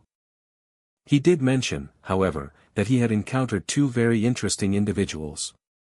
He suggested returning, but the voice on the other end, identified as Thaddeus, warned him that coming back now would be a decision he would regret. Thaddeus cryptically informed him that events were about to become much more interesting. He left him in suspense, promising only that he would understand everything once he found out for himself. The scene shifted to a lone participant crouching beside a duffel bag in a sun-dappled clearing. Startled by a sudden presence, the person cried out, demanding to know who was there. They looked up in utter shock to see the event's host standing before them, questioning what he was doing in the field. The host's face was etched with terror as he urgently told them to run. He desperately tried to explain that this event was not a relegation defense battle as they had all been told. With a look of pure horror, he revealed the truth: everyone on the island was going to die. As the participants struggled to process this, the host repeated his warning, insisting that every single deer anchor was marked for death. He then posed a final, chilling question, implying that if any survivors were to emerge from this massacre, it would be the very person they were all meant to be hunting, Pietro. The host frantically repeated his warning, shouting that everyone on the island was doomed to die and that they needed to escape immediately, as this was no mere relegation battle. The participant, still reeling, demanded to know what he meant by such a terrifying declaration. He explained that he was unaware of Glory's ultimate plan but confirmed that several assassins were already systematically eliminating the D-rank participants. He warned her to be careful, revealing that multiple B-rankers were present, a force too powerful for all the D-rankers to defeat even if they united, before a racking cough cut him short. Alarmed by this revelation, she pressed him for the current location of these B-rank killers. He struggled to respond, but before he could, she cried out in alarm as another figure appeared behind him. A new arrival commented with a smug grin that while he hadn't wanted to come yesterday, he was now glad he had made the trip. His eyes landed on the female participant, noting he hadn't realized such a pretty girl would be here, as his profile revealed his code name was Chimpanzee, a B-ranker disguised as a D-rank. She immediately accused him, asking if he was the one responsible for murdering the other participants in what was supposed to be a simple test. He brushed off her concern as irrelevant, stating that his initial plan was simply to kill every D-ranker on the island, though he then declared a sudden change of heart. With a predatory gaze, he announced that he would spare her life, deciding to take her for himself instead. Internally, she sized him up as a creepy pervert who didn't look particularly skilled, but she couldn't dismiss the fact that he was a confirmed B-rank. She questioned her own ability to face him alone, growing increasingly uncomfortable as his leering gaze made her feel objectified. He interrupted her thoughts, claiming with a wide, unsettling smile that he had been thinking about her too. Suddenly, two new figures intervened, declaring that their meeting must be fate and informing the pervert that they, the Dako brothers, would be his opponents. The young woman quickly warned the newcomers that he was the B-rank trash responsible for the killings, adding that he was a complete pervert. Unimpressed, one of the brothers belittled the B-ranker, calling him a precious little baby monkey and stating they'd already faced far more formidable foes at the church. They promised each other that they would never repeat the mistake of being careless again. Filled with new resolve, they acknowledged that they had changed and now had to prove themselves without their companion, Songgu. Li Yuna offered to join the fight, but Dako Hyung firmly told her to save her strength for later. He gave her a knowing look, confident that she understood the unspoken reason for his request. The brothers squared up, viewing this battle as a necessary step on their path to one day becoming the legendary Pietro. Chimpanzee watched them, momentarily wondering if the two D-rankers were merely posturing before attempting to flee. He quickly realized his assumption was wrong, they had no intention of running at all. In a burst of motion, one brother launched the other forward by kicking off a tree branch with explosive force. The sudden and coordinated attack caught Chimpanzee completely off guard. He couldn't comprehend how his opponent had closed the distance so instantaneously. The attacker, Dako J, taunted him, questioning if he thought speed was his own unique strength. He then boldly declared that his brother, Dako Hyung, embodied speed itself. As the second brother closed in, Chimpanzee sensed that something about the situation was fundamentally wrong. He understood too late that this new attacker wasn't a speed type, who mockingly asked if he was surprised by the unexpected tactic. The second brother seized him in a powerful grip, and Chimpanzee grunted in exertion, shocked by the young man's immense strength. Dako J tightened his hold, asserting that for any normal human, the fight would be over once caught in his grasp. However, his brother urgently shouted for J to release the man immediately. Chimpanzee burst into laughter, having overheard their talk of Pietro and mocking their ambition as utterly laughable. He cruelly informed them that they could never be Pietro, because at their age, Pietro was already a living legend. With contempt, he dismissed them as nothing more than pathetic D-rank children. J struggled for air, the B-ranker's hand crushing his throat so tightly that he was unable to speak. Chimpanzee countered the move, revealing that while an average man's grip strength is 45 kilograms, his was far superior. A profile update confirmed his specialty, a crushing grip strength of 130 kilograms, matching that of his namesake. He sneered at their dream of becoming Pietro, questioning if they had ever even met a true disciple of a legend. But then, his eyes widened as he noticed an unexpected movement from the other brother. The brothers executed a flawless maneuver, a testament to the results of their intense training under a real disciple.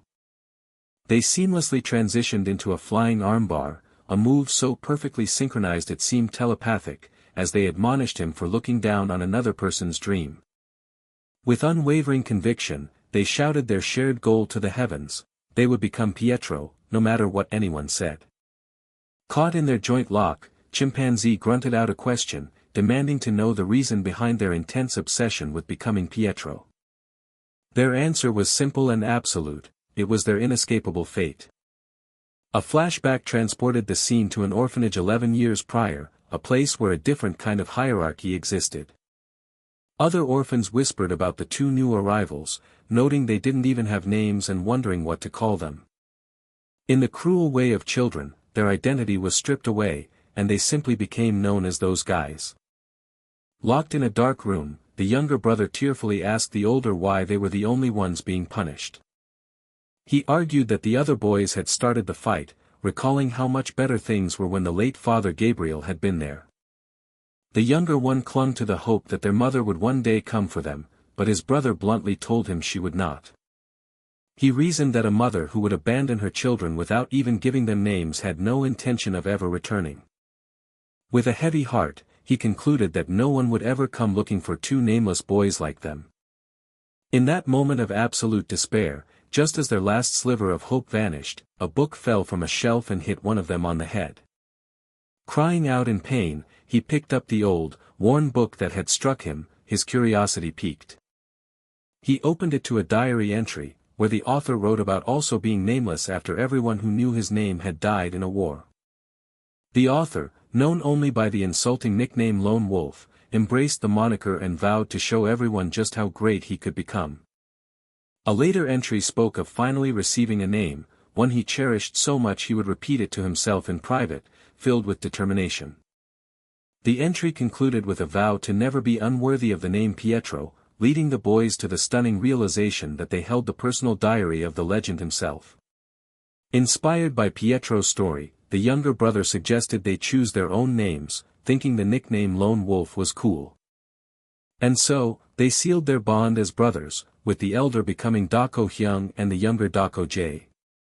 Back in the present, they explained that this was the reason they were so driven to be like Pietro, a sad story that seemed to resonate with Chimpanzee. However, the Biranker then crushed their spirits by stating they could never become Pietro, which visibly saddened the two brothers. Yet, he offered a sliver of possibility, a cryptic hint at what they might be able to achieve. He told them that their dream might just be possible if they could learn to act not as two separate individuals, but as a single, unified entity. A new flashback revealed their unconventional training, where their master had tied their hands together to force them to become one. When they protested, their mentor had coldly threatened to kill them on the spot, an offer Jay surprisingly welcomed. Their early attempts were clumsy and chaotic, as their master yelled that they were still two people and needed to unify their bodies and minds. They were forced to dodge incoming attacks while bound, a brutal lesson that if they didn't move in the exact same direction, they would both be hit. This bizarre training regimen extended to every facet of their lives, even being forced to synchronize their bathroom habits to truly become one. Returning to the present fight, Chimpanzee let out a furious roar, enraged at being bested by mere Diranks. He felt a profound sense of disorientation, struggling to process what he had just witnessed in the brothers' coordinated attack. From the two boys, he had sensed a horrific, unified killing intent unlike anything he had ever encountered before. He quickly shook it off, however, reminding himself that it changed nothing, they were still just D-rank children, no match for him in a real fight. With a surge of strength, the pervert broke free from the armbar and hurled the brothers aside, leaving Lee Yuna to face him all alone. Now that it was just the two of them, he smugly told the doll-faced girl to just give up.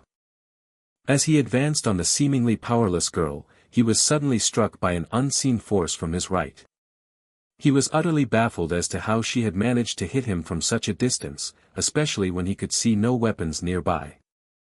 Lee Yuna calmly complimented him on his amazing adaptability. He realized she had fashioned a weapon in that short amount of time, but he laughed, questioning her confidence in defeating him with what looked like a simple bouncy ball. With a cackle, he sarcastically asked if, like the brothers who were trained by a disciple, she had been trained by Pietro himself. She answered plainly that no, she had not been trained by Pietro. Her serious reply sent him into another fit of laughter, as he mocked her for even entertaining the impossible notion of meeting such a reclusive figure. But his laughter died in his throat as a sudden, inexplicable sense of dread washed over him. He couldn't believe it, but he sensed an aura from her that was somehow even more formidable than what had felt from the two brothers combined. He stared in disbelief, wondering if she was truly more skilled, as she prepared to show him exactly what she had learned. Chimpanzee conceded that she was more than just a pretty face. He acknowledged her impressive adaptability and the weapon she had crafted. Still, he insisted that her status as a low-ranking D-rank meant she couldn't possibly win, citing his own long years as a killer as the deciding factor. He admitted to himself that the terrifying aura he sensed from her was not a delusion after all. He realized his 17 years of experience were precisely why he could recognize her terrifying potential. He finally understood that she was the real deal, even as she coolly challenged him to make a move. He tried to regain his composure, deciding a trip to the hospital was in order once he got off the island. Regaining his footing, he surmised that the seemingly frail girl planned to rely on ranged attacks. He complimented her intelligence for using a long-distance strategy to overcome her physical disadvantage. However, he smugly declared that her weapon would be useless in their current location. He tried to convince himself that the overwhelming presence he felt from her moments ago was just his mind playing tricks on him. Li Yuna, however, focused all her energy, silently praying that her next attack would find its mark. Chimpanzee erupted in laughter as her weapon flew wide, mocking her for missing yet again. He confidently predicted that if she kept throwing like that, she would never hit him. Suddenly, a sharp impact from an unseen source slammed into his side, cutting his laughter short. He whipped his head around, shouting into the empty woods to find out who was there. Confused, he found no one nearby and desperately tried to understand what had just happened. An unbelievable possibility began to dawn on him as he stared in shock. In her mind, Li Yuna knew she was getting closer, needing just a little more focus. A flashback showed her asking her mentor, Kim Songgu, if her new rope dart would be enough for her to survive. Songgu bluntly answered that it wouldn't be, dismissing her plea for even a moment of false hope. However, he then began to elaborate on his reasoning. He explained that while a rope dart could inflict great damage from a distance with little strength, that very strength could become its greatest weakness if the environment made it impossible to use. To illustrate his point, Songgu challenged her to hit a specific target. He pointed to a far-off object, an impossibly difficult shot from their current position. She protested immediately, exclaiming that there was no way she could possibly hit it from there. Songgu cryptically advised her that there was never just one path, and that true masters create their own. He then turned to leave, ignoring her frantic calls for him to come back and explain what he meant. Meanwhile, the exhausted twin brothers collapsed, wondering if anyone else in the world endured such bizarre training. They recalled their master's words, that their training was something others could never even imagine.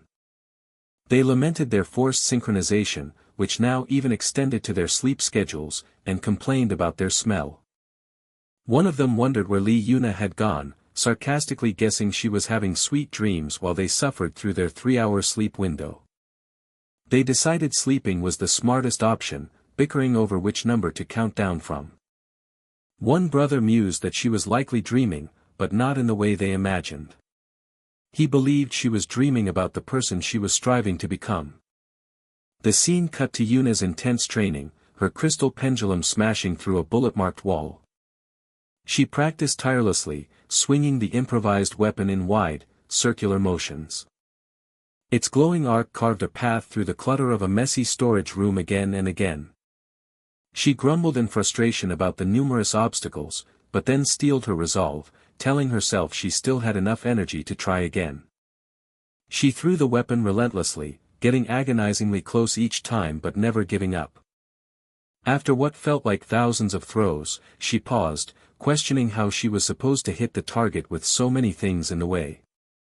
A sudden realization struck her as she reconsidered the phrase "in my way." In the dim light of the training room, an alert expression of understanding crossed her face. Back in the present, she recognized that the dense forest was now her training ground. Chimpanzee reacted with shock as she dodged his lunge, unknowingly proving her mentor's point about using the environment. She understood now that the trees were the obstacles Sungu warned her about. A single miscalculation would get her weapon caught and leave her defenseless. This realization momentarily froze her, prompting Chimpanzee to mockingly urge her to throw her weapon. He continued to taunt her, calling her his little doll face. Li Yuna seethed internally, resolving to strike the moment the pervert lowered his guard. He let out a booming laugh, declaring her combat skills utterly pathetic. She recalled Sungu's cryptic lessons, which he had repeated constantly. She finally understood that he hadn't been withholding answers, but guiding her to find them herself. Chimpanzee's patience finally snapped, and he announced he had changed his mind about her. He declared that playtime was over, and he was now going to kill her. Yuna's hand tightened on the string of her weapon, the pink sphere at its end glowing with latent power. She remembered Sungu's analogy of the battlefield as a maze. He had explained that while the maze changes with every new location, getting lost was a crucial part of learning to hit a target accurately. He had told her to trust her eyes, even when obstacles made her miss at first. Sungu's voice echoed in her memory, promising that by eliminating all the wrong paths, the one true path would reveal itself. He had told her that when she reached that point of enlightenment, the entire battlefield itself would become her weapon. In the present, the fight became a blur of high-speed movement through the dense forest. The world seemed to streak by in lines of motion as they clashed. Following an impossible trajectory, Yuna's weapon slammed into Chimpanzee, driving him into the ground with catastrophic force. Lying in the crater, he finally understood that her previous misses had not been failures, but precise calculations. Watching from the sidelines, the twins stared in awe, one of them muttering how impossibly cool Yuna was. Chimpanzee roared in fury, screaming that mere D-ranks could never defeat him if he got serious.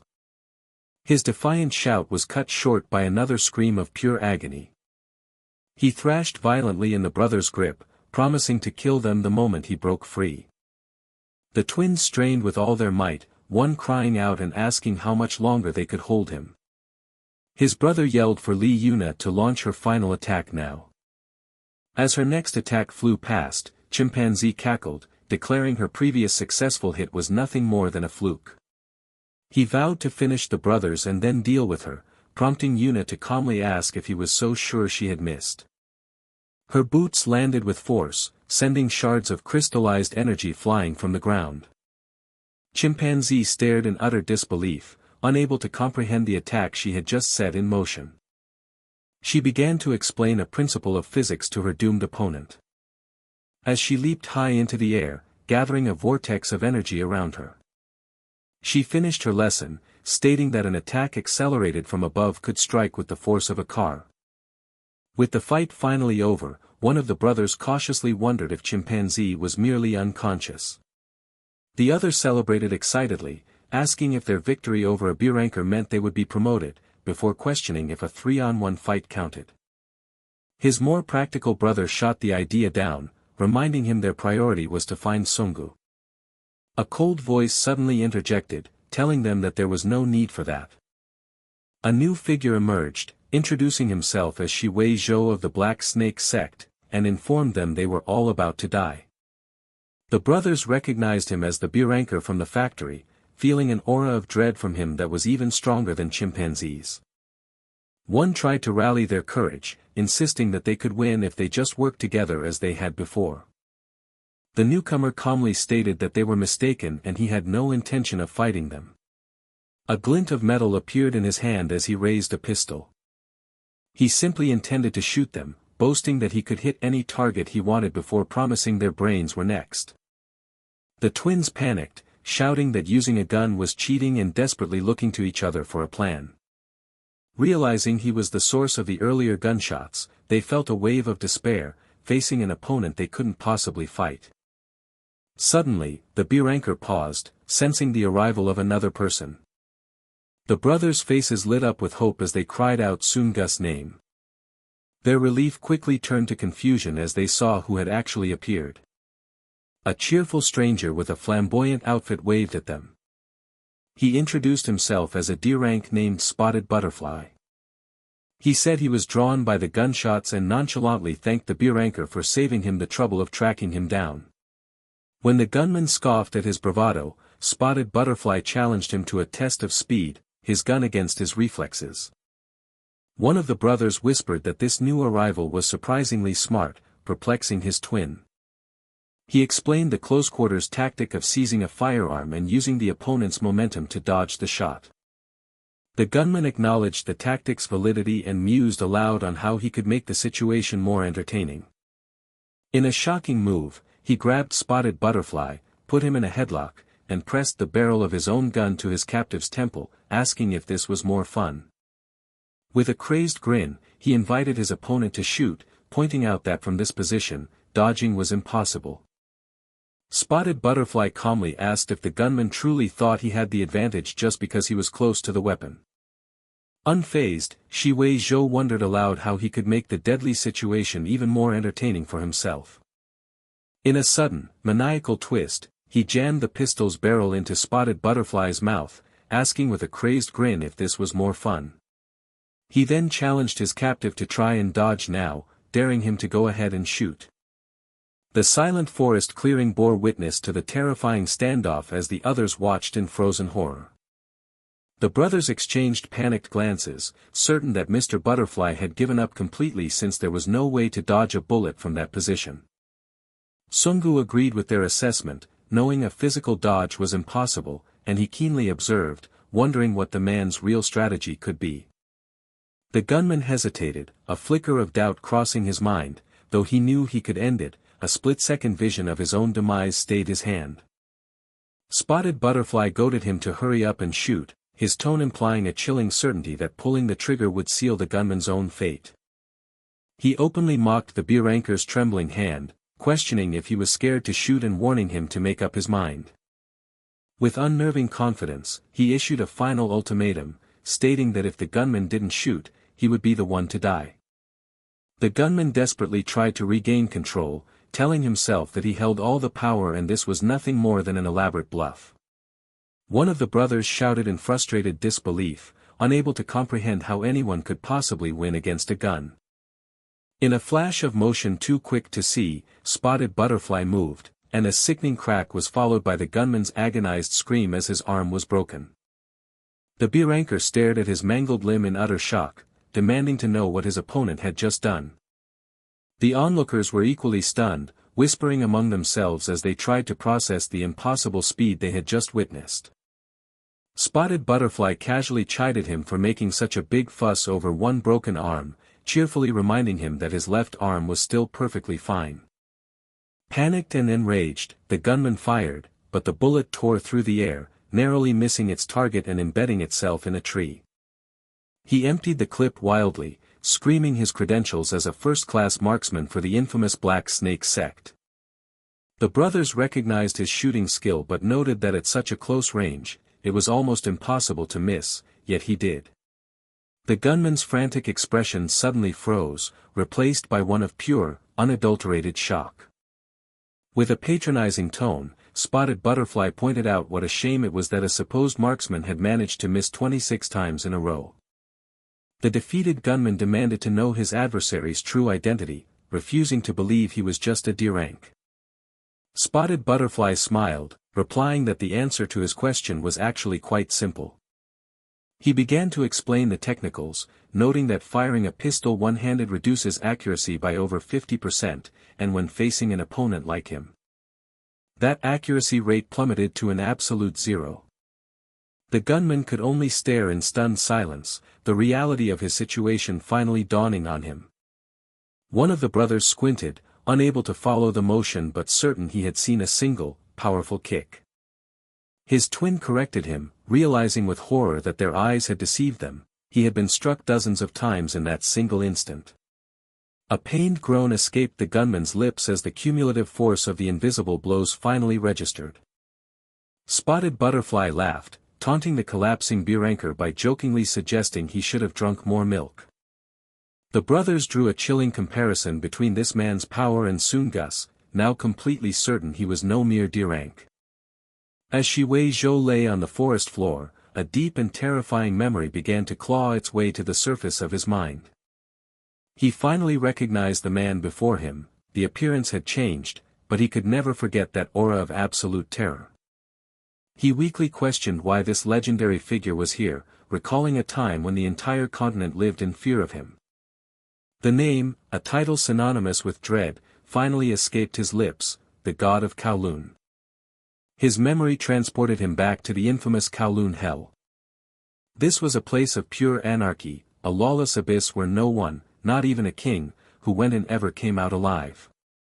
A flashback showed a younger man, Long Fei Lin, the third boss of the Black Snake sect, gazing upon the fortress with ambition in his eyes. He declared to his subordinate, Shi Wei Zhou, that conquering this single location would grant them dominion over the entire world.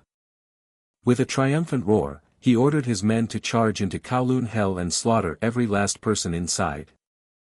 At the entrance, an eccentric old man had stopped Shi Wei Zhou, then a direct advisor, and questioned his resolve to enter such a place. The old man had warned him that they were like moths drawn to a deadly flame, blinded by ambition and ignorant of their certain doom. One of the sect members had angrily grabbed the old man, threatening him and boasting of their power as China's elite Black Snake sect. Despite the rough treatment, the strange old man had simply chuckled, his face twisting into an unnerving smile. He had cryptically wished them luck, hoping the heavens would be kind enough to let them survive what was to come.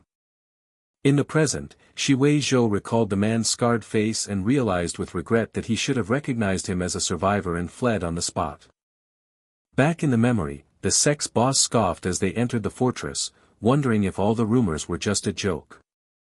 They found the supposedly fearsome lair of demons to be eerily empty and almost cute compared to the legends. The boss laughed, assuming their enemies had fled in fear, right before one of his men pointed towards a lone figure perched high above them.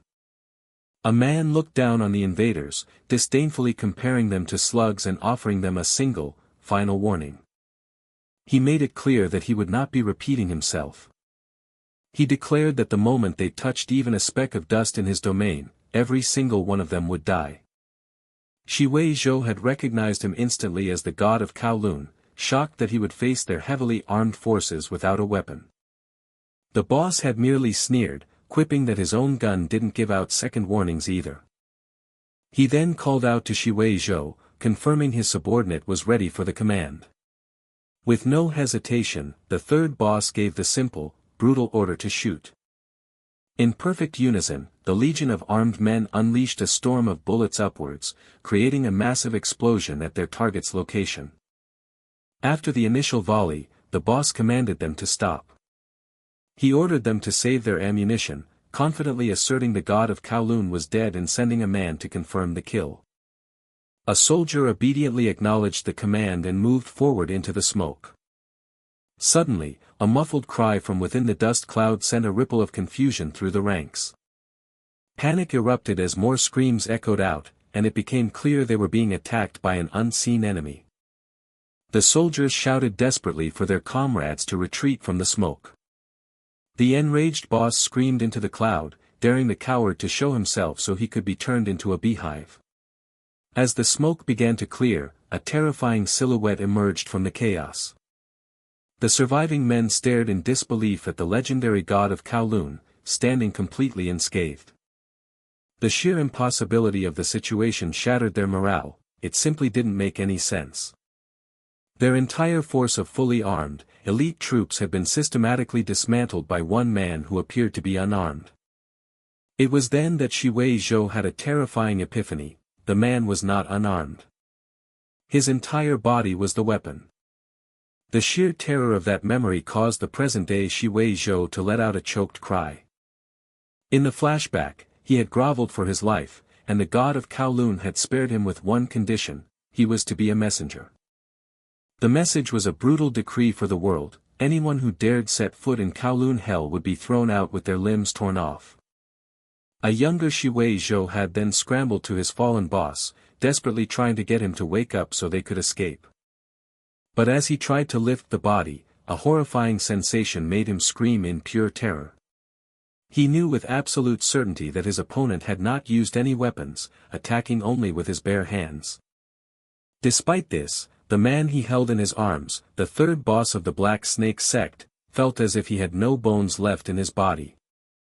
The flashback ended, returning to the present where the god of Kowloon stood victorious over his fallen opponent as the brothers watched. One brother nervously asked if the man was dead, only for Spotted Butterfly to turn his cold gaze upon them. He informed them that their only option now was to beg, as they were destined to be chosen for his unknown purpose. He delivered a final, chilling proclamation: as long as he remained, this entire place would become a death island. The story then shifted to a special celebratory segment for the 54th chapter, hosted by the creators of the series. The authors began by sincerely thanking their readers and promising to answer the most common questions without giving away major spoilers. They revealed that a large number of inquiries were about the characters' personal statistics, such as their MBTI types, heights, and other profile details.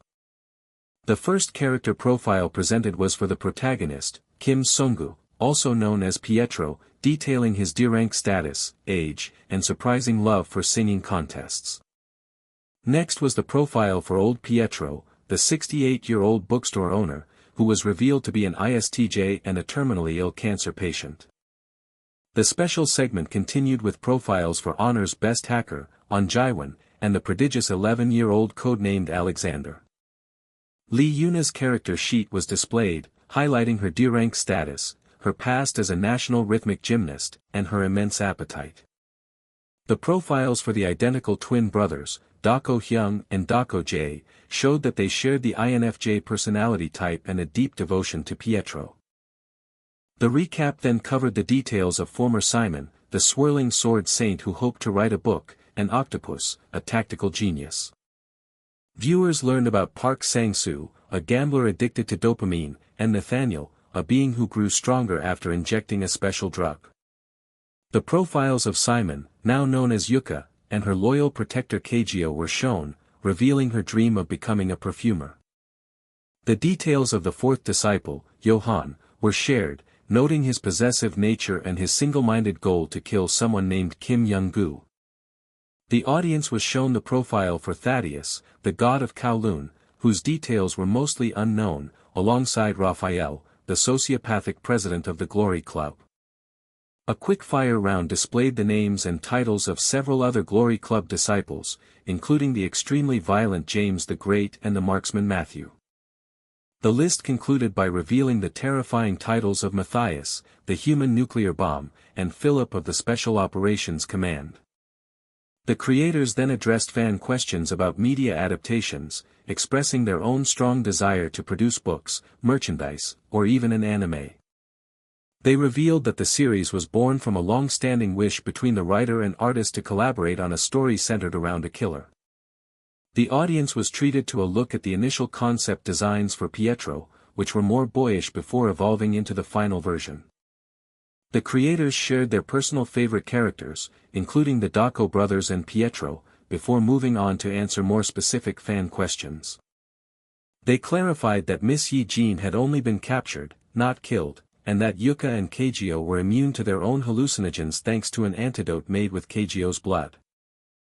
It was speculated that Alapide's braille message to Jaiwan was a unique sign of interest, and they confirmed Sungus' awkward tone of voice was a permanent character trait. The creators explained that Sungus' white hair was a lingering side effect of his rejuvenation, and the 7.6 billion won figure was based on his past salary as a government agent. To conclude the special, the creators announced a short epilogue was prepared and thanked their audience for the overwhelming support, promising an even more exciting story next week. A contestant sputtered in terror, mentioning the name of the dreaded god of Kowloon. He desperately warned the others that they too were trapped in the same terrible predicament. The man claimed their only hope was to be chosen by that entity, because as long as he was there, their fate was sealed. He grimly declared that the entire island was about to be transformed into a place of certain death. Meanwhile, within the opulent confines of the Glory VVIP break room, a new report was being delivered. A subordinate informed his boss that they had lost all contact with the B-rank assassins sent to the island. Raphael calmly noted that this outcome was exactly what he had expected, confirming his suspicion that Thaddeus was not the one responsible. He confidently deduced that the only individual capable of eliminating his B-rankers must have been the disciple, Pietro. Raphael then ordered his subordinate to bring him the surveillance feed. He announced his intention to personally review the CCTV footage from the so-called Death Island. Back on the island, a killer succumbed to madness, questioning who the phantom-like figure was trying to provoke and wondering how he moved with such impossible speed.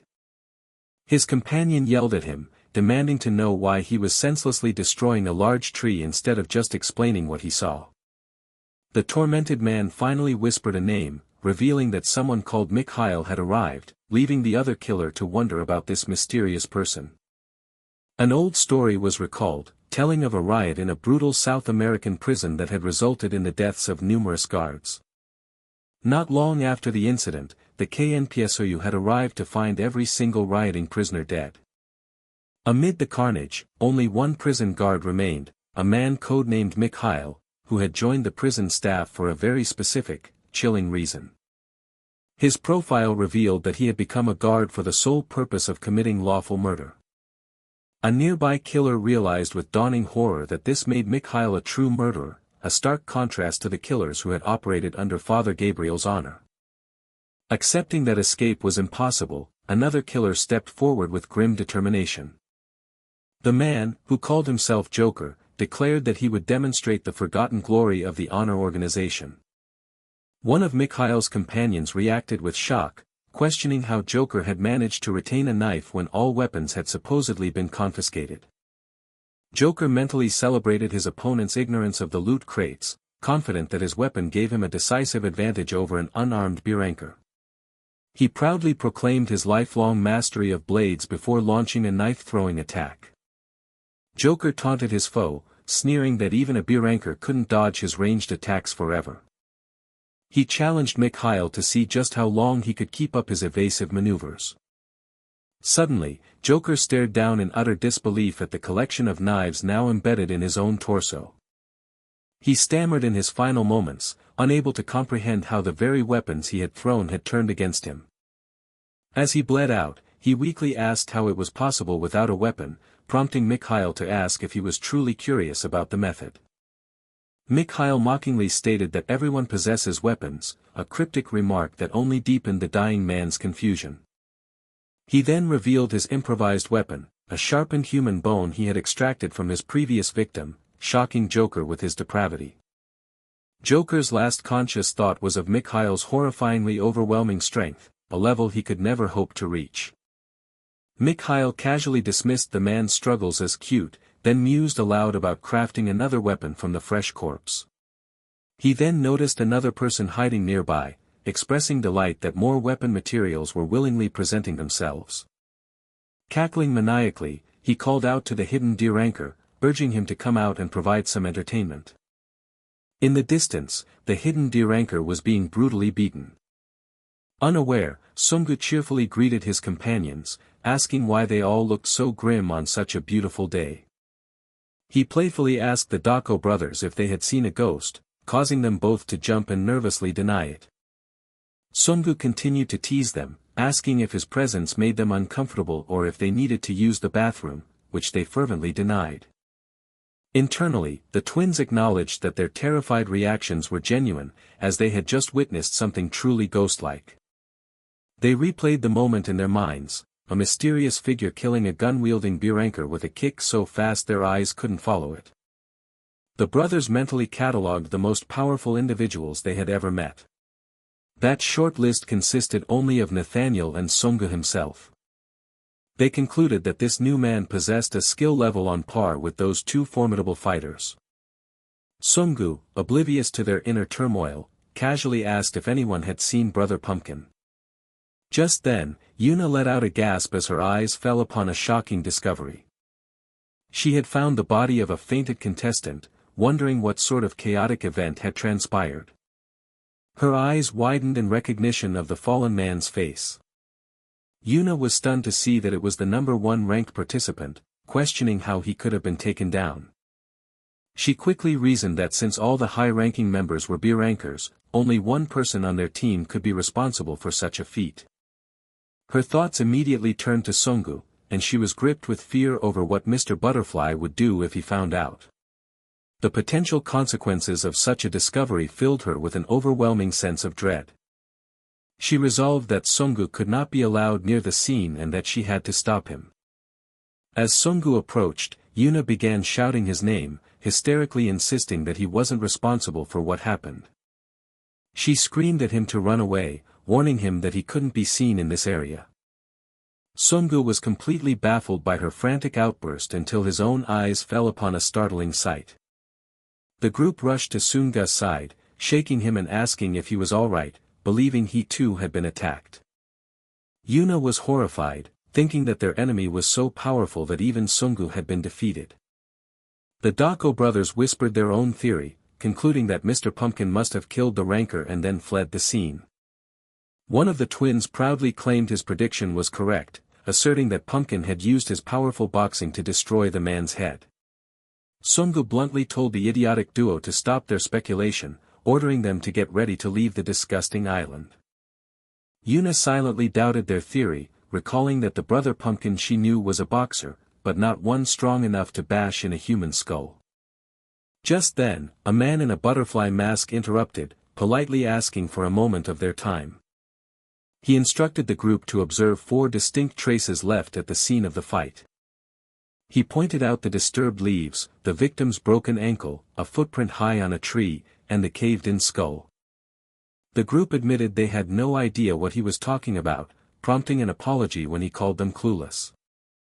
The masked man patronizingly offered to explain the entire sequence of events in a way they could easily understand. He began his reconstruction, detailing how Rank 1 had charged forward with careless arrogance, underestimating his foe. The mysterious someone had patiently waited for the attacker to close the distance and step into his kill zone. At the precise moment, that someone had executed a devastating kick to his opponent's leg. The unique displacement of the leaves, he explained, was a clear indicator of the kick's immense power. He elaborated that it was a highly trained technique that shattered the ankle, instantly impeding the victim's movement. The attacker then exploited this opening, running halfway up a tree to launch a powerful mid-air assault. With the added acceleration, he had then driven his fist into his target. The masked analyst explained that this was a killing art, not mere boxing, which used the opponent's own momentum to amplify the punch that caved in his skull.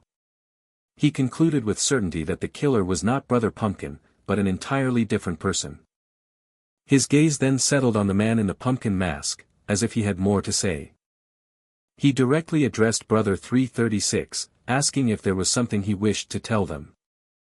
The man in the butterfly mask continued to press his point, voicing a suspicion that had been forming. He proposed that the real killer was, in fact, hiding behind the innocuous identity of rank 336. Before he could elaborate, a blood-curdling scream for help suddenly ripped through the forest. A chorus of screams followed from the direction of the shore, prompting the group to immediately head toward the boats. They moved as a blur, speeding through the dense woods toward the sounds of conflict. In moments, they arrived at their destination. The scene that awaited them was utterly shocking, leaving them to wonder what on earth had transpired. An unfamiliar group greeted them casually, asking if they had also managed to remain safe.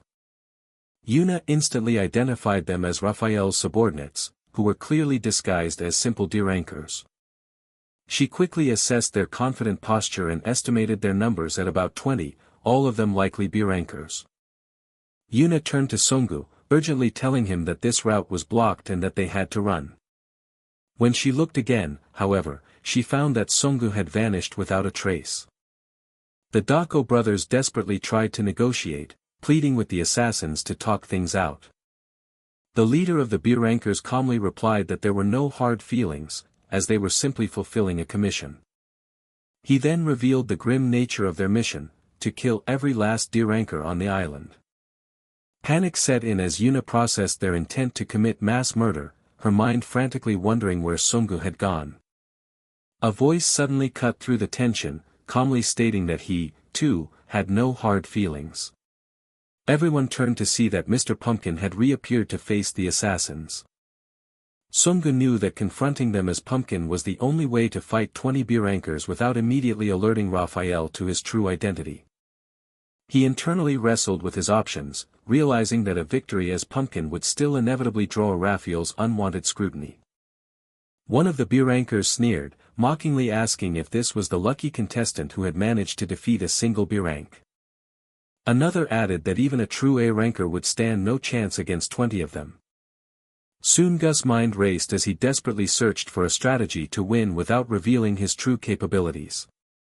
At that moment, the man in the butterfly mask appeared beside him and proposed that they fight together. Sunggu was completely thrown by this bizarre suggestion, unable to fathom what the masked man was possibly thinking. The man in the butterfly mask cheerfully addressed Brother Pumpkin, asking if he wasn't dying to find out who would win in a fight between 2 D-rankers and 20 B-rankers. The man in the butterfly mask declared their intentions to fight together, just the 2 of them. He then theatrically posed a question, wondering who would win in a hypothetical battle between 2 D-rankers and 20 B-rankers. A new chapter began, signaled by a stylized title card that flashed across the screen. The tense standoff was set, with the cadre of assassins completely surrounding Sunggu and his mysterious new ally. Sunggu's mind raced with suspicion, certain that this man was one of Raphael's subordinates, yet completely baffled as to why he would offer his help. The masked man seemed to read his thoughts, cheerfully asking about his confused expression and offering to explain his true motives. He then revealed his simple yet unsettling reason for intervening. He found the entire deadly situation to be immensely entertaining. One of the Dako brothers erupted in disbelief, screaming that this was madness and questioning how they could possibly survive against 20 B-rankers at once. Yuna's heart sank as she agreed with their assessment, the staggering number of 20 elite opponents paralyzing her with fear. She acknowledged that the man known as Tiger Swallowtail was clearly no ordinary person, but she knew it didn't change the fact that this was a life-or-death battle. A terrible realization dawned on her: with the island's many CCTV cameras watching, Sunggu was unable to reveal his true strength. From her perspective, this meant that the butterfly masked man was essentially challenging all 20 B-rankers by himself in a truly impossible scenario. Suddenly, Tiger Swallowtail shattered the tension, calling out to the assassins and telling them to wake up and pay attention to where they were fighting. He calmly pointed out the obvious yet critical detail that they were all standing on a sandy beach. One of the B-rankers scoffed, retorting that they had eyes and knew it was a beach before telling him to shut his mouth. Sunggu, however, instantly grasped the man's meaning, recognizing that the unstable ground was a far greater problem than their opponents' numbers. He calculated that on a surface like a sandy beach, a person's normal athletic abilities were effectively cut in half. This was because every forceful step on the soft sand would cause the ground to absorb all the applied pressure, neutralizing their power. The masked man elaborated on this point, noting how the limited movement on sand negated much of their advantage, before playfully suggesting he was now in a less favorable position. Yet, instead of showing concern, he declared with chilling excitement that this new variable only made the fight more fun. The B-rank leader remarked on the man's strange penchant for finding fun in such dire situations, before accepting the challenge and stating his own curiosity. He then laid out the conditions of their confrontation, wondering if the masked man could possibly close the distance between them. The leader raised his weapon, questioning whether his bullet would find its mark long before his opponent could ever reach him. Yuna watched in despair, knowing that unlike the forest, the open beach offered no cover, and no human could possibly outrun a bullet. She concluded with dread that the treacherous sandy ground had rendered them completely helpless. But then, the butterfly-masked man turned to Sunggu and offered a short, cryptic apology. He then shouted Sunggu's alias with an unexpected and dramatic flair. The assassins laughed, believing they were witnessing a sudden betrayal, while Yuna watched in horror, unable to comprehend why he would attack his own ally. The man's true intent was revealed as he instructed Sungu to plant his feet firmly into the ground. He explained his strategy, referencing the fact that their movements were severely limited by stepping on the sand. He then presented his ingenious solution, suggesting that the best course of action was to simply not step on the sand at all. With a powerful kick, he sent a massive wave of sand forward, launching Sungu across the beach as if he were gliding. The incredible and unexpected maneuver left everyone completely stunned. The masked man's logic echoed in their minds, reminding them of the inherent limitations of fighting on sand. His clever solution to bypass that weakness altogether hung in the air as the attack unfolded. A series of agonized screams erupted from the assassins as the sand-propelled Sungu crashed directly into their formation. The Dako brothers stared in utter disbelief, unable to comprehend the blinding speed of the assault. Yuna was equally astonished, marveling at how impossibly fast he had moved in that brief moment. She processed that in a single, fleeting instant, he had managed to neutralize the weapons and disable the wrists of multiple assassins. One of the remaining Birankers snarled in frustration, deciding to eliminate the one he perceived as the weakest link first. The enraged assassin charged forward, his focus locked onto his new target. Sungu, meanwhile, felt a surge of panic, knowing Raphael was watching from somewhere and desperately trying to devise a way to fight without exposing his identity. In a flash of inspiration, a perfectly natural-looking plan formed in his mind. He made a show of turning and fleeing towards the Dako brothers, who cried out in terror, begging him not to bring the fight in their direction. The brothers cursed as Sungu closed the distance, shouting that he would owe them for putting them in danger. One of them even offered a darkly humorous farewell, resigning himself to what he believed was their imminent doom. The pursuing Biranker sneered, misinterpreting Sungu's action as a cowardly attempt to use the brothers as human shields and vowing to kill all three of them. However, as the assassin drew closer, his confident expression quickly shifted to one of confusion. He realized that his target wasn't running away or hiding behind the others at all. In a blur of motion, Sungu executed his deceptive plan with flawless precision. A fierce but brief skirmish erupted between Mr. Pumpkin and the charging assassin. The intense confrontation was over almost as soon as it began. The defeated assassin looked up from the sand in utter shock, questioning if this was truly the same masked fighter from before.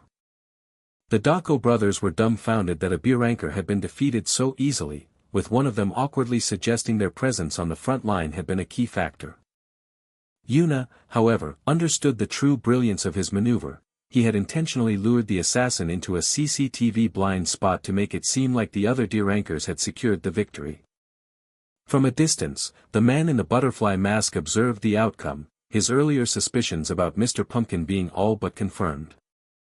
The Birank leader knew they couldn't afford to waste any more time, deciding to fire a flare to signal a retreat and gather their scattered forces.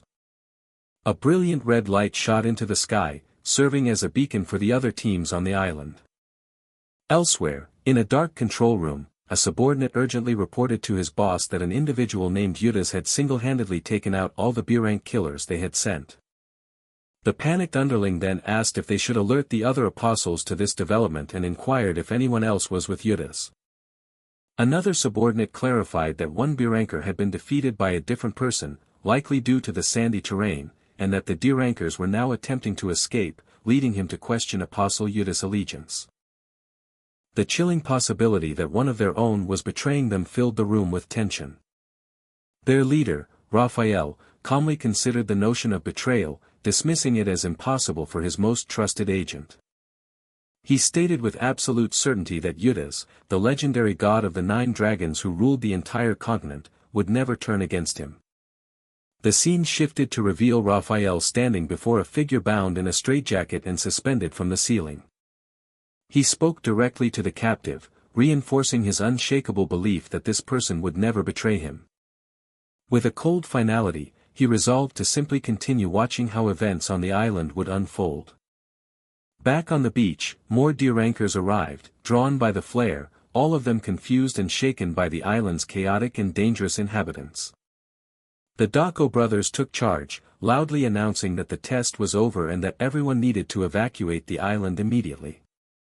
Yuna supported their call, urging everyone to leave as quickly as possible before even greater trouble could arise. As the survivors were being directed back to their ships, the butterfly-masked man called out to get someone's attention. Sunggu, now out of his pumpkin costume, turned as he recognized the man's distinct voice. The masked man explained that he couldn't leave yet, as he was still searching for someone named Peter, a declaration that left Sunggu wondering about his relentless persistence. He thought aloud, questioning where Peter could have gone, noting that he had not seen anyone matching the description since arriving. He deduced that Peter must be hiding his appearance, which meant he needed to look for someone whose exceptional skills could not be so easily concealed. The masked man revealed he had a few candidates he was monitoring, including one particular person who displayed strength far exceeding that of a D rank. He questioned why someone so talented would be hiding their power at such a low rank, theorizing that this person might be connected to Peter. Then he shared his most interesting observation. He hadn't paid much attention to the pumpkin-masked man at first, but now he noticed that he was conveniently absent. Sunggu feigned ignorance at the man's pointed remarks, though he felt a growing sense of unease. Tiger Swallowtail then revealed his trump card, pointing out the suspicious fact that Mr. Pumpkin and the lowest-ranked contestant were never seen together. He directly confronted Sunggu, alternating between his two identities and accusing him of being Peter or someone closely connected to him. Sunggu dismissed the claim as nonsense, prompting the masked man to comment on how frustrating the situation must be for him. He then calmly stated that there was a very simple way to clear up all the confusion. The man in the butterfly mask then formally demanded that Sunggu remove his pumpkin mask. Sunggu met his gaze and calmly asked what would happen if he couldn't take it off. The man sighed theatrically, lamenting that this left him with no other choice. He then declared with a cheerful yet menacing tone that he would have to take the mask off himself. The man in the butterfly mask acknowledged Sungu's predicament, suggesting it must feel unfair to be under suspicion with no way to prove his innocence. He then offered a simple solution, challenging Sunggu to remove the mask and settle the matter immediately. Sunggu calmly countered, asking what the consequences would be if he were unable to take it off. With a theatrical sigh, Tiger Swallowtail lamented that this response left him with no other option. He declared with menacing cheerfulness that he would have to personally remove the mask by force. Sunggu realized his bluff had failed, placing him in a terrible dilemma now that the flare had drawn every killer on the island to their location. He felt the intense pressure of every single person on the beach staring directly at him. Compounding his disadvantage, he knew Raphael was watching through the CCTV, leaving him desperately searching for a way out. The butterfly-masked man, sensing his hesitation, began to offer a grim piece of advice. He coldly suggested that if Mr. Pumpkin was unsure what to do, he should simply die. A sudden attack erupted as Tiger Swallowtail launched himself forward, sending two onlookers flying with the force of his movement. He reflected with excitement that his target had managed to dodge the kick at the last possible second, confirming his beliefs. He voiced his satisfaction aloud, stating that he knew Sunggu wouldn't be a disappointment. The red-haired man unleashed a devastating flying kick towards his opponent in the orange pumpkin mask. Onlookers were stunned by the explosive sound of the impact, which they compared to a cannon blast. Sunggu knew the atmosphere had shifted with that single attack and recognized he couldn't fight at full power as Pumpkin, putting him at a severe disadvantage the longer the fight continued. Tiger Swallowtail taunted his opponent, remarking on how obvious his straightforward attack pattern was. However, he quickly realized with interest that the kick wasn't actually aimed at him. He understood that Sunggu had kicked up a cloud of sand as a diversion and braced himself for an attack from either the left or the right. Under the cover of the sand, Sunggu decided to end the confrontation as quickly as possible. The watching D-rankers were in awe, questioning if the two combatants were truly D-rank and not secretly A-rankers. One of them recalled a past fight between A-rankers, remembering how the sheer pressure of their presence made it difficult to even breathe. That experience had left him with the crushing realization that he could never hope to reach such a level of power. Another person questioned if the two fighters were truly that skilled, but felt that wasn't quite the right description. Instead, the entire spectacle felt overwhelmingly surreal, almost like watching a scene from a dream. Yuna watched with concern, aware that with so many people and the CCTV watching, Sunggu couldn't use any more of his true strength. She wondered in a panic what his plan could possibly be under these heavy restrictions. Despite her worry, a sense of relief washed over her. She remembered how terrifying and dangerous the butterfly-masked man had seemed in the forest.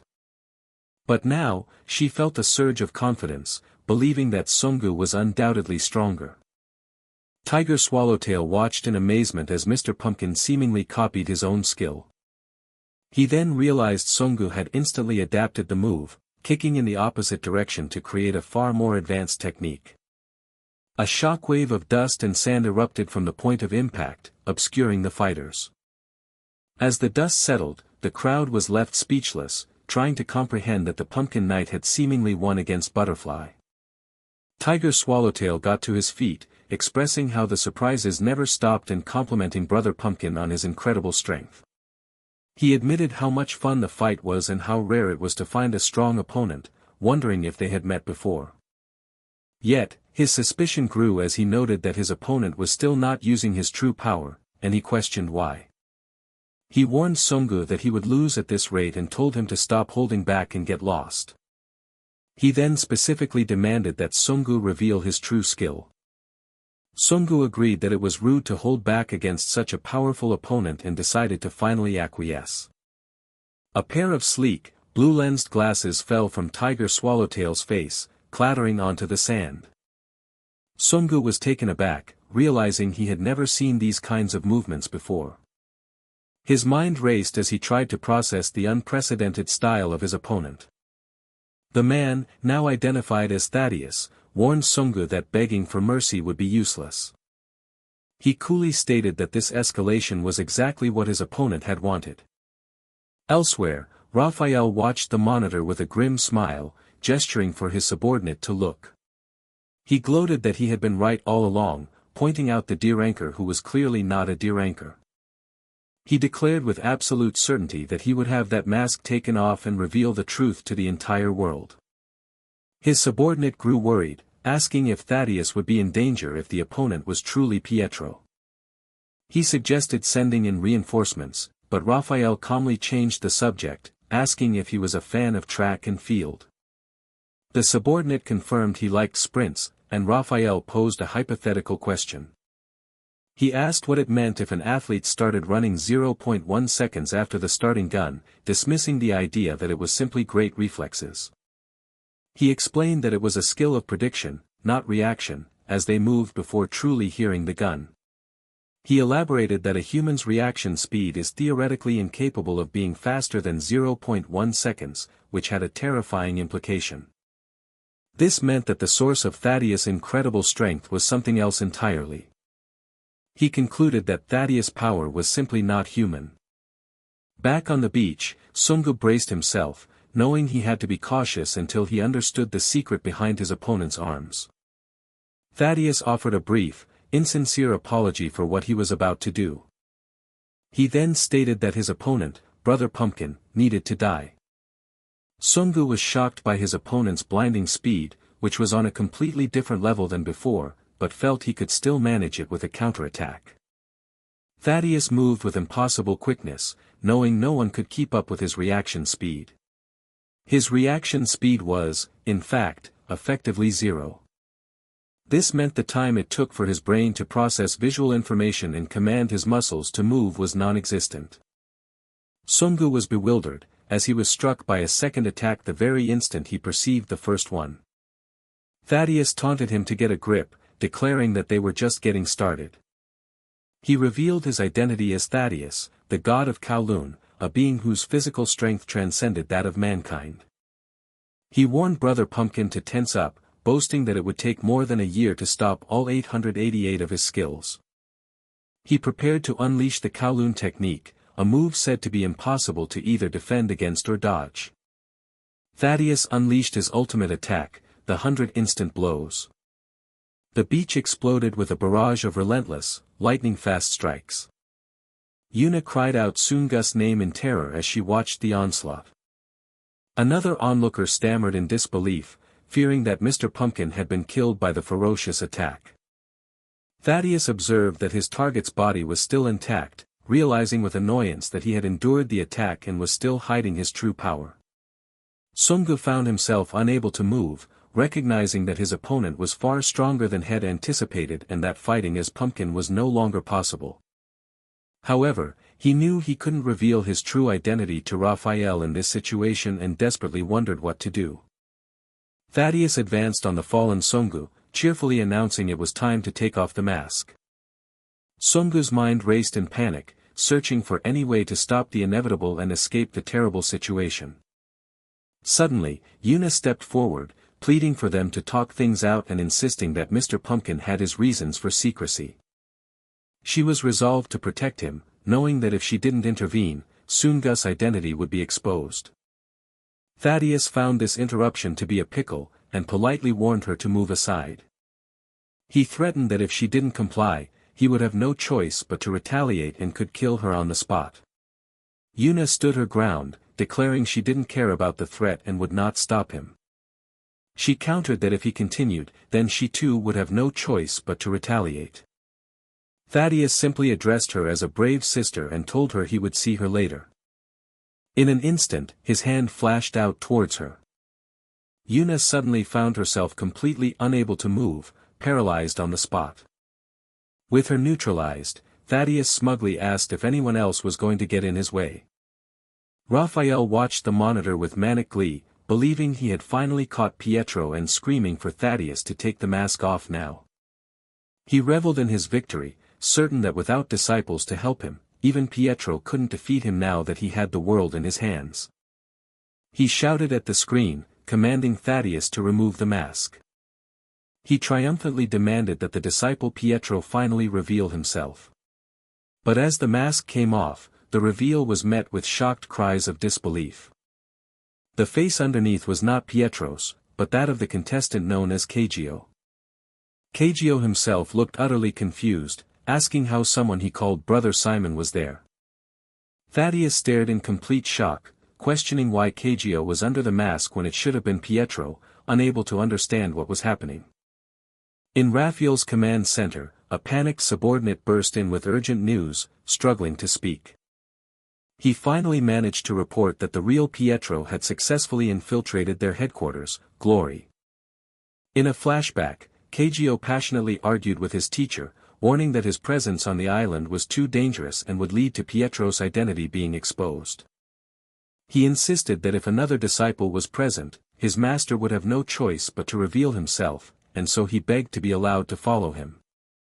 Pietro then countered with a startling proposition, telling Kagyo that he should become him instead. A stunned Kagyo asked for clarification, to which Pietro simply stated that he meant exactly what he had said. Pietro laid out the plan for Kagyo to disguise himself as a D-rank contestant on the island and wait for his signal at the opportune moment. He explained that while Kagyo acted as a decoy, he would employ a different method to keep Raphael's attention diverted. However, he gave Kagyo a strict order to avoid any direct confrontation with another disciple. Kagyo confidently claimed his cursed blood would allow him to defeat anyone, but Pietro retorted that this was precisely the reason he could not be allowed to fight. Pietro questioned if Kagyo intended to announce himself as Glory's disciple, a consequence Kagyo admitted he hadn't fully considered. Kagyo argued that even if they switched places, the suspicion of Pietro's presence on the island would not simply vanish. His master calmly reminded him that this was the very purpose of the different method, which sparked a sudden understanding in Kagyo. Pietro assured him that this special method would completely eliminate any lingering suspicion connected to the D-rank, Kim Sungu. Lost in the memory, Kagyo had asked in disbelief how such a feat could be possible. Back in the present, the now unmasked Kagyo searched frantically for Pietro, only for Thaddeus to taunt him, asking who he was looking for so earnestly. Kagyo looked up in recognition, addressing his opponent as Brother 336. This revelation sent a wave of confusion through the remaining contestants, who suddenly realized that Brother Pumpkin and Brother 336 were two different people. Thaddeus stood in a stunned silence as he processed this completely unexpected outcome. He quickly composed himself and tried to play off the situation, apologizing for the mistake and casually asking Kagyo, whom he called Simon, if he was starting over as a D-rank. He continued the act, urging Simon to go back and apologize to their boss, even offering to put in a good word for him with the others. Simon could only look on, finding the entire charade profoundly strange. One of the onlookers murmured in confusion, wondering about the blood that had previously covered Brother 330's face and what he had done. An unseen observer remarked that the more they thought about it, the more convoluted the situation would become. This mysterious figure then revealed that the blood had been a deliberate part of the disguise, intended specifically to deceive them all.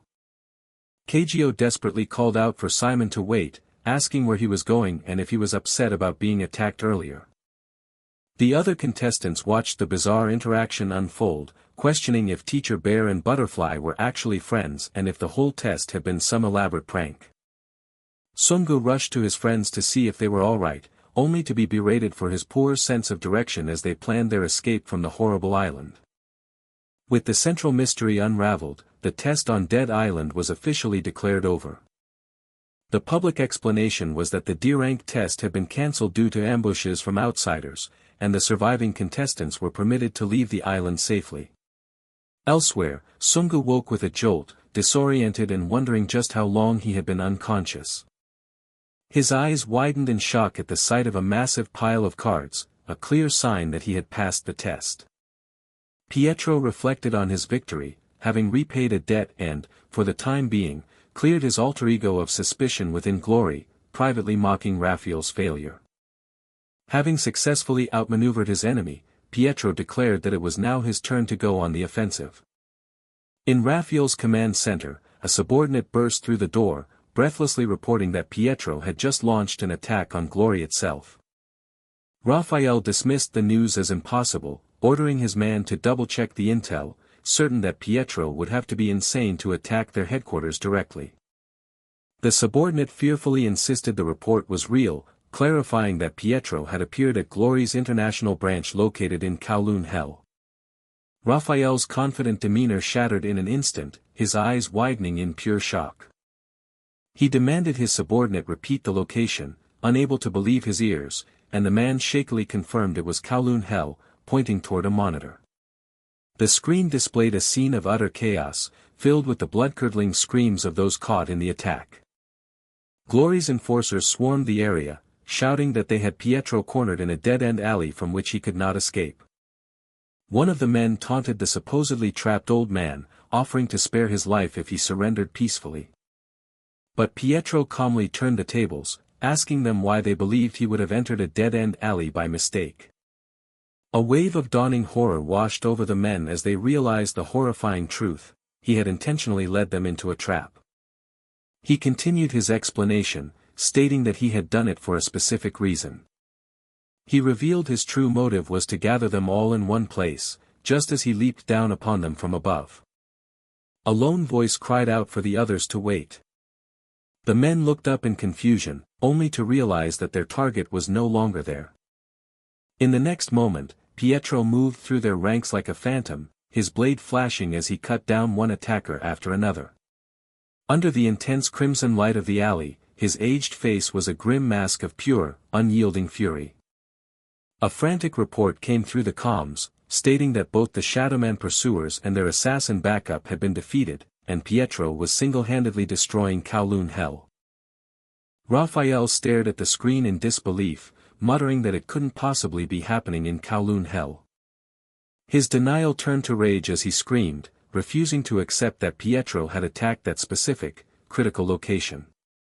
On a distant rooftop, a figure cautiously balanced on the edge of a railing against the night sky. A man in a plaid shirt stood on the precipice, a knife held firmly in his hand. Before he could act, a powerful, veiny hand shot out from the darkness, clamping over his mouth and nose to silence him. A new voice spoke, addressing Pietro and remarking that the location reeked, just as he had been told it would. The man who had been disguised as Pietro, Simon, voiced his annoyance, complaining that while he was busy on his mission, the others seemed to have switched allegiances. He then fixed his gaze on one man in particular, demanding to know why he was still there, explaining that the very sight of him caused his missing right hand to ache. Another disciple quickly stepped between them, pleading with his senior to wait. He urged Simon to hear him out, admitting his own hatred for the man but insisting there was a valid reason for his presence. Simon coldly cut him off, stating that he had no interest in knowing any reasons. He then asked how they could ever truly acknowledge the man known as the Ghost Blade's shadow as one of their own. With his patience gone, Simon issued a direct challenge, vowing to cut the man down before his blood could even stain the floor. The Ghost Blade's shadow remained perfectly still, his expression unreadable. The blond young man met the challenge with a determined glare, his resolve unwavering. Simon's intense scowl deepened as he readied his sword, prepared to make good on his threat. But then, the blond man broke the tension with a deep bow, offering a profound apology. He acknowledged that his past betrayals were so severe that he knew he could never be forgiven. The sudden and sincere apology caught everyone present completely by surprise. The young man then declared his intention to prove his newfound resolve through his actions. The older disciple sneered, remarking that the man's Yakuza background had clearly made him an expert at making deals. He looked down on the younger man with an expression of cold seriousness. He then goaded him, questioning if he really believed he wouldn't follow through with his threat to attack. Terrified, another disciple screamed for his senior to stop, realizing that he was genuinely about to maim the man. The woman with glasses cried out in alarm, her eyes glowing with a brilliant white light. A hand gripped the hilt of a glowing sword, the wielder's knuckles white with tension. The swordsman paused, studying his opponent with a sudden, dawning comprehension. He finally understood that the man had absolutely no intention of dodging the attack. The long-haired disciple watched the tense standoff with a look of profound exhaustion. At the last second, Pietro's voice cut in, ordering the man to lower his arm, but he refused, insisting on the sincerity of his sacrifice. Pietro then made a solemn declaration, telling the man to remember this moment for the rest of his life, because that arm was no longer his own. He decreed that from that moment on, the arm belonged to Pietro. The man immediately swore to serve Pietro for the rest of his life, a dramatic pledge that was interrupted by a sigh over the blood now staining the expensive furniture. One of the disciples simply watched the scene, completely baffled by the turn of events. The newly one-armed man then tried to formally address another as his senior, who found the gesture ridiculous given their age difference.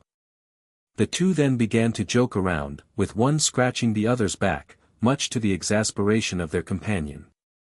In a separate conversation, Yuna confirmed that a recent piece of information was indeed true. Jaiwan asked for clarification that the creepy contestant was, in fact, the disciple Thaddeus, which Yuna affirmed. Yuna explained that she wasn't surprised because she had already predicted Raphael would plant one of his own disciples, and Thaddeus' immense strength made him the most logical candidate. This led Jaiwan to question why their senior had sent Simon specifically to Kowloon Hell. Pietro revealed that while searching for the other disciples, he had discovered that Raphael was concealing something of great importance in that very location. He elaborated that Kowloon Hell, a place of complete lawlessness, was the perfect place for Raphael to hide something he never wanted to be found. Jaiwan correctly guessed it was Raphael's weakness, but pointed out that this meant a direct conflict was now unavoidable and would be extremely difficult, even for Pietro. She warned him that the Modern Glory was a far larger and more powerful organization than it had been under Father Gabriel, and they would hunt him with everything they had. Pietro calmly acknowledged her warning, before revealing that he never intended to fight this war alone. He agreed with her assessment of Glory's current strength, admitting it would be nearly impossible for him to succeed by himself. It was for this reason, he explained, that he had formulated a different strategy. He announced his plan to gather a new group of allies to his cause. Jaiwan was skeptical, questioning where he would find them since the original disciples were scattered across the globe, their fates unknown. Pietro simply gestured to the people in the room, telling her that the disciples he needed were right there with them. The small group reacted to his declaration, with one questioning his own usefulness with only one arm, another pledging his unwavering loyalty, and Simon cheekily remarking that the old man recognized his greatness. Yuna correctly interpreted his plan to recruit new Pietro's disciples, but then astutely questioned why he had killed Nathaniel, who would have been a powerful ally. Pietro simply offered a vague and mysterious response, leaving the question unanswered. Back in his headquarters, Raphael began to formulate his counterattack, knowing that he would have to be far more thorough this time. He issued an immediate order for Thaddeus to return, informing him of Pietro's exact location in Kowloon Hell. With grim determination, Raphael vowed that this time, they would finally succeed in killing his old master. Jaiwan, concerned about their chances, asked Pietro how he intended to overcome their massive numerical disadvantage against Glory's thousands of soldiers. Pietro dismissed her concerns, claiming that dealing with thousands of enemies was merely a matter of simple mathematics. When she questioned his sanity, he calmly began to explain that the numbers were, in fact, very straightforward. He grimly stated the odds: it would be a battle of one of them for every 1,000 of their foes. The scene returned to the dark, rain-slicked streets of Kowloon Hell. Raphael sat in his office as his subordinate, Thaddeus, addressed him. Thaddeus reported that, as commanded, he had placed all of the shadow men on standby, ready to be deployed at a moment's notice. Raphael concluded the call with a chilling and final promise to his old teacher, Pietro. In his dimly lit office, Raphael announced that they needed to prepare themselves for visitors, revealing that the infamous Congo brothers would be arriving soon. His subordinate, Thaddeus, questioned the startling news, asking why the fearsome brothers were coming to their headquarters. Raphael calmly surmised they were likely coming for the disciple position, a suggestion that visibly shocked Thaddeus. Letting out a weary sigh, Raphael muttered to himself that he fully expected the impatient brothers to simply break down his door. As if on cue, one of the hulking brothers burst in, bluntly asking if they were finally being made disciples and remarking on their own notorious impatience.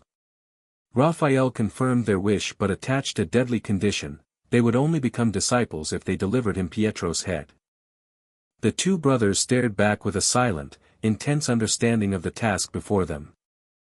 One of the brothers stepped forward, demanding that Raphael make sure to keep that promise. He grabbed Raphael by the collar with intimidating force, reiterating that the boss had better keep his word. He declared with absolute certainty that the position of disciple had been theirs to claim from the very beginning. Horrified by this disrespect, Thaddeus drew his weapon and ordered the man to release his boss, but the brother dismissed him, claiming he didn't understand the situation. The Congo brother questioned why he would even resort to using a firearm, leaving Thaddeus utterly confused by the strange remark.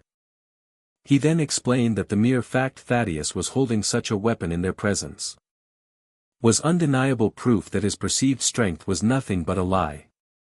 With a sickening crunch, he shattered the pistol in his bare hand, leaving Thaddeus stunned as he mockingly told him to forget someone on Nathaniel's level. The brothers turned to leave, announcing that they would be back soon.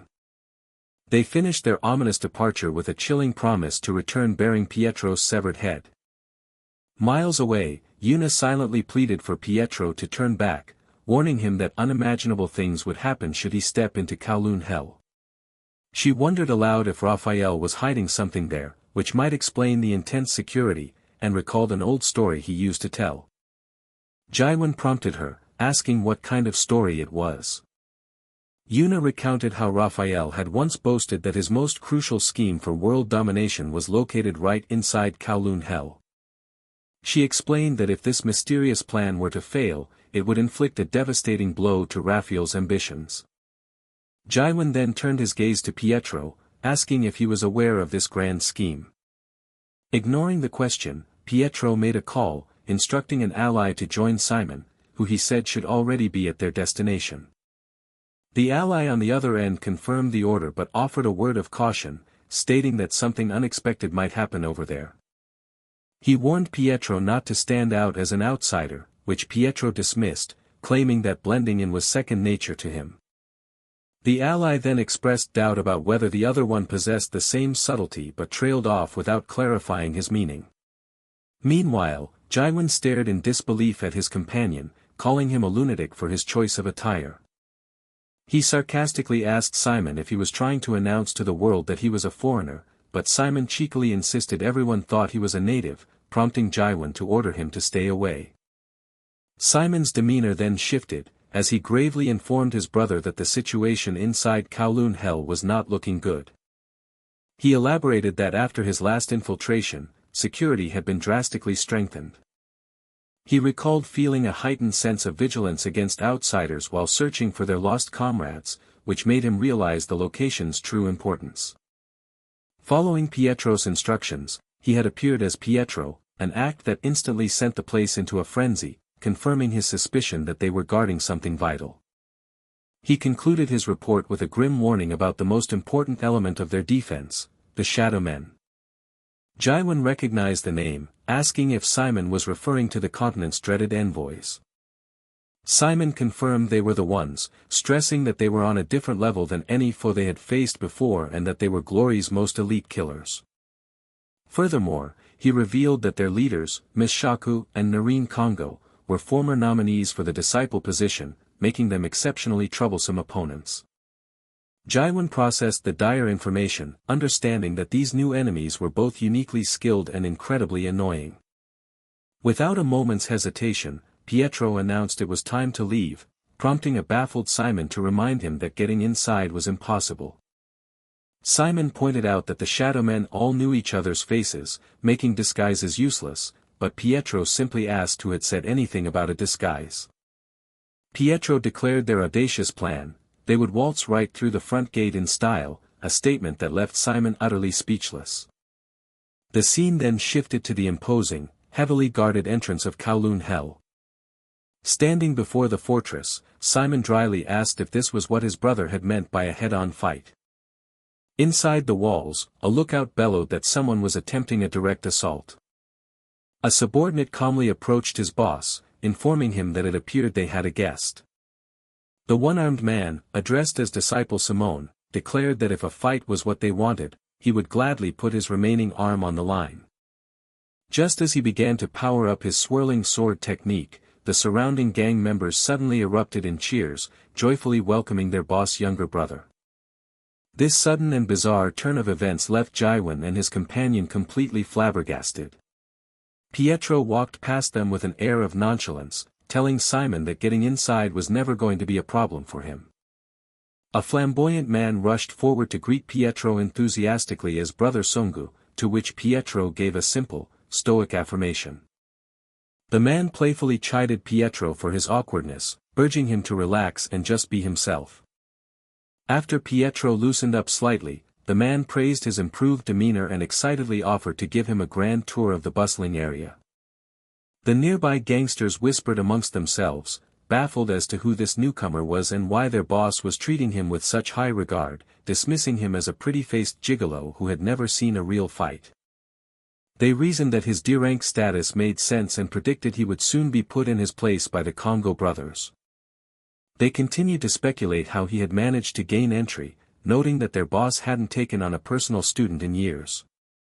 Pietro, overhearing their chatter, correctly guessed they were all curious about his ability to enter their fortress so freely. The flamboyant boss bid a cheerful farewell to his men, but Pietro stopped him, asking to accompany him. Pietro explained that although he was curious about many things, an urgent matter had arisen, and he promised he would see them all again soon. Upon hearing this, a nearby man with red hair gasped, shocked to learn that the legendary Pietro was inside Kowloon Hell. The red-haired man in glasses snapped his head around, his eyes wide with disbelief and alarm.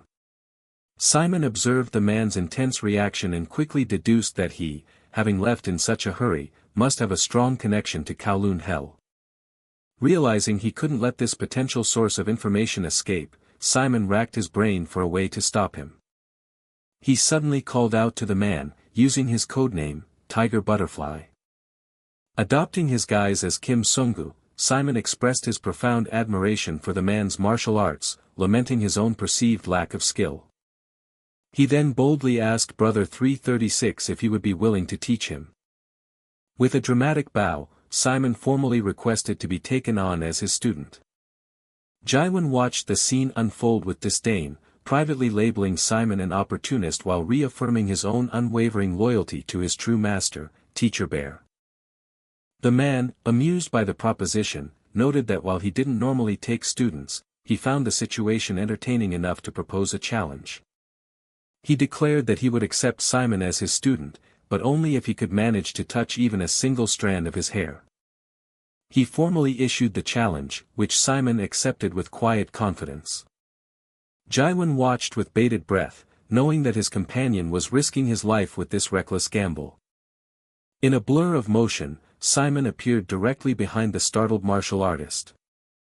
Jaiwan panicked internally, certain that the master would never accept such a simple trick. To his utter amazement, the man laughed heartily and accepted the outcome, promising to see his new student again soon.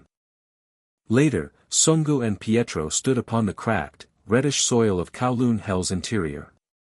Pietro observed his surroundings, and Sungu confirmed it was his first time visiting the infamous location. Pietro then commented that the place was quite different from what he had expected. He elaborated that, contrary to its hellish name, it was remarkably extravagant, a transformation Sungu attributed entirely to Raphael's efforts to bring life to the desolate area. Pietro gave his grudging approval of the revitalization but noted that something still felt strange about the place. He found it highly unusual that the entire area was staffed exclusively by combat fighters, with a complete absence of any civilians.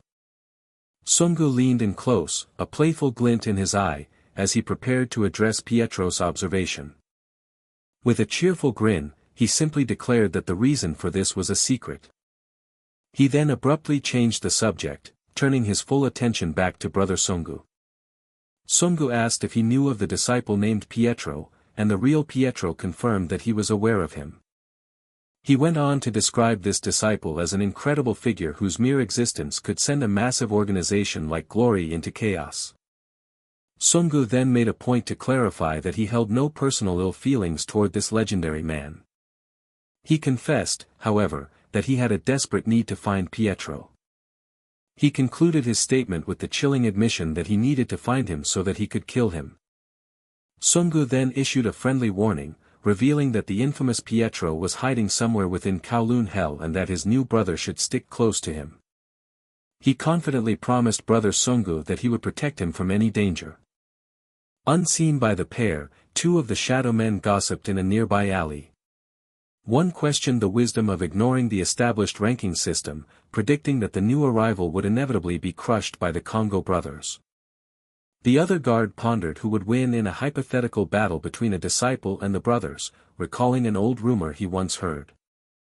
The rumor whispered that among the Glory disciples was the single strongest person in the entire world. His friend nervously asked if this meant a disciple could be stronger than the Congo brothers, but he was quickly shushed, warned that someone might overhear them. Their hushed debate was violently interrupted by a sudden, massive explosion that shook the ground, their eyes widening in terror. They immediately recognized the destructive power and cried out in fear, realizing the Congo brothers had arrived. The two imposing leaders, Narine and Mishaku Congo, stood over the terrified guards, who desperately tried to retract their disrespectful comments. With a roar of contempt, one of the brothers slammed his fist into the ground with devastating force. He snarled that if the guards were so curious about their strength, they should have just asked him directly. He continued that the answer was simple, but if they still harbored any doubts, they were welcome to experience the truth firsthand. The other brother added that their timing was perfect, as he had been wanting to show off and prove that there were people far superior to the current disciple. They declared their ultimate goal, to present Raphael with Pietro's head as proof of their supremacy. As shadow men scoured the streets for Pietro, Simon spoke into a hidden communicator, asking his contact if he was alright and questioning why anyone would doubt him. On the other end, Sungu praised Simon's legendary skill with disguises, jokingly remarking that he had surely become the best hobo by now, a compliment Simon found oddly insulting. Simon confessed that the more he dwelled on their respective situations, the more upset he became. He lamented that while he was working himself to the bone without a break, Sungu was the only one enjoying any comfort. Sungu quickly refuted this, insisting his own circumstances were extremely difficult, but Simon scoffed, claiming he could tell from the sounds and the wind what was happening. With uncanny accuracy, Simon described Sungu sitting by a window under the moonlight, smoking leisurely, which prompted a surprised Sungu to ask if he was being monitored.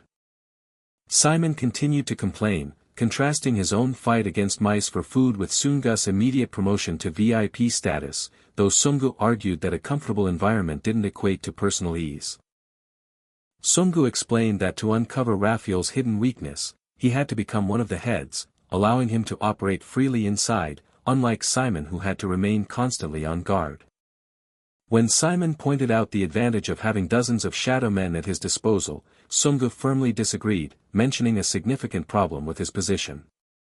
He posed a hypothetical question, asking how Simon would feel if a newcomer joined his organization and immediately became his superior. Simon reacted with predictable fury, threatening to maim the arrogant upstart, to which Sungu replied that was exactly the sentiment he was now facing. He then grimly revealed that he had become the primary target of the very shadow men under his command. With his conversation concluded, Sungu directed his voice to the empty room, asking his unseen guests if they wouldn't agree with his assessment. From the shadows, the two assassins were stunned, wondering how he could have possibly detected their perfectly concealed presence. Sungu calmly explained that the house had seemed far too clean from the moment he had first stepped inside. He continued his deduction, noting that while the place was meticulously prepared to welcome a guest, all the silverware had been conspicuously removed, a subtle attempt to eliminate any potential weapons. One of the revealed Congo brothers acknowledged Sungu's sharp intellect for a man who entered through connections, but regretfully stated they could not welcome him as a head. Sungu coolly retorted that the misfortune was theirs as well. He declared that they wouldn't even have the chance to properly introduce themselves before their demise. The brother laughed derisively, questioning if Sungu felt special just because he had the backing of the Shadowman's sect leader, Thaddeus, a notion Sungu defiantly challenged. With a snarl, the brother promised that Sungu would soon learn a harsh lesson. He roared that the person who had his back was ultimately worthless. The assassin lunged forward, shouting that since they had cleared out all conventional weapons, Sungu should quietly become a sheath for his blade. But in the next moment, the charging man found himself inexplicably disoriented. He looked down in shock, realizing his feet were no longer on the ground and he was floating in midair. Sungu lectured the suspended assassins, stating they needed to learn that almost anything, even a tablecloth, could be a weapon. He added with grim finality, however, that it was already too late for them to learn that lesson. With a flick of his improvised weapon, he slammed them into the floor, telling them to rest there for a while. Back on the phone, Sungu cheekily asked Simon if he was still jealous, prompting Simon to humbly state he would happily continue his life as a hobo. Sungu clutched his stomach in pain as he pondered the situation, wondering about the deeper motives of the Shadow Men and the Congo brothers. He couldn't understand why they would so blatantly attempt to kill a personal friend of their boss, realizing there must be a larger conspiracy at play. Meanwhile, in another location, a subordinate frantically burst in to see his boss, shouting that there was terrible news. The boss demanded to know what happened, and the subordinate stammered that the assassins they had sent had been attacked. He quickly added, however, that they had not been killed. The boss erupted in a furious roar at this news. Terrified, the subordinate fell to his knees, begging his boss for another chance. The subordinate was utterly baffled by the boss' anger, wondering why he was so furious when the men were still alive and fearing he was about to be executed. A low, rumbling sound began to escape the boss' throat. The sound exploded into a fit of maniacal laughter as the boss celebrated the news, silencing the confused subordinate. He explained his delight, reasoning that the sect leader, a man who never formed attachments, had brought in a friend and made him a head. He deduced that this meant the sect leader was after something specific, and he planned to use this turn of events against him, seeing it as a golden opportunity. Elsewhere, Sungu walked with the sect leader, politely declining an offer of a sweet treat called tanghulu. The sect leader, whom Sungu had been told to call brother, asked how his new lodge was, to which Sungu replied that it was good. Sungu thought to himself, realizing the sect leader was completely unaware of the earlier ambush, which confirmed that another power was pulling the strings. The sect leader then asked for his opinion on the shadow men, hoping they had treated him well. Sungu paused for a moment, a thoughtful expression on his face. He answered with heavy sarcasm that they had welcomed him so warmly he was overwhelmed, then smoothly transitioned to a question he was curious about. After being told to address the sect leader comfortably, Sungu asked why he was called brother. Sungu then posed the critical follow-up question, why weren't the shadow men also considered brothers, a query that visibly startled the sect leader. The young, red-haired man glanced over his shoulder, a look of intrigue in his eyes. He broke into a grin, praising Sungu's quick perception and comparing his astute mind to that of a wise old man. After complimenting his slyness, the sect leader correctly guessed that Sungu had deduced that everyone in the organization, excluding himself, were outsiders. He confirmed that Sungu's deduction was indeed correct. He elaborated that he was the only one native to the area, while the Shadow Men were a foreign organization of killers, essentially mercenaries hired to capture Pietro. He candidly admitted that they disliked him and that their leaders, the Congo brothers, aimed to capture Pietro first to seize his position and then kill him. Sungu was taken aback that he could speak of his own potential murder so cheerfully, but the sect leader simply found the entire situation amusing. He then turned to Sungu and directly asked for his opinion on whether he thought he would ultimately die. Sungu processed this information, asking if the sect leader's motive for catching Pietro was simply to prevent his rivals from taking his place. The sect leader dismissed this idea with a simple no, prompting Sungu to ask what his true reason was. Without another word, the sect leader led him down an alley, stopping and announcing they had arrived at the source of his motivation. A young man, Sungu, gazed up at the sky from the darkness of the narrow street. He questioned what the ominous building before them was and how it could be the reason for hunting Pietro. The sect leader affirmed that this place was indeed the reason. He solemnly revealed that it was his mother's house and the entire purpose behind his fight. With a chilling intensity, he confessed that he needed to kill Pietro in order to protect his mother. Sungu, a white streak prominent in his dark hair, turned with a look of grave seriousness. Suddenly, their conversation was shattered by screams from the street as people cried out in terror. A frantic commotion erupted as more people rushed toward the source of the disturbance. The horrifying discovery was made public as someone shouted that there were dead bodies, identifying the victims as shadow men. Sungu's eyes widened in disbelief as he looked upon the deceased men. He recognized them as the very assassins who had attacked him at his house and was deeply confused, as he had only knocked them unconscious. He wondered if they had been killed for their failure, noting their public display was a clear admission of defeat, yet he felt there was a deeper, more sinister reason. The sect leader asked Sungu what was wrong, noticing his shock, but his attempt to calm the gathering crowd was cut short.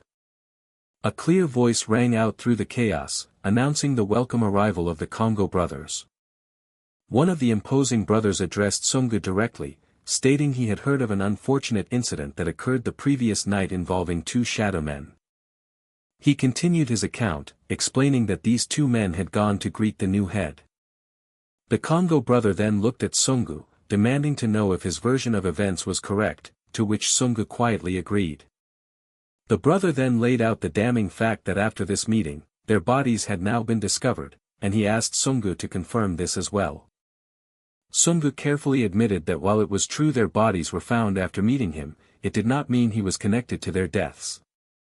A man's face was shown in close-up, his eyes wide with utter shock at the escalating confrontation. The Congo brother then offered to show him definitive proof of his involvement, challenging him to witness the truth.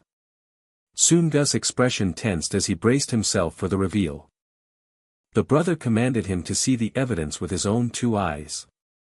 A screen was produced, displaying hallway CCTV footage that clearly showed the two assassins entering Sungu's room, but critically, never re-emerging.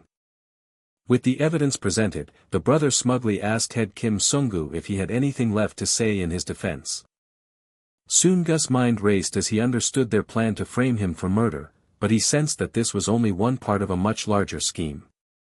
The Congo brother then turned his attention to the sect leader, reminding him of their organization's customs.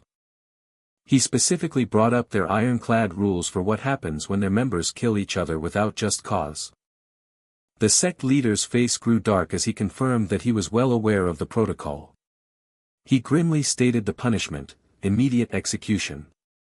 The crowd in the alley looked on as the grim reality of the situation set in, the bodies of the fallen assassins serving as a stark reminder of the stakes. Sungu realized with dawning horror that their rules were absolute and that the Congo brothers had successfully cornered them in a public forum. The Congo brother raised his voice, making a formal declaration based on the presented evidence and their laws.